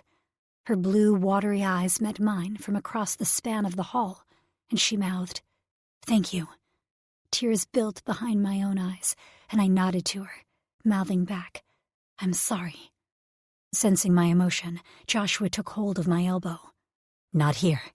He leaned down to whisper the caution in my ear, and I knew from an outsider's perspective that it could have easily appeared as a lover's gesture, rather than the warning it was. Ushering me outside and into a gray Range Rover, he shut the door and rounded to the driver's side. "I know a place we can go." He turned the car on, the engine flaring to life. "A place where no one else goes. I like to go there to think, sometimes. To be alone." I sat numbly in the passenger seat as my adrenaline left me a shaking mess, barely registering what he'd said and the mission I still needed to accomplish. My phoenix pushed her heat into my limbs, warming me up, and gave a gentle coo in my mind, waking me from my shocked stupor. I don't know if I'm up for that, but there is a place I had in mind. I've been wanting to see the waterfall on the island." I tried to get the words out. A friend of mine told me about it. "That's perfect, actually." Joshua reached over and cupped my cheek, running the pad of his thumb along the curve of it. "That's the place I was talking about." Nodding, I pulled away from his touch, feeling guilty and conflicted over the familiarity he felt growing between us that wasn't fully reciprocated. I let out a breath, releasing all the tension that had been growing inside me. I changed the subject. "Is it always like that?" I managed to voice the question, although I wasn't sure I wanted the answer. Focusing on driving, Joshua placed both hands on the steering wheel and navigated us onto the road, heading to the far side of the island. "Animal shifters have always been treated as lesser, but it's been getting worse as the years go by. Now it's often a fucking shit show." "They just kill them? Just like that? For spilling a damn drink?" I was aghast, unsure how to feel. Joshua's silence was enough of an answer. "Do you agree with those types of politics?" I didn't even know what else to call the council's cruelty, especially while I was still trying to feel out where Joshua stood in all of this. "Like I told you the first time I met you, Nix, not all of us are into the old ways." Joshua's voice was low, his eyes serious. "I fully recognize the need for change. It's the reason I've stayed at the lodge and continued down the path that my father has mapped out for me. Becoming a council member may not be my first choice for a career, but it's the only one that will allow me to have a say in the change I'd like to see." "That's very self-sacrificing," I eyed him. "I'd say it's a lot less painful than what that shifter just went through." For the first time since I'd met him, he sounded angry. and it lightened my heart to know I wasn't alone in my outrage. "You're different than I expected you to be." In a good way, I hope. He smiled while keeping his attention on the road. "Yeah," I smiled as he pulled the vehicle to a stop.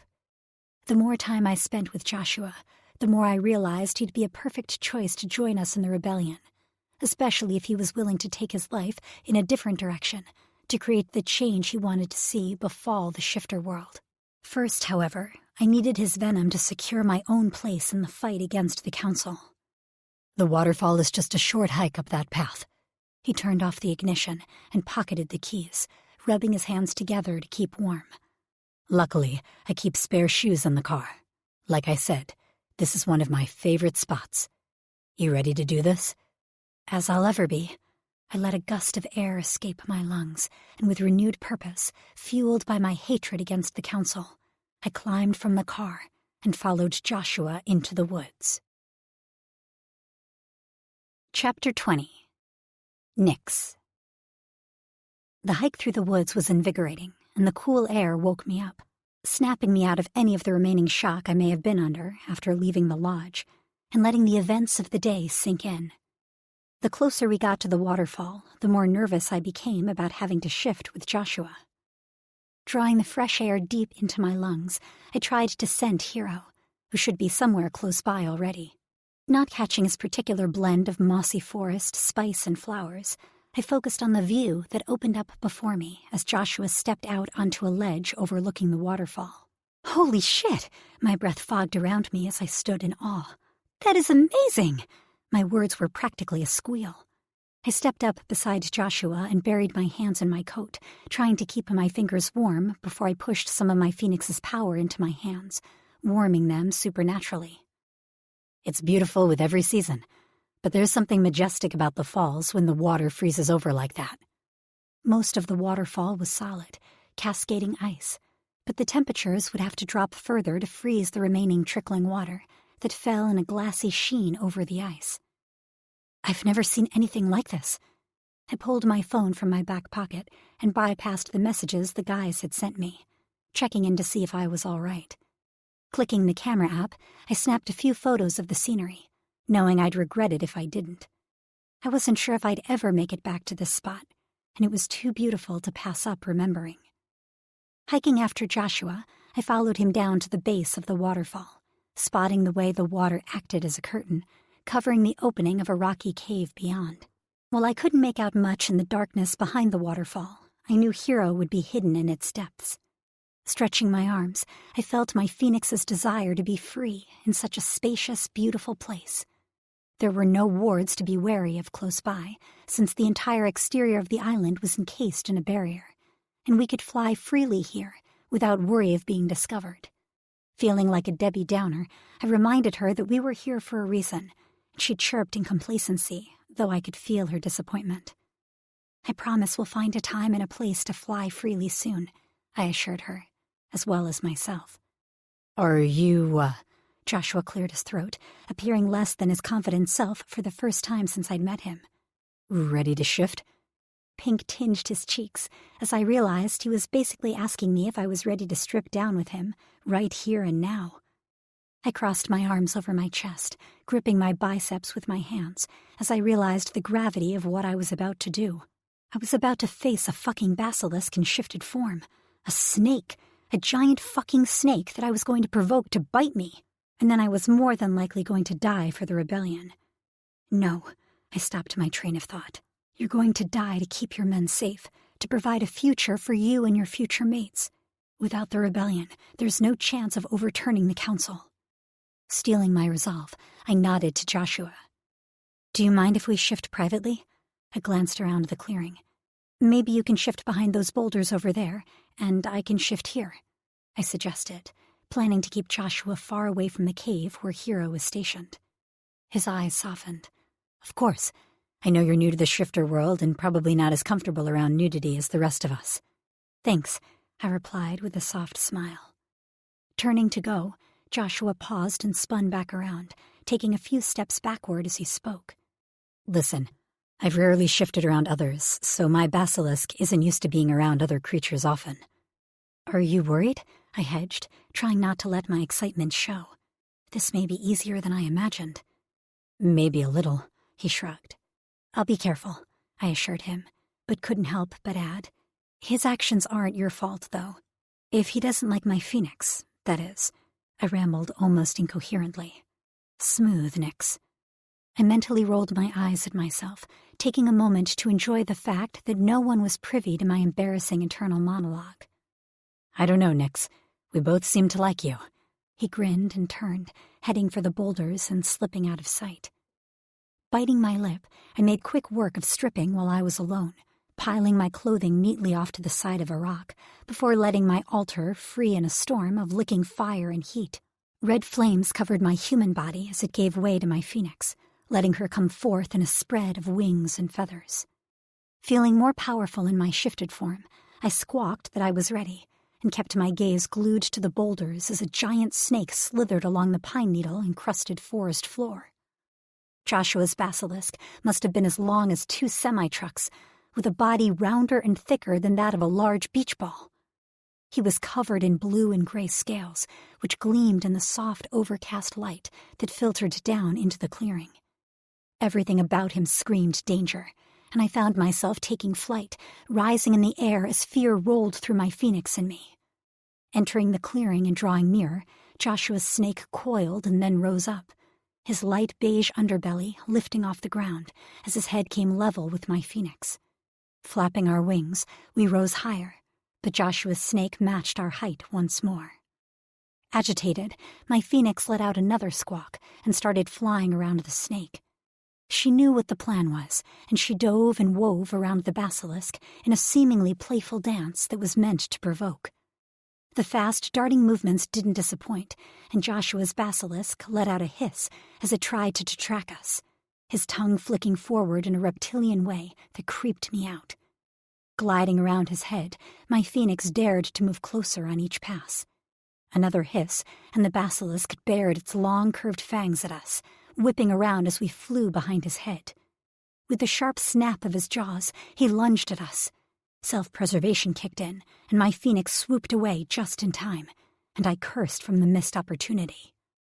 Heating herself up, she tipped her wings in fire and made another pass. The warmth of her fire teased along the basilisk's skin, and he lunged. Sharp, piercing, knife-like fangs sunk into the body of my phoenix, and with a terrified shriek, we fell as he yanked us downward, crashing toward the unforgiving ground when he let us go. The hard covering of rocks near the waterfall broke our descent, and pain shot through my phoenix's body as more than one bone broke. The searing burn of Joshua's venom had us gasping for air. "Oh, fuck, Nix!" Joshua cried out as he shifted back to human form. He scrambled to my phoenix's side and reached for her. But I knew if he touched us, he'd try to help, and I needed him to leave me here, alone. Using the last bit of energy we had, my phoenix called her flames and lit our body on fire, keeping Joshua's reaching hands from touching us. With a startled sound, Joshua pulled away with wide, frightened eyes. "Shit, what can I do? What do you need me to do? You can heal, can't you? I never meant to hurt you. I should have shifted back as soon as I realized your flight was agitating him." My heart ached almost as much as my body did when I saw the regret and terror covering Joshua's face. Even in all my agony, my guilt over what I'd done, what I'd had to do, had me wanting to soothe the fear in him. A growl echoed toward us as Hiro's kitsune came bounding toward us in a flash of white and green. Delicate tribal-like markings swirled up his paws and decorated the ends of his 9 tails. His eyes flashed in anger, and the ground underneath us rumbled as Jonathan scrambled to his feet, holding up his hands to stave off the angry kitsune, completely uncaring of his nudity. "I didn't mean to hurt her." His voice quivered, the strong emotion bouncing off the rocks as he called out to Hiro. Having grown up in the same circle of mythologicals, it made sense that he recognized Hiro in his shifted form. "It was an accident." Hiro growled again, as vines began to crawl their way out of the forest.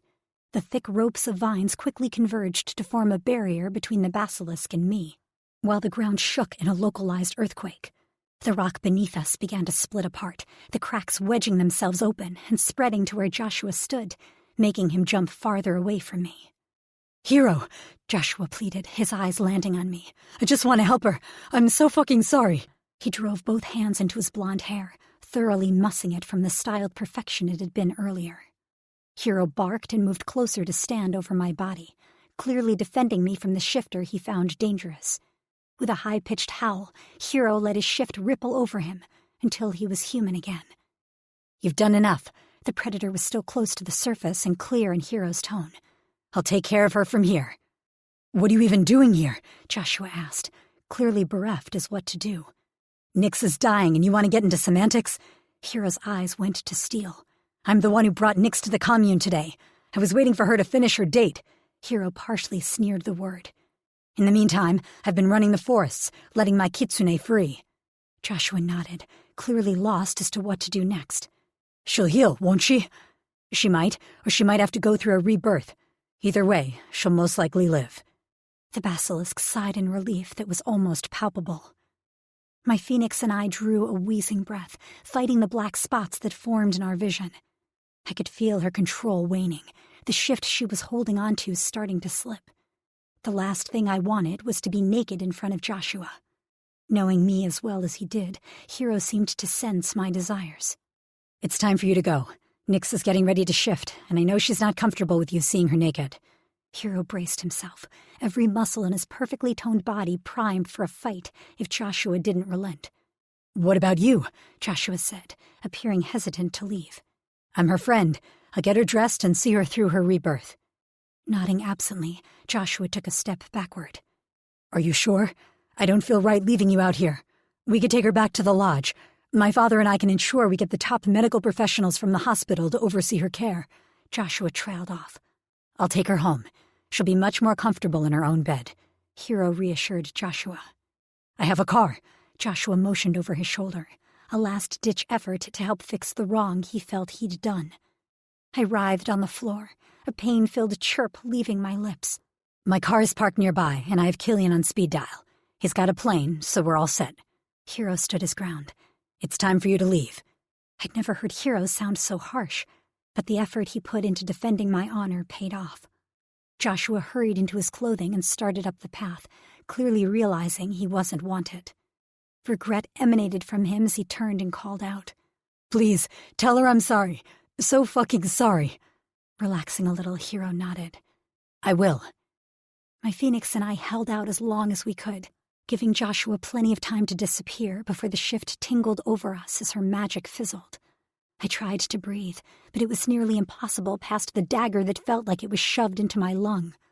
Easy, Hiro soothed, bending down and gently scooping me into his arms.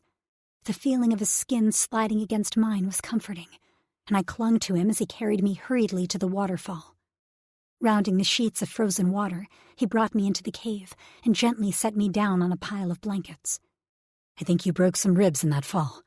He ran his hands over my body clinically, and I saw the pain in his eyes as he assessed me.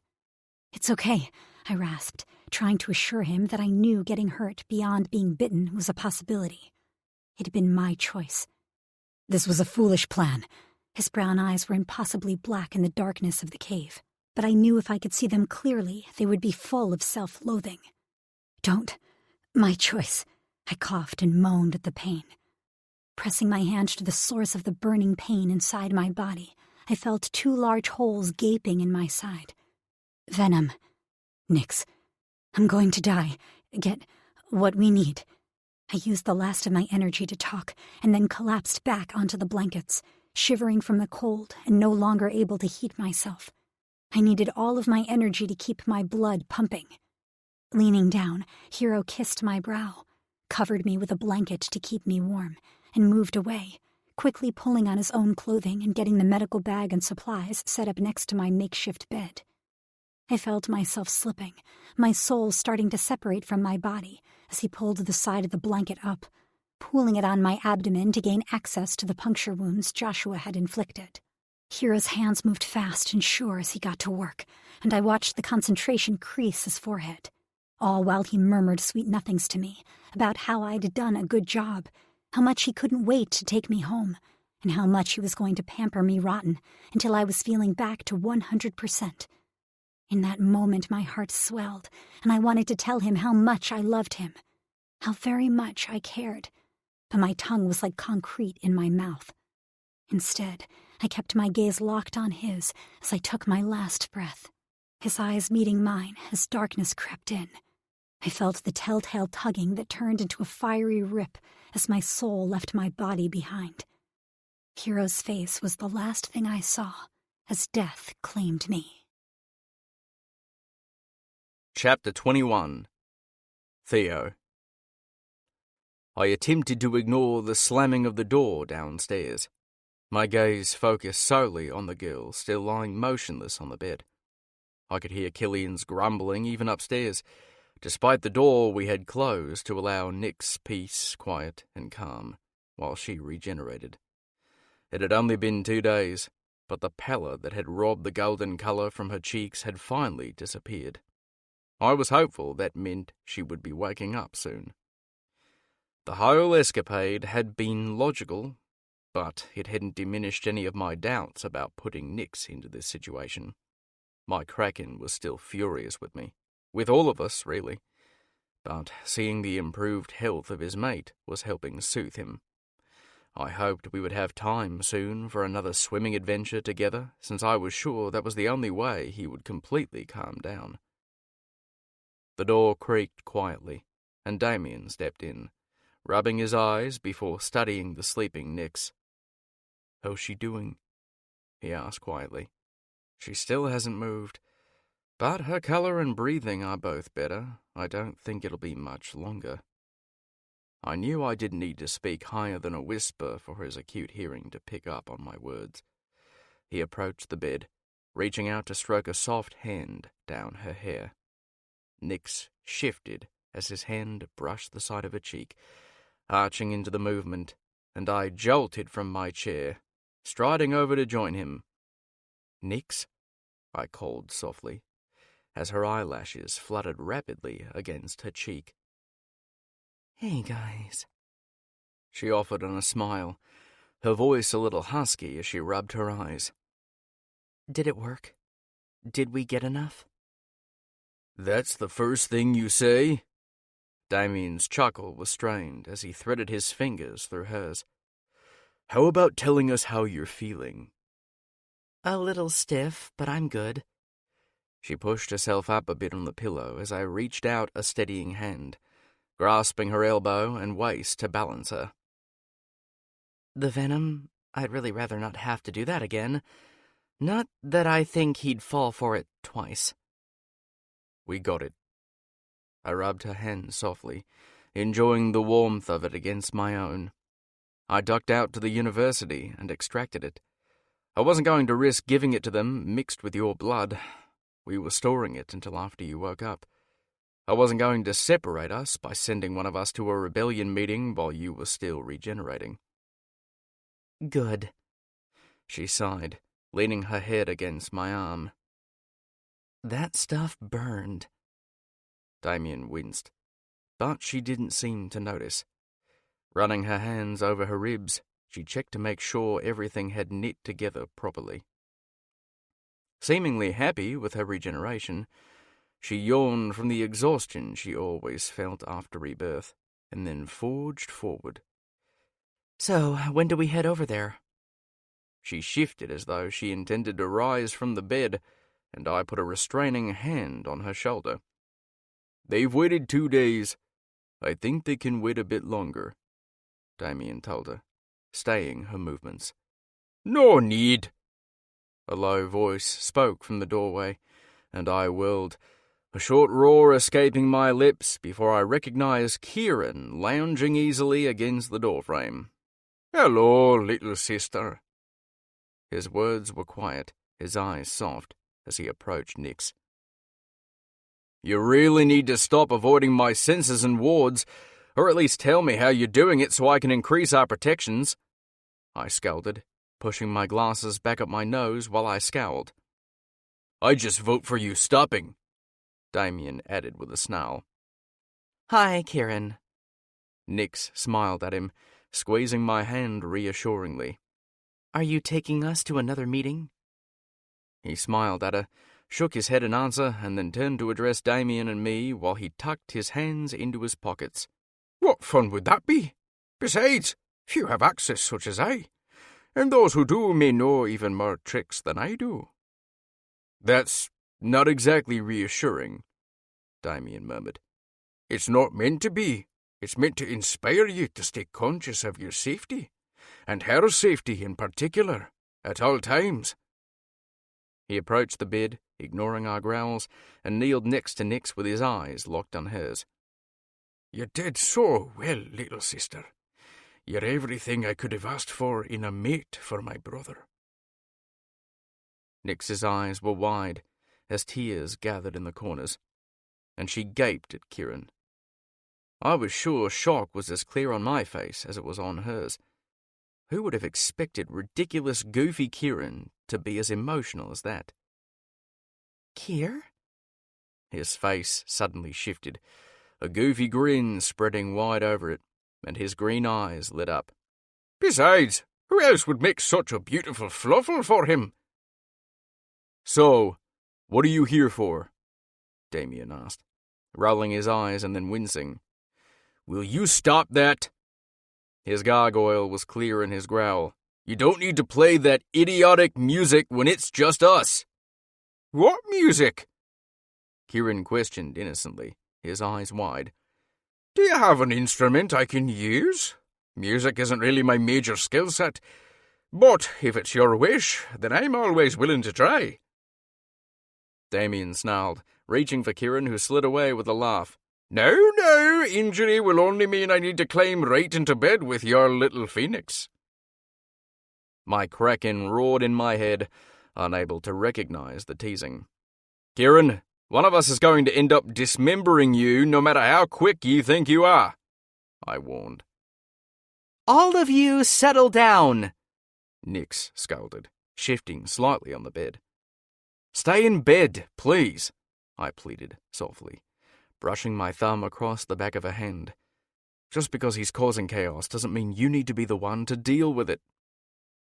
Nix giggled, but she complied with my request, snuggling back down into the covers. If I don't deal with him, then one of you is going to kill him. A soft knock sounded on the door. I thought I heard Nix. Killian's voice was a deep grumble through the door. Kill! Her eyes lit up and she nearly bounced out of the bed to answer as I sighed. I'll sit down and hold you there if I have to, I warned. If we're pinning people to the bed, I vote that I'm allowed to be involved, Kieran chirped. Though I'm not quite sure if I want to be the pinner or the pinnee. Killian poked his head in the door, freezing when he saw his brother. What? When did... He scrubbed a hand down his face. Nix, I'm glad you're awake. Brother dearest, no warm greeting for me? No throwing yourself into my arms and telling me that your heart has ached without me? Kieran pouted, sticking his lower lip out as he shook his head. What is becoming of our relationship? Killian studiously ignored his brother, approaching the bed to brush a hand down Nix's hair. Glad to see you up.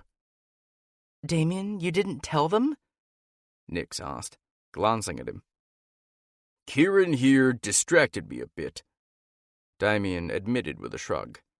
As feet pounded up the stairs, I realized he had corrected that oversight, and Hero and Ryder tumbled into the room a moment later.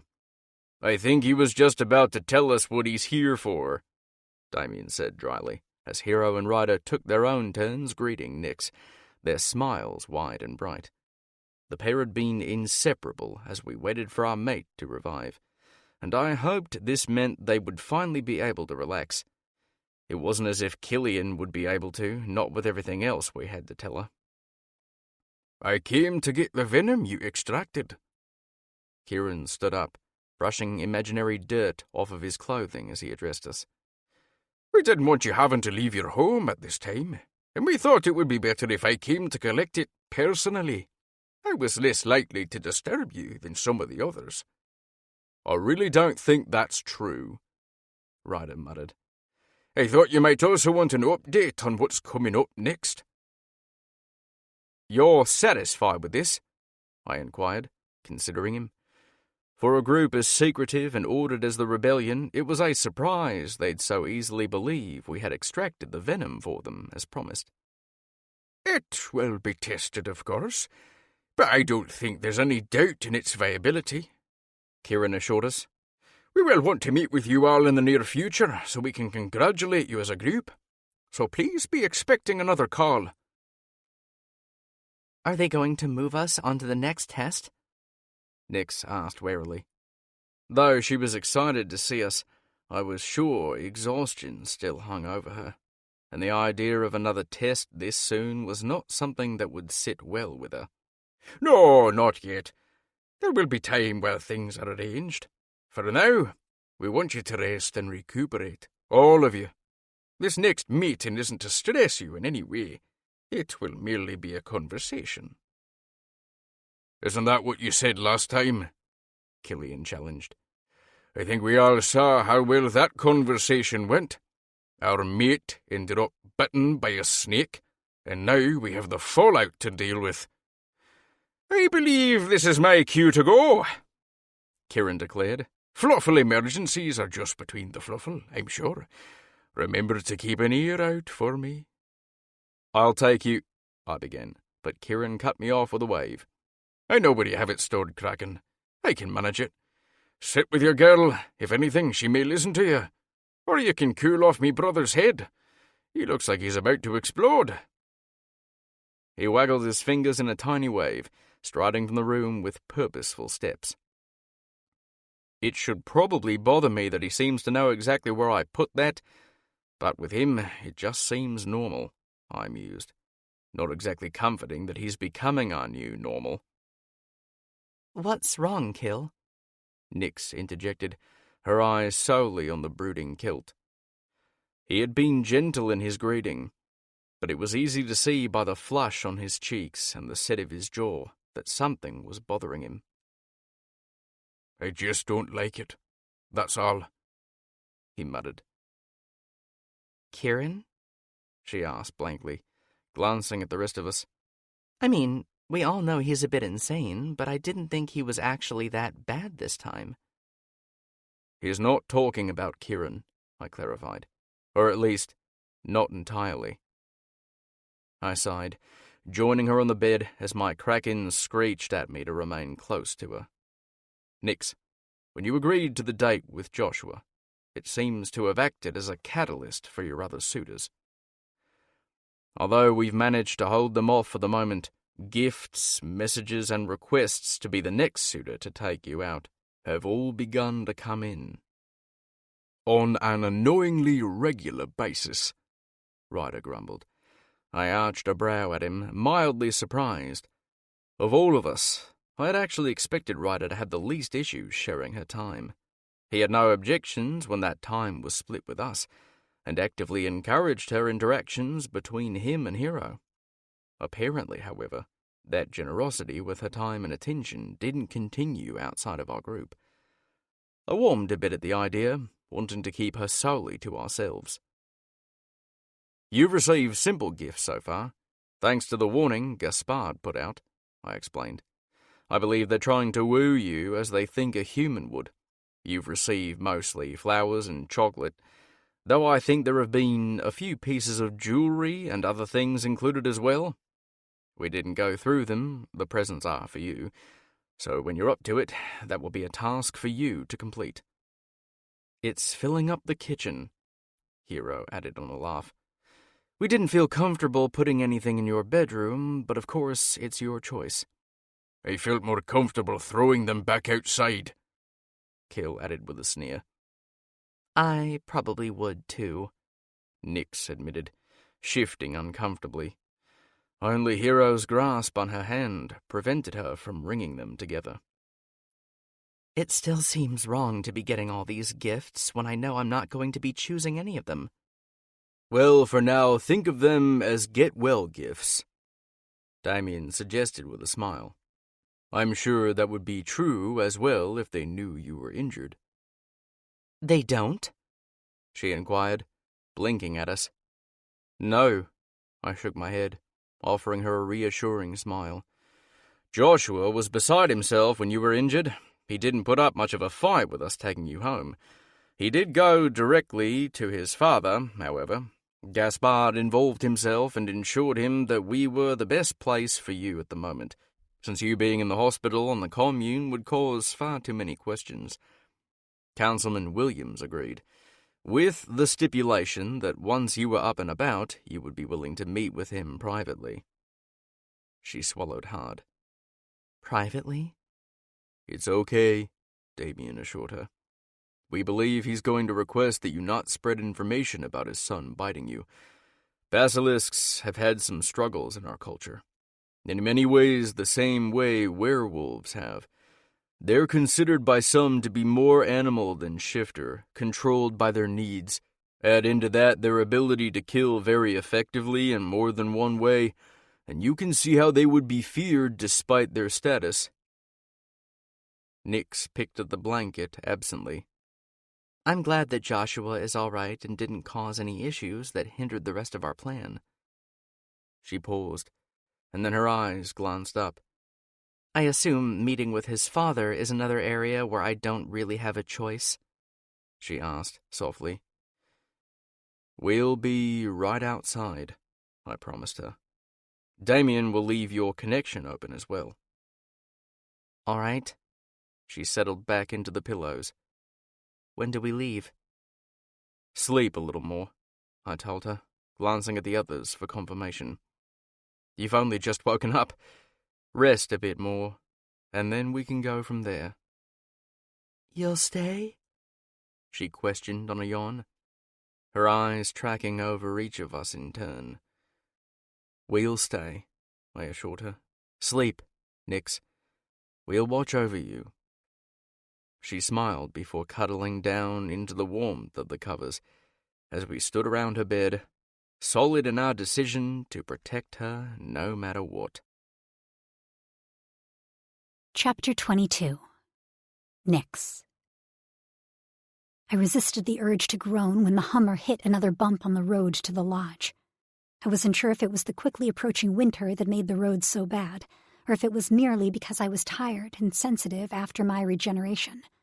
Either way, I wished I was back home, curled up in my bed with my mates around me. Surprisingly, Gaspard had insisted on coming with us and sat up front in the silent car, his silver and black hair shining in the light. Since we've almost arrived, I assume you will not mind me breaking into this productive silence to actually create a plan amongst us? Gaspard asked dryly. As much as I enjoy listening to all of you breathe, speaking may be of more use before her meeting. What do you think, grandfather? Damien inquired wearily, not turning his eyes from the road. Firstly, I believe there was no reason for so many of you to come with us, he stated, glancing over his shoulder to where I sat between Ryder and Theo. Killian perched on the small seat in the back of the Hummer, and Hero had agreed to stay at home, although I knew he was far from happy with the decision. From the expression on his face, I assumed some kind of gambling had gone on behind my back to leave him as the odd man out of his seat. When Gaspard received no answer, like he hadn't since we left the house this morning, he snorted, shaking his head. Nix, only you will be meeting with Councilman Williams. I highly doubt any other councilman will be in attendance, so that should not be a worry for you. If it weren't for the fact that he has multitudinous duties at the moment, I believe he would have chosen to meet you at your home, or anywhere besides the lodge itself. That's a good thing, though, right? I asked, clearing my throat when my voice squeaked slightly. It is always an honor to be singled out by a councilman, so make sure to treat it as such. He will probably want to know how the date went before this disaster. I still don't know how it ended up happening, Gaspard lamented. I blushed, shrugging my shoulders. I keep hearing about how both sides of a shifter should be in harmony if they're going to mate. It seemed like a good idea at the time to test the theory. Besides, the weather was nice and I don't get many chances to let my phoenix out. I rushed through the words, keeping my eyes glued to my hands, unable to look at Gaspard as I spoke. I just hoped he took my fidgeting and fast speech for shame, embarrassment, and discomfort, rather than dishonesty. Well, whatever the case, it is done now. You need to be more careful in the future, Nix. You do not value yourself highly enough if you're willingly putting yourself in risky situations. I believe from here on out, we may need to institute a policy of you having a chaperone on your dates, at least until you learn to behave yourself." "I didn't misbehave, really," I muttered. "Whichever word you choose, he will probably apologize for the situation, intent on remaining one of your suitors. I can understand your reluctance, having been bitten. It is not a pleasant experience." From the icy words and the faraway look in his eyes, I was sure he was thinking of executions he had witnessed in his years on the council. "However, it would most definitely behoove you to try again, if you believe you can." "Joshua was nice," I admitted. "It was all an accident. I'm not mad at him about it. If anything, he should be the one who is mad at me." "Well then," he nodded sharply as we parked. "Keep that in mind when you answer any questions he may have. And remember, an apology from a council member is incredibly rare. If that is what he has in mind, he will want it to be as private as possible." He turned to look at me, offering a supportive smile. "You've survived one basilisk, Nix. Don't fear another." I weakly returned his smile, hopping from the Hummer and rubbing my arms as nerves worked their way through me. Gaspar didn't bother looking back as he led us through the maze of rooms and hallways that was the lodge. Rather than the main throne room, he took me to a smaller area of the lodge, one I wasn't familiar with. "I trust some of you can find something to occupy yourselves with?" he asked, eyeing my mates. "One of you with me will suffice." They considered each other for a moment, and Ryder stepped forward, planting himself beside Gaspar. I knew exactly what their thought process on that was, putting the healer only feet from me. They'd trust Gaspar to fight for me, and Ryder to help heal either one of us. "We won't be far," Damien assured me through the mental link. "You're near the library. We'll only be a few doors away." I knew better than to nod my response, so I smiled at them instead, and watched them trudge down the hall, with Killian continuing to throw guarded looks over his shoulder as they went. "We're meeting him here?" I inquired softly, looking around at the hall studded with carved wooden doors and thick wool carpets that muffled our footsteps. "Williams has a study in this part of the lodge and prefers it to other areas." He strode forward, knocking sharply on an unlabeled door. "Enter," Councilman Williams called, and Gaspar shoved the door open, revealing a large, cozy office. The air was warm, warmer still with the large fire that crackled merrily in the hearth. The floors were decorated with thick rugs and comfortable chairs, and a carved wooden desk stood against the wall, surrounded by dozens of bookcases, each filled to the brim. Councilman Williams stood by the fire with a book in his hand, and he smiled at us, giving us his full attention when we entered. "Gaspar, thank you for bringing her." Ryder remained outside of the room, but his presence in the doorway was enough to reassure me. "Would you mind if I spoke to Annika alone for a few moments?" "Of course." Gaspar inclined his head. "Ryder and I will wait right outside for her. Nix." He winked as he turned away from the councilman, and a smile danced on my lips. "Thank you, Gaspar. I doubt this will take very long." Williams nodded as they left. "Take your time. We'll be here if you need us." Gaspar shut the door behind him. The only sound remaining in the room was the crackle and pop of the fire. "We're here too, Nix. Don't worry," Theo soothed. "Would you care to take a seat?" Councilman Williams asked, setting his book on his desk and waving a hand at the soft sapphire blue chairs that stood before the fire. "I hope it's not too warm in here for you. I tend to prefer it hotter than many of the other shifters care for." My phoenix chirped inside me, unsure of this polite man. Having spent time with Joshua in both of his forms, the scent of his basilisk was much clearer to me now, although I doubted scent would ever be one of my strongest skills. "The warmth doesn't bother me," I said, sinking into the velvet chair as I rubbed my hands on my thighs. "I think my phoenix enjoys it, actually." I tried to make small talk. "Good, good."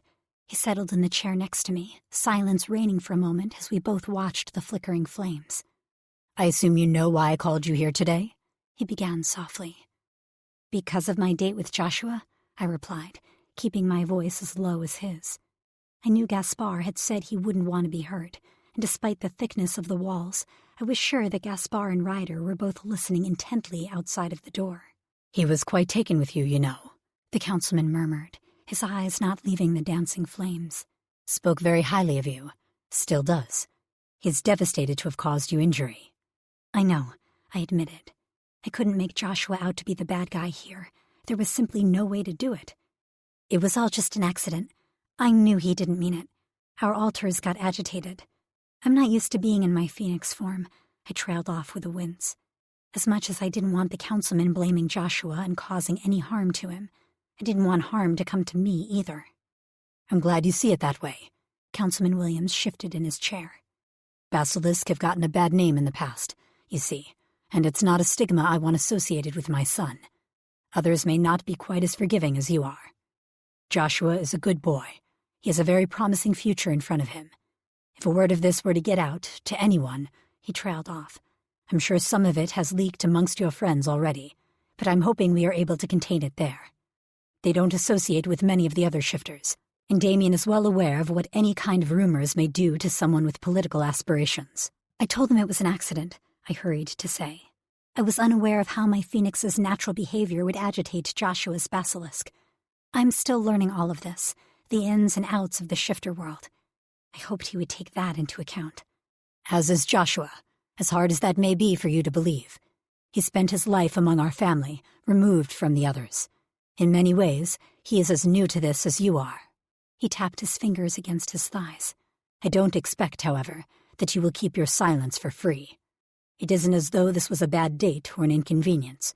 We are lucky beyond words that your healing abilities surpass our venom. I'm sure it was agony. I winced as the memory of the pain flared through me, making my phoenix hiss. It was quite painful. The words I spoke were soft, more to myself than to him, but he sighed. I have heard so, though you are the first to ever survive and tell me. I can't begin to tell you how sorry I am. We are not all animals, I promise you. There is far more to us than that. Joshua is a good boy, I promise. He would be a caring mate. In some ways, your ability to overcome his venom is an asset and a strength. Not that I expect he would ever attack you again. It will be a very long time, I suspect, until he is comfortable shifting around anyone again. I ask that you not immediately dismiss him from your choices. I sighed, opening my mouth to accept his request when he held up a hand to stop me. I understand that it will be a big choice for you, and you will require an act of faith and trust that you may not be comfortable with. I'm sure Gaspar has advised you to accept, no matter what your emotions are at the moment. I truly hope that any fear that remains will dissipate as you spend more time with him. To help speed that comfort along, I'd like to offer you some compensation. But my head was spinning as I struggled for words. I don't know if I can put a price on a resurrection. I stumbled over the words, unsure where he was going with this. The last thing I wanted was to set a precedent allowing council members to kill me and pay me off for it. A favor, he said, turning to face me, his face set in stern lines. A favor from me for you, without strings. You can use it now if you wish. Anything that is in my power to give, I will. Or you may hold it for the future. There isn't a time limit on it. A favor? I repeated, shaking slightly as I tried to think it over. A favor from a council member could go a long way for us. It could be the defining difference between being allowed to have my mates in the future or having to run. You would give it to me due to this accident? It wouldn't be conditional on me choosing your son? Councilman Williams sighed. No, it would not be conditional. If you and Joshua do not fit as a pairing, as much as I hope you would end up choosing each other, since I believe it would suit both of you, the favor will remain. I merely ask that you try again with him and put this incident behind you. My head was spinning, my heart pounding in my chest. It's your choice, Nix, Damien said quietly. It would be a wise one, being owed a favor from a councilman, but I won't force you into it. I won't say no to a favor, I told him, my words slow and soft. I will say that I think Joshua is a good person, and I'm not doing this because I'm afraid of him. All the better, Councilman Williams replied, and a surprisingly soft smile flitted over his lips, reminding me of Joshua. Then it's not truly bribery. It is simply an apology. I believe we're set then. I appreciate you coming to visit me. Thank you, Councilman. I pushed up from my seat, ready to go home again. One more thing, actually. He stood with me, crossing to his desk and opening a drawer. I'd like you to take this with you. It doesn't relate to this issue, I promise. I took the envelope he offered, nearly dropping it when I looked inside and saw dozens of $100 bills. What? I gasped. I can't accept your money. I tried to hand him the envelope back. I had no idea why he'd be handing me cash, but it felt far more like a bribe than the favor had. "It's not from me," he explained, arching a brow. "Or not just me, at least," he clarified when I could only stare at him. "You still don't understand how all of this works. You're a rare shifter under our care. The Council is more than just a governing body, and we have pull outside of the shifter community as well as inside of it. You dropped your classes, resigning from your studies to focus on becoming a part of our world. You began fulfilling your duties to the shifter community by dating Joshua and starting activities with other suitors who are part of your courtship." "But why does that mean I get money?" I asked, confused. "This is a return of the money you spent for your tuition, your housing, even your travel. You don't have much savings, and we want to do what we can to help you, no matter what you may think. It is a gift, part of our duty to you, no strings attached. Think of it as a goodwill gesture from us." "Even as a goodwill gesture, that's a lot of money," I pointed out.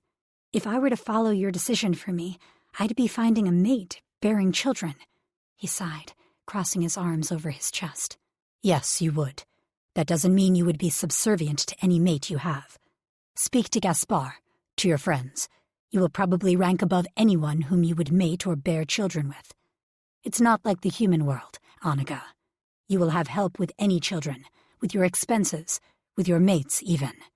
You can still have goals, dreams, plans for your life outside of bearing children. Just because we want you to focus on this for the moment doesn't mean you need to give up your dreams for yourself altogether."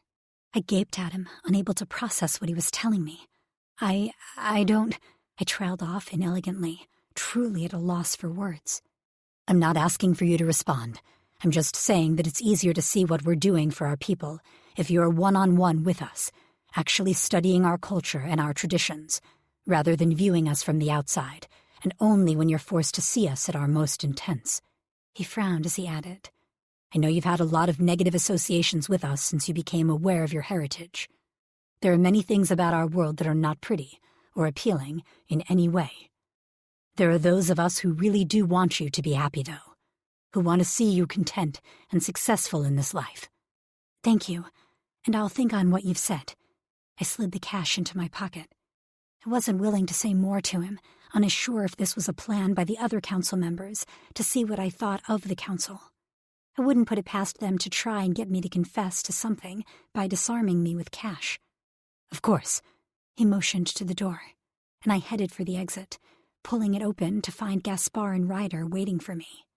Ryder's lips were pressed tightly together, the only outward betrayal of his stress. "Ready?" Gaspar asked with a smile. I nodded, allowing him to lead me down the maze of hallways. Damien, Theo, and Killian were quick to join us. As we twisted down the halls and headed for the front door, I froze for a moment, unable to look away from the throne room. I recognized the very spot the lion shifter fell, now clean, leaving no trace of the incident behind. Still, I shivered as the memory flashed through my mind, making my stomach churn all over again. Picking up my inner turmoil and the memories haunting me, Damien inched closer, his body warming my back as he offered me silent comfort without physically touching me. After I'd woken up for the second time following my rebirth, I'd told the guys about what I'd witnessed, and their anger over Maldonado and Stepanov's actions was just as prevalent as mine. It was just one more positive to having completed the rebellion's second challenge, each completed step bringing us closer to the change we were all so desperate for. Now, Damien was reliving the memories with me, as I let the horror of the lion shifter's death plague my mind.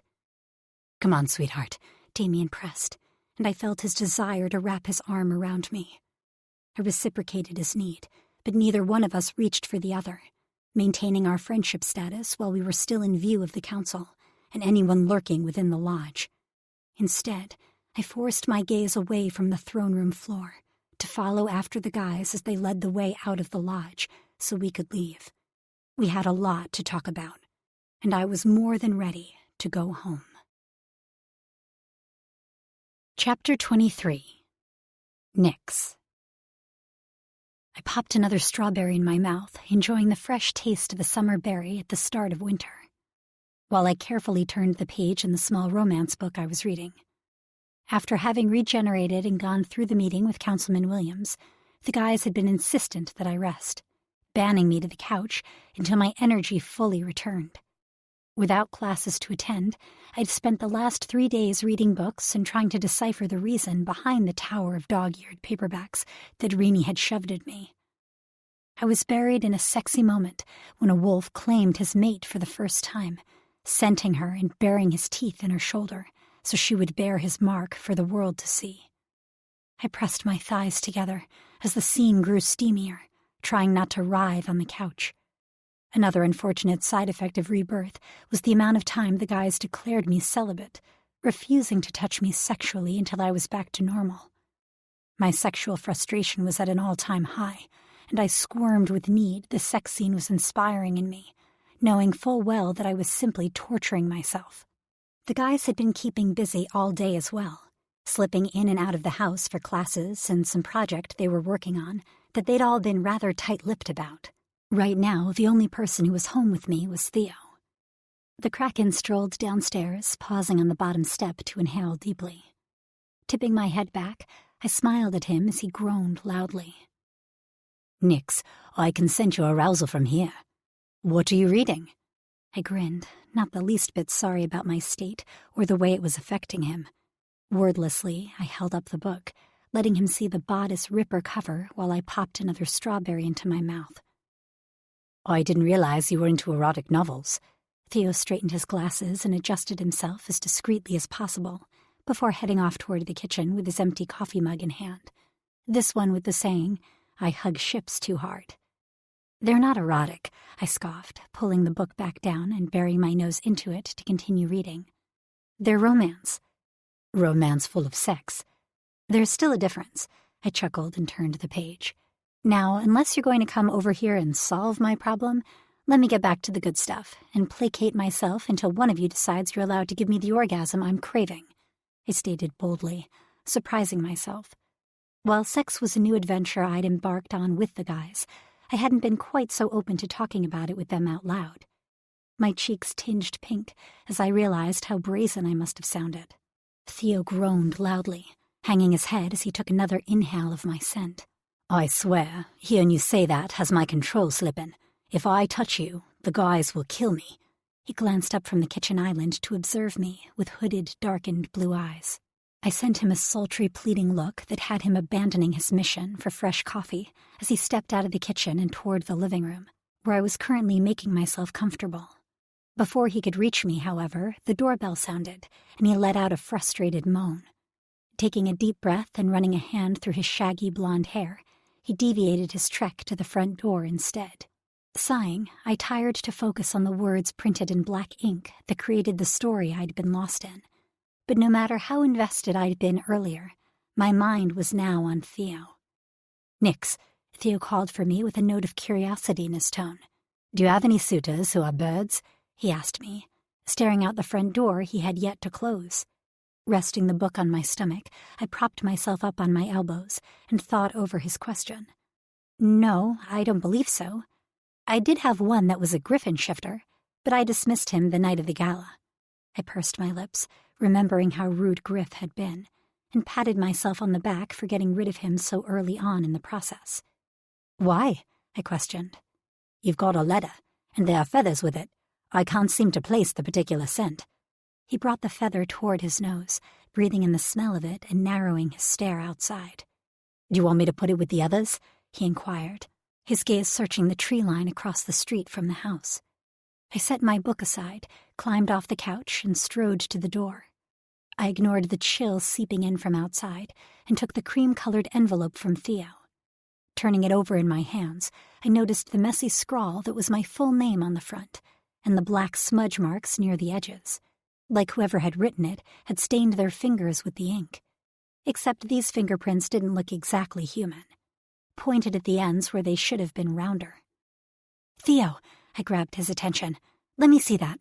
I held my hand out for the small bundle of feathers that had been tied together, already noticing the multicolored hues and the way they gleamed in the waning sunlight of our Alaskan afternoon.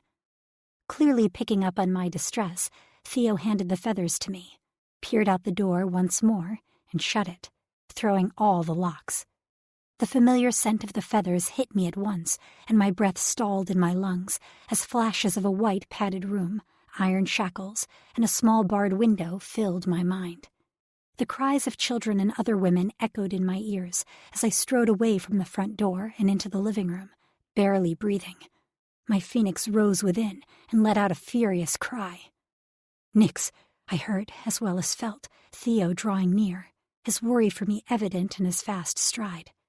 "I'm okay," I said, trying to reassure him, but the words caught in my throat, coming out raspier than I'd meant them to. "What is it?"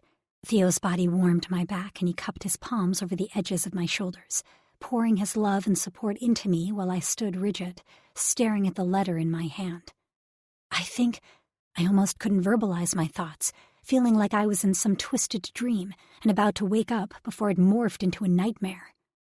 "I think it's from someone I met on the island."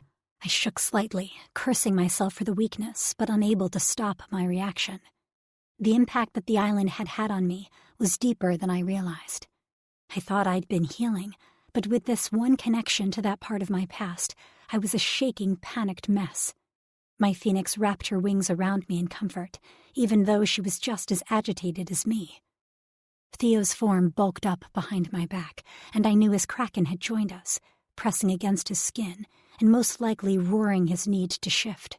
Turning in Theo's arms, I placed a hand against his chest, my palm flat over his heart, and I focused on the ocean mist scent that always surrounded him. Simply drawing it into my lungs helped ease my tensions, and I let my eyes wander over the golden skin of Theo's neck and face before I focused on his blue eyes. White flecks, like cresting ocean waves, swam in the cerulean depths that beamed with such love and intensity at me. "I'm okay," I murmured. "I'm okay because you're here with me." "Nix."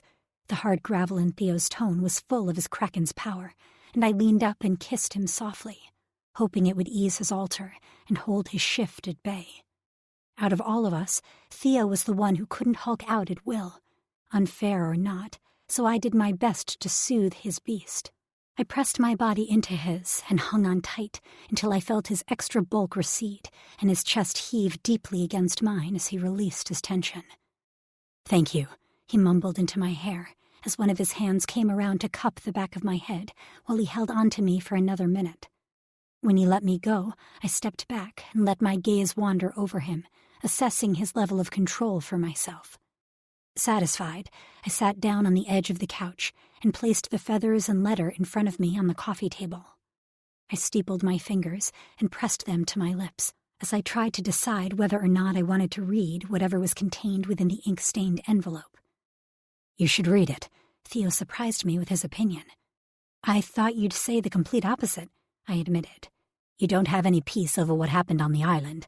I know that we are waiting to hear back from Zenoa, but so far, Killian has been unable to reach her. Without going and tracking her down ourselves, which would alert the council and garner their attention, this is the closest clue we've received to learning more. I have a feeling that whoever left that letter probably did so at great risk to themselves.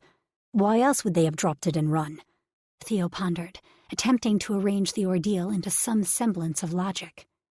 Reaching out, I trailed a finger over the envelope and then snatched it up, unable to resist the mystery of it any longer. I tore it open and extracted an equally ink-stained piece of paper that had been ripped straight from a notebook and shoved inside. The rough edges of the paper were messy, but I ignored all of that as I began to read. There was no name at the top of the message. It just started. "You're not safe, and I'm not sure you ever will be. They want certain things from you. More Phoenix, your power, your blood. For some reason, I want you to be safe. You talked to me as a person and not a mutated monster. You looked at me and didn't turn away as all the others have. I don't know why, but you feel familiar to me. They took things from you, things that never bothered me before, things that bother me now, because it's you who they took them from. My venom was not the only one they injected you with during your stay with us. You were also primed with venom from a succubus. It made you fertile, and they took eggs with the intent to inseminate them and create more of the creature you hold as your alter, the Phoenix. You're the last one, and he wants more of them. They all do. You're not safe, but you don't have to worry. No one will take from you again. They only took a few, but I destroyed the eggs they stole, just like they destroyed me so many years ago. The island is now empty, but they won't give up. Like a virus, they simply spread, intent on their twisted mission. But I won't let them touch you again. Because of the connection we share and the kindness you showed me, I won't mind the cost. Beware and watch your back. Your enemies are everywhere, and they are always waiting in the shadows. A talon-like scratch ended the missive, and for a while, all I did was stare and breathe. Gently taking the letter from my hands, Theo slid his glasses up his nose and began to read the disturbing words I was still digesting. Rage colored my world red. They'd stolen eggs. Eggs that the strange bird-like humanoid shifter I'd had contact with on the island claimed he'd destroyed. My stomach churned, and I ran to the kitchen. Leaning over the trash can, I heaved the contents of my stomach into the bin. I felt violated, and I clutched my abdomen as I finally straightened and wiped a hand across my mouth. Theo was in the other room, pacing with his phone clutched in his hand. His size was bulked up once more. I could see the strain of his muscles pulling his shirt taut across his chest, and the veins that were standing out in his arms and neck. Tipping my head to the ceiling, I braced my hands on my head as I worked to compose myself so I could go take care of him. Just get back here, and soon. Theo smashed his finger over the glass screen of his smartphone, much harder than necessary to end the call, and came to meet me in the kitchen, wrapping me up in his arms without a word. He crushed me to his chest, and I simply nuzzled into him, closing my eyes against the world and its cruelty. You're going to be okay. I will never let anyone lay a finger on you again. His chest rumbled against my cheek. We're joining a rebellion. There's so much danger surrounding us. You can't promise that, and I don't want you to, I mumbled into his body. I want to not feel so... I didn't even need to speak the words. Theo just understood. I know, he murmured, soothing a hand down my hair. With very little effort, Theo reached down and hooked one arm under my knees while the other supported my back, and he carried me to the couch, settling me onto his lap. We stayed that way until the others walked in the door over an hour later. Nix! Ryder rushed around the couch, practically hopping over it in his urgency to reach me. Settling against Theo's side, he reached for me, pulling me from the Kraken's arms and into his own. What happened? Theo, who had finally calmed down, rolled his neck as he seemingly fought down a fresh wave of anger from his Kraken. Damien, Hero, and Killian made it inside the door and into the living room on Ryder's heels, each breathing heavily, clearly having rushed here from wherever it was they'd been. Theo glanced at Damien from behind his glasses and held up the note, handing it to the gargoyle. Damien paced as he read it, bulking up in his own way as his gargoyle grew furious. When did this arrive? A little over an hour ago. Theo stood from the couch and joined Damien. Do you have a scent? Damien asked with authority in his tone. Theo pointed to the feathers. But I don't agree with going after him. Why not? Killian snarled. He was part of what happened to Nix. He drugged me. But other than that, he wasn't directly involved. I rubbed at my head as I tried to remember what had happened. But my brain was protesting, refusing to knit all the scattered pieces together. He warned me. I'm not sure if I can trust him, but he's the closest link I've got to finding out what happened. I just hope... My stomach churned again, but there was nothing left to make me sick. Finishing my sentence, Hero chimed in. You hope he did what he said and destroyed your eggs. Is that even right to say? Fuck, it feels wrong. But yes, I don't like the idea of the choice being taken out of my hands, of never being sure if there are children I'm related to somewhere out there. Maybe in homes like the one I grew up in. Or worse. It doesn't sound like they were embryos when he destroyed them, merely eggs. If his note is to be believed, you have nothing to feel guilty about, Theo assured me, and I nodded, letting it all sink in. It would be no different than shedding your eggs every month in menstruation. I blushed at his words, though they did offer me a sense of relief. So they're taking genetic material from rare shifters, and what, breeding them on their own? Ryder carefully shifted me off his lap before standing and pacing away from the couch as he drove his hands into his hair and pulled at the stands harshly. Is that what? He swallowed hard. Is that what they're doing on the island? Fucking breeding whatever mythologicals they want? All the color drained from his face as he spun on his heel to face us all, looking from one to the next in succession. I'd been so focused on myself that the larger picture hadn't dawned in my mind until Ryder pieced it all together. Oh, fuck! Everyone in the room looked as aghast as I felt on the inside. Those children. You don't think they're children they breed, do you? Damien looked sick, and Hero's chocolate eyes had darkened to nearly black. What do we do? Ryder dropped his hands, gesturing at all of us wildly. We have to do something. What do you suggest? Theo snapped, but we all knew he wasn't truly mad at Ryder. The stress of the situation was eating at all of us. The letter claims the island is shut down, but we don't know that for sure. We also don't know if it's still under surveillance. If it is, it could be a trap that would expose our involvement in the rebellion, or at the very least, capture us in action against the council. That puts not only our group, but also our families at risk. We're all nearly positive that the council owns the island and is behind the nefarious activity. If they vacated the island, they've most likely set up another facility somewhere. The best thing we can do is try to search out where the new location is, but even that will take time. Our only course of action is to join the rebellion. We need their numbers and power to fight against the council.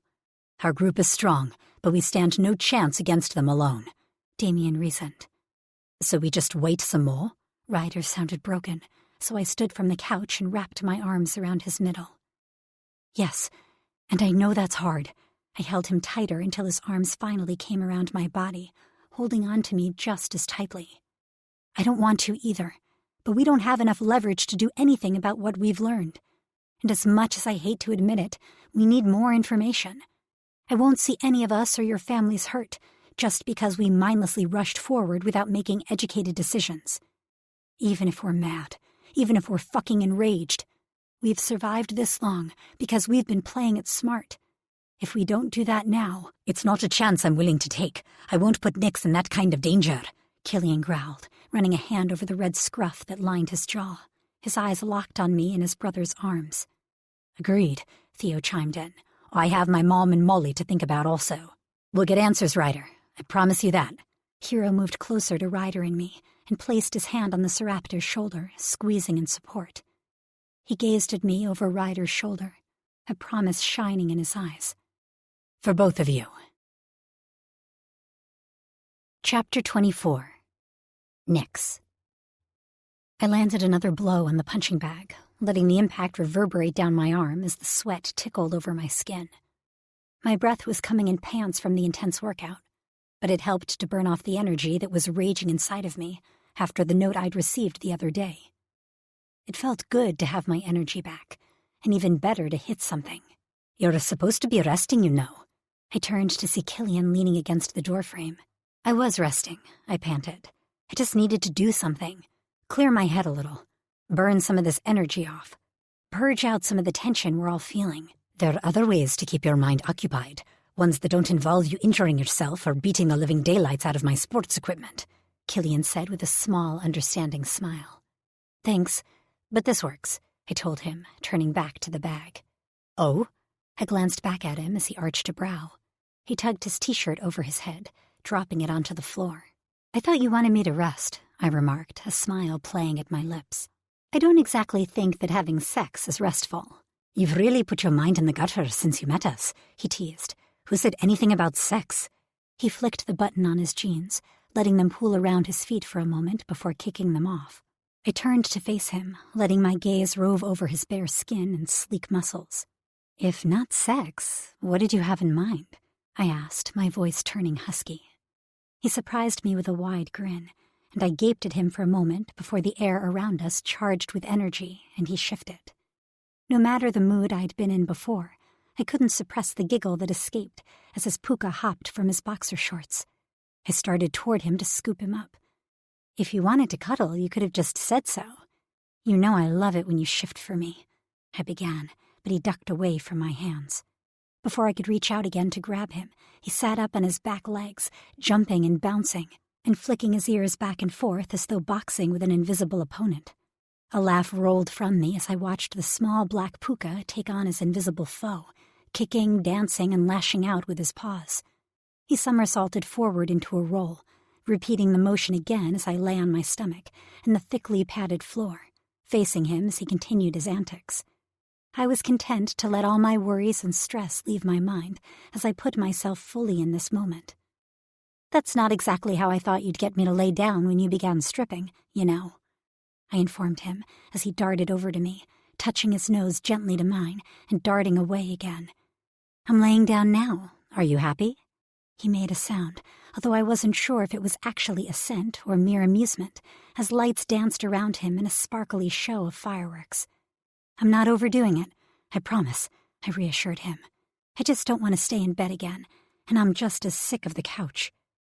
"I think we could all use a little fun," Damien's amused voice sounded from behind me.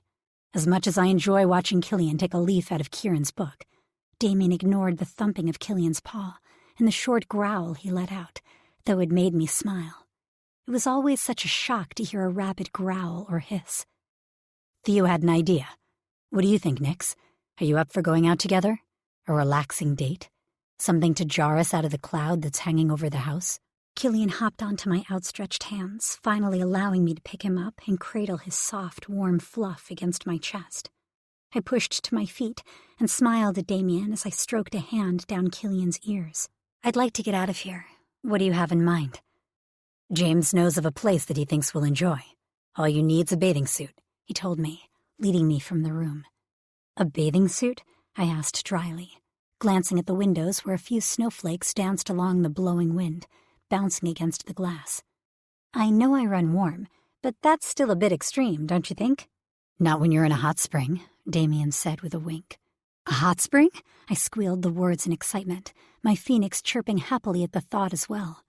"And we're all going?" "Of course. Go get ready," Damien said. "We're all waiting for you. And Bunny Butt here." Killian hissed at Damien, but jumped happily from my hands when I placed him on the floor. "Nix!" Ryder yelled, bounding over to us with a light in his eyes that I hadn't seen in days. Please tell me you've agreed to our date idea, and I'll finally get to see you in a bikini." I laughed. "That depends. How many other families are we going to have to contend with?" "None," Theo answered with a grin, tugging on his jacket when I entered the living room. "James's mate is a mermaid. She's drawn to water. About a year ago, she found a small hot spring on Kodiak Island. We've been going occasionally ever since then." "And someone else from the island isn't going to see us?" I asked curiously, pausing on the staircase. "There are only about 13,000 people on an island of about 3,500 miles.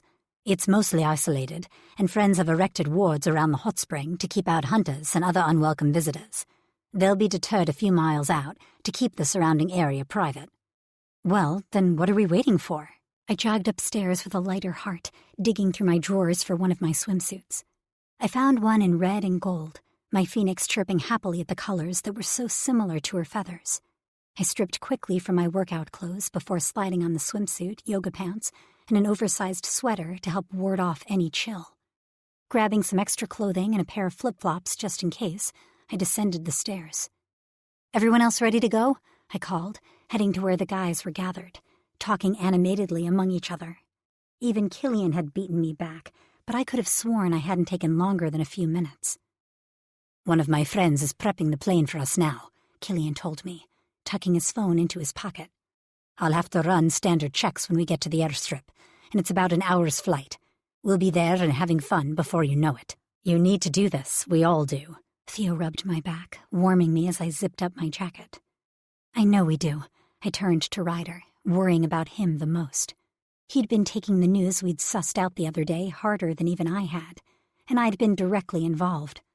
I was worried about him, and my heart lightened some at the look of excitement in his eyes.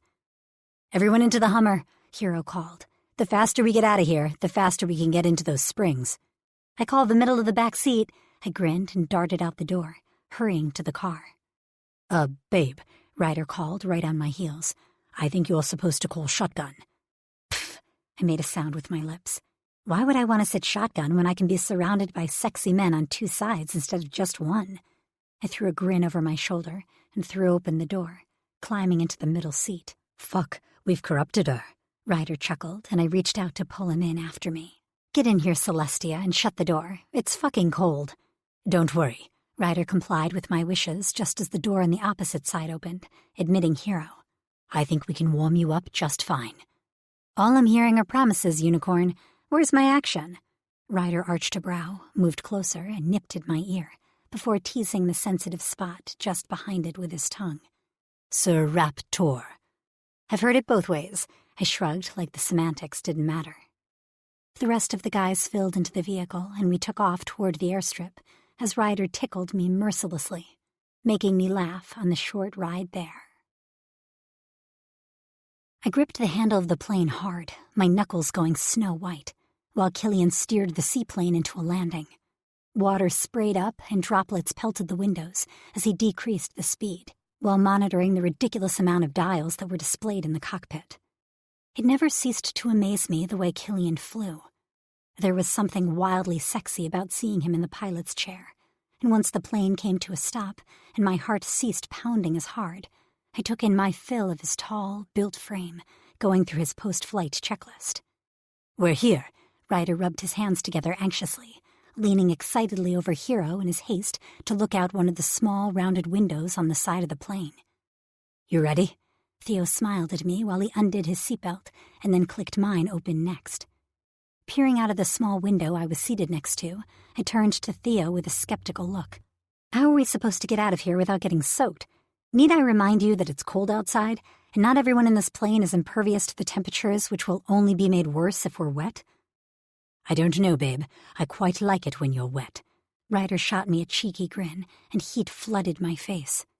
It's adorable that you still get so shy about sex. Theo's eyes took on a new light, shining in the midday light that streaked into the plane and bounced off the white interior walls. It's still all new, I finished lamely. I'm not used to talking about it so openly, but I'm not opposed to it either.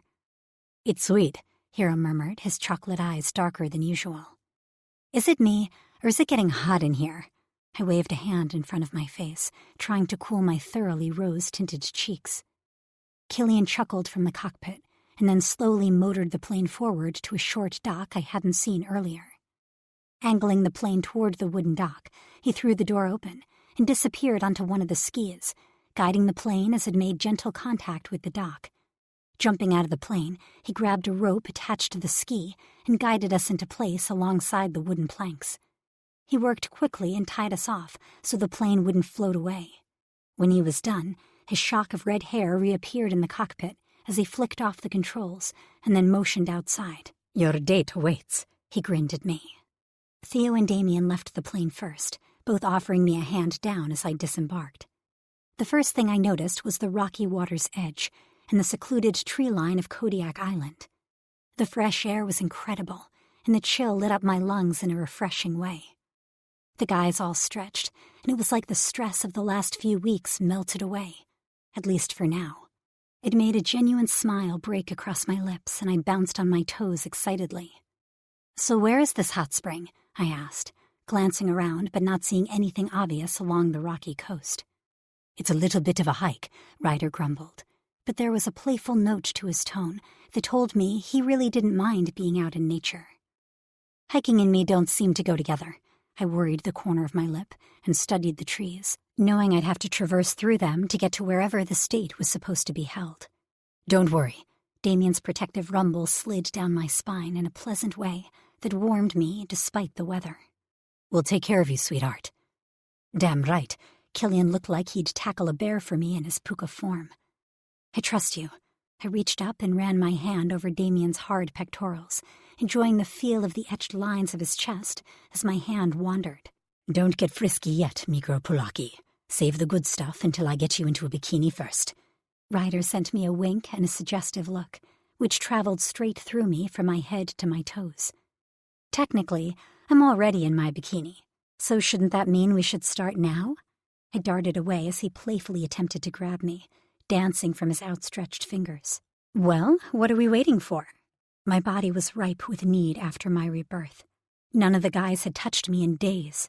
I wasn't sure if I should be appreciative of the way they seemed to care for my sexual needs so well, or worried that I was already addicted to their touch. Either way, I realized that I'd be seeing a lot more of their bodies shortly. The vision of all those naked chests and hard-sculpted muscles made me swallow. Hard, as my pulse raced and excitement sparked within me. My phoenix cooed her agreement, swirling around in a fiery haze in my mind, matching my enthusiasm. Biting my bottom lip to try and contain my smile, I ran and leaped onto Damien's back, wrapping around him like a monkey. He didn't even stumble when I situated myself on his back, instead laughing at my sneak attack. "Onward to the hot spring," I ordered, pointing toward the tree line, giggling as he simply adjusted me on his back and began the trek down the dock and into the woods, with his strong hands wrapped around my thighs. Chapter 25. Nyx. Damien's wings flapped in a hover as he began to lower us to the ground. Turned out, the hot spring were a decent hike from the shoreline, and the guys decided to use their alters to make the trip faster. As much as I'd protested that I was a damn bird and could fly by myself, Damien refused, scooping me up in a fireman's carry and shifting into his gargoyle. The sight of his rippling abs shut me up rather quickly, and I leaned into his chest and enjoyed the ride. Watching his leathery wings lift us into the air had done nothing to cool my rising sexual tension. All I'd wanted to do was reach out and stroke my hand along their leathery texture. It didn't help that I remembered exactly what kind of reaction Damien had to that the last time I'd attempted it. I still plan on making that fantasy come true. Damien's gargoyle had a raspier tenor than Damien did, and I loved the way it rumbled through my mind, deep and gravelly. I blushed deeper and glanced up into his chiseled face. The line of his jaw was more defined in this form. His brows and nose were sharper, and when he sent me a wicked smile, the flash of his fangs caught the light. Squirming in his arms, I responded to the promise in his eyes. "I hope you do." It was a tease, just as much as it was an invitation. The idea of having sex again, while being held up and pressed against the wall, sounded like fucking nirvana. It was quickly becoming a favored position, and I added date with Damien to the top of my to-do list, while Damien pushed image after image of the two of us together through my head. By the time he landed, I needed a water hose to cool myself down. Not even the chill in the air had the desired effect. I was worked up, and he knew it. They all did, given the looks that were being sent in my direction. As soon as Ryder landed in his Seraptor form, Theo slid from his back and set Killian in his Puka form on the ground so he could shift. Handing both Killian and Ryder their clothes as the shift sparkled over them, they both only donned their swimsuits, leaving the rest of their bodies bare for my ogling pleasure. A moment later, Hero broke through the forest, not even winded from the speed at which he'd been traveling on the ground to keep up with the guys in the air. While Ryder had offered to carry him as well, Hero insisted his kitsune had been itching for a run. His 9 tails swished around him in a dance, and my fingers itched to bury themselves in the thick green and white fur. I hadn't had much of a chance to spend time with Hero's kitsune, and it was something I hoped we could rectify soon. Finally allowing me back on my feet, Damien set me down, only releasing me once he was sure I had my balance. Hero strode forward and nudged my hand, and I stroked my palm over his head and down his neck as he nuzzled into me. He was truly beautiful. Then he straightened and nudged me again with a yipping bark. Laughing while I tried to decipher his animalistic communication, I turned around, as per his insistent primal instructions, and went breathless. In front of me was a large hot spring surrounded by snow-dusted rocks, with steam rising off the water and into the surrounding forest. Flat boulders were stationed sporadically around the area, almost like they'd been placed there for seating for those not in the water. Covering the ground were heaps of soft, comfortable-looking blankets and a slew of throw pillows. Candles and glass votives were placed around the area, and I knew it would create a dreamy scene when they were lit. As if reading my mind, Hero, back in his human form and dressed in a pair of board shorts, stepped forward with a lighter and got to work setting each one aflame. Trying to catch my breath, I turned with an awestruck expression on my face. I can't. I struggled to get the words out. No one has ever done anything like this for me before, I whispered, rubbing a hand over my chest where I felt my heart pounding. This is incredible. I motioned around, my gaze bouncing from one thing to the next. We're glad you like it. Ryder stepped forward and picked up my hand, then brought it to his lips and kissed my caramel skin.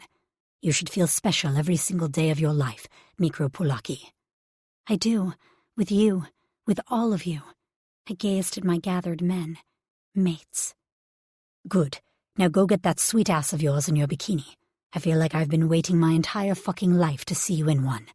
Ryder's grin was Cheshire. Pursing my lips to hold back my smile, I playfully smacked him on the arm. He can't help himself, Nix, Hero grinned. I'm convinced his mind is always just one step from being back in the gutter. That's the best way to live, Ryder shrugged, completely unapologetic. Go on, he dared me. Go change. Smirking at him, I reached for the hem of my shirt and peeled it over my head in a slow, languid movement. Discarding it, I reached for my yoga pants and shimmied my hips in what I hoped was a seductive way as I slid them off my legs. Fuck, Ryder exclaimed, and his focus progressed downward as he took in my body. Worth the wait? Hero asked in a huskier tone. He stepped up behind Ryder and clamped a hand on the Seraptor's shoulder. Fuck yes. Ryder only seemed capable of breathy curses and one-word answers, and it made me feel powerful and sexy. Damien's altar receded and allowed his human half to take over once more, and his russet eyes drank me in much the same way Ryder's had. You're gorgeous, sweetheart. Feeling confident, I gave the guys my back and strutted to the steaming water. The groans that were left in my wake vibrated over me. I knew the back of my red and gold swimsuit showed off the curve of my ass extremely well. I wasn't a vain person, but their attention had my phoenix ruffling her feathers while I glowed from their approval. Damien opened the link between all of us, and I felt the strong emotions of the guys swirl through my mind as I carefully tested the heat of the water. I sat on the edge of the hot spring, dipped my toes into the heated water, and then slipped into its depths on a sigh. It's like a natural hot tub. I let the silken water play over my skin. Wasting no time, Theo was at my side in an instant, wanting to be back in the water with me.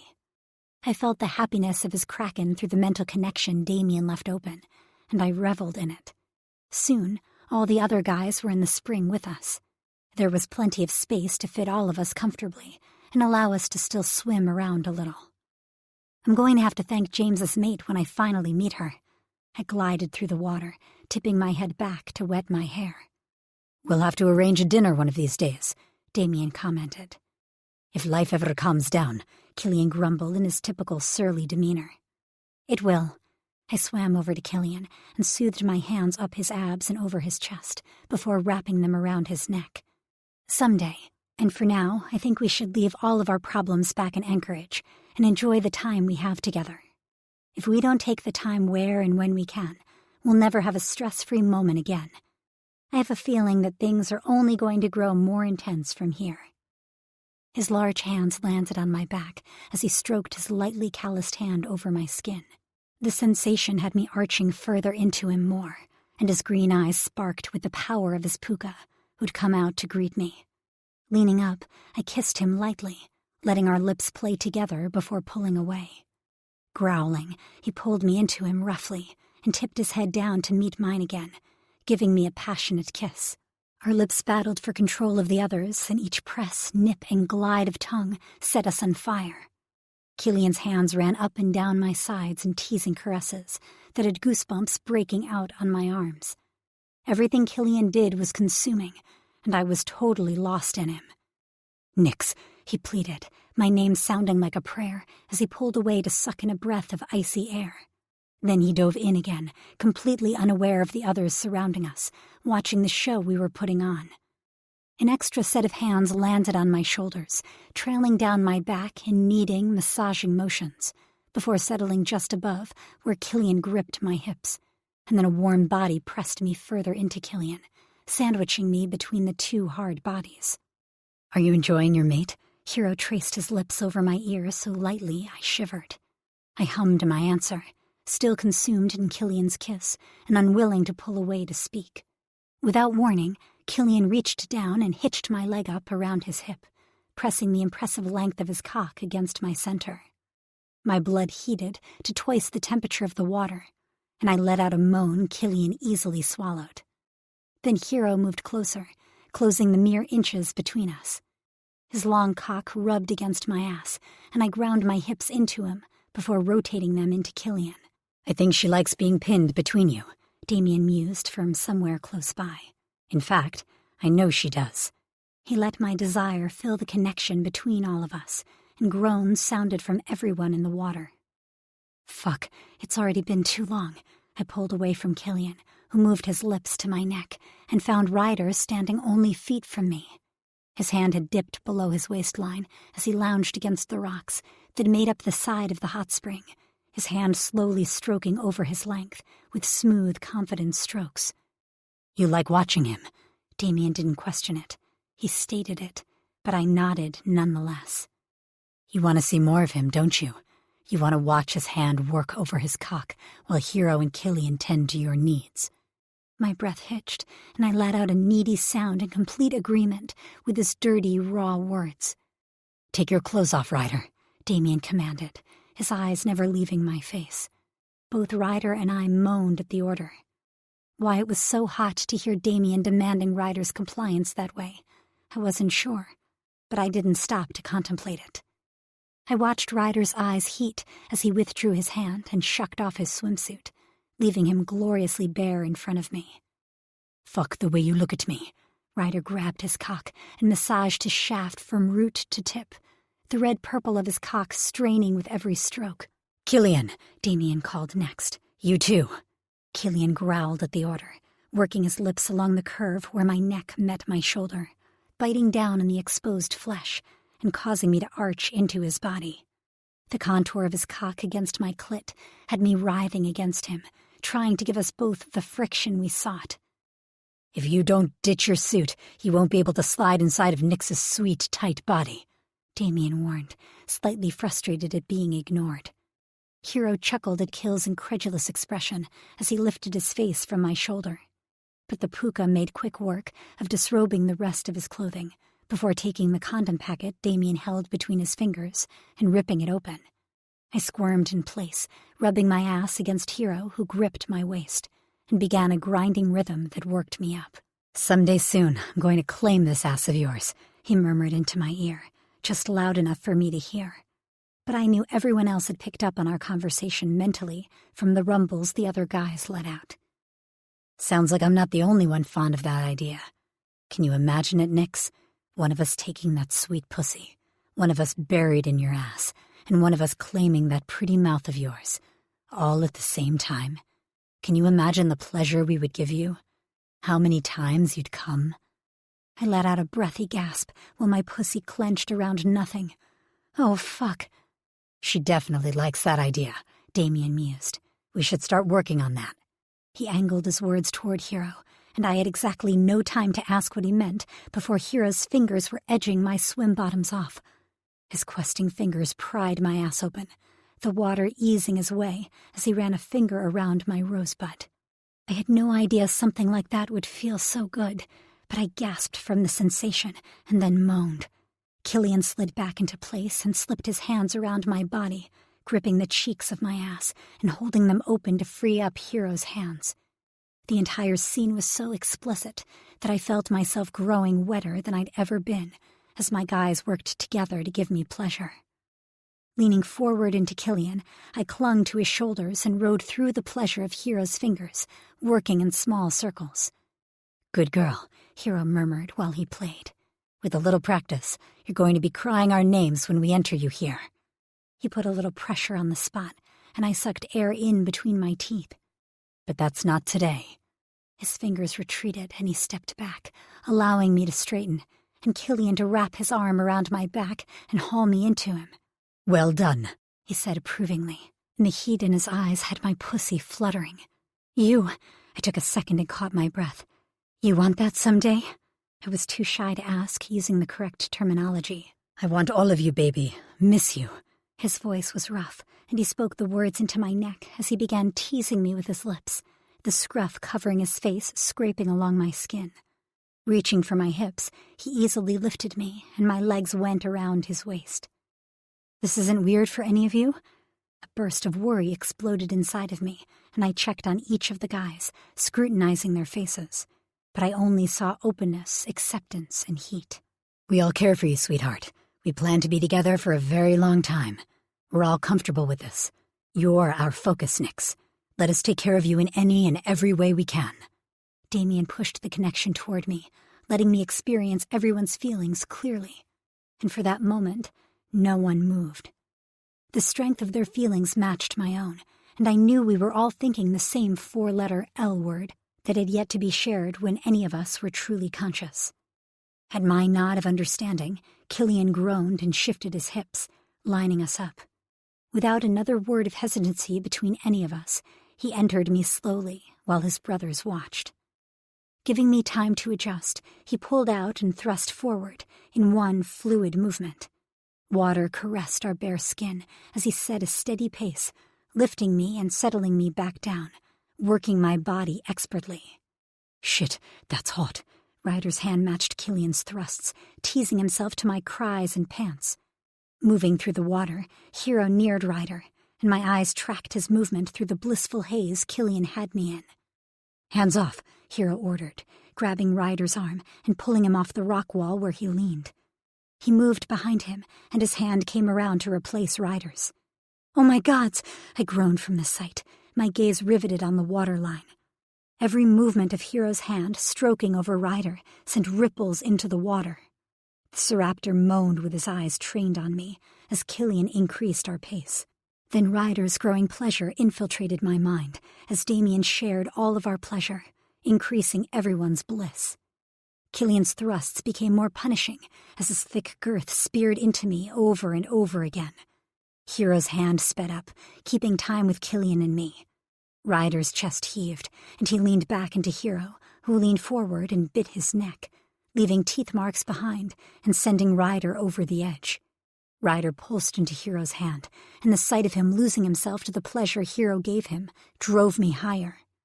The moment Killian shifted his hips, the head of his cock rubbing against my sensitive G-spot, my release crashed over me. A keening cry pierced the air as I came, my breath turning to fog that mixed with the rising steam of the hot spring.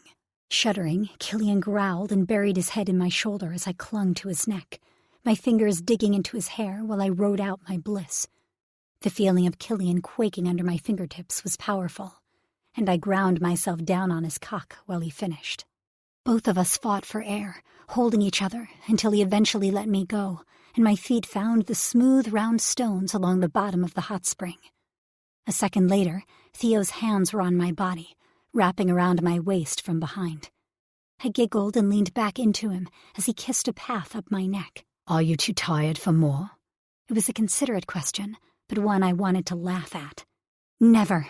I bit my lip as he teased the sensitive spot behind my ear, with one hand splaying wide across my stomach to pull me back into his body, pressing us together. Theo was taller than I was, and I felt his erection press into the curve of my lower back.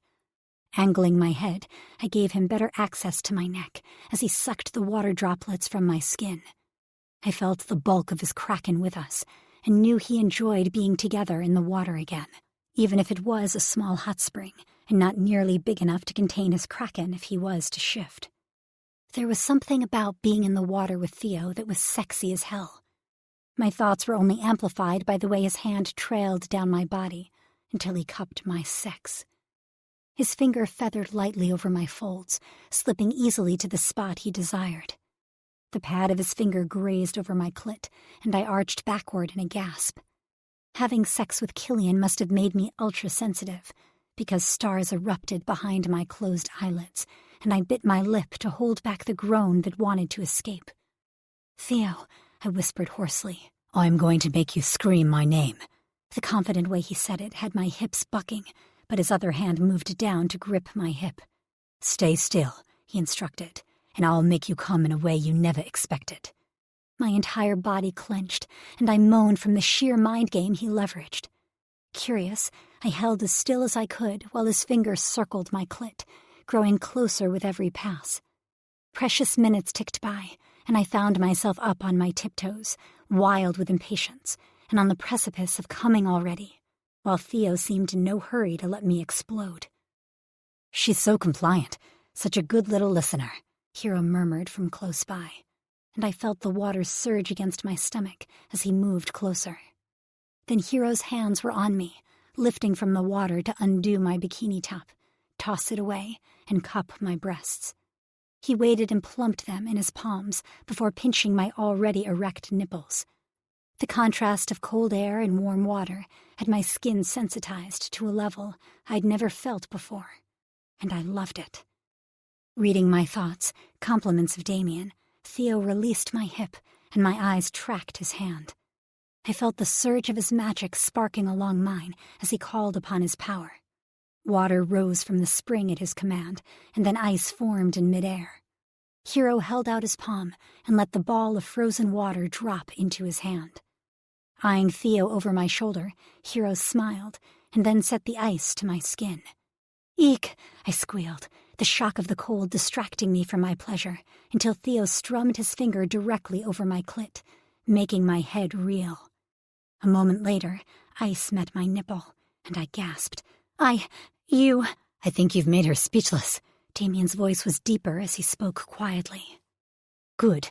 Theo flicked his fingers over my clit once, twice more. Then he pulled away, uncaring of my protests. I was so damn close. "Theo," I was nearly begging when I said his name, but I didn't care. I was on the verge of an orgasm and he was denying me. I needed him, and I wanted him right now. Invading my space, Hero leaned forward, his glasses slightly foggy from the mixture of hot steam and cold air. "I believe your Kraken made you a promise, and he intends to keep it." Long fingers landed on my shoulders, and he slowly turned me around to face Theo. Cupping my face, Theo glided his lips over mine, and then swiped his tongue across the seam of my lips. I let him in, yielding control over to him, while Hero's hands cupped my breasts again, pinching my nipples lightly between his fingers as he did so. Theo plundered my mouth, and his tongue tangled with mine. The ocean scent of him mixed with the sulfur from the hot spring. I drove my hands into his hair, which had grown into a shaggier length since I'd first met him. The golden strands of his hair were silky between my fingers. Theo's lips broke from mine, and he slid down my body as I watched, his blue eyes remaining glued to my gaze as he peppered light kisses down my stomach. Then, with a deep breath, he disappeared below the surface of the water. I watched him grasp one of my legs and hike it over his shoulder, while Hero helped me keep my balance, with his hands staying my hips. "What is he doing?" I asked in confusion, and then a shocked squeal left my lips when Theo licked over my pussy, long and slow. "Oh my fuck!" "He did say you'd come in a way you never had before. Ever been eaten out underwater? Theo has an impressive record with being able to hold his breath." Hero's words were accentuated by another long, slow lick right up my center, making me thrust my hips toward Theo as his tongue glided over my clit. My body began to shake, ready to come from the targeted pleasure of Theo's mouth, and he gave me another 2 quick licks in succession.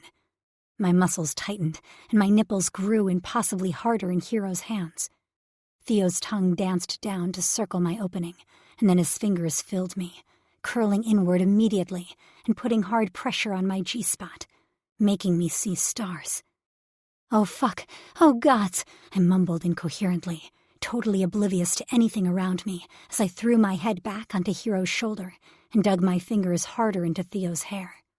My pussy pulsed around Theo's fingers as he stroked them in and out of me, making sure to not only fill me, but also hit every erogenous zone on the way. Hero released one of my breasts, and then his hand was on my ass, slipping in between my cheeks to tease my back entrance. The tingling sensation of his finger, coupled with Theo's mouth and fingers, had me keening for them both, mindlessly begging them not to stop. Brazenly, Hero's finger breached my rosebud, and I clenched against the intrusion.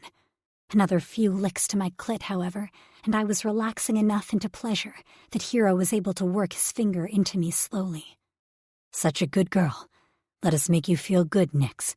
His fingers plucked at my breast, and his finger slipped back out to rub soothing circles over my rosebud. I can't wait to bend you over and claim you here, he purred. Theo nipped at my clit, and his fingers pounded into me, faster and faster. My pulse raced, and I grew heady, the haze of desire clouding every other thing except for the way my men, my mates, were making me feel. My body clenched, and I writhed greedily, taking every single thing they offered and were willing to give. I was shameless in my begging, in the way I dragged Theo's attention back to where I wanted it the most, in the way I gyrated between my two men. Pulling my clit into his mouth, Theo sucked and swished water over the sensitive bud, making me cry out. "Theo!" It was the scream he'd been waiting for. His tongue lodged a merciless barrage against my clit, and I screamed again as I spiraled into the sky and broke apart. My body shook. I quivered and arched my back, pressing into both Theo and Hero as I cried from the force of my orgasm. I swore my heart stopped, and the breath froze in my lungs until Theo's movements slowed, letting my pleasure gently wind down to a pleasant buzz that sent quakes through my thighs and shivers throughout my body. His fingers worked me into a slow satisfaction until they stilled altogether and then slipped away from my slick pussy. Theo released me, broke the surface of the water, and drew in a deep lungful of air. I'd never seen such a sparkle in his eyes before. They glittered just like the water that dripped off his hair and trickled down the firm, defined planes of his golden chest. I couldn't believe the amount of want in me.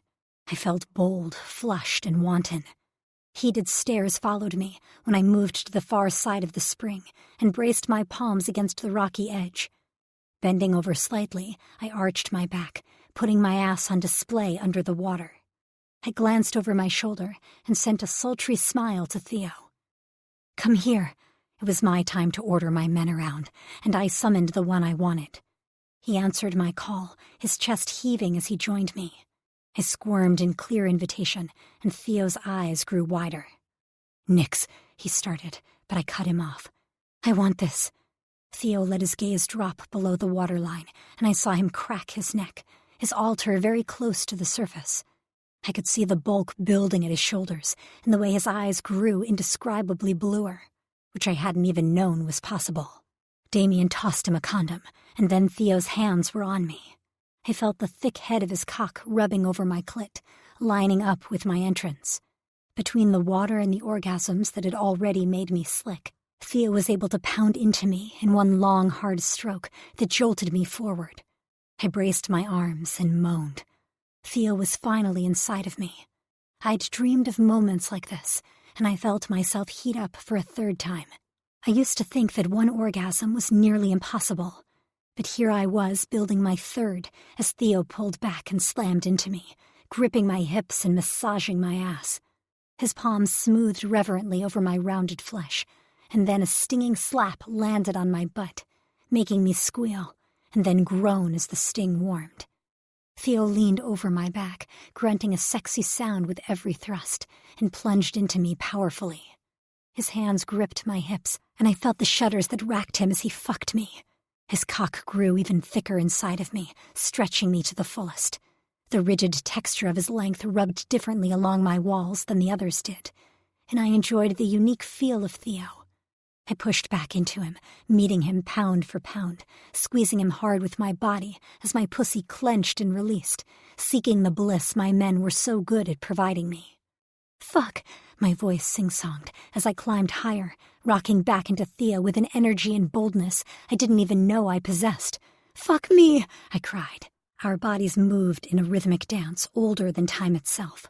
Wrapping my hair in his hand, he pulled my head back, pressed his lips against my ear, and whispered, "You like knowing that the others are watching us right now?" Theo's voice was deep and hard, that watching me fuck you is turning them on? That every time you rock back on my cock with that slick pussy of yours, they wish it was them you were riding, pleasing? My moan was broken as he delved into me, spearing my pussy time and time again until we were both heaving and sweaty. Reaching around my body with his other hand, he rubbed my clit, and I saw stars. "Yes," he shouted, as my pussy locked around him, making him force his way out and then back in around the strength of my pleasure. "That's it," he growled. "Milk me, Nix." His dirty talk prolonged the climax, consuming me, swallowing me whole, and not freeing me until Theo had spilled every last drop of his release. My legs shook when I tried to stand, so I let them sink instead, dropping into the water and letting it carry my weight. "Just give me a minute," I smiled at Hero and then Damien, both of whom looked amused by my statement. "What?" I asked, still catching my breath. "You're amazing, you know that?" Damien grinned, more than entertained for some reason. "Thank you," I giggled, trying to get a grasp on what was running through their minds. Damien playfully shut me out before I had gotten a good read on their thoughts. "You don't have to sex us all up, Nix. That's not why we brought you here." Damien smiled so widely that small dimples appeared on his cheeks. "Isn't it?" I smirked and arched an eyebrow, letting the heat soak into my skin. My phoenix cooed at the temperature, happy to be mostly out of the cold. "Well, it was a perk," Ryder joked and tossed me a wink. "We brought you here to relax and have a good time. Foreplay and sex were just a bonus, albeit one we all wanted to partake in," Damien clarified.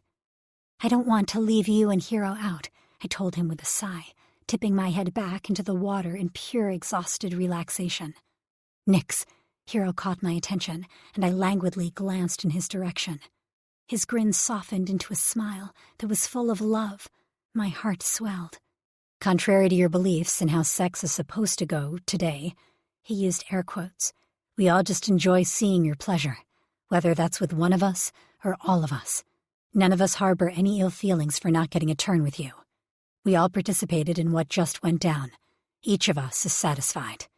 "But you haven't," I blushed.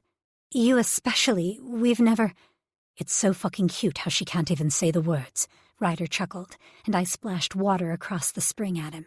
"It just makes the time we will get that much sweeter. Think of the teasing, the build-up."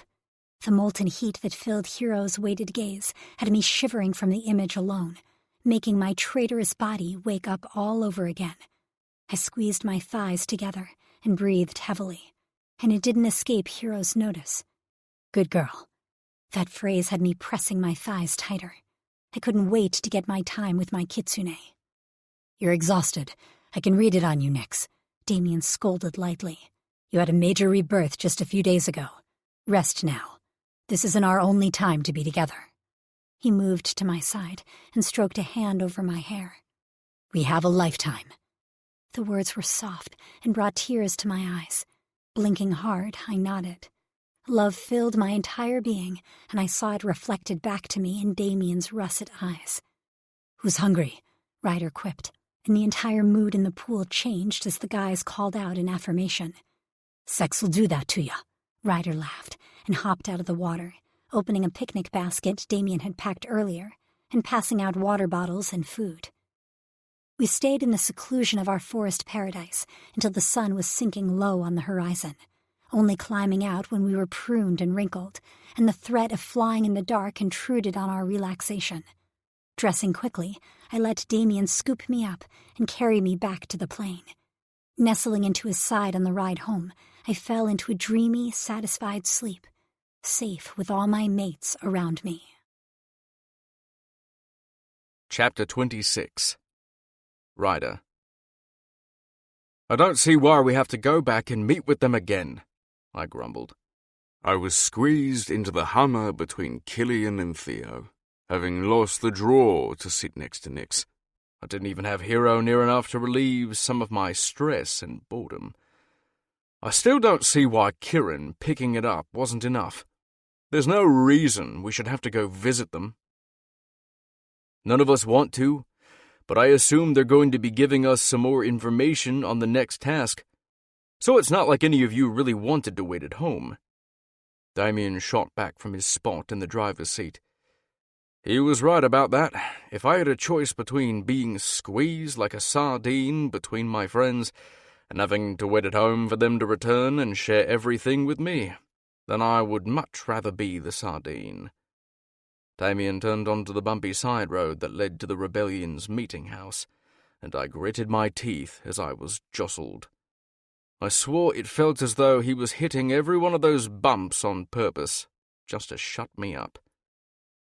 I took in a deep breath of frosty air as I left the car, the chill of it bitter, even through my jacket. I wanted to call out to Nix and ask her to warm me up, but I wasn't willing to draw her attention away at the moment. Her mouth was set in a firm, stubborn line as she stared at Valeria, who was waiting at the door to greet us. A pretty woman stood with her, one I wasn't familiar with. Her colouring was similar to Nix's with her golden skin and dark hair, but her posture was severe, her shoulders back in a firm line, and her mouth hard as she gave Nix a nod of greeting. "Welcome, all of you. Come inside and warm up," Valeria called. "I want you to meet Viviana. She's from Faction Opal." "Welcome," Viviana added, though she didn't soften her expression at all. Her accent was thick and heavy, making me think of dark red wine and summer nights. We filed inside, following Valeria as she twisted and turned us through the winding home. I was sure she did it on purpose, trying to confuse us and our location. All of the members we had met in our previous visit, Victoria, Rio, Alexander, Rune, Risa, and Leo were present, lounging together around a wide dining table when we arrived. "It's good to see you," Risa said, popping up from her place to join us. I glanced from side to side, but didn't notice Kieran anywhere in residence at the moment, nor was Rini nearby. I wondered if they were here frequently, or if they had only attended the first time to make our introduction easier. She cocked her head to the side, studying each of us in turn. "It seems none of you are any the worse for wear after your little test." Not for your lack of trying. Killian spat out, his words bitter. Victoria stood, reaching out her hands in a placating gesture. "Killian, we meant for no harm to come to any of you. We would never want to lose any of you." You should have a funny way of showing it, he snarled. You're lucky Nix can regenerate. "Kill," Nix murmured, her voice soft, as she stroked a soothing hand down his back. I wished it was me she was soothing. I was on edge, and my Seraptor was furious in my head. So, why are we here? I asked, staring them down and ignoring Damien's subtle shoulder bump. We provided what you asked for. I'm sure you've realized that by now. "Oh, we did," Victoria assured us, ushering us towards seats that none of us were willing to take. I knew we would all rather be on our feet to hear what was coming. Does that mean you're giving us the next task? Hero inquired with a tilt of his head. "You are in a rush, aren't you?" Valeria asked, and though a smile played on her lips, there was no humor in her words. "No, it's not yet time for another test. For now, we just want you to rest and recuperate. We brought you here to congratulate you. Not everyone believed you could pass this test. Many assumed you would return and say your only option was to try and kill the councilman." That would have been foolish, Theo pointed out. We did consider it, admittedly, but it was quickly dismissed as an idea. "We aren't the council members," Nix said, her usually warm voice cold as she squared her shoulders. "If we had simply killed one of them, we would be just like them. That's not who we are, it's not who we'd ever be. It's the exact type of behavior and politics that we'd be fighting to change if we join your rebellion." "Good," Victoria said on a sharp nod, returning to her seat, with Alexander at her side. "We wouldn't have wanted you to end up captured for such a ridiculous mistake." If all you wanted to do was congratulate us, I'm sure that could have been passed through Kieran, Theo commented. I assume there is something else? Valeria sighed and picked up a glass to sip from as she faced us. She leaned against the edge of the table rather than taking her seat, crossing her legs at the ankle while she took another drink. "We decided that after your display, A reward was necessary. Your task, after all, was risky and one that we greatly appreciate, seeing as how it gives us the means to try and work on an antidote for basilisk venom. A reward? Killian remarked dryly. I think the council would notice if we were suddenly drowning in money. Not all rewards are monetary, she countered, uncowed by his irritation and anger. We were thinking more along the line of information. Information? Damien echoed, studying her. About what? Viviana spoke, her accented voice cool as she stated. Ryder. My eyebrows shot up, and my friends glanced at me quickly and then away again. What about me? I assure you there are no secrets between my friends and myself. Maybe not, but there are secrets that have been kept from you, she declared, tapping her fingers softly on the tabletop. I snorted. I doubt that. None of my friends would keep anything from me. So, you are not interested in finding out about your sister? Viviana challenged quietly. I gasped, staggering under the weight of her words. You know about my sister? My voice cracked, and only Damien's firm grip on my arm kept me from lurching forward to grab her and focus her attention on me as she idly sipped from her glass. We told you we knew of the island, Valeria interjected. And it was hard for many of us not to infiltrate immediately. Now that they have removed themselves from the island, we were able to break through the barrier and search. They took almost everything, but some information and equipment was left behind. Skip to the part where my sister is involved, I nearly growled, fighting hard to hold my Seraptor in check. He wanted to rear and pound his hooves into the ground, demanding answers from these people. I'm sorry, Ryder, Valeria whispered, a light sheen of tears in her eyes. She's no longer alive. I staggered, shaking my head. That can't be. I heard. Valeria shook her head. She was alive until a few years ago. Even if we had taken the island when we learned of it, she would have already been gone. How did she? I trailed off, gasping for air, as fury and sorrow raged through me. I had buried my sister once before, and now I would have to do so again. But this time I knew for certain she was gone. I wasn't positive I was strong enough to go through all of it again. Risa spoke now, confusion clear in her tone. It didn't really make sense. Something about her powers. It was only a small note, something that had slipped past as unimportant.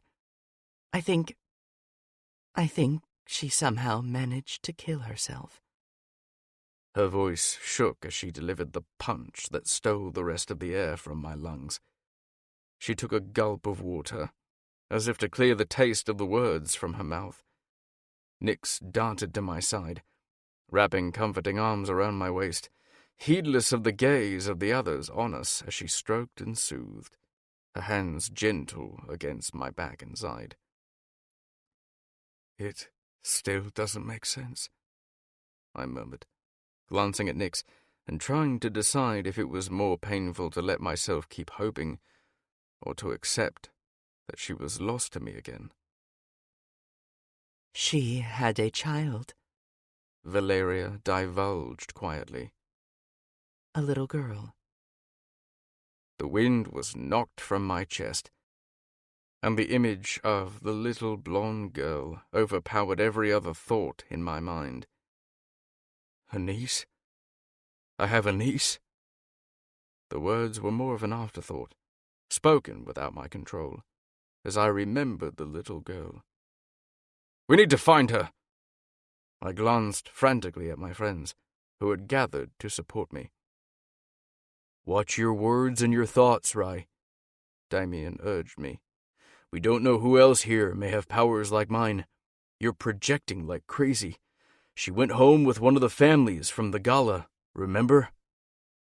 It's probable she's safe and comfortable, Theo soothed. It's an honor for a child to be gifted in the adoption ceremonies. They wouldn't be ill-treated. It will take some searching, but we will find her. I'll reach out to my family as soon as we're home, Hero soothed, rubbing gently at the back of my neck. I know they took a child home. They'll probably know the others who were adopted as well.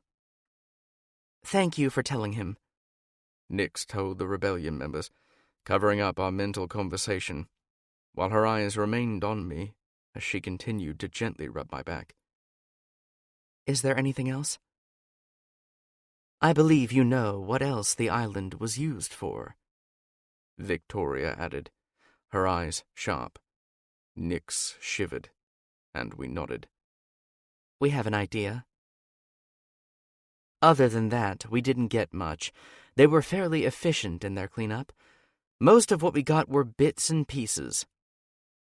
She wrinkled her nose, shaking her head. Some of it was disturbing. They were experimenting. A lot of the scents were just wrong somehow. She glanced between us. Is there any other information you can provide us about that place? Anything that may help us? If there are others, we want to find them. Valeria spoke up. Her hands were as tightly fisted as my own, her mouth set in a grim line as disgust curled her lip. What they were doing, it was beyond horrible. If we can get more proof, it may be enough to get those who oppose us onto our side, when it becomes necessary. Don't say much, Damien warned. We need to talk about this as a family. Unfortunately, we know very little now, though hopefully more of Nix's memories will return with time, Hero said, without any hint of distress in his voice. I admired that about him, his ability to remain cool, calm, and confident in almost any situation. If I had spoken right now, I knew they would have heard my altar close to the surface, and my words wouldn't have been nearly as polite. For now, this has been a shock to all of us. If you are not ready to gift us with the third task, I ask that you allow us to return home. Nix is still healing, and Ryder now has much to deal with. Of course, Valeria said, setting her cup aside. I'll lead you back out if you're willing. We'll be calling you again soon, Rune called after us. Don't get too complacent in the meantime. Don't let him provoke you, Theo warned, as we wound our way back through the house and out to the car. I didn't even notice where I was sitting. Ice was running through my veins, even as Nix cuddled up next to me, her hands still stroking softly against me in a non-stop rhythm. I can't let this go, I said, leaning into Nix's hands. She was there. Now my niece is missing too. What else was on that island? What else didn't they find? I want my memories back, Nix stated, her voice firm in the quiet car. Killian, I know I asked before, but can you please try to get a hold of Zenoa again? If we can get some answers from her, maybe we can get more answers for Ryder and for me. Killian sighed. I'll try to contact her again. She hasn't been returning my calls. I've been trying not to be too obvious. She's not anyone I've really spoken to in the past, so tracking her down in person isn't exactly an option, since it will probably draw the attention of the council. I may try to reach out and see if my brother can help me.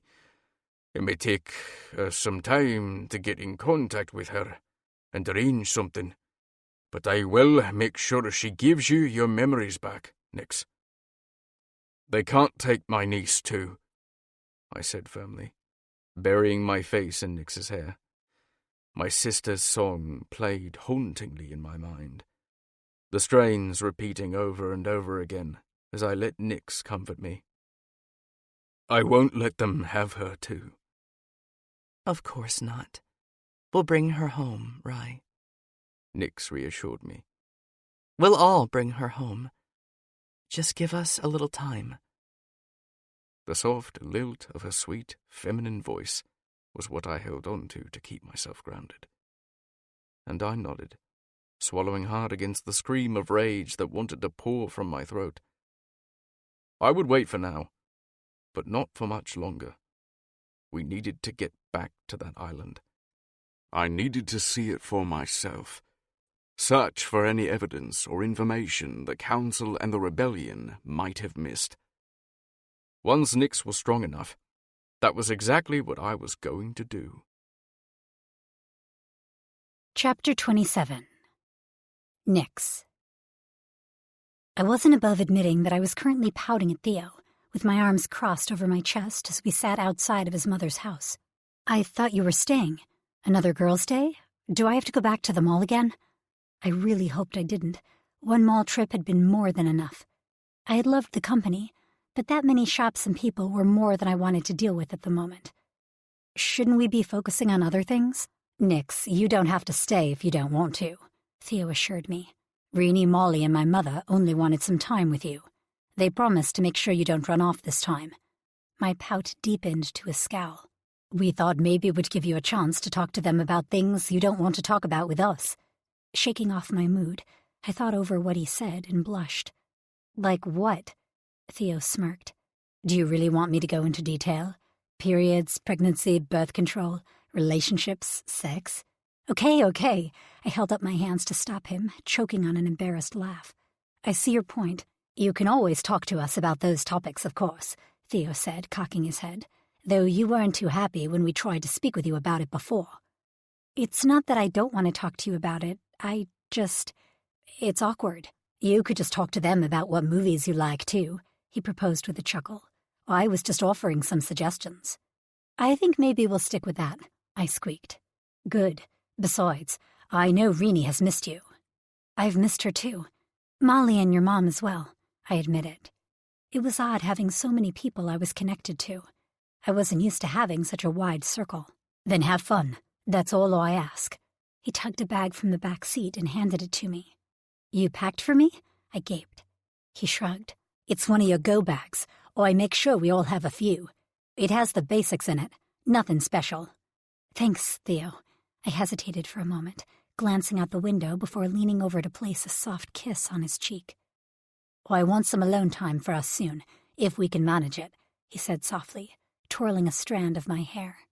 Slowly leaning in, he pressed his lips to mine in a sweet kiss before pulling back. My Kraken misses you. I definitely think we can work in a swim, I grinned, remembering our last one as I left the car. Heading to the front door, I knocked softly. Nix! Angela greeted me with a smile. It's nice to see you, sweetheart. We've missed you here. I've missed you too, I replied. Good, then that means you'll come around and see us more often. Angela moved aside, letting me duck into the kitchen. The girls are waiting for you in Molly's room. They've taken a lot of sweets in there, so be prepared for a sugar rush. Thanks, I smiled at her, heading toward the back of the house to knock on Molly's door. Nix! The dual squeal came from both Renee and Molly as they flung open the door, before dragging me inside the light ocean teal-colored room. I laughed as they slammed the door shut, knocking me into a pile of pastel pillows that had stacked up on the floor. Did I interrupt something? I asked with a laugh, looking at the potato chips that were now scattered over the fluffy white rug that covered the hardwood floor. We were reading and waiting for you, Molly said, indicating the books with a wave. Oh, shoot, Renee. I forgot to bring yours back, I grimaced as I set my bag next to her bed. I'll get them back to you soon, I promise. Have you read them yet? She inquired, grabbing a soda from the bedside table. You gave me a huge stack of books. I arched an eyebrow at Renee. I haven't had time to go through all of them, I admitted. I've enjoyed the ones I've read, though. It's been interesting, all the talk about mates. I snagged a chip from the bag and eyed my best friend, wondering what her angle with the whole stack of romance books thing was. Either way, there had been a common theme among the books I'd been able to read, and I voiced my thoughts on a sigh. Aside from them being super hot, it must be nice to have a specific way of knowing who you're meant to be with. Fate and no doubts. Rini hesitated for a moment before glancing at Molly. What if you could have that? Huh? I asked, completely confused. I want to show you something. She pushed her sleeve up and reached her arm out, showing me a birthmark on her arm, a small spiral that looked like part of a crescent moon. Your birthmark? I questioned curiously. She chuckled. It's hard sometimes to remember you didn't grow up in this world. It's not a birthmark, it's my mark. All animal shifters are born with them. They're always in a clear place on our skin, and you see them when we are in either form. It's pretty. It's my mate mark, Nyx. I cocked my head, considering her. What is that? I stuttered, leaning closer to get a better look at the mark she seemed determined for me to notice. It's a mark specific to only me. Each female's mate mark is different, much like how every snowflake is formed differently. There are intricacies to it, and it's on my mates as well. It marks them as mine. She took a deep breath and held it, waiting for that information to sink in. My eyes flicked to hers, growing wider. Why haven't I heard of this before? It came out breathier than I expected it to. Truthfully? Rini flicked her gaze to Molly and she nodded, clearly agreeing that Rini should say whatever it was that was on her mind. It's just one more piece of valuable information that the Council has corrupted over the years. It doesn't fit with their ideal breeding program. Rini scoffed, disgust clearly coming across in the frustrated anger that seeped into her words. If they allowed mythologicals to believe in the mating marks, they may not be able to control the types of mythologicals that are born and bend their devout followers to their will. I gaped at her. They've covered up this information? You're saying it's not widely known? It made sense. The guys had never so much as mentioned the mark, and it would have been in their best interest to do so. Unless, of course, they wanted me to make up my own mind about them before forcing the choice on me. A few months ago, I probably wouldn't have reacted so well to the news that my mating choices had been taken out of my hands, sealed by fate. Now, however, things were so much different. I cared for them. Hell, I loved them. I just hadn't admitted as much out loud yet. Rini nodded her head, confirming my suspicions. Animal shifters believe in the marks. We spend so much time together, in both forms, that it's easy to see which males share your marks. It's why I've been connected to my bears for as long as I have. Once we saw the marks, we grew up knowing we were meant for each other. She smiled. For us, marks are a sign of the female's power. She's the center, you see. It's common for females to have several mates, each one bearing our mark. We're seen as the center of our males. That's kind of incredible, I said. But it's a little hard to prove scientifically, right? I spouted the question, feeling like I'd borrowed some of Theo's skeptical personality and wanting to verify the facts before I bought into the whole thing. I mean, being told exactly who to mate with just because they have a similar mark? Not similar, exactly the same. Down to every curve and line. Always. Just like those snowflakes I mentioned. No two mate marks are the same. My mind spun as I leaned back against the bed, propping myself against it. So why don't I have one? I mean, I don't have any birthmarks. I haven't seen anyone else with them either. Mythological's marks don't show in the same way that regular animal shifters' marks do, Molly said softly. It's why the Council has been able to spin it all as a myth. They say that animal shifters believe in fairy tales, that mythologicals have evolved past that, and it's what makes us different. It's one of the reasons our matings are different. When I complete a mating, I don't need the Council's approval, Rini began. They don't issue a license like they would for you as a mythological. We consider anyone with marks to be true mates, and no matter what the Council may say, we're meant to be together, and no law outweighs that. Okay, so I took a minute to process, making sure I was understanding what they were saying. Mythologicals don't believe in the mating marks, so they don't even care to look? Molly nodded. Most mythologicals have dismissed the whole concept as nothing but lore. I only learned about its validity because Rini showed me. She wanted to make sure I was prepared before I started choosing mates from my suitors, Molly sighed. The trouble is, marks on mythologicals only show up in our shifted form. As a kraken, it's been hard to spot mine on my own. Rini's promised to come out with me while I shift to help me find it and document it, so I can use it to help guide me in my mate choices. Molly hesitated. I don't want to choose someone I'm not meant to be with, even if I never find them. Sadness moved in like a heavy rain cloud over Molly's head. You are going to find your mates, Renee soothed, rubbing her hand over the back of Molly's. You're giving up before we've even started. Chin up, girl. Renee chucked Molly under the chin, making her lift her face, and she plastered a watery smile on her lips. My hands were shaking with anxiety, and I started fidgeting to keep my nerves at bay. So, hypothetically speaking, when you find your mates as a mythological, you still need approval from the council. How does that work with... what was that term you used earlier? True mates, Renee answered. Yeah. How does that work with true mates? I asked. The council has their followers believing that no mythological has had a mark in decades. It hasn't been hard for them to twist information to their own will. They have everyone believing they have the final say on who mates with whom in the mythological world. It's how the whole suitor business started. Matings became political rather than about love, family, and true matings. Molly shook her head. With the way things are run now, I'd need a license gifted to me from the council in order to take a mate. Of course, you know that we can bear children with whomever we choose, but if we intend to mate, to have one person or even multiple mates for the rest of our lives, we must have the council's approval. We're convinced it's just a power play by the council, a way for them to choose what types of mythologicals are born. The stronger, the better, much like how they've limited who can even bid on you. They want more Phoenix, not more, for example, Kraken. That's why Thea was allowed to place his bid, but Ryder wasn't. It's all about the rarity of the type of shifter. It has nothing to do with who would actually pair well. Renee expanded on some of the knowledge I already knew, but the severity of what she was saying was making me sick to my stomach. Who the fuck was the council to insert themselves into such important matters? It just solidified my opinion of them that much more. They've rejected many pairs, too. Many times, those mythologicals chose to live together, breed, and raise their families without the license at the expense of giving up their good standing in the council's eyes. But depending on what rank they are, if they're high-ranking, sometimes the council will push hard enough that they cave and accept an approved mate.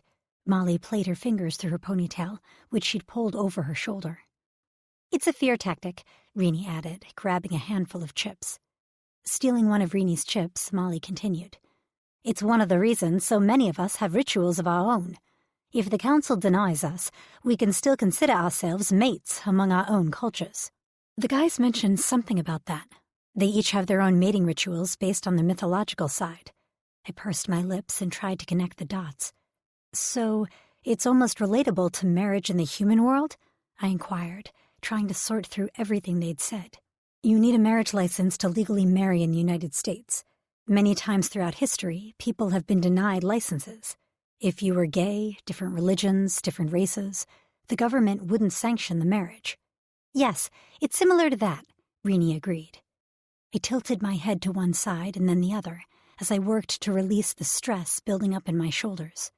So, I hesitated for a moment, glancing between the pair of them. If mate marks show up differently between animal shifters and mythologicals, does that mean that animal shifters and mythologicals cannot mate? It'd been a question that had been plaguing me since I noticed the growing relationship between Renee and Kieran, and with the added complication of the mating marks, I was dying to know the answer. I kept my eyes locked on my best friend, gauging her reaction as the question slipped off my tongue. Renee froze for a moment, looking like a deer caught in a pair of headlights. It's unusual for animal and mythological shifters to mate. Some animal shifters never meet anyone with their marks. Others have mates who die, or they simply make a choice. Some believe that their mates may develop a mark over time. She shook her head. But if they're true mates, I let the sentence hang before whispering. Like Kieran, when she gaped at me, I smiled and shrugged. It hasn't been a well-guarded secret, at least not to me. I patted Renee's hand. It's easy to see there's a connection between you. I thought it was just a surprise at first, but I see it when you're together, when you talk about each other. And after I questioned you the other day, I was pretty sure my suspicions were confirmed, even though you weren't ready to talk about it at the time. Renee rubbed her hands down her cheeks. I'm not sure, Nix. I'm really not. You know I was hesitant to formalize my mating, and that was before Kieran came to Alaska. When I met him for the first time, something inside of me just lit up. I knew him in some way. It was the same sense of knowing I have with the others. I don't know why, but something just felt complete. What do your mates think? I nearly whispered, giving the delicate situation the respect it deserved. It's been an interesting conversation. They trust and love me. They aren't pressuring me. Kieran, he feels something too. That's what makes this so hard. I can't betray my mates, but if I feel the same way about him, then how can I truly be separated from him without it hurting? I mean, my mates are brothers. They're used to the idea of sharing. We never considered there might be a fifth member of our family. It's taking some adjustment. They're going to let you mate him? I was shocked that they'd even consider it. They feel it too, she murmured. As jealous as they are of him, they're connected as well. They don't like being separated from me, but they always know I'm safe if I'm with him. It's an adjustment period right now. I don't even know if Kieran will want to be with us long term, or what that will mean. Does he have your mate mark? It seemed that would be a tried and true method for finding out what the future held for all of them, if they all chose and accepted the change. We haven't checked yet. She bit her bottom lip, looking at Molly and me with wide eyes. I haven't been ready to take that leap. Besides, much like I'm sure you're feeling right now, I want to make sure my feelings are real, solid things before I let fate make an irreversible decision for me. And it's as much Kieran and my bear's decision as it is mine. She released a shaky breath. Who knows if Kier will even want to be mated to animal shifters? I'm sure he's grown up planning to have a normal mating, with the mythological. It was the first time I'd heard such insecurity in her voice, and I didn't like it. Renee, I scolded her gently. Nothing about Kieran is normal. You, of all people, should know that. And if what I'm picking up on from him is any indication, that man-child is head over heels for you. You being a regular animal shifter probably hasn't even crossed his mind. I pulled her into a hug. I'm sorry this has been so tough on you. I hope you know you can come to me any time to vent or talk. Same here, Molly chimed in, scooting closer and joining our group hug. She smiled weakly as we pulled away. Hey, we've all got mate issues. Molly's still dating. I'm stretching boundaries. What about you? Me? I squeaked. She chuckled. Yes, you. All of this talk about mate marks. You can't tell me you're not itching to get home. Make those men yours strip and shift so you can check them over for your mate mark. She arched a knowing brow at me, giving me a taste of my own medicine. I won't lie. I'm curious. I worried the inside corner of my lip, and Molly and Renee gazed at me with unbelieving smiles. Okay, fine. I'm dying to fucking know. And worried about the possibility that they won't, and unsure of what my next move will be if they do. I flopped down onto the floor, grabbing a small round donut from a stack on a nearby plate. This is so much to take in, I muttered around the chocolate-covered donut. Have you noticed any marks on any of the guys when they were shifted? I had the complete attention of both girls while I thought about it, distinctly remembering the starburst birthmark I saw on Theo's kraken, the similar mark I'd seen on Killian's puka, and the mark I'd traced on Ryder just the other day. Holy fucking stars! The color drained from my face as I glanced at Renee and Molly, both of whom had caught on to my excited panic. You have, Molly squealed. Oh my gods, you're so lucky. I'm jealous. Can I be jealous? She swooned into Renee playfully. I jumped from the floor, quickly pulling my shirt over my head and popping the buttons on my jeans before shimmying them to the floor. Well, I always appreciate a good striptease, Renee giggled. What the ever-loving hell are you doing? We need to double-check. My heart was racing 1,000,000 miles a minute as I shucked the rest of my clothing, deciding it wasn't a huge deal to be naked in front of my two friends and let my shift consume me, being careful to contain my flames so I didn't singe any part of Molly's room. The shift took longer with my concentration on protecting the interior of the space, but once it was complete, my phoenix reigned in all her fire, leaving us in simple bird form. Molly's eyes were wide and shocked as she crawled forward slowly.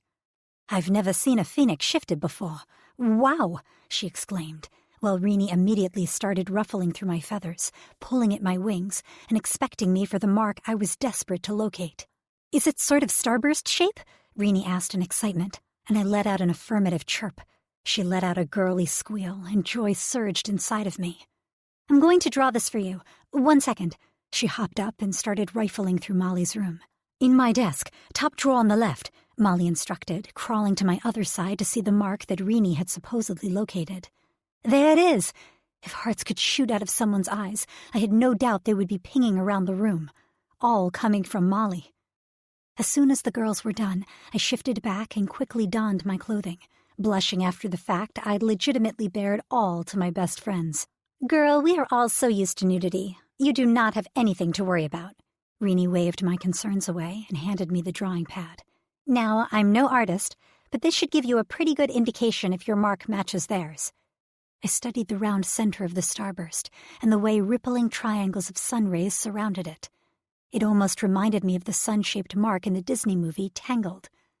I let my fingers trace over the shape, my heart swelling as I realized it matched. I nodded to Rennie and Molly as tears threatened to spill down my cheeks. Blinking, I held them back and swallowed hard, clearing my throat to regain my composure. The guys were mine. My heart sang. "So what are you going to do now?" Rennie inquired with stars in her eyes, clearly enjoying the romantic moment I was having with myself. My mouth opened and closed as I tried to come up with an answer. My mind raced with possibilities, but I had no idea what to do with this information. I knew what I felt, and I knew that I wanted the guys to know, but I had no idea how to go about it. I was saved from answering when a knock sounded on the door, and Angela stuck her head in. "You girls doing all right?" she asked with a smile. "Yes, Mom," Molly replied, shaking her head as a smirk played on her lips. "What are you up to?" "Relaxing. You're welcome to join us, Angela," Rennie offered, indicating the other cushions spread across the floor. She laughed, although she didn't close the door. "I don't want to put a drain on your party." "Mom, you aren't a drain. It's a girls' night, right? Come, join us." "I was going to show Rennie how to braid her the way that you braid mine," Molly said, snagging a brush from the bed.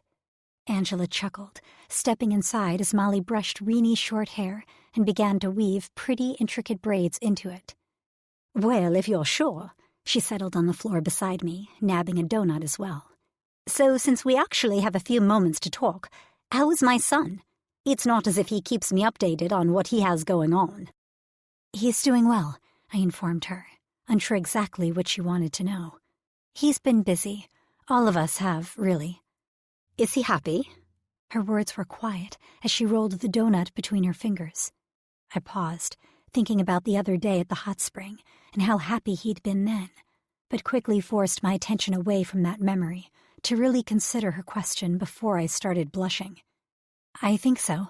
I mean, he's stressed out at times and he's working too hard, but I think he's happy." "Well, that's something." She sat up, tugging on my arm to draw me with her. "How about I do your hair, too?" "Oh, let her!" Molly bounced excitedly, ignoring Rennie's snicker as she dropped the strands of hair she was holding. "She does mine all the time." "Okay," I sat up, letting her tow me in front of the mirror. "I'm not really used to anyone doing my hair." "You may like it. I know I do," Angela told me, brushing the lower strands as she spoke. "I always enjoyed having someone play with my hair or playing with my daughter's." "Have you seen Theo shift yet?" Molly asked as she threaded strands together. "Yes," I replied, blushing brightly as I remembered the events of our last swim together. Molly squealed. "Good. He deserves to be with someone who's comfortable with that side of him as well." She bit her tongue as she concentrated on Rennie's hair. "We're not official." I glanced panickedly at Angela as she brushed my hair in long, smooth strokes. Angela smiled at me, her eyes connecting with mine in the mirror. "I'm under no illusions about your relationship with my son, or the other boys, Nix. No one here will rat you out. You don't need to worry. The only thing in the world that I care about is my children's happiness. The rest be damned." Her hands were soft and sure in my hair, the motion soothing. Her eyes locked on mine in the mirror as she ran the brush over my scalp. "I care about your happiness too, Nix. You may not be my daughter yet, but I consider you mine, just as much as Molly is. You'll always have a home here, sweetheart. A mother, sisters, your family." Tears burned the back of my eyes as she smiled at me, and I returned it, blinking hard to prevent the tears from falling down my cheeks. Molly and Rennie sniffled behind me, and it was a relief to know I wasn't the only one affected by Angela's words. "Thank you." So what have you decided about what we talked about before? Rini asked, wiggling her brows. Are you going to tell them how you feel? Oh, have they told you yet? Molly chirped. Oh, I can't believe they've waited this long. Not yet.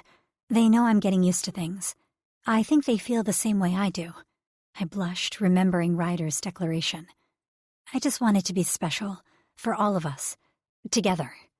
I've been struggling with telling them all one-on-one because it just feels singular. I didn't have a better word. Why don't you plan something? It's easier telling all of them together if you plan it, Rini suggested. I thought about it, I admitted. I had some ideas, but I just can't decide. Well, that's what girls' night is for, talking about men, Angela chuckled. Try bouncing some ideas off of us. Maybe we can help a little. Chapter 28. Nix. I paced nervously around the house as I ensured that everything was in place for the third time in a row. To say I was anxious would have been the understatement of the year, and I rushed back into my room to study my reflection in the mirror. I wanted to look nice for the guys, and Rini, Molly, and Angela had all voted on this outfit. The dress hugged my waist and then flared, flowing around my thighs and ending just above my knees. The maroon color bled to black at the bottom, and I loved the way it looked on me. It was impractical to wear outside with the temperatures so low, but my plan didn't include heading out. I wanted this moment to be special, and there was nothing more special to me than being at home. Just a few months ago, the guys had opened their house to me, keeping me safe and offering me security I'd never had before. Sometimes the complete 180 my life had taken still shocked me. Right on time, I heard the car doors slam outside, and I tensed. With the help of James and Rini, I'd been able to delay the guys' schedules today so that they'd all arrive home together, catching a ride home with Killian from campus. I knew they'd be nervous that I'd been home alone without any protection. The numerous messages on my phone told me as much, and I hoped they wouldn't be upset when they learned it was me who had them waylaid. Fidgeting nervously, I combed my hair through my fingers. It was cascading down my back in long, thick, straight layers, looking lustrous even in the indoor lighting. Mascara and a light line of eyeliner had been applied to my eyes, and I covered my lips in a light pink that Molly promised went well with my skin tone. While both Rini and Molly had wanted to paint my finger and toenails, I had refused, opting for coating them in a clear gloss that felt more natural to me, rather than a color I'd have to commit to. The only downside to that decision had been the numerous choices of attire I'd had. If I'd at least had to match my outfit to a specific color, I may not have taken an entire day to search through my closet, which had been well stocked thanks to Ryder's online shopping habits, agonizing over what to wear. Fleeing to hide out in the downstairs bathroom, I heard the guys clamoring up the front steps, each trying to beat the other inside to check on me. I smiled and shook my head at the picture I knew they were making. Then they paused, and I strained to listen as they found my note taped to the front door that would lead them on a small scavenger hunt around the house. "Nix," Killian called, the first one in the door. I figured he'd have shoved his way past the others in an attempt to make sure I was okay. I placed a hand over my mouth to keep myself from laughing and giving away my hiding spot. My instructions had been clear. They were to search the house until they each found an envelope with their name on it, and then reconvene in the living room. "She's not going to answer you," Ryder bounded in the door, filled with more excitement than I'd seen him with in days. My hope that something different, something game-like, would lift his mood, if only for a short while, seemed to be working, and it lightened my heart. He'd been through so much lately, the weight he carried on his shoulders over his sister and his niece monumental. The black circles under his eyes and the fading purple color in his hair were enough of an indication that he wasn't taking care of himself. Damien had been keeping an extra eye out to make sure that the Seraptor was still eating enough, while Theo tracked his health from afar. Killian had tried to help Ryder take out his emotions on the punching bag, and while it helped for a little while, it was just another temporary balm. Hero and I were there for support, but there was only so much we could all do, even as a family team. I'd been worried about him, but I hoped that what I had to tell him would help him feel less alone. "Nix," Killian called again, ignoring Ryder, though he was correct. I planned to keep my hiding spot until each guy had their envelope in hand. I just want to make sure you're all right. Killian's voice boomed through the house, and I sighed, rolling my eyes at his insistence. Damien, I pushed my thoughts toward my gargoyle. I knew he'd heard me when the connection between the two of us opened. Are you okay? Damien asked. I'm fine. Tell Abra to stop fussing over me and to play by the rules. I made sure to inject my playful mood into my thoughts, and Damien chuckled, letting my orders slide to Killian. I felt him begin to grumble that he just wanted to check on me, but Damien erected a mental wall against him, blocking him mid-thought. Have fun, I told Damien before throwing up my own blockade, brick by brick. Pounding footsteps rang through the house as the guys started their search, and I winced briefly when I realized they could turn the whole house upside down in the process. Hopefully the damage done wouldn't be monumental or too much of a task to clean. Ryder's whoop of victory sounded from upstairs, and I smiled. I placed my palms on the vanity counter and hauled myself up while I waited for the rest of the guys to find their notes, swinging my feet to pass the time. Killian was the next to find his envelope. The hard sound of his footsteps descending the stairs was a tell that he was heading to the living room to wait for the others. Any ideas? I can't seem to find mine. Hero's voice was muted through the walls that separated us, but I could tell he was confused as he searched the house for what I'd left for him. Hero, Ryder sounded amused. Behind you, Ryder stage whispered. I can't believe I didn't see that when I first walked through the door. Hero's voice grew louder the closer he got to the other guys, and I knew the moment he'd pulled his envelope off of the wall I'd taped it to. Rustling could be heard from the kitchen as doors and drawers were searched, followed by the distinct sound of the refrigerator being opened. Nix, Damien called for me. A hint? Where in the kitchen did you hide mine? I can't find it. I laughed out loud, nearly giving away my location, and lowered my mental defenses. Get more creative, Batman. That's all you get. I threw my barriers in place again before he could tempt me into releasing my secrets. Damien's cheating. Ryder's whine was good-natured and playful. You pointed out heroes. I think that makes it even, Killian reasoned. Damien jogged up the stairs, and I lost track of his movements from there. For a large man with the alter of a gargoyle, he could move surprisingly light on his feet. A few more minutes, and both Theo and Damien had joined the others downstairs. I took a deep breath, slid to the floor, and smoothed my dress with sweaty palms. Now or never, Nix. I gave myself a pep talk, and my phoenix ruffled her feathers in a soothing way. She was just as excited as I was about my proclamation, but unlike me, she was free from the nervous butterflies that fluttered in my stomach. Steeling myself and finding a calm within me that I could work with, I left the bathroom and entered the living room. It was almost a flashback of the first time I'd been in the house, coming to face the guys after having shifted into my phoenix form for the first time. So much life had happened to us in the last few months that it felt surreal. Who I was then and who I was now seemed like two totally different people. "Hi," I said, tucking my hair behind my ear in a nervous gesture as I entered the living room. 5 sets of eyes landed on me, and I smiled at each of them in turn. Ryder's gaze trailed down my body and back up again in full appreciation of the outfit I was sure he'd placed in my closet. His whistle of approval had me blushing, and I laughed at his shenanigans, but my heart warmed immediately. Hi, Theo grinned, turning his envelope over in his palms. I'm sure you're all wondering what the notes are for, and what this whole little game has been about. I started, trying to swallow past my nerves. This past week, I've been working on a little project for you. I want you guys to open your letters, but then I need a minute to explain what it is you're looking at before you ask any questions. I instructed, and they all agreed, ripping into their envelopes and extracting 2 items, a handwritten note from me and a 4x6 picture. Killian opened his mouth to ask a question, but I held up a hand and stopped him before he could get a word out. You guys can save the letters and read them later. They're each personal. Something just for you from me, I told them. But the pictures, that's what I really wanted you to see. Each guy inspected their snapshot and then glanced at the ones clutched in the hands of the person next to them. Nix, is this what I think it is?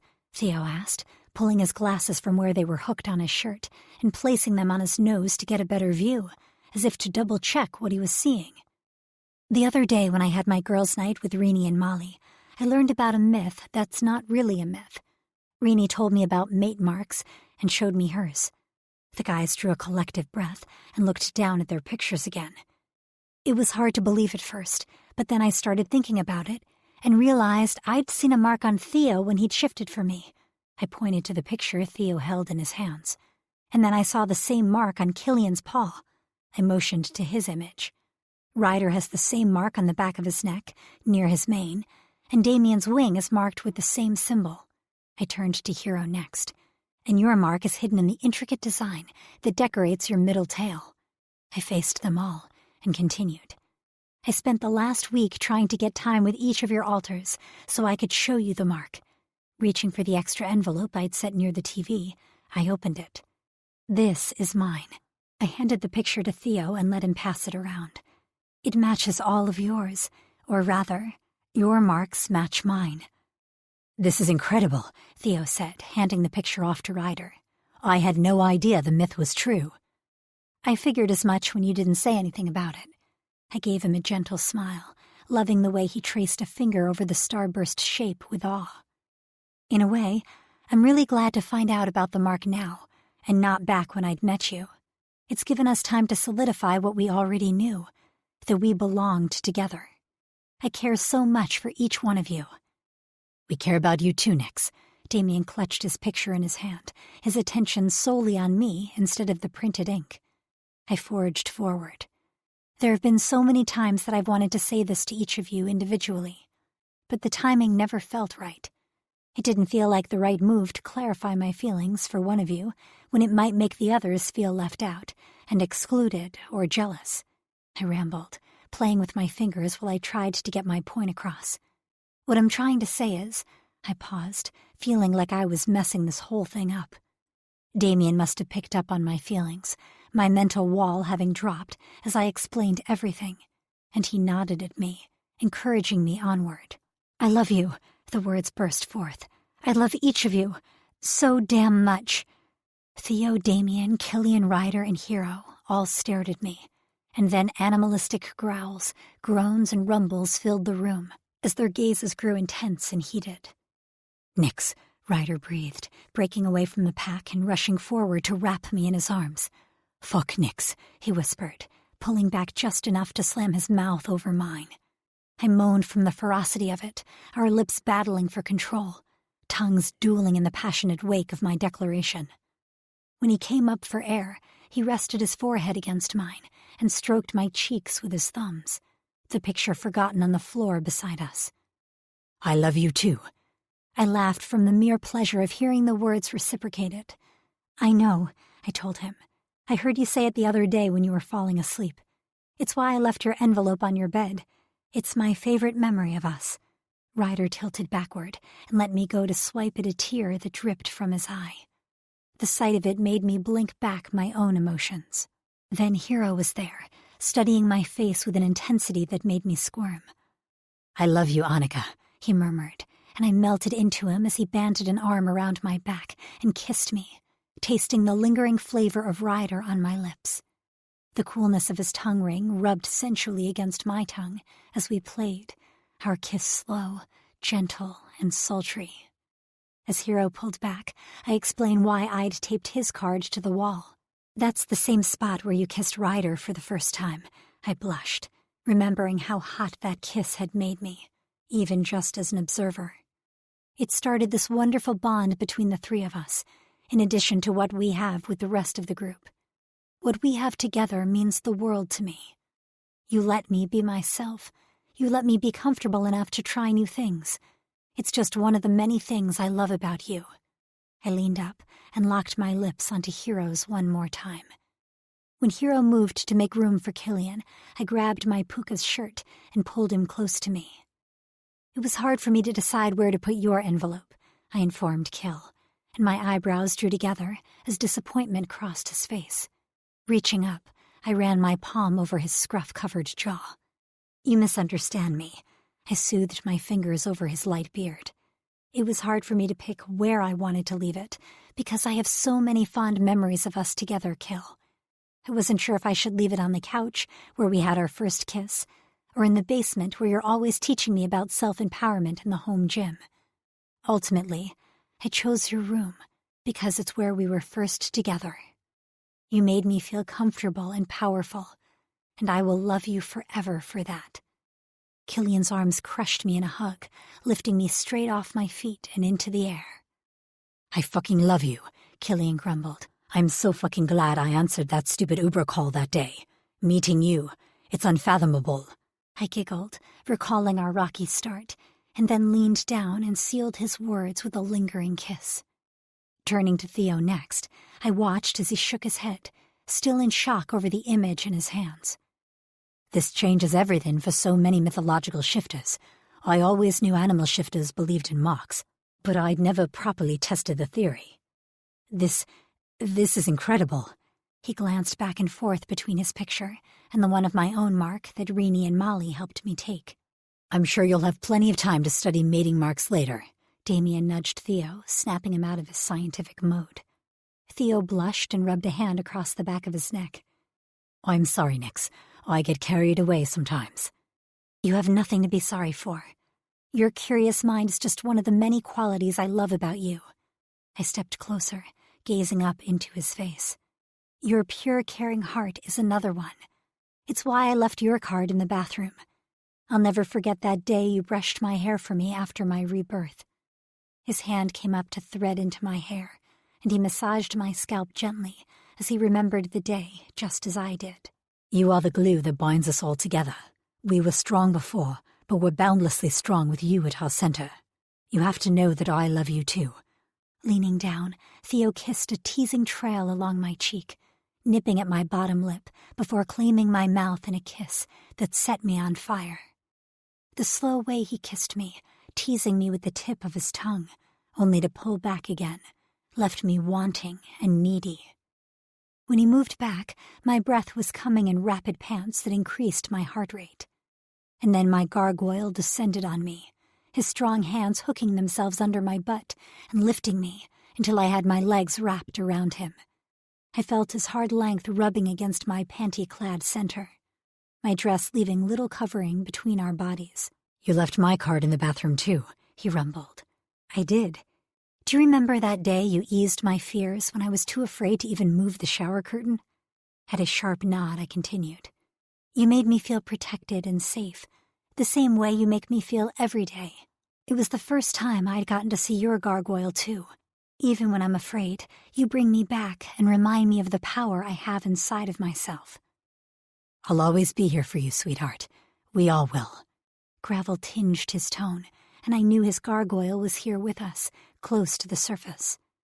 I love you, Nix. He angled our bodies close, rocking us together slowly while I leaned down and grazed my lips over his. When he growled, I deepened the embrace, pressing my body more firmly against his and tilting my head to give him the access he craved. His tongue teased the recesses of my mouth, eliciting a moan that rocketed through me. By the time he set me on my feet, I was a panting mess. We have something for you too, babe.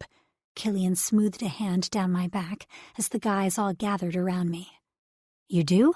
I asked in confusion. But how? Damien grinned and my eyes widened. You knew? About all of this? I waved my hand around frantically. I'd worked so incredibly hard to block my thoughts from his these last few days, only to fail. Not all of this, sweetheart. Just that you were thinking about telling us you loved us. His grin was cheeky and unapologetic. I can't believe it. I let my hands fall to rest against my outer thighs. My mental abilities have been growing stronger. It's hard to keep stuff from me. But I promise you, I'll help your barriers grow sturdier, so you always feel like you have privacy. Anyway, that's not the point.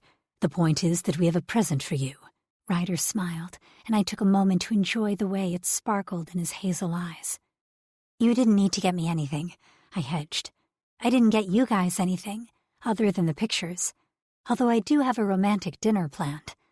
I motioned toward the kitchen where the roast I had was baking, as savory smells floated toward us from the oven.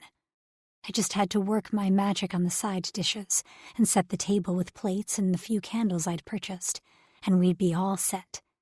"You don't have to cook for us, you know," Damien chimed in. "Neither do you, but you do it because you enjoy it, and you like to take care of us, and I do it for the same reasons." I bopped him on the nose, and he sent me an incredulous look that made me laugh. Hero cleared his throat as he sauntered across the room, with a small box in his hand that he'd procured from some hidden hiding spot that I hadn't been paying attention to, while Damien distracted me. "This is from all of us to you. We picked it out together, and we hope you like it," Theo added. "It's a small token of how much we love and care for you," Ryder beamed. "We had to be careful with what we picked because we didn't want it questioned." Killian trailed off, waiting for me to open the box.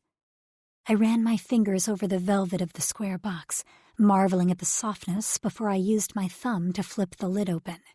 There, nestled in the middle of the box, was a beautiful silver-colored necklace. "It's made of platinum so that it can't hurt any of us," Damien interjected, but I couldn't take my eyes off the beautiful piece of jewelry to glance up at him or respond. I simply stared at the necklace and ran my finger over the smooth, cool surface. Hanging off a delicate silver chain was a charm in the shape of Alaska, with numbers engraved across its center. "We wanted to get you a ring, but we figured that it would draw too much attention with the council," Ryder explained. "We searched for something that would be memorable and yet easily explained." Hero reached out and tucked a strand of hair back behind my ear so he could see my face better. "Are you happy with it?" I blinked back my tears and nodded my head, unable to get words past the knot in my throat. "No one has ever given me something like this." I swallowed hard. "I freaking love it." I finally pried my eyes away from my gift to offer a watery, emotion-filled smile to all my guys. "I freaking love you. All of you." "And we love you too, Nix," Damien whispered. "So fucking much." Gazing down one more time, I ran my thumb over the engraved numbers. "These look like latitude and longitude numbers," I noted, and Killian confirmed my guess. "Yeah, they are. They're the coordinates for Anchorage." Theo gazed at me from behind his lenses. "The place where we met, and our lives forever changed.